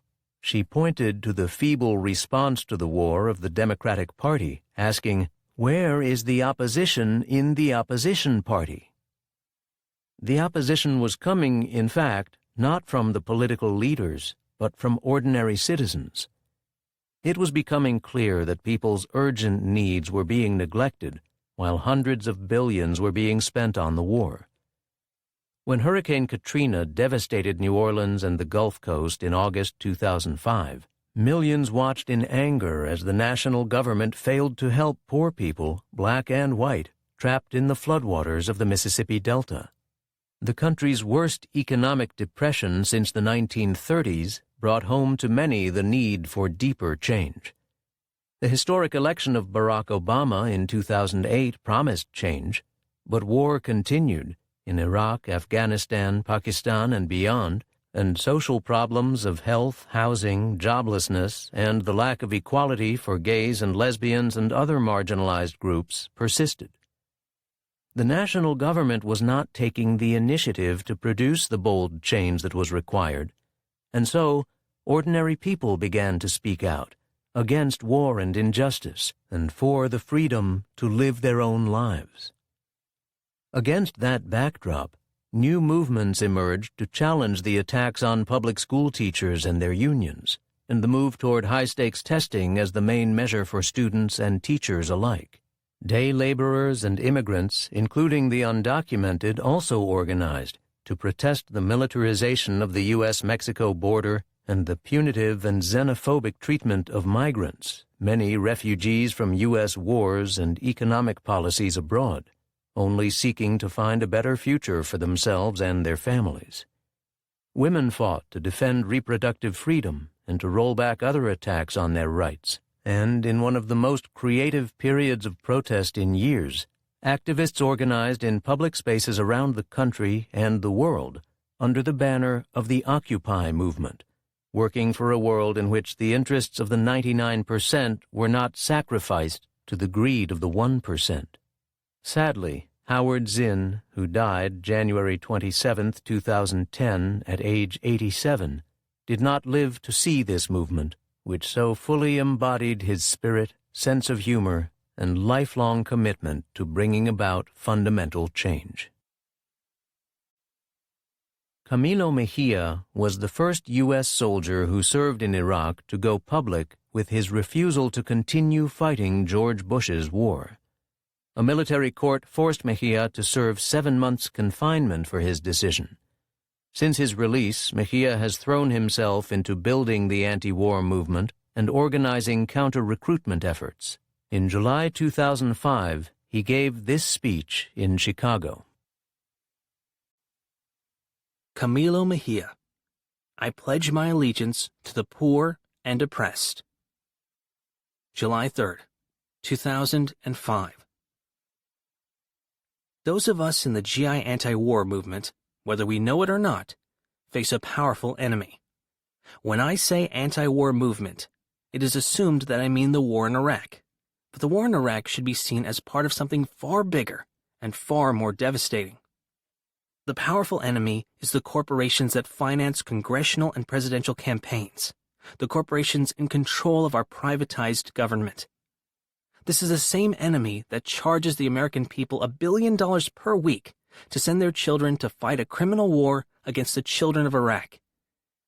Our struggle is a struggle against those who say support our troops while turning their backs on returning veterans. Support the troops by waving flags and slapping yellow ribbons on the bumpers of SUVs. Support the troops while they are killing their brothers and sisters in Iraq, meanwhile hiding the flag-draped coffins some of them are coming home in, and keeping the horror of their wounds out of the public's view. We struggle against those who create terrorism through the spread of hunger and poverty so they can spread war and reap the profits. We struggle against those who invade and occupy a land for its resources and then call its people terrorists for refusing to be conquered. No longer able to rely on the rhetoric of the Cold War, the corporate warmongers need this global terrorism to justify the spread of its empire. So the war we oppose is the war waged by corporations on the billions of people around the world who live in utter misery. The so-called American dream, to many poor people, is tied to the obligation to fight in a war for corporate domination. They call it an all-volunteer army. But to them, I say, show me a society where everyone has access to health care. Show me a society where everyone has access to an education. Show me a society where everyone has access to decent wages, where everyone lives a dignified life, and then I will show you an all-volunteer army. Poverty and oppression around the world provide the building blocks for an empire. Poverty and oppression at home provide the building blocks to build an imperial army. In saying no to that imperial army, in refusing to fight an imperial war against our brothers and sisters of Iraq, I pledge my allegiance to the poor and oppressed of the world. In saying no to an imperial army, and in refusing to fight an imperial war against our brothers and sisters of Iraq, I pledge my allegiance to the working class of the world. Their struggle, which is my struggle, is your struggle too. Cindy Sheehan's son, Casey, was killed in action in Iraq on April 4, 2004. This is a speech she delivered in August 2005 at the Veterans for Peace Convention in Dallas, Texas, just before heading down to camp outside of Bush's vacation home in Crawford, Texas. President Bush refused to meet with her, but Sheehan helped galvanize sentiment against the occupation of Iraq. Cindy Sheehan. It's time the anti-war choir started singing. August 5th, 2005. I said to my son not to go. I said, you know it's wrong. You know you're going over there. You know your unit might have to kill innocent people. You know you might die. And he says, my buddies are going. If I don't go, my buddies will be in danger. 30 of our bravest young men have already died this month, and it's only the 5th of August. And the tragedy of the Marines in Ohio is awful. But do you think George Bush will interrupt his vacation and go visit the families of the 20 Marines that have died in Ohio this week? No, because he doesn't care. He doesn't have a heart. That's not enough to stop his little playing cowboy game in Crawford for 5 weeks. So, as you can imagine, every day, the grieving parents that have lost, I don't like to use that word. The parents whose child was murdered, it's extremely difficult. You can't even get a small scab on our wound because every day it's ripped open. So anyway, when that filth spewer and warmonger George Bush was speaking after the tragedy of the Marines in Ohio, he said a couple of things that outraged me, seriously outraged me. George Bush was talking, and he never mentioned the terrible incident of those Marines. But he did say that the families of the ones who have been killed can rest assured that their loved ones died for a noble cause. He also said, he says this often, and this really drives me crazy, he said that we have to stay in Iraq and complete the mission to honor the sacrifices of the ones who have fallen. And I say, why should I want one more mother to go through what I've gone through because my son is dead? You know what? The only way he can honor my son's sacrifice is to bring the rest of our troops home. To make my son's death count for peace and love, and not war and hatred like Bush stands for. I don't want him using my son's death or my family's sacrifice to continue the killing. I don't want him to exploit the honor of my son and others to continue the killing. And I just had this brainstorm. I'm going to Crawford. I don't know where Crawford is, but I don't care. I'm going. And I'm going to go, and I'm going to tell them, you get that evil maniac out here because a Gold Star mother, somebody whose son's blood is on his hands, has questions for him. And I'm going to say, okay, listen here, George. Number 1, I demand every time you get up and spew the filth that you're continuing the killing in Iraq to honor my son's sacrifice, honoring the fallen heroes by continuing the mission, you say, "Accept Casey Sheehan." You don't have my permission to use my son's name. And I'm going to say, "And you tell me what the noble cause is that my son died for." And if he even starts to say freedom and democracy, I'm going to say bullshit. You tell me the truth. You tell me that my son died for oil. You tell me that my son died to make your friends rich. You tell me my son died so you can spread the cancer of Pax Americana imperialism in the Middle East. You get America out of Iraq, you get Israel out of Palestine, and you'll stop the terrorism. And if you think I won't say bullshit to the president, then you're wrong, because I'll say what's on my mind. So anyway, I'm going to go to Crawford tomorrow, and I'm going to say, "Get George here." And if they say, "No, he's not coming out," then I'm going to say, "Okay, I'm going to put up my tent here, and I'm staying until he comes and talks to me." Another thing that I'm doing is, my son was killed in 2004, so I'm not paying my taxes for 2004. And I tell everybody that. If I get a letter from the IRS, I'm going to say, "You killed my son for this. I don't owe you anything." I live in Vacaville, California. If you can find me there, come and get me and put me on trial. It's up to us, as moral people, to break immoral laws and resist. As soon as the leaders of a country lie to you, they have no authority over you. These maniacs have no authority over us. And they might be able to put our bodies in prison, but they can't put our spirits in prison. When I was growing up, it was communists. Now it's terrorists. So you always have to have somebody that's our enemy to be afraid of, so the war machine can build more bombs and guns and bullets and everything. But I do see hope. I see hope in this country. 58% of the American public are with us. We're preaching to the choir, but not everybody in the choir is singing. If all of the 58% started singing, this war would end. When Pat Tillman, former NFL player and Army Ranger, died in Afghanistan in 2004, President Bush spoke about his death. But when it turned out that he had died at the hands of his own troops in a case of friendly fire, the Pentagon and White House suppressed the information, keeping even Tillman's family and his brother Kevin, who was still serving in Pat's battalion, in the dark. To expose the truth, his parents, Mary and Pat Sr., went public with Pat's true feelings about the war in Iraq, which he thought was illegal, and his growing doubts about the war on terror. In October 2006, Kevin spoke out as well.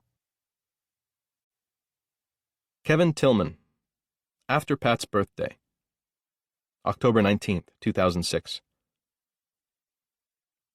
It is Pat's birthday on November 6th. It gets me thinking about a conversation I had with Pat before we joined the military. He spoke about the risks with signing the papers, how once we committed we were at the mercy of the American leadership and the American people. Much has happened since we handed over our voice.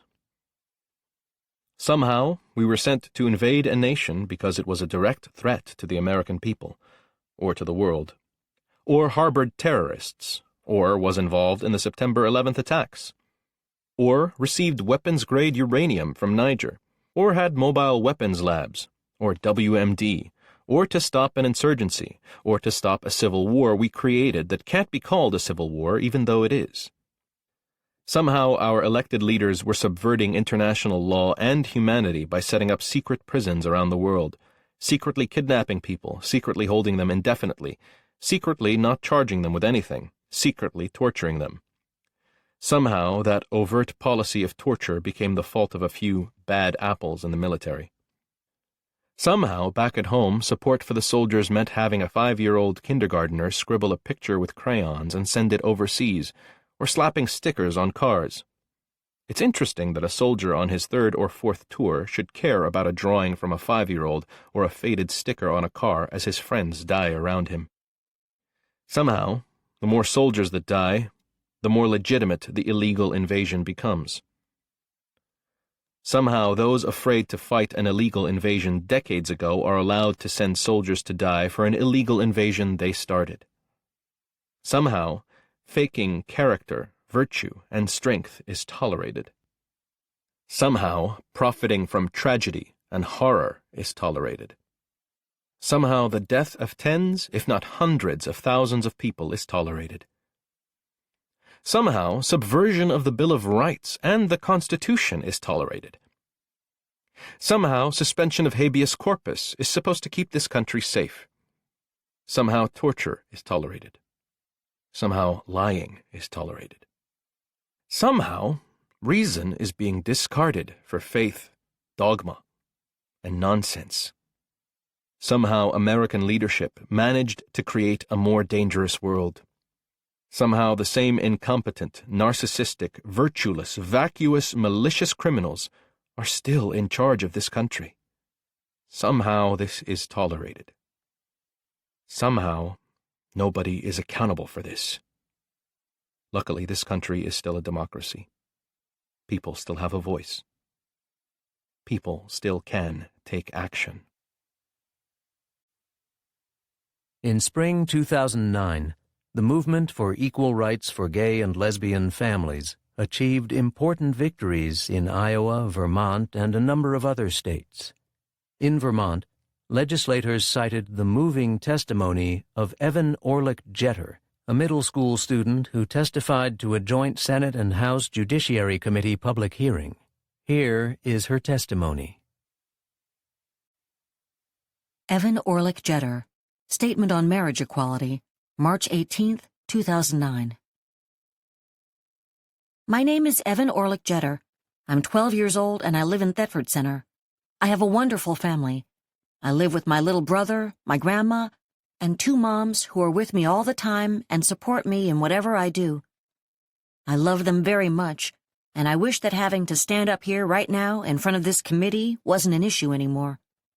We should be past this. I work really hard in school, I have good friends, and I am really happy with 2 loving parents who help me in everything I do. I have been studying the civil rights movement in school, and I have learned all about the countless acts of bravery that blacks performed to get their rights. But we still haven't reached the promised land that Martin Luther King wanted us to reach.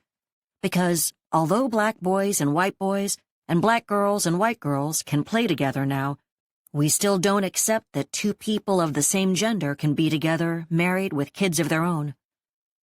On the day of Barack Obama's election, everyone was celebrating, and I was too, except that on that same wonderful night, Proposition 8 was passed in California. That took away the rights of homosexuals in California to marry. We took a step back into the past. We need to reach the promised land. Vermont's freedom to marry can help us get back on track. Feeling accepted in a society where gay and lesbian people aren't represented in daily life, like on television, in the media, is a real problem. There aren't any examples of a family like mine. If my parents could just have the right to get married, this would make such a difference. It hurts me sometimes when I feel invisible, because few people understand my feelings about my family, and few people want to ask about families with 2 moms. It's time to ask.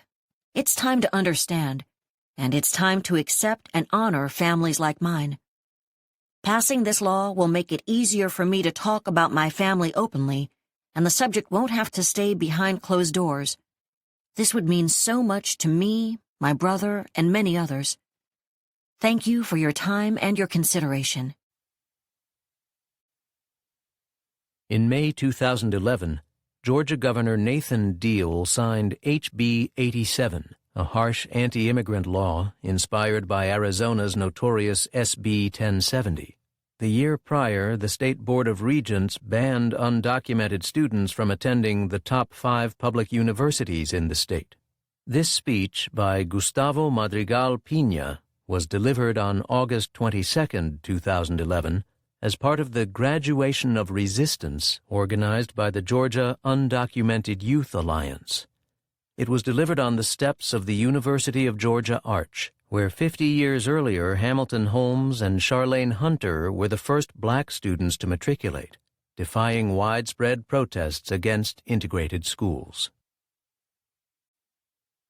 Gustavo Madrigal Pina, Undocumented and Unafraid. August 22nd, 2011. Hello, everyone. My name is Gustavo. I am undocumented, and I am unafraid. I was brought here to this country at the age of 9 by my parents. Ever since, many people have asked me what brought my family to this country. The answer has always been simple, and always been the same. Poverty. Poverty meaning an uncertain 1 to 2 meals a day, if there were ever any second meals. Poverty meaning walking 45 minutes downhill to go to school and an hour and a half back uphill to go back home because we were too poor to afford the bus fare. Poverty meaning that my parents had to make a choice, a life or death choice between living in the same conditions that you've been living in poverty, or to go out and search for a better life. And I'm eternally grateful to my parents for the choice they made. I said life or death choice because our journey to the United States brought us a couple of times close to death. I remember the second time of walking through the desert, my mom collapsed from the heat. Now, we were very lucky to have such generous people traveling with us who gave up their water so that my mom could drink it, get back up, and keep walking. I'm eternally grateful to them for that, even though that meant they had to go without water.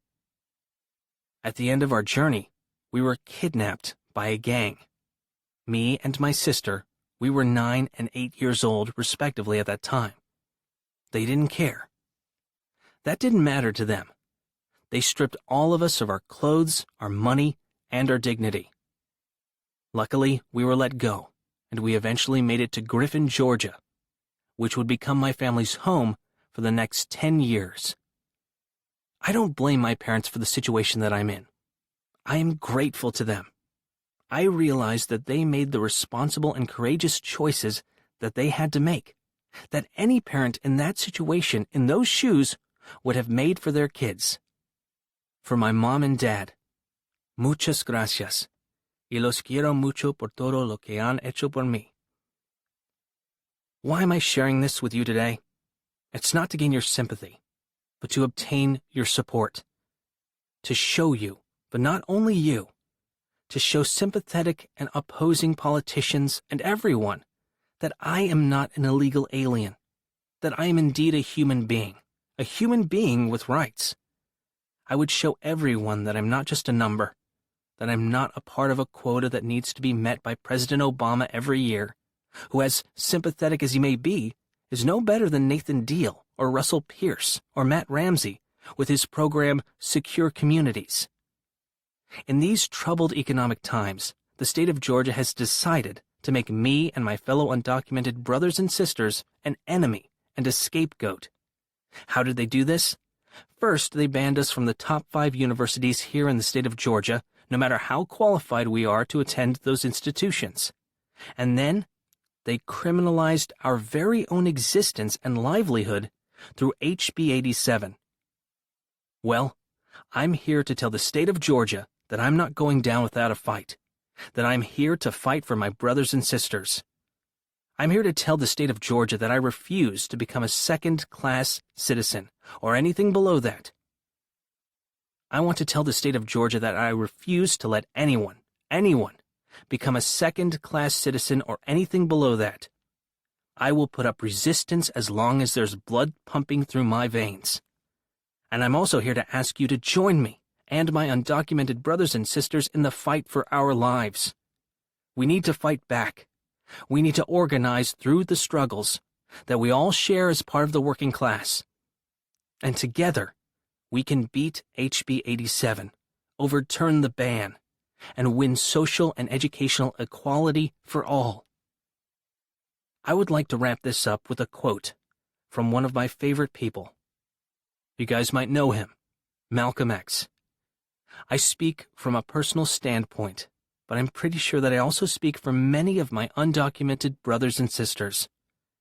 To the state of Georgia, and I quote, "We declare our right on this earth to be a human being, to be respected as a human being, to be given the rights of a human being in this society, on this earth, in this day, which we intend to bring into existence by any means necessary. My name is Gustavo Madrigal. I am undocumented, unafraid.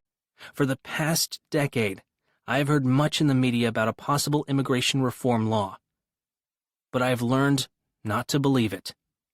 In the early 2000s, there was talk of the United States and Mexico reaching a comprehensive deal to legalize all undocumented immigrants in return for a free trade deal that would allow private investment in Pemex, Mexico's state-owned oil company. Those talks fell apart after September 11th. During his 2004 re-election campaign, President George W. Bush once again raised hopes of immigration reform to woo the Latino vote, but it was an empty promise. In 2006, we went out into the streets by the millions, and our demands continued to be ignored. President Barack Obama won the Hispanic vote in 2008 by promising that in his first 100 days as president, he would put forth comprehensive immigration reform. Once in office, he said he was too busy dealing with the economic crisis to work on immigration reform. Today, in Obama's second term as president, we hear the same promise of humane and comprehensive immigration reform. But I don't see it. As far as I can tell from what is being discussed, we are being asked to accept a process toward legalization that would take 10 to 15 years. The only thing being offered is a simple guest worker permit similar to what we already have with the H-2A and H-2B visas. Far from being a solution, work permits are instruments of exploitation for immigrant workers on both sides of the border. In immigrants' countries of origin, unscrupulous brokers collect large fees promising to help arrange work permits, and then disappear with people's money. On this side of the border, the bosses expose the workers to long, hard hours of labor in unhealthy conditions and without necessary protections. If the workers don't like it, they can lose their jobs and their work permits. Creating a new set of work permits without a real path to permanent residency and citizenship will only legalize the exploitation we live under while requiring us to go to the back of the line and pay thousands of dollars in fines and more taxes for the privilege of being treated this way. The Senate's bipartisan Gang of Eight, which includes New York Senator Chuck Schumer, may think they are fooling us, but I can't swallow this deception, and I suspect there are many others like me among the 11 million undocumented people in this country who understand what is being proposed and will have no motivation to come out of the shadows to participate in this process. The distrust that I feel comes from observing two successive presidential administrations, one Republican and the other Democrat. They speak from both sides of their mouth. From one side, they spew words of legalization, but on the other side, they generate more anti-immigration laws, increase deportations, build detention centers and jails, and pour more investments into policing the border. I am over 45 years old, as are many of the people I work with in construction, and it appears increasingly likely that we will not live long enough to be legalized.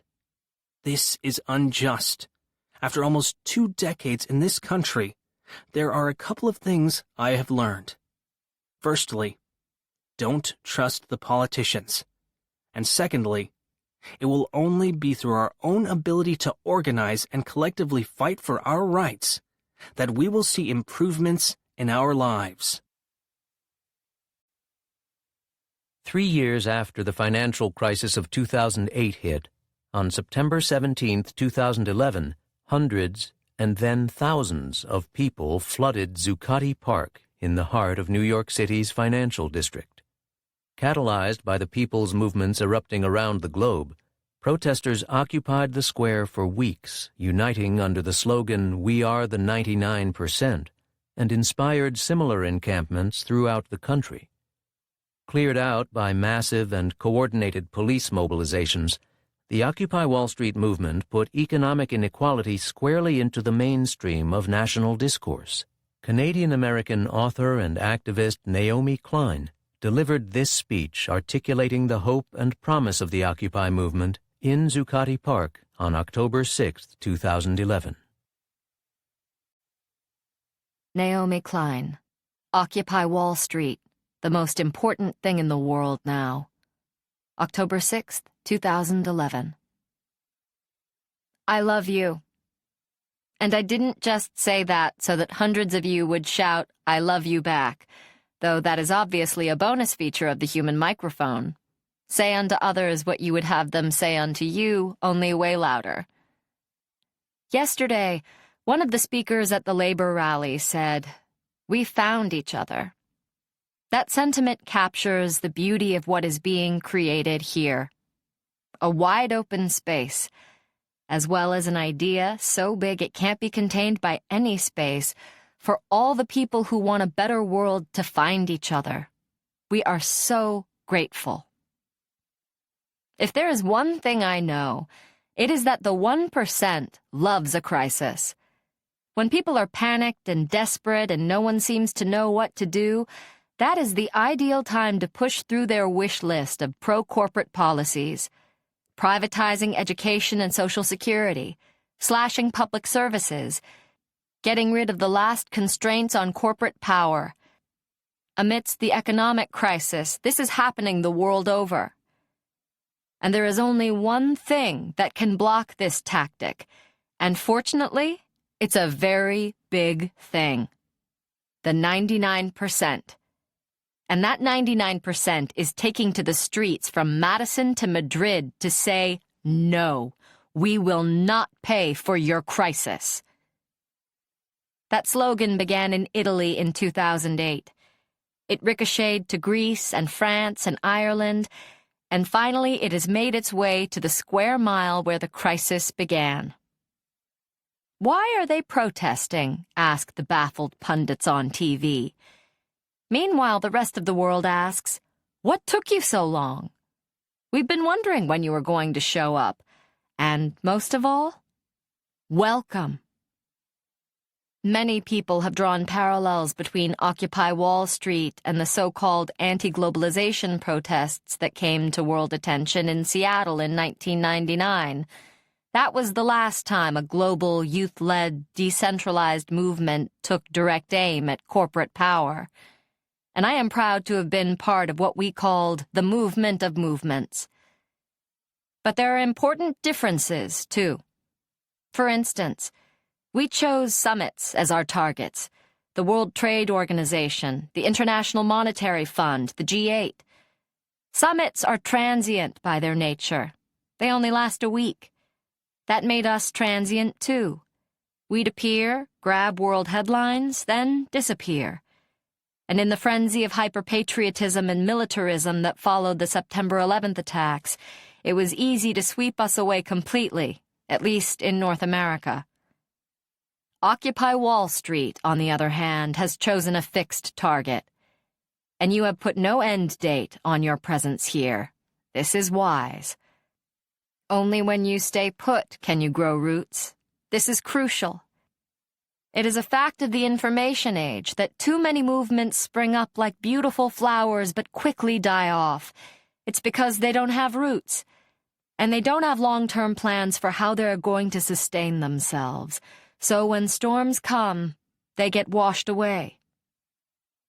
Being horizontal and deeply democratic is wonderful.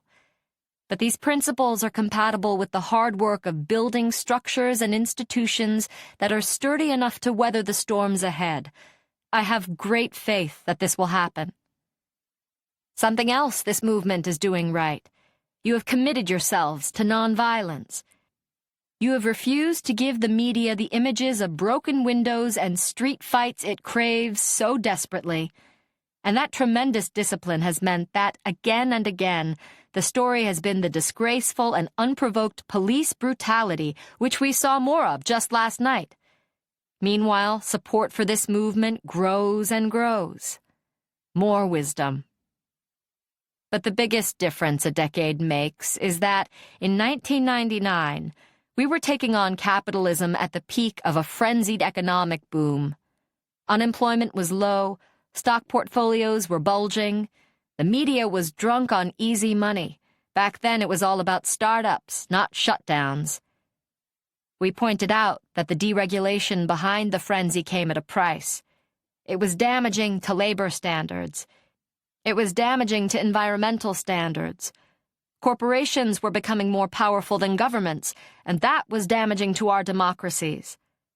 But to be honest with you, while the good times rolled, taking on an economic system based on greed was a tough sell, at least in rich countries. 10 years later, it seems as if there aren't any more rich countries, just a whole lot of rich people. People who got rich looting the public wealth and exhausting natural resources around the world. The point is, today everyone can see that the system is deeply unjust and careening out of control. Unfettered greed has trashed the global economy, and it is trashing the natural world as well. We are overfishing our oceans, polluting our water with fracking and deep water drilling, turning to the dirtiest forms of energy on the planet, like the Alberta tar sands. And the atmosphere cannot absorb the amount of carbon we are putting into it, creating dangerous warming. The new normal is serial disasters, economic and ecological. These are the facts on the ground. They are so blatant, so obvious, that it is a lot easier to connect with the public than it was in 1999 and to build the movement quickly. We all know, or at least sense, that the world is upside down. We act as if there is no end to what is actually finite, fossil fuels and the atmospheric space to absorb their emissions, and we act as if there are strict and immovable limits to what is actually bountiful, the financial resources to build the kind of society we need. The task of our time is to turn this around, to challenge this false scarcity, to insist that we can afford to build a decent, inclusive society, while at the same time respect the real limits to what the Earth can take. What climate change means is that we have to do this on a deadline. This time our movement cannot get distracted, divided, burned out, or swept away by events. This time we have to succeed. And I'm not talking about regulating the banks and increasing taxes on the rich, though that's important. I am talking about changing the underlying values that govern our society. That is hard to fit into a single media-friendly demand, and it's also hard to figure out how to do it. But it is no less urgent for being difficult. That is what I see happening in this square. In the way you are feeding each other, keeping each other warm, sharing information freely, and providing health care, meditation classes, and empowerment training. My favorite sign here says, "I care about you." In a culture that trains people to avoid each other's gaze, to say, "Let them die," that is a deeply radical statement. A few final thoughts. In this great struggle, here are some things that don't matter. What we wear, whether we shake our fists or make peace signs, whether we can fit our dreams for a better world into a media soundbite. And here are a few things that do matter. Our courage, our moral compass, how we treat each other. We have picked a fight with the most powerful economic and political forces on the planet. That's frightening. And as this movement grows from strength to strength, it will get more frightening. Always be aware that there will be a temptation to shift to smaller targets, like, say, the person sitting next to you at this meeting. After all, that is a battle that's easier to win. Don't give in to the temptation. I'm not saying don't call each other on shit, but this time, let's treat each other as if we plan to work side by side and struggle for many, many years to come, because the task before us will demand nothing less. Let's treat this beautiful movement as if it is the most important thing in the world. Because it is. It really is. On August 28, 2013, tens of thousands of people poured onto the National Mall for the 50th anniversary of the historic March on Washington to protest and hear speeches from civil rights leaders. But some voices were excluded. Philip Agnew, leader of the youth activist group Dream Defenders, which launched in the aftermath of the murder of Florida teen Trayvon Martin, was one organizer whose scheduled speaking time was cut. In a YouTube video posted later that day, Agnew discussed what he wanted to say that day. Philip Agnew, #OurMarch, August 28, 2013. By the time we finish our conversation this morning, another black boy will lay bleeding in the streets of Chicago. And as we rest our heads tonight, 300,000 of our veterans will lay their heads homeless. And I would love to explain to you how the hate we spread abroad is the real reason that hatred washes upon our shores, but I only have 2 minutes. And I can tell you that Philadelphia just closed 23 of its schools. At the same time, it makes way for a $400 million state-of-the-art prison. And that North Carolina and Florida continue to silence their citizens at the ballot box. But I only have 2 minutes. I could tell you how even as we celebrate Dr. King's dream, over 400,000 of our immigrant brothers and sisters languish away in privately owned detention camps. And how we still find our queer brothers and sisters in prison in the shadows of their closets. But I only have 2 minutes. And I'd tell you how our mothers, sisters, wives, and daughters still earn less, have no control over their bodies, and are traded and trafficked like slaves. And I could tell you how it's easier for someone to buy a gun and put it to their head than it is to diagnose the illness within it. But I only have 2 minutes. And if there was time, I would tell you that millions of young people, and queer people, and poor people, and people of color are asking, what do we do with all of this anger, all this fear, this disappointment and frustration, this madness that we feel? But alas, I only have 1 minute. And with it, this last minute of our conversation, I tell you that, though all may seem lost, there is a generation of dreamers and lovers and defenders and builders bubbling, bubbling, bubbling beneath the rubble. And beneath your feet, you may feel a collective quaking, tremors of a sleeping giant awakening, emanating from fault lines at the Arizona-Mexico border, and Raleigh, and in Austin, and in Cleveland, Ohio, and Chicago, Illinois, and even Tallahassee, Florida. And we've come here from every crack, crease, and crevice of our country to our capital to say that, for all those whose cares have been our concern, we are ready. To say to anybody who believes we'll be co-opted, or we will be bought, that we're ready. And for those that doubt our energy and our resolve and our discipline, we are ready. For those that believe that future fingers may fail the torch, fear not. We're ready. For all those that believe in the power of nonviolence and love as unconquerable, we are ready. 50 years ago, a man told us of a promised land. And for 50 years, we've wandered and wondered, where are the youth? The constant whispers in our year. And so, we have come asking neither permission nor questions, but to answer one and say that we are here. Believing indeed that we have a beautiful history, and the one that we will build in the future will truly astonish the world. We are ready. May the outcome always prosper over income, peace over profit, revolution over revenue, and all peace and power to the people. For anybody who doubts us, don't believe us, just watch. We are ready. A 9-day strike of the Chicago Teachers Union, CTU, in September 2012 ended with a decisive victory against Mayor Rahm Emanuel and his drive to impose a corporate agenda on the public education system. On October 6th, some 120 people attended a forum looking back on the struggle titled, "The Revolution Will Not Be Standardized: What the CTU Strike Teaches Us About How to Fight for a Better World."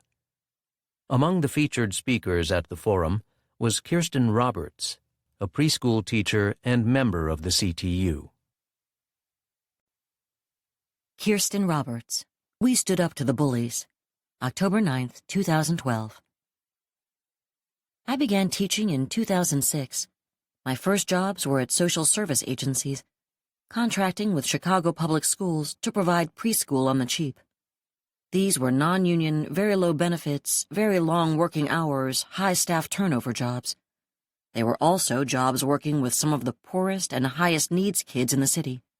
Kids with HIV, foster kids, kids with histories of extreme abuse, kids with cognitive and physical impairments. This combination, kids with the greatest needs getting the least experienced and worst compensated teachers, is of course no coincidence. This is education policy in the richest country on earth. One of the great contributions of the Chicago Teachers Union strike of 2012 is that this realization about our public education system and how the education deformers are transforming teaching into a short-term, lower-skill, lower-wage job is now being discussed not by a few people, but by millions. I started working in the Chicago Public Schools in January 2010. The timing of this was significant. A month after starting my job, an article in the Chicago Tribune identified the neighborhood where my school is located as having the second highest home foreclosure rate in the city. The impact of this social crisis is felt in our classrooms every day. Children whose families have lost their homes suffer profoundly, and they bring this suffering with them to school. This shows up in 1,000 different ways, from minor behavior problems resulting from anxiety to what can only be described as depression. At work, we refer to them as the recession babies. Children born in the last 5 years to moms and dads who have been laid off, lost their homes, and who have all the so-called personal problems that result from this kind of economic devastation. Billionaire hedge fund managers or hotel heiresses take particular glee in lecturing teachers for using poverty as an excuse to explain away a culture of failure we've created through our ineptitude and selfishness. It's interesting that responsibility for the greatest economic downturn since the 1930s, a crisis created by bankers and corporate America's insatiable greed, isn't something they're willing to embrace. There is no cottage industry of well-funded think tanks lecturing financiers regarding the culture of failure inside investment banks. There are no politicians screaming for accountability and merit pay for CEOs. Instead of taking responsibility and preaching sacrifice for themselves, they instead look for creative new ways to divert public funds into their private coffers, through privatization schemes like charter schools, through taxpayer-funded bailouts, through job creation incentives, which rightfully should be called welfare for the rich, thus further robbing the public schools of the resources we so desperately need. Robbing the poor to pay the rich, and then having the nerve to blame the poor and the people who teach them for the very conditions the rich created, this is education policy in the richest country on earth. The Chicago Teachers Union strike, I believe, has made an important contribution of pushing these crimes into the public spotlight as well. Yesterday at school, we ran out of hand soap. We took the children to the bathroom, and as they lined up to wash their hands, we realized our pump soap was running out. My heart sank because I knew that I had no more soap in my supply locker. This is a small thing, a minor thing, but it's also a big thing. See, we aren't provided soap in the bathrooms at our school. There isn't room in the budget. We beg our parents to donate soap to us, or we buy it out of our measly supply budget, or we pay for it out of pocket. It's hard to explain, but these are the daily, petty failures that add up over time. The message becomes so clear. You and your students aren't worth it. If nobody had soap, if there was a worldwide soap shortage, then it wouldn't hurt. But it's obvious that some people's children will always have clean hands and so much more. Some people's children will go to schools with 7 full-time art teachers. Some children will go to school with none. Some children will go to schools where student-to-teacher ratios are 9-to-1, and some children will go to kindergarten with 42 5-year-old friends and one teacher. Some children will get world languages, social workers and counselors, iPads and music class, libraries, recreational activities, and beauty and joy. And some children simply will get tested, and tested again and again as they sit in cold classrooms all winter and stifling classrooms during the spring and summer. It's not hard to guess whose children get the things that make school worthwhile and enriching and whose children don't. Again, this is education policy in the richest country on earth. The greatest contribution of this strike is highlighting for all to see this injustice being perpetrated upon our children. This strike alone couldn't solve this injustice, but by asserting that all children deserve what Emanuel's and Penny Pritzker's children get, we have contributed to the building of a movement that in no small measure will be able to mobilize the kind of power necessary to tackle these inequities. Now, I want to talk about that power. When it became clear over the last year that members of the CTU needed to prepare ourselves to strike, I was very nervous. In the building where I work, there was plenty of built-up anger and frustration, but most often this was expressed through anxiety, people blaming themselves, and sometimes parents and coworkers, and cynicism. I had a hard time imagining how this could change. I didn't feel powerful, but I was certainly aware of the power of the media and politicians and billionaires who were out to get us. At our first school-wide parent meeting last year, our principal screened the teacher-bashing propaganda film Waiting for Superman for our school community. Talk about feeling under siege. So we started by wearing red on Fridays. That is, a few of us started wearing red. I have to admit that in those first several weeks, I didn't wear a union t-shirt, just a red shirt that I hoped would be seen as just a coincidental fashion choice by my principal. But then a few more started wearing red, and we had a couple small but okay union meetings, and we started to talk to each other about what was happening in our school system and in our school. And we started to share articles taking on the lies of the school deformers, and we began to get prepared. It wasn't a smooth or exactly exciting process, but a necessary one. Power, meaning our confidence to stand up for ourselves and our students, was being built teacher by teacher, conversation by conversation, t-shirt by t-shirt. But the real test, of course, was the strike itself. Truth be told, I hit the picket lines at 6:30 a.m. on day one of the strike, exhilarated, but also scared out of my mind. Would my coworkers and colleagues around the system stand strong? Would I? Most importantly, would the rest of Chicago stand with us? About an hour into the picketing, most of my fears, as well as my hearing, were gone. The honking from the passing cars, filled with workers on their way to jobs, some of them scrambling to drop their kids off at hastily arranged childcare, was deafening. Then the homemade tamales and boxes of donuts began arriving from our parents. They stood with us. They stood with us because they knew we were fighting to defend the right to a decent public education for their kids. But more than that, they stood with us because we were standing up to the same bullies that had caused so much misery for so many for so long. The outpouring of solidarity was matched by an outpouring of creativity on the picket lines and at the mass protests every afternoon. Teachers and staff who had long been stifled and forced to deliver rote lessons designed solely for test preparation began to paint and dance and sing their struggle. Some of the teachers who had voiced the most reluctance about the strike in my building became the most vocal and outspoken chanters on the picket line. The imagination and the confidence unleashed during this strike gives us a tiny glimpse of the power of human creativity that can and someday will be utilized to transform our schools into places of true learning and development. Lastly, in this discussion of power, I have to mention the last 2 days of the strike, when we went back to the picket line, despite looming threat of an injunction and despite the ridicule from the press, to talk and analyze and debate the tentative contract. These were not exuberant or joyous discussions, but serious and thoughtful ones that illuminated for this one-party city what real democracy in action could look like. Without this kind of democracy and ownership of our strike and its results by the membership of this union, we would have little power, but with it, We built the sort of knowledge, collectivity, and consciousness necessary for the next round of the fight. And as we all know, round 2 is coming, and we must prepare and grow stronger than we were in round 1, because their side is also drawing lessons, planning, and preparing.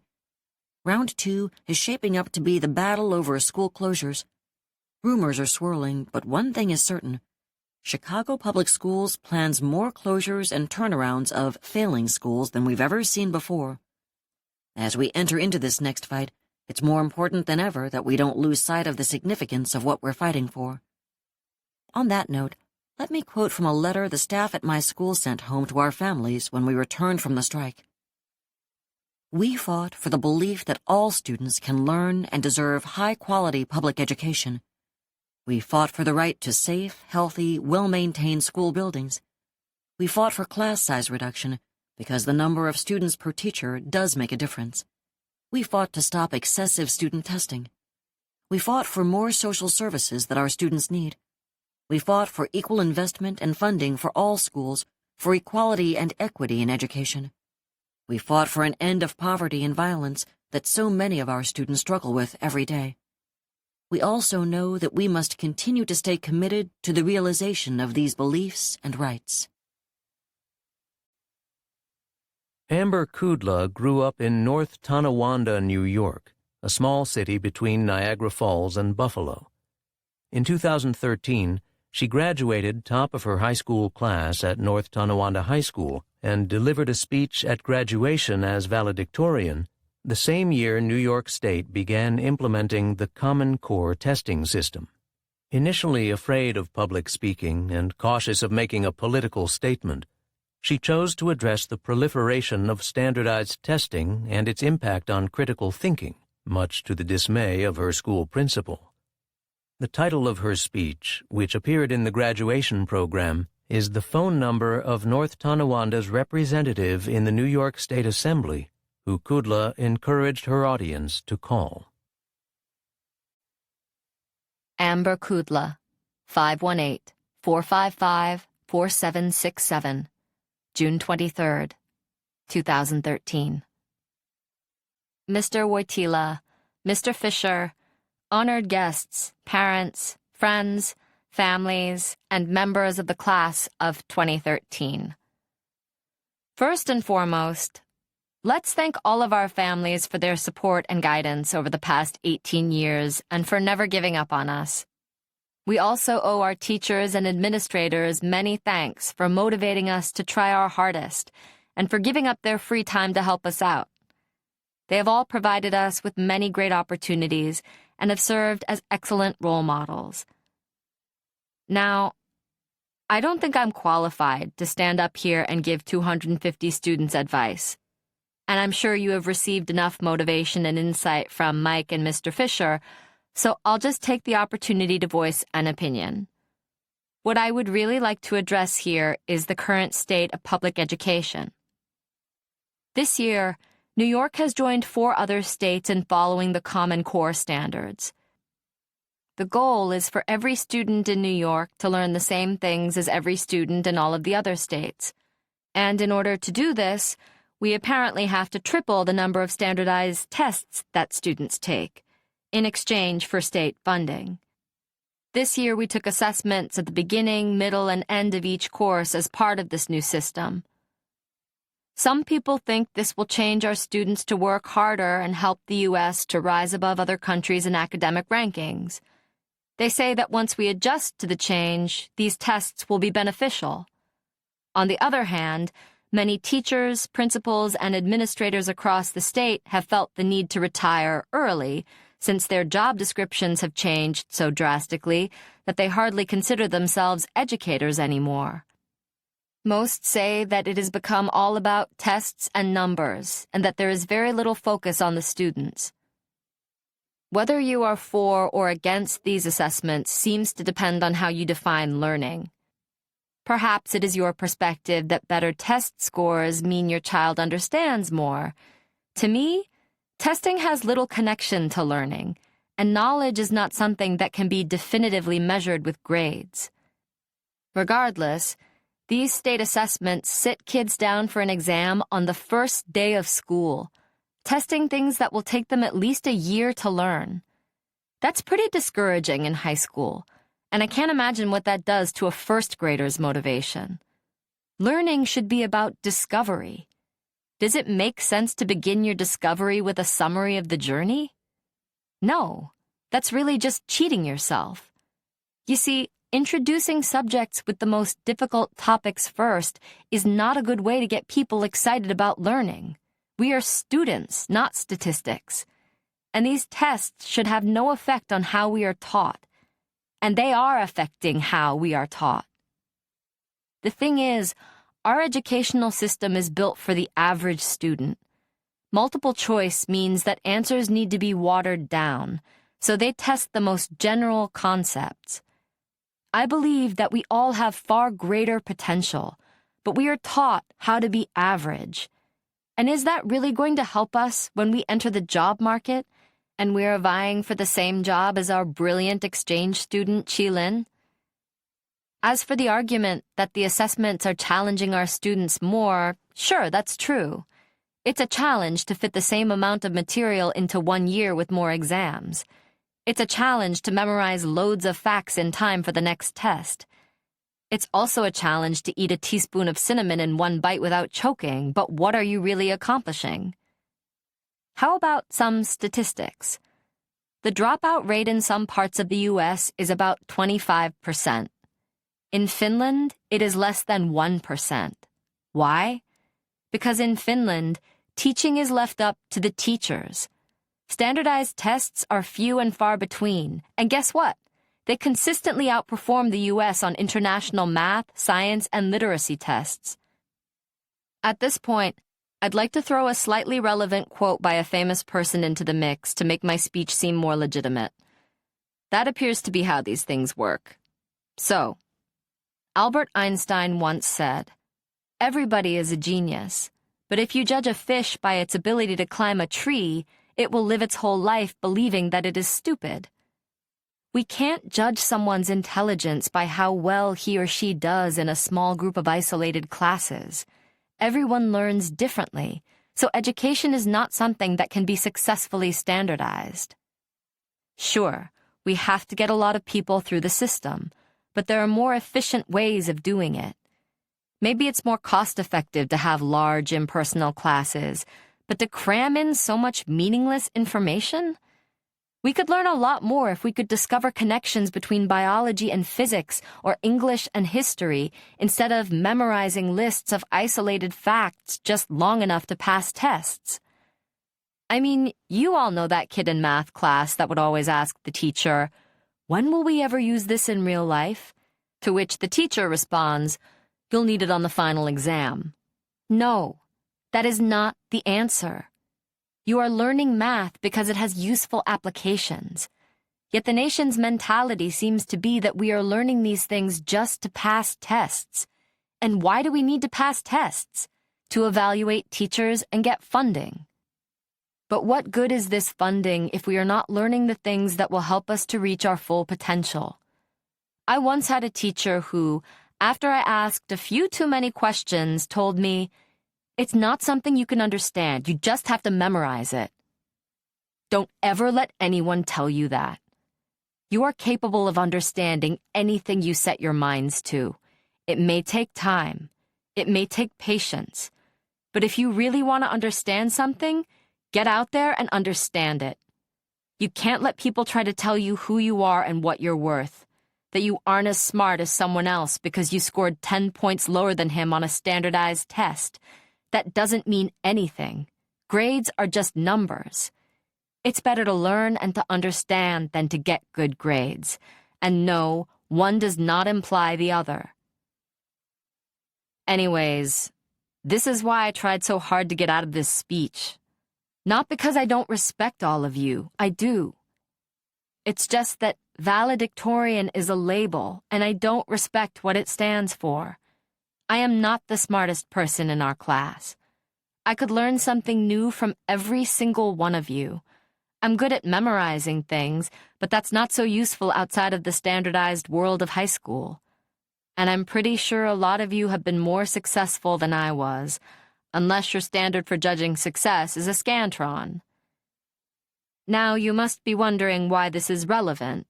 We're graduating, we're out of the system, it doesn't matter anymore. Well, it still matters to anyone you know that's growing up in New York State.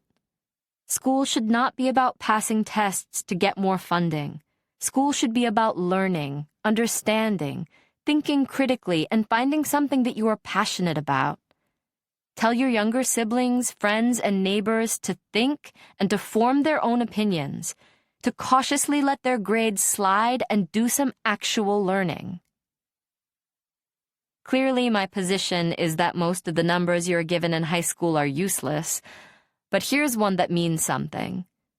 The title of this speech, which you can find in your program, is the phone number of Robin Schiminger, our representative in the New York State Assembly. You can use this to share your opinion with Albany, whether you are for or against the state assessments. Let your voice be heard, and hopefully someday education will once again be about the joy of learning and discovery. Well, that was the closest I could come to inspirational. I'm not very good at coming up with really deep stuff, so I'm going to end with one final quote from an author named John Green. He describes the one test, the only test in your life that matters. And, spoiler alert, it's not a standardized state assessment.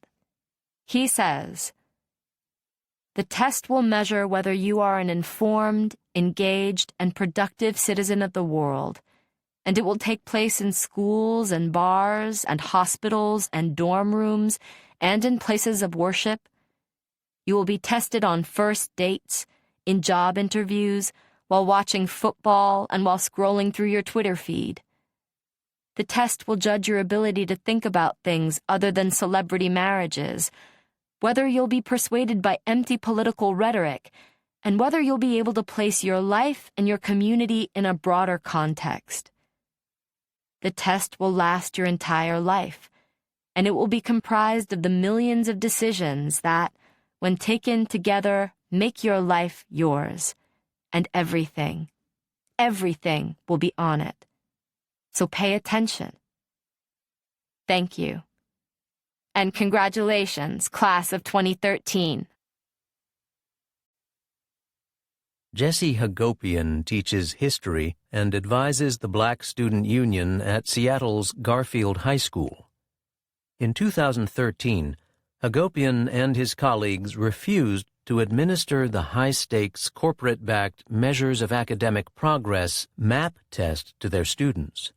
A year after the historic boycott, Hagopian reflected on the nationwide movement against standardized testing and corporate school reform he helped ignite.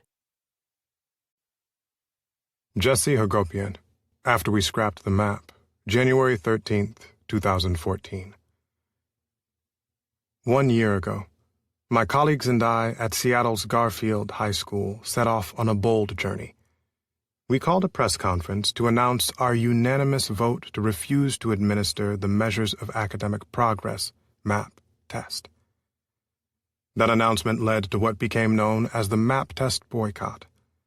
The boycott quickly spread to several other schools in Seattle, including Orca K-8, Chief Sealth High School, Ballard High School, Center School, and Thornton Creek Elementary, while solidarity with the boycott spread around the nation and then around the world. We had no idea when we took that first step where our actions would lead. Would we be ignored? Would we be vilified as bad teachers?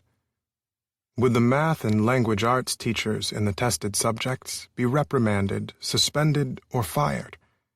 In fact, throughout the last school year, our struggle against the MAP test reached such a magnitude that the Seattle School District retracted its threat of suspending the boycotting teachers for 10 days without pay, and ultimately dropped its requirement to use MAP at the high school level. I can now tell you with confidence, 1 year later, that I know where our actions will lead. To the formation of a truly mass civil rights movement composed of parents, teachers, educational support staff, students, administrators, and community members, who want to end high-stakes standardized testing and reclaim public education from corporate reformers. Since Garfield High School's faculty became conscientious objectors against the MAP test, the debate in the U.S. around education has been radically remade. Where there was once an echo chamber of billionaire voices, endlessly reverberating through newspapers and corporate media outlets across the country, and calling for more test and punish education policy, No Child Left Behind Act, then Race to the Top, and now the Common Core state standards. There are now the beginnings of a social movement of students, parents, and teachers who refuse to allow the intellectual process of teaching and learning to be reduced to a single score, a score that is too often used to close schools, deny students graduation, fire teachers, and bust their unions. This movement to reclaim education from the bubble test-worshipping corporate reformers had been gaining momentum for some time. The thousands of parents, students, and teachers who marched in Texas against the then 15 mandated high-stakes tests required for graduation. The victorious Chicago Teachers Union strike that helped curb standardized testing in the district.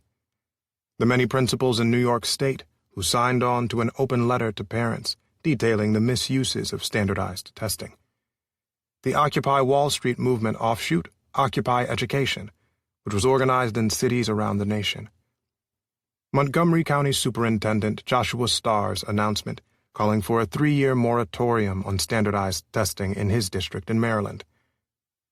These flashpoints signaled an increasing willingness by public school constituents to redefine education to meet the needs of students, rather than line the pockets of the multi-billion-dollar testing industry. This is the context in which Garfield High School launched the MAP boycott, signaling a new phase in the movement. Commentators dubbed the ensuing uprising around the nation the Education Spring. Students walked out of high-stakes standardized tests in Portland, Chicago, and Colorado, while students in Rhode Island staged a zombie march to illustrate the effects of these tests on their brains. As well, thousands of parents in Long Island opted their students out of tests. And parents and their young children in Chicago staged a play-in where they blew bubbles instead of filling them in at the school system's headquarters to show what students would be learning if their class time wasn't being inundated with up to 14 standardized tests in a single year. The education spring has shown no signs of abating through the fall and winter of the 2013-14 school year. A few of the highlights include the state of California placing a moratorium on Common Core exams for the year. Some 86% of parents at Castlebridge Elementary School in New York opting their children out of a standardized test. And the Portland Association of Teachers currently bargaining for a reduction in standardized testing as part of their initiative, The Schools Portland Children Deserve.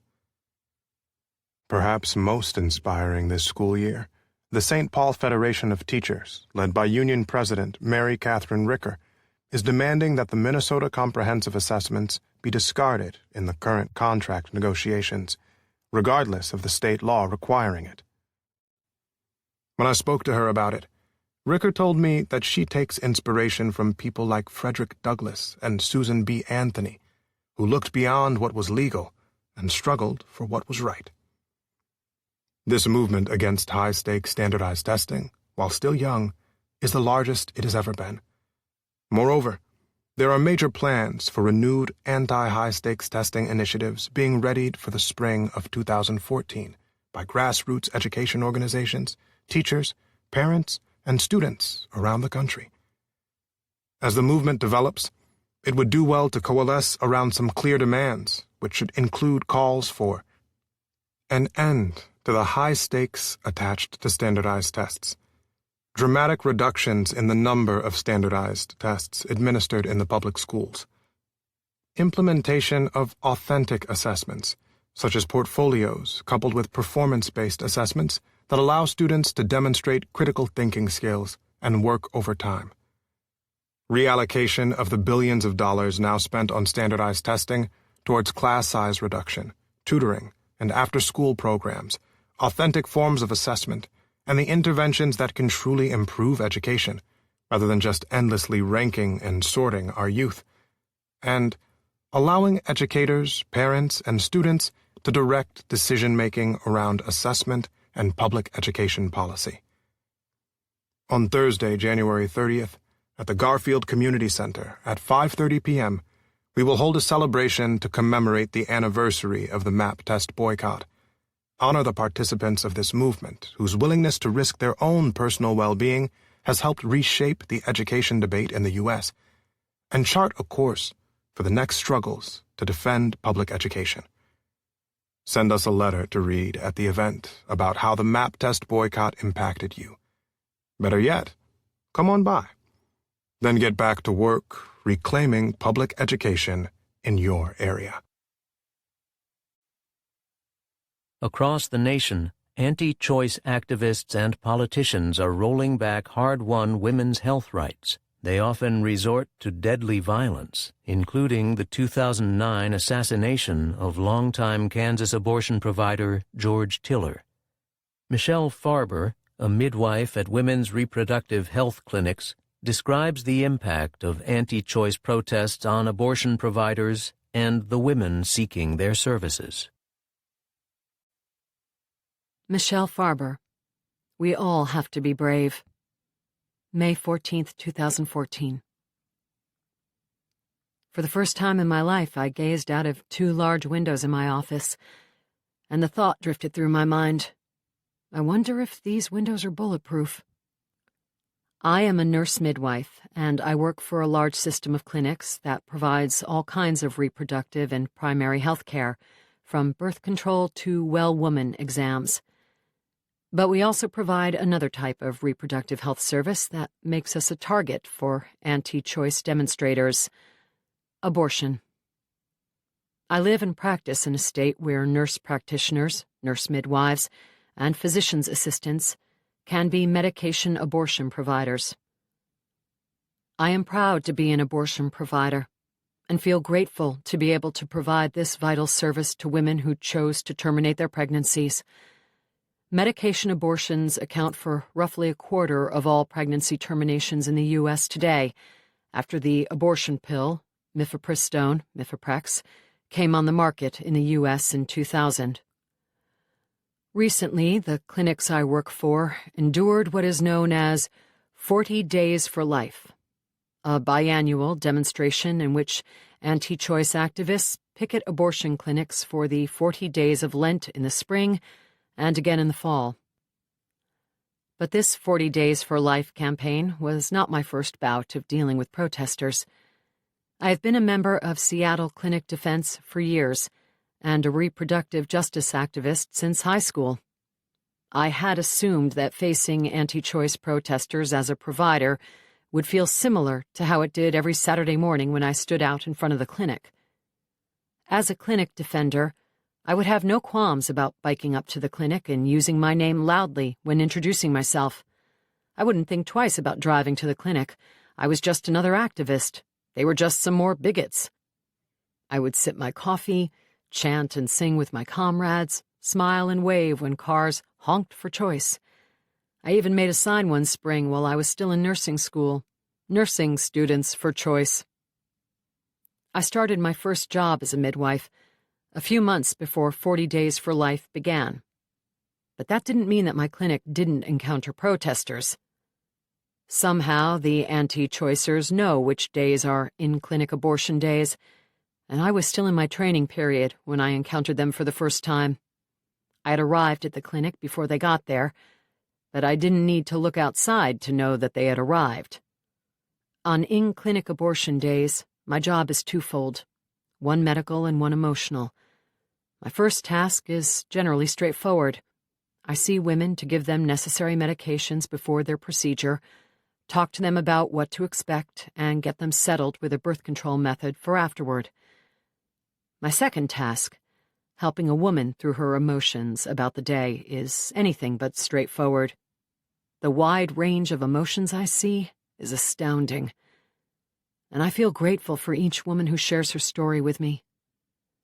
We tell all women that any number of emotions, from sadness to relief, from grief to empowerment, are all normal and expected. But there is one emotion that creeps into my exam room, which I know would not be there if the anti-choicers were not there.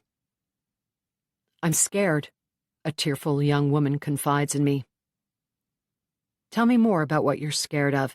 Is it the procedure or something else? I try to coax out the crux of this woman's feelings. I'm scared I'll hate myself. I hear this often. What if those people out there are right? Do you think I'm going to hell for this? They said this will hurt for the baby. Is that true? Will the baby feel pain? I spend the precious few moments I have to try and undo the damage, the self-doubt, self-loathing, and slut-shaming that the anti-choicers have rolled into a science. That first day was emotionally draining, and while I have gotten better at comforting women through these difficult emotions, I have not gotten used to it. As I left the staff entrance that day, I had completely forgotten that the protesters might still be there. I looked up and saw their giant crosses and posters of aborted fetuses, and an unexpected shock of fear and intimidation shot through my core. I stopped dead in my tracks as I locked eyes with an old man who was praying and singing. He watched me walk to my car. I watched him take a photograph of my license plate. I immediately wished I had removed my name tag before exiting the clinic. I seethed in rage as I drove home. In all my days as a clinic defender, I held a healthy anger in my heart that pushed me and my comrades to stand up to this type of harassment. But that day, I felt different. This was personal. This man, and all those like him, were the reason many of my patients sat in puddles of tears in the chair next to mine throughout the day. He was protesting the individual choices of the women that I cared for that day. He was protesting my very existence as an abortion provider. He and those like him were not only there to harass and intimidate the patients and staff. One of his aims, I quickly realized, was to scare me. After that day, I had a long talk with my partner about driving to the clinic in my easily recognizable car versus biking. My mother, to this day, tells me to leave the clinic with the rest of the staff. I was unexpectedly shaken up by their presence that day.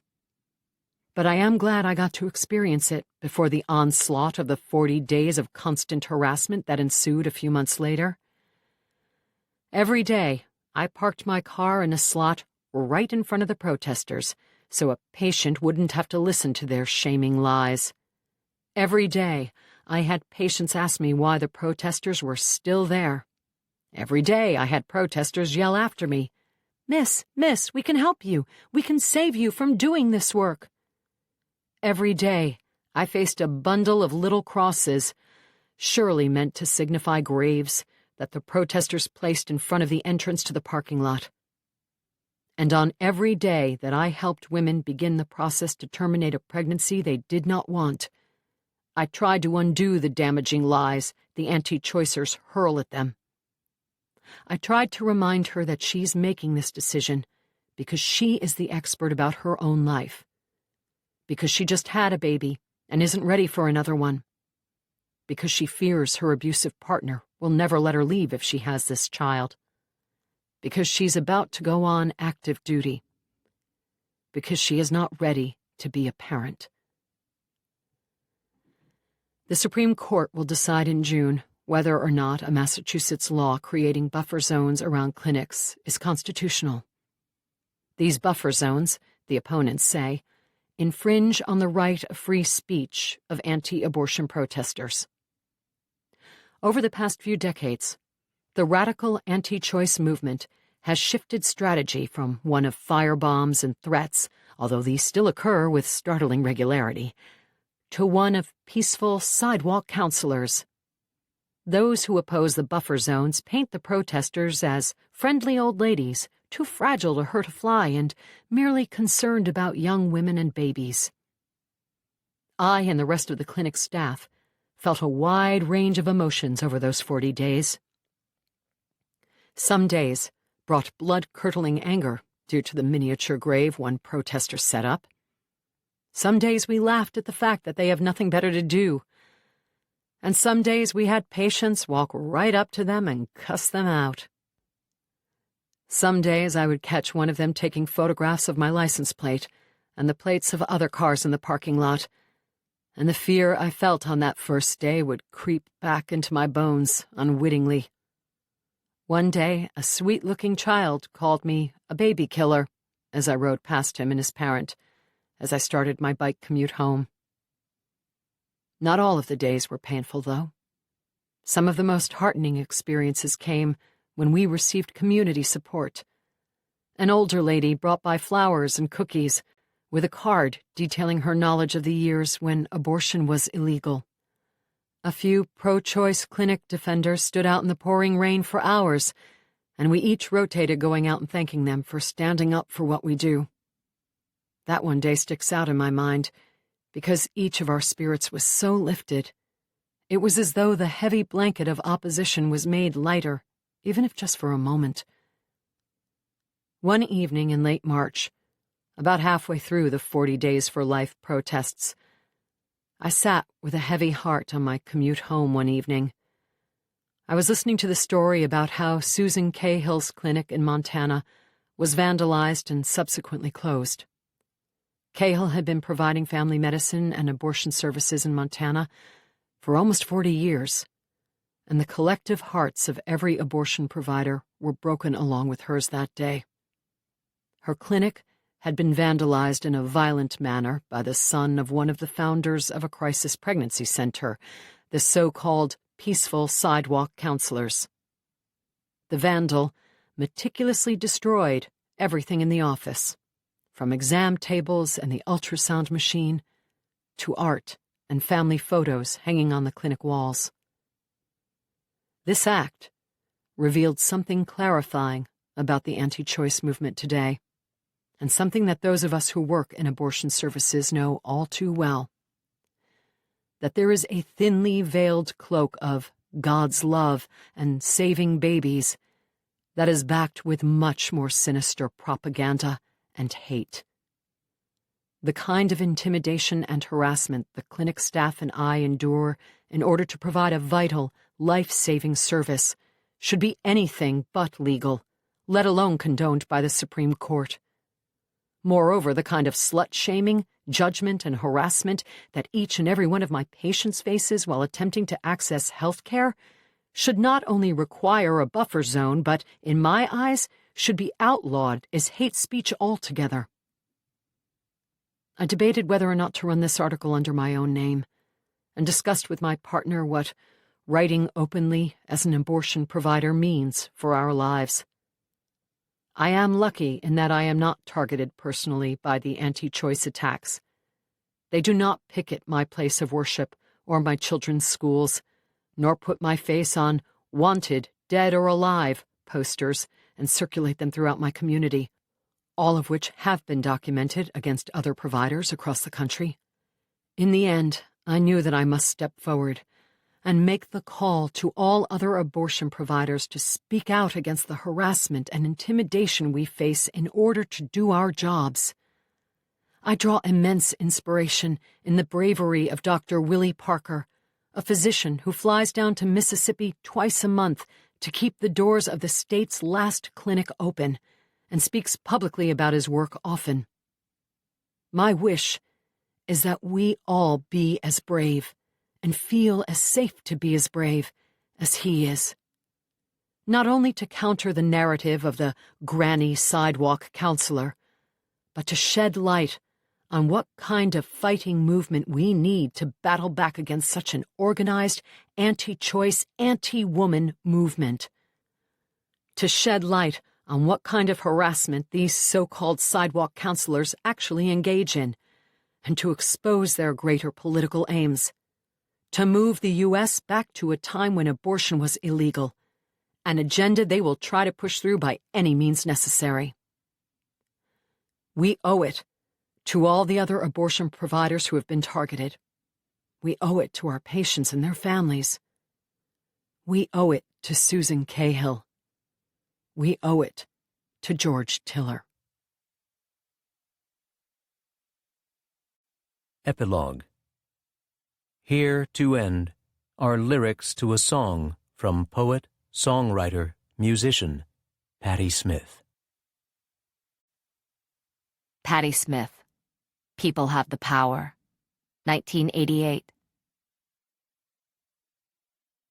I was dreaming in my dreaming of an aspect bright and fair, and my sleeping it was broken, but my dream it lingered near, in the form of shining valleys where the pure air recognized, and my senses newly opened, I awakened to the cry that the people have the power to redeem the work of fools. Upon the meek the graces shower, it's decreed the people rule. The people have the power. The people have the power. The people have the power. The people have the power. Vengeful aspects became suspect, and bending low as if to hear, and the armies ceased advancing because the people had their ear. And the shepherds and the soldiers lay beneath the stars, exchanging visions and laying arms to waste in the dust, in the form of shining valleys where the pure air recognized, and my senses newly opened, I awakened to the cry, the people have the power. The people have the power. The people have the power. The people have the power. Where there were deserts, I saw fountains. Like cream the waters rise, and we strolled there together with none to laugh or criticize. And the leopard and the lamb lay together truly bound. I was hoping in my hoping to recall what I had found. I was dreaming in my dreaming, God knows, a purer view. As I surrender to my sleeping, I commit my dream to you. The people have the power. The people have the power. The people have the power. The people have the power. The power to dream, to rule. To wrestle the world from fools, it's decreed the people rule. It's decreed the people rule. Listen, I believe everything we dream can come to pass through our union. We can turn the world around. We can turn the earth's revolution. We have the power. People have the power. This concludes the reading of Voices of a People's History of the United States.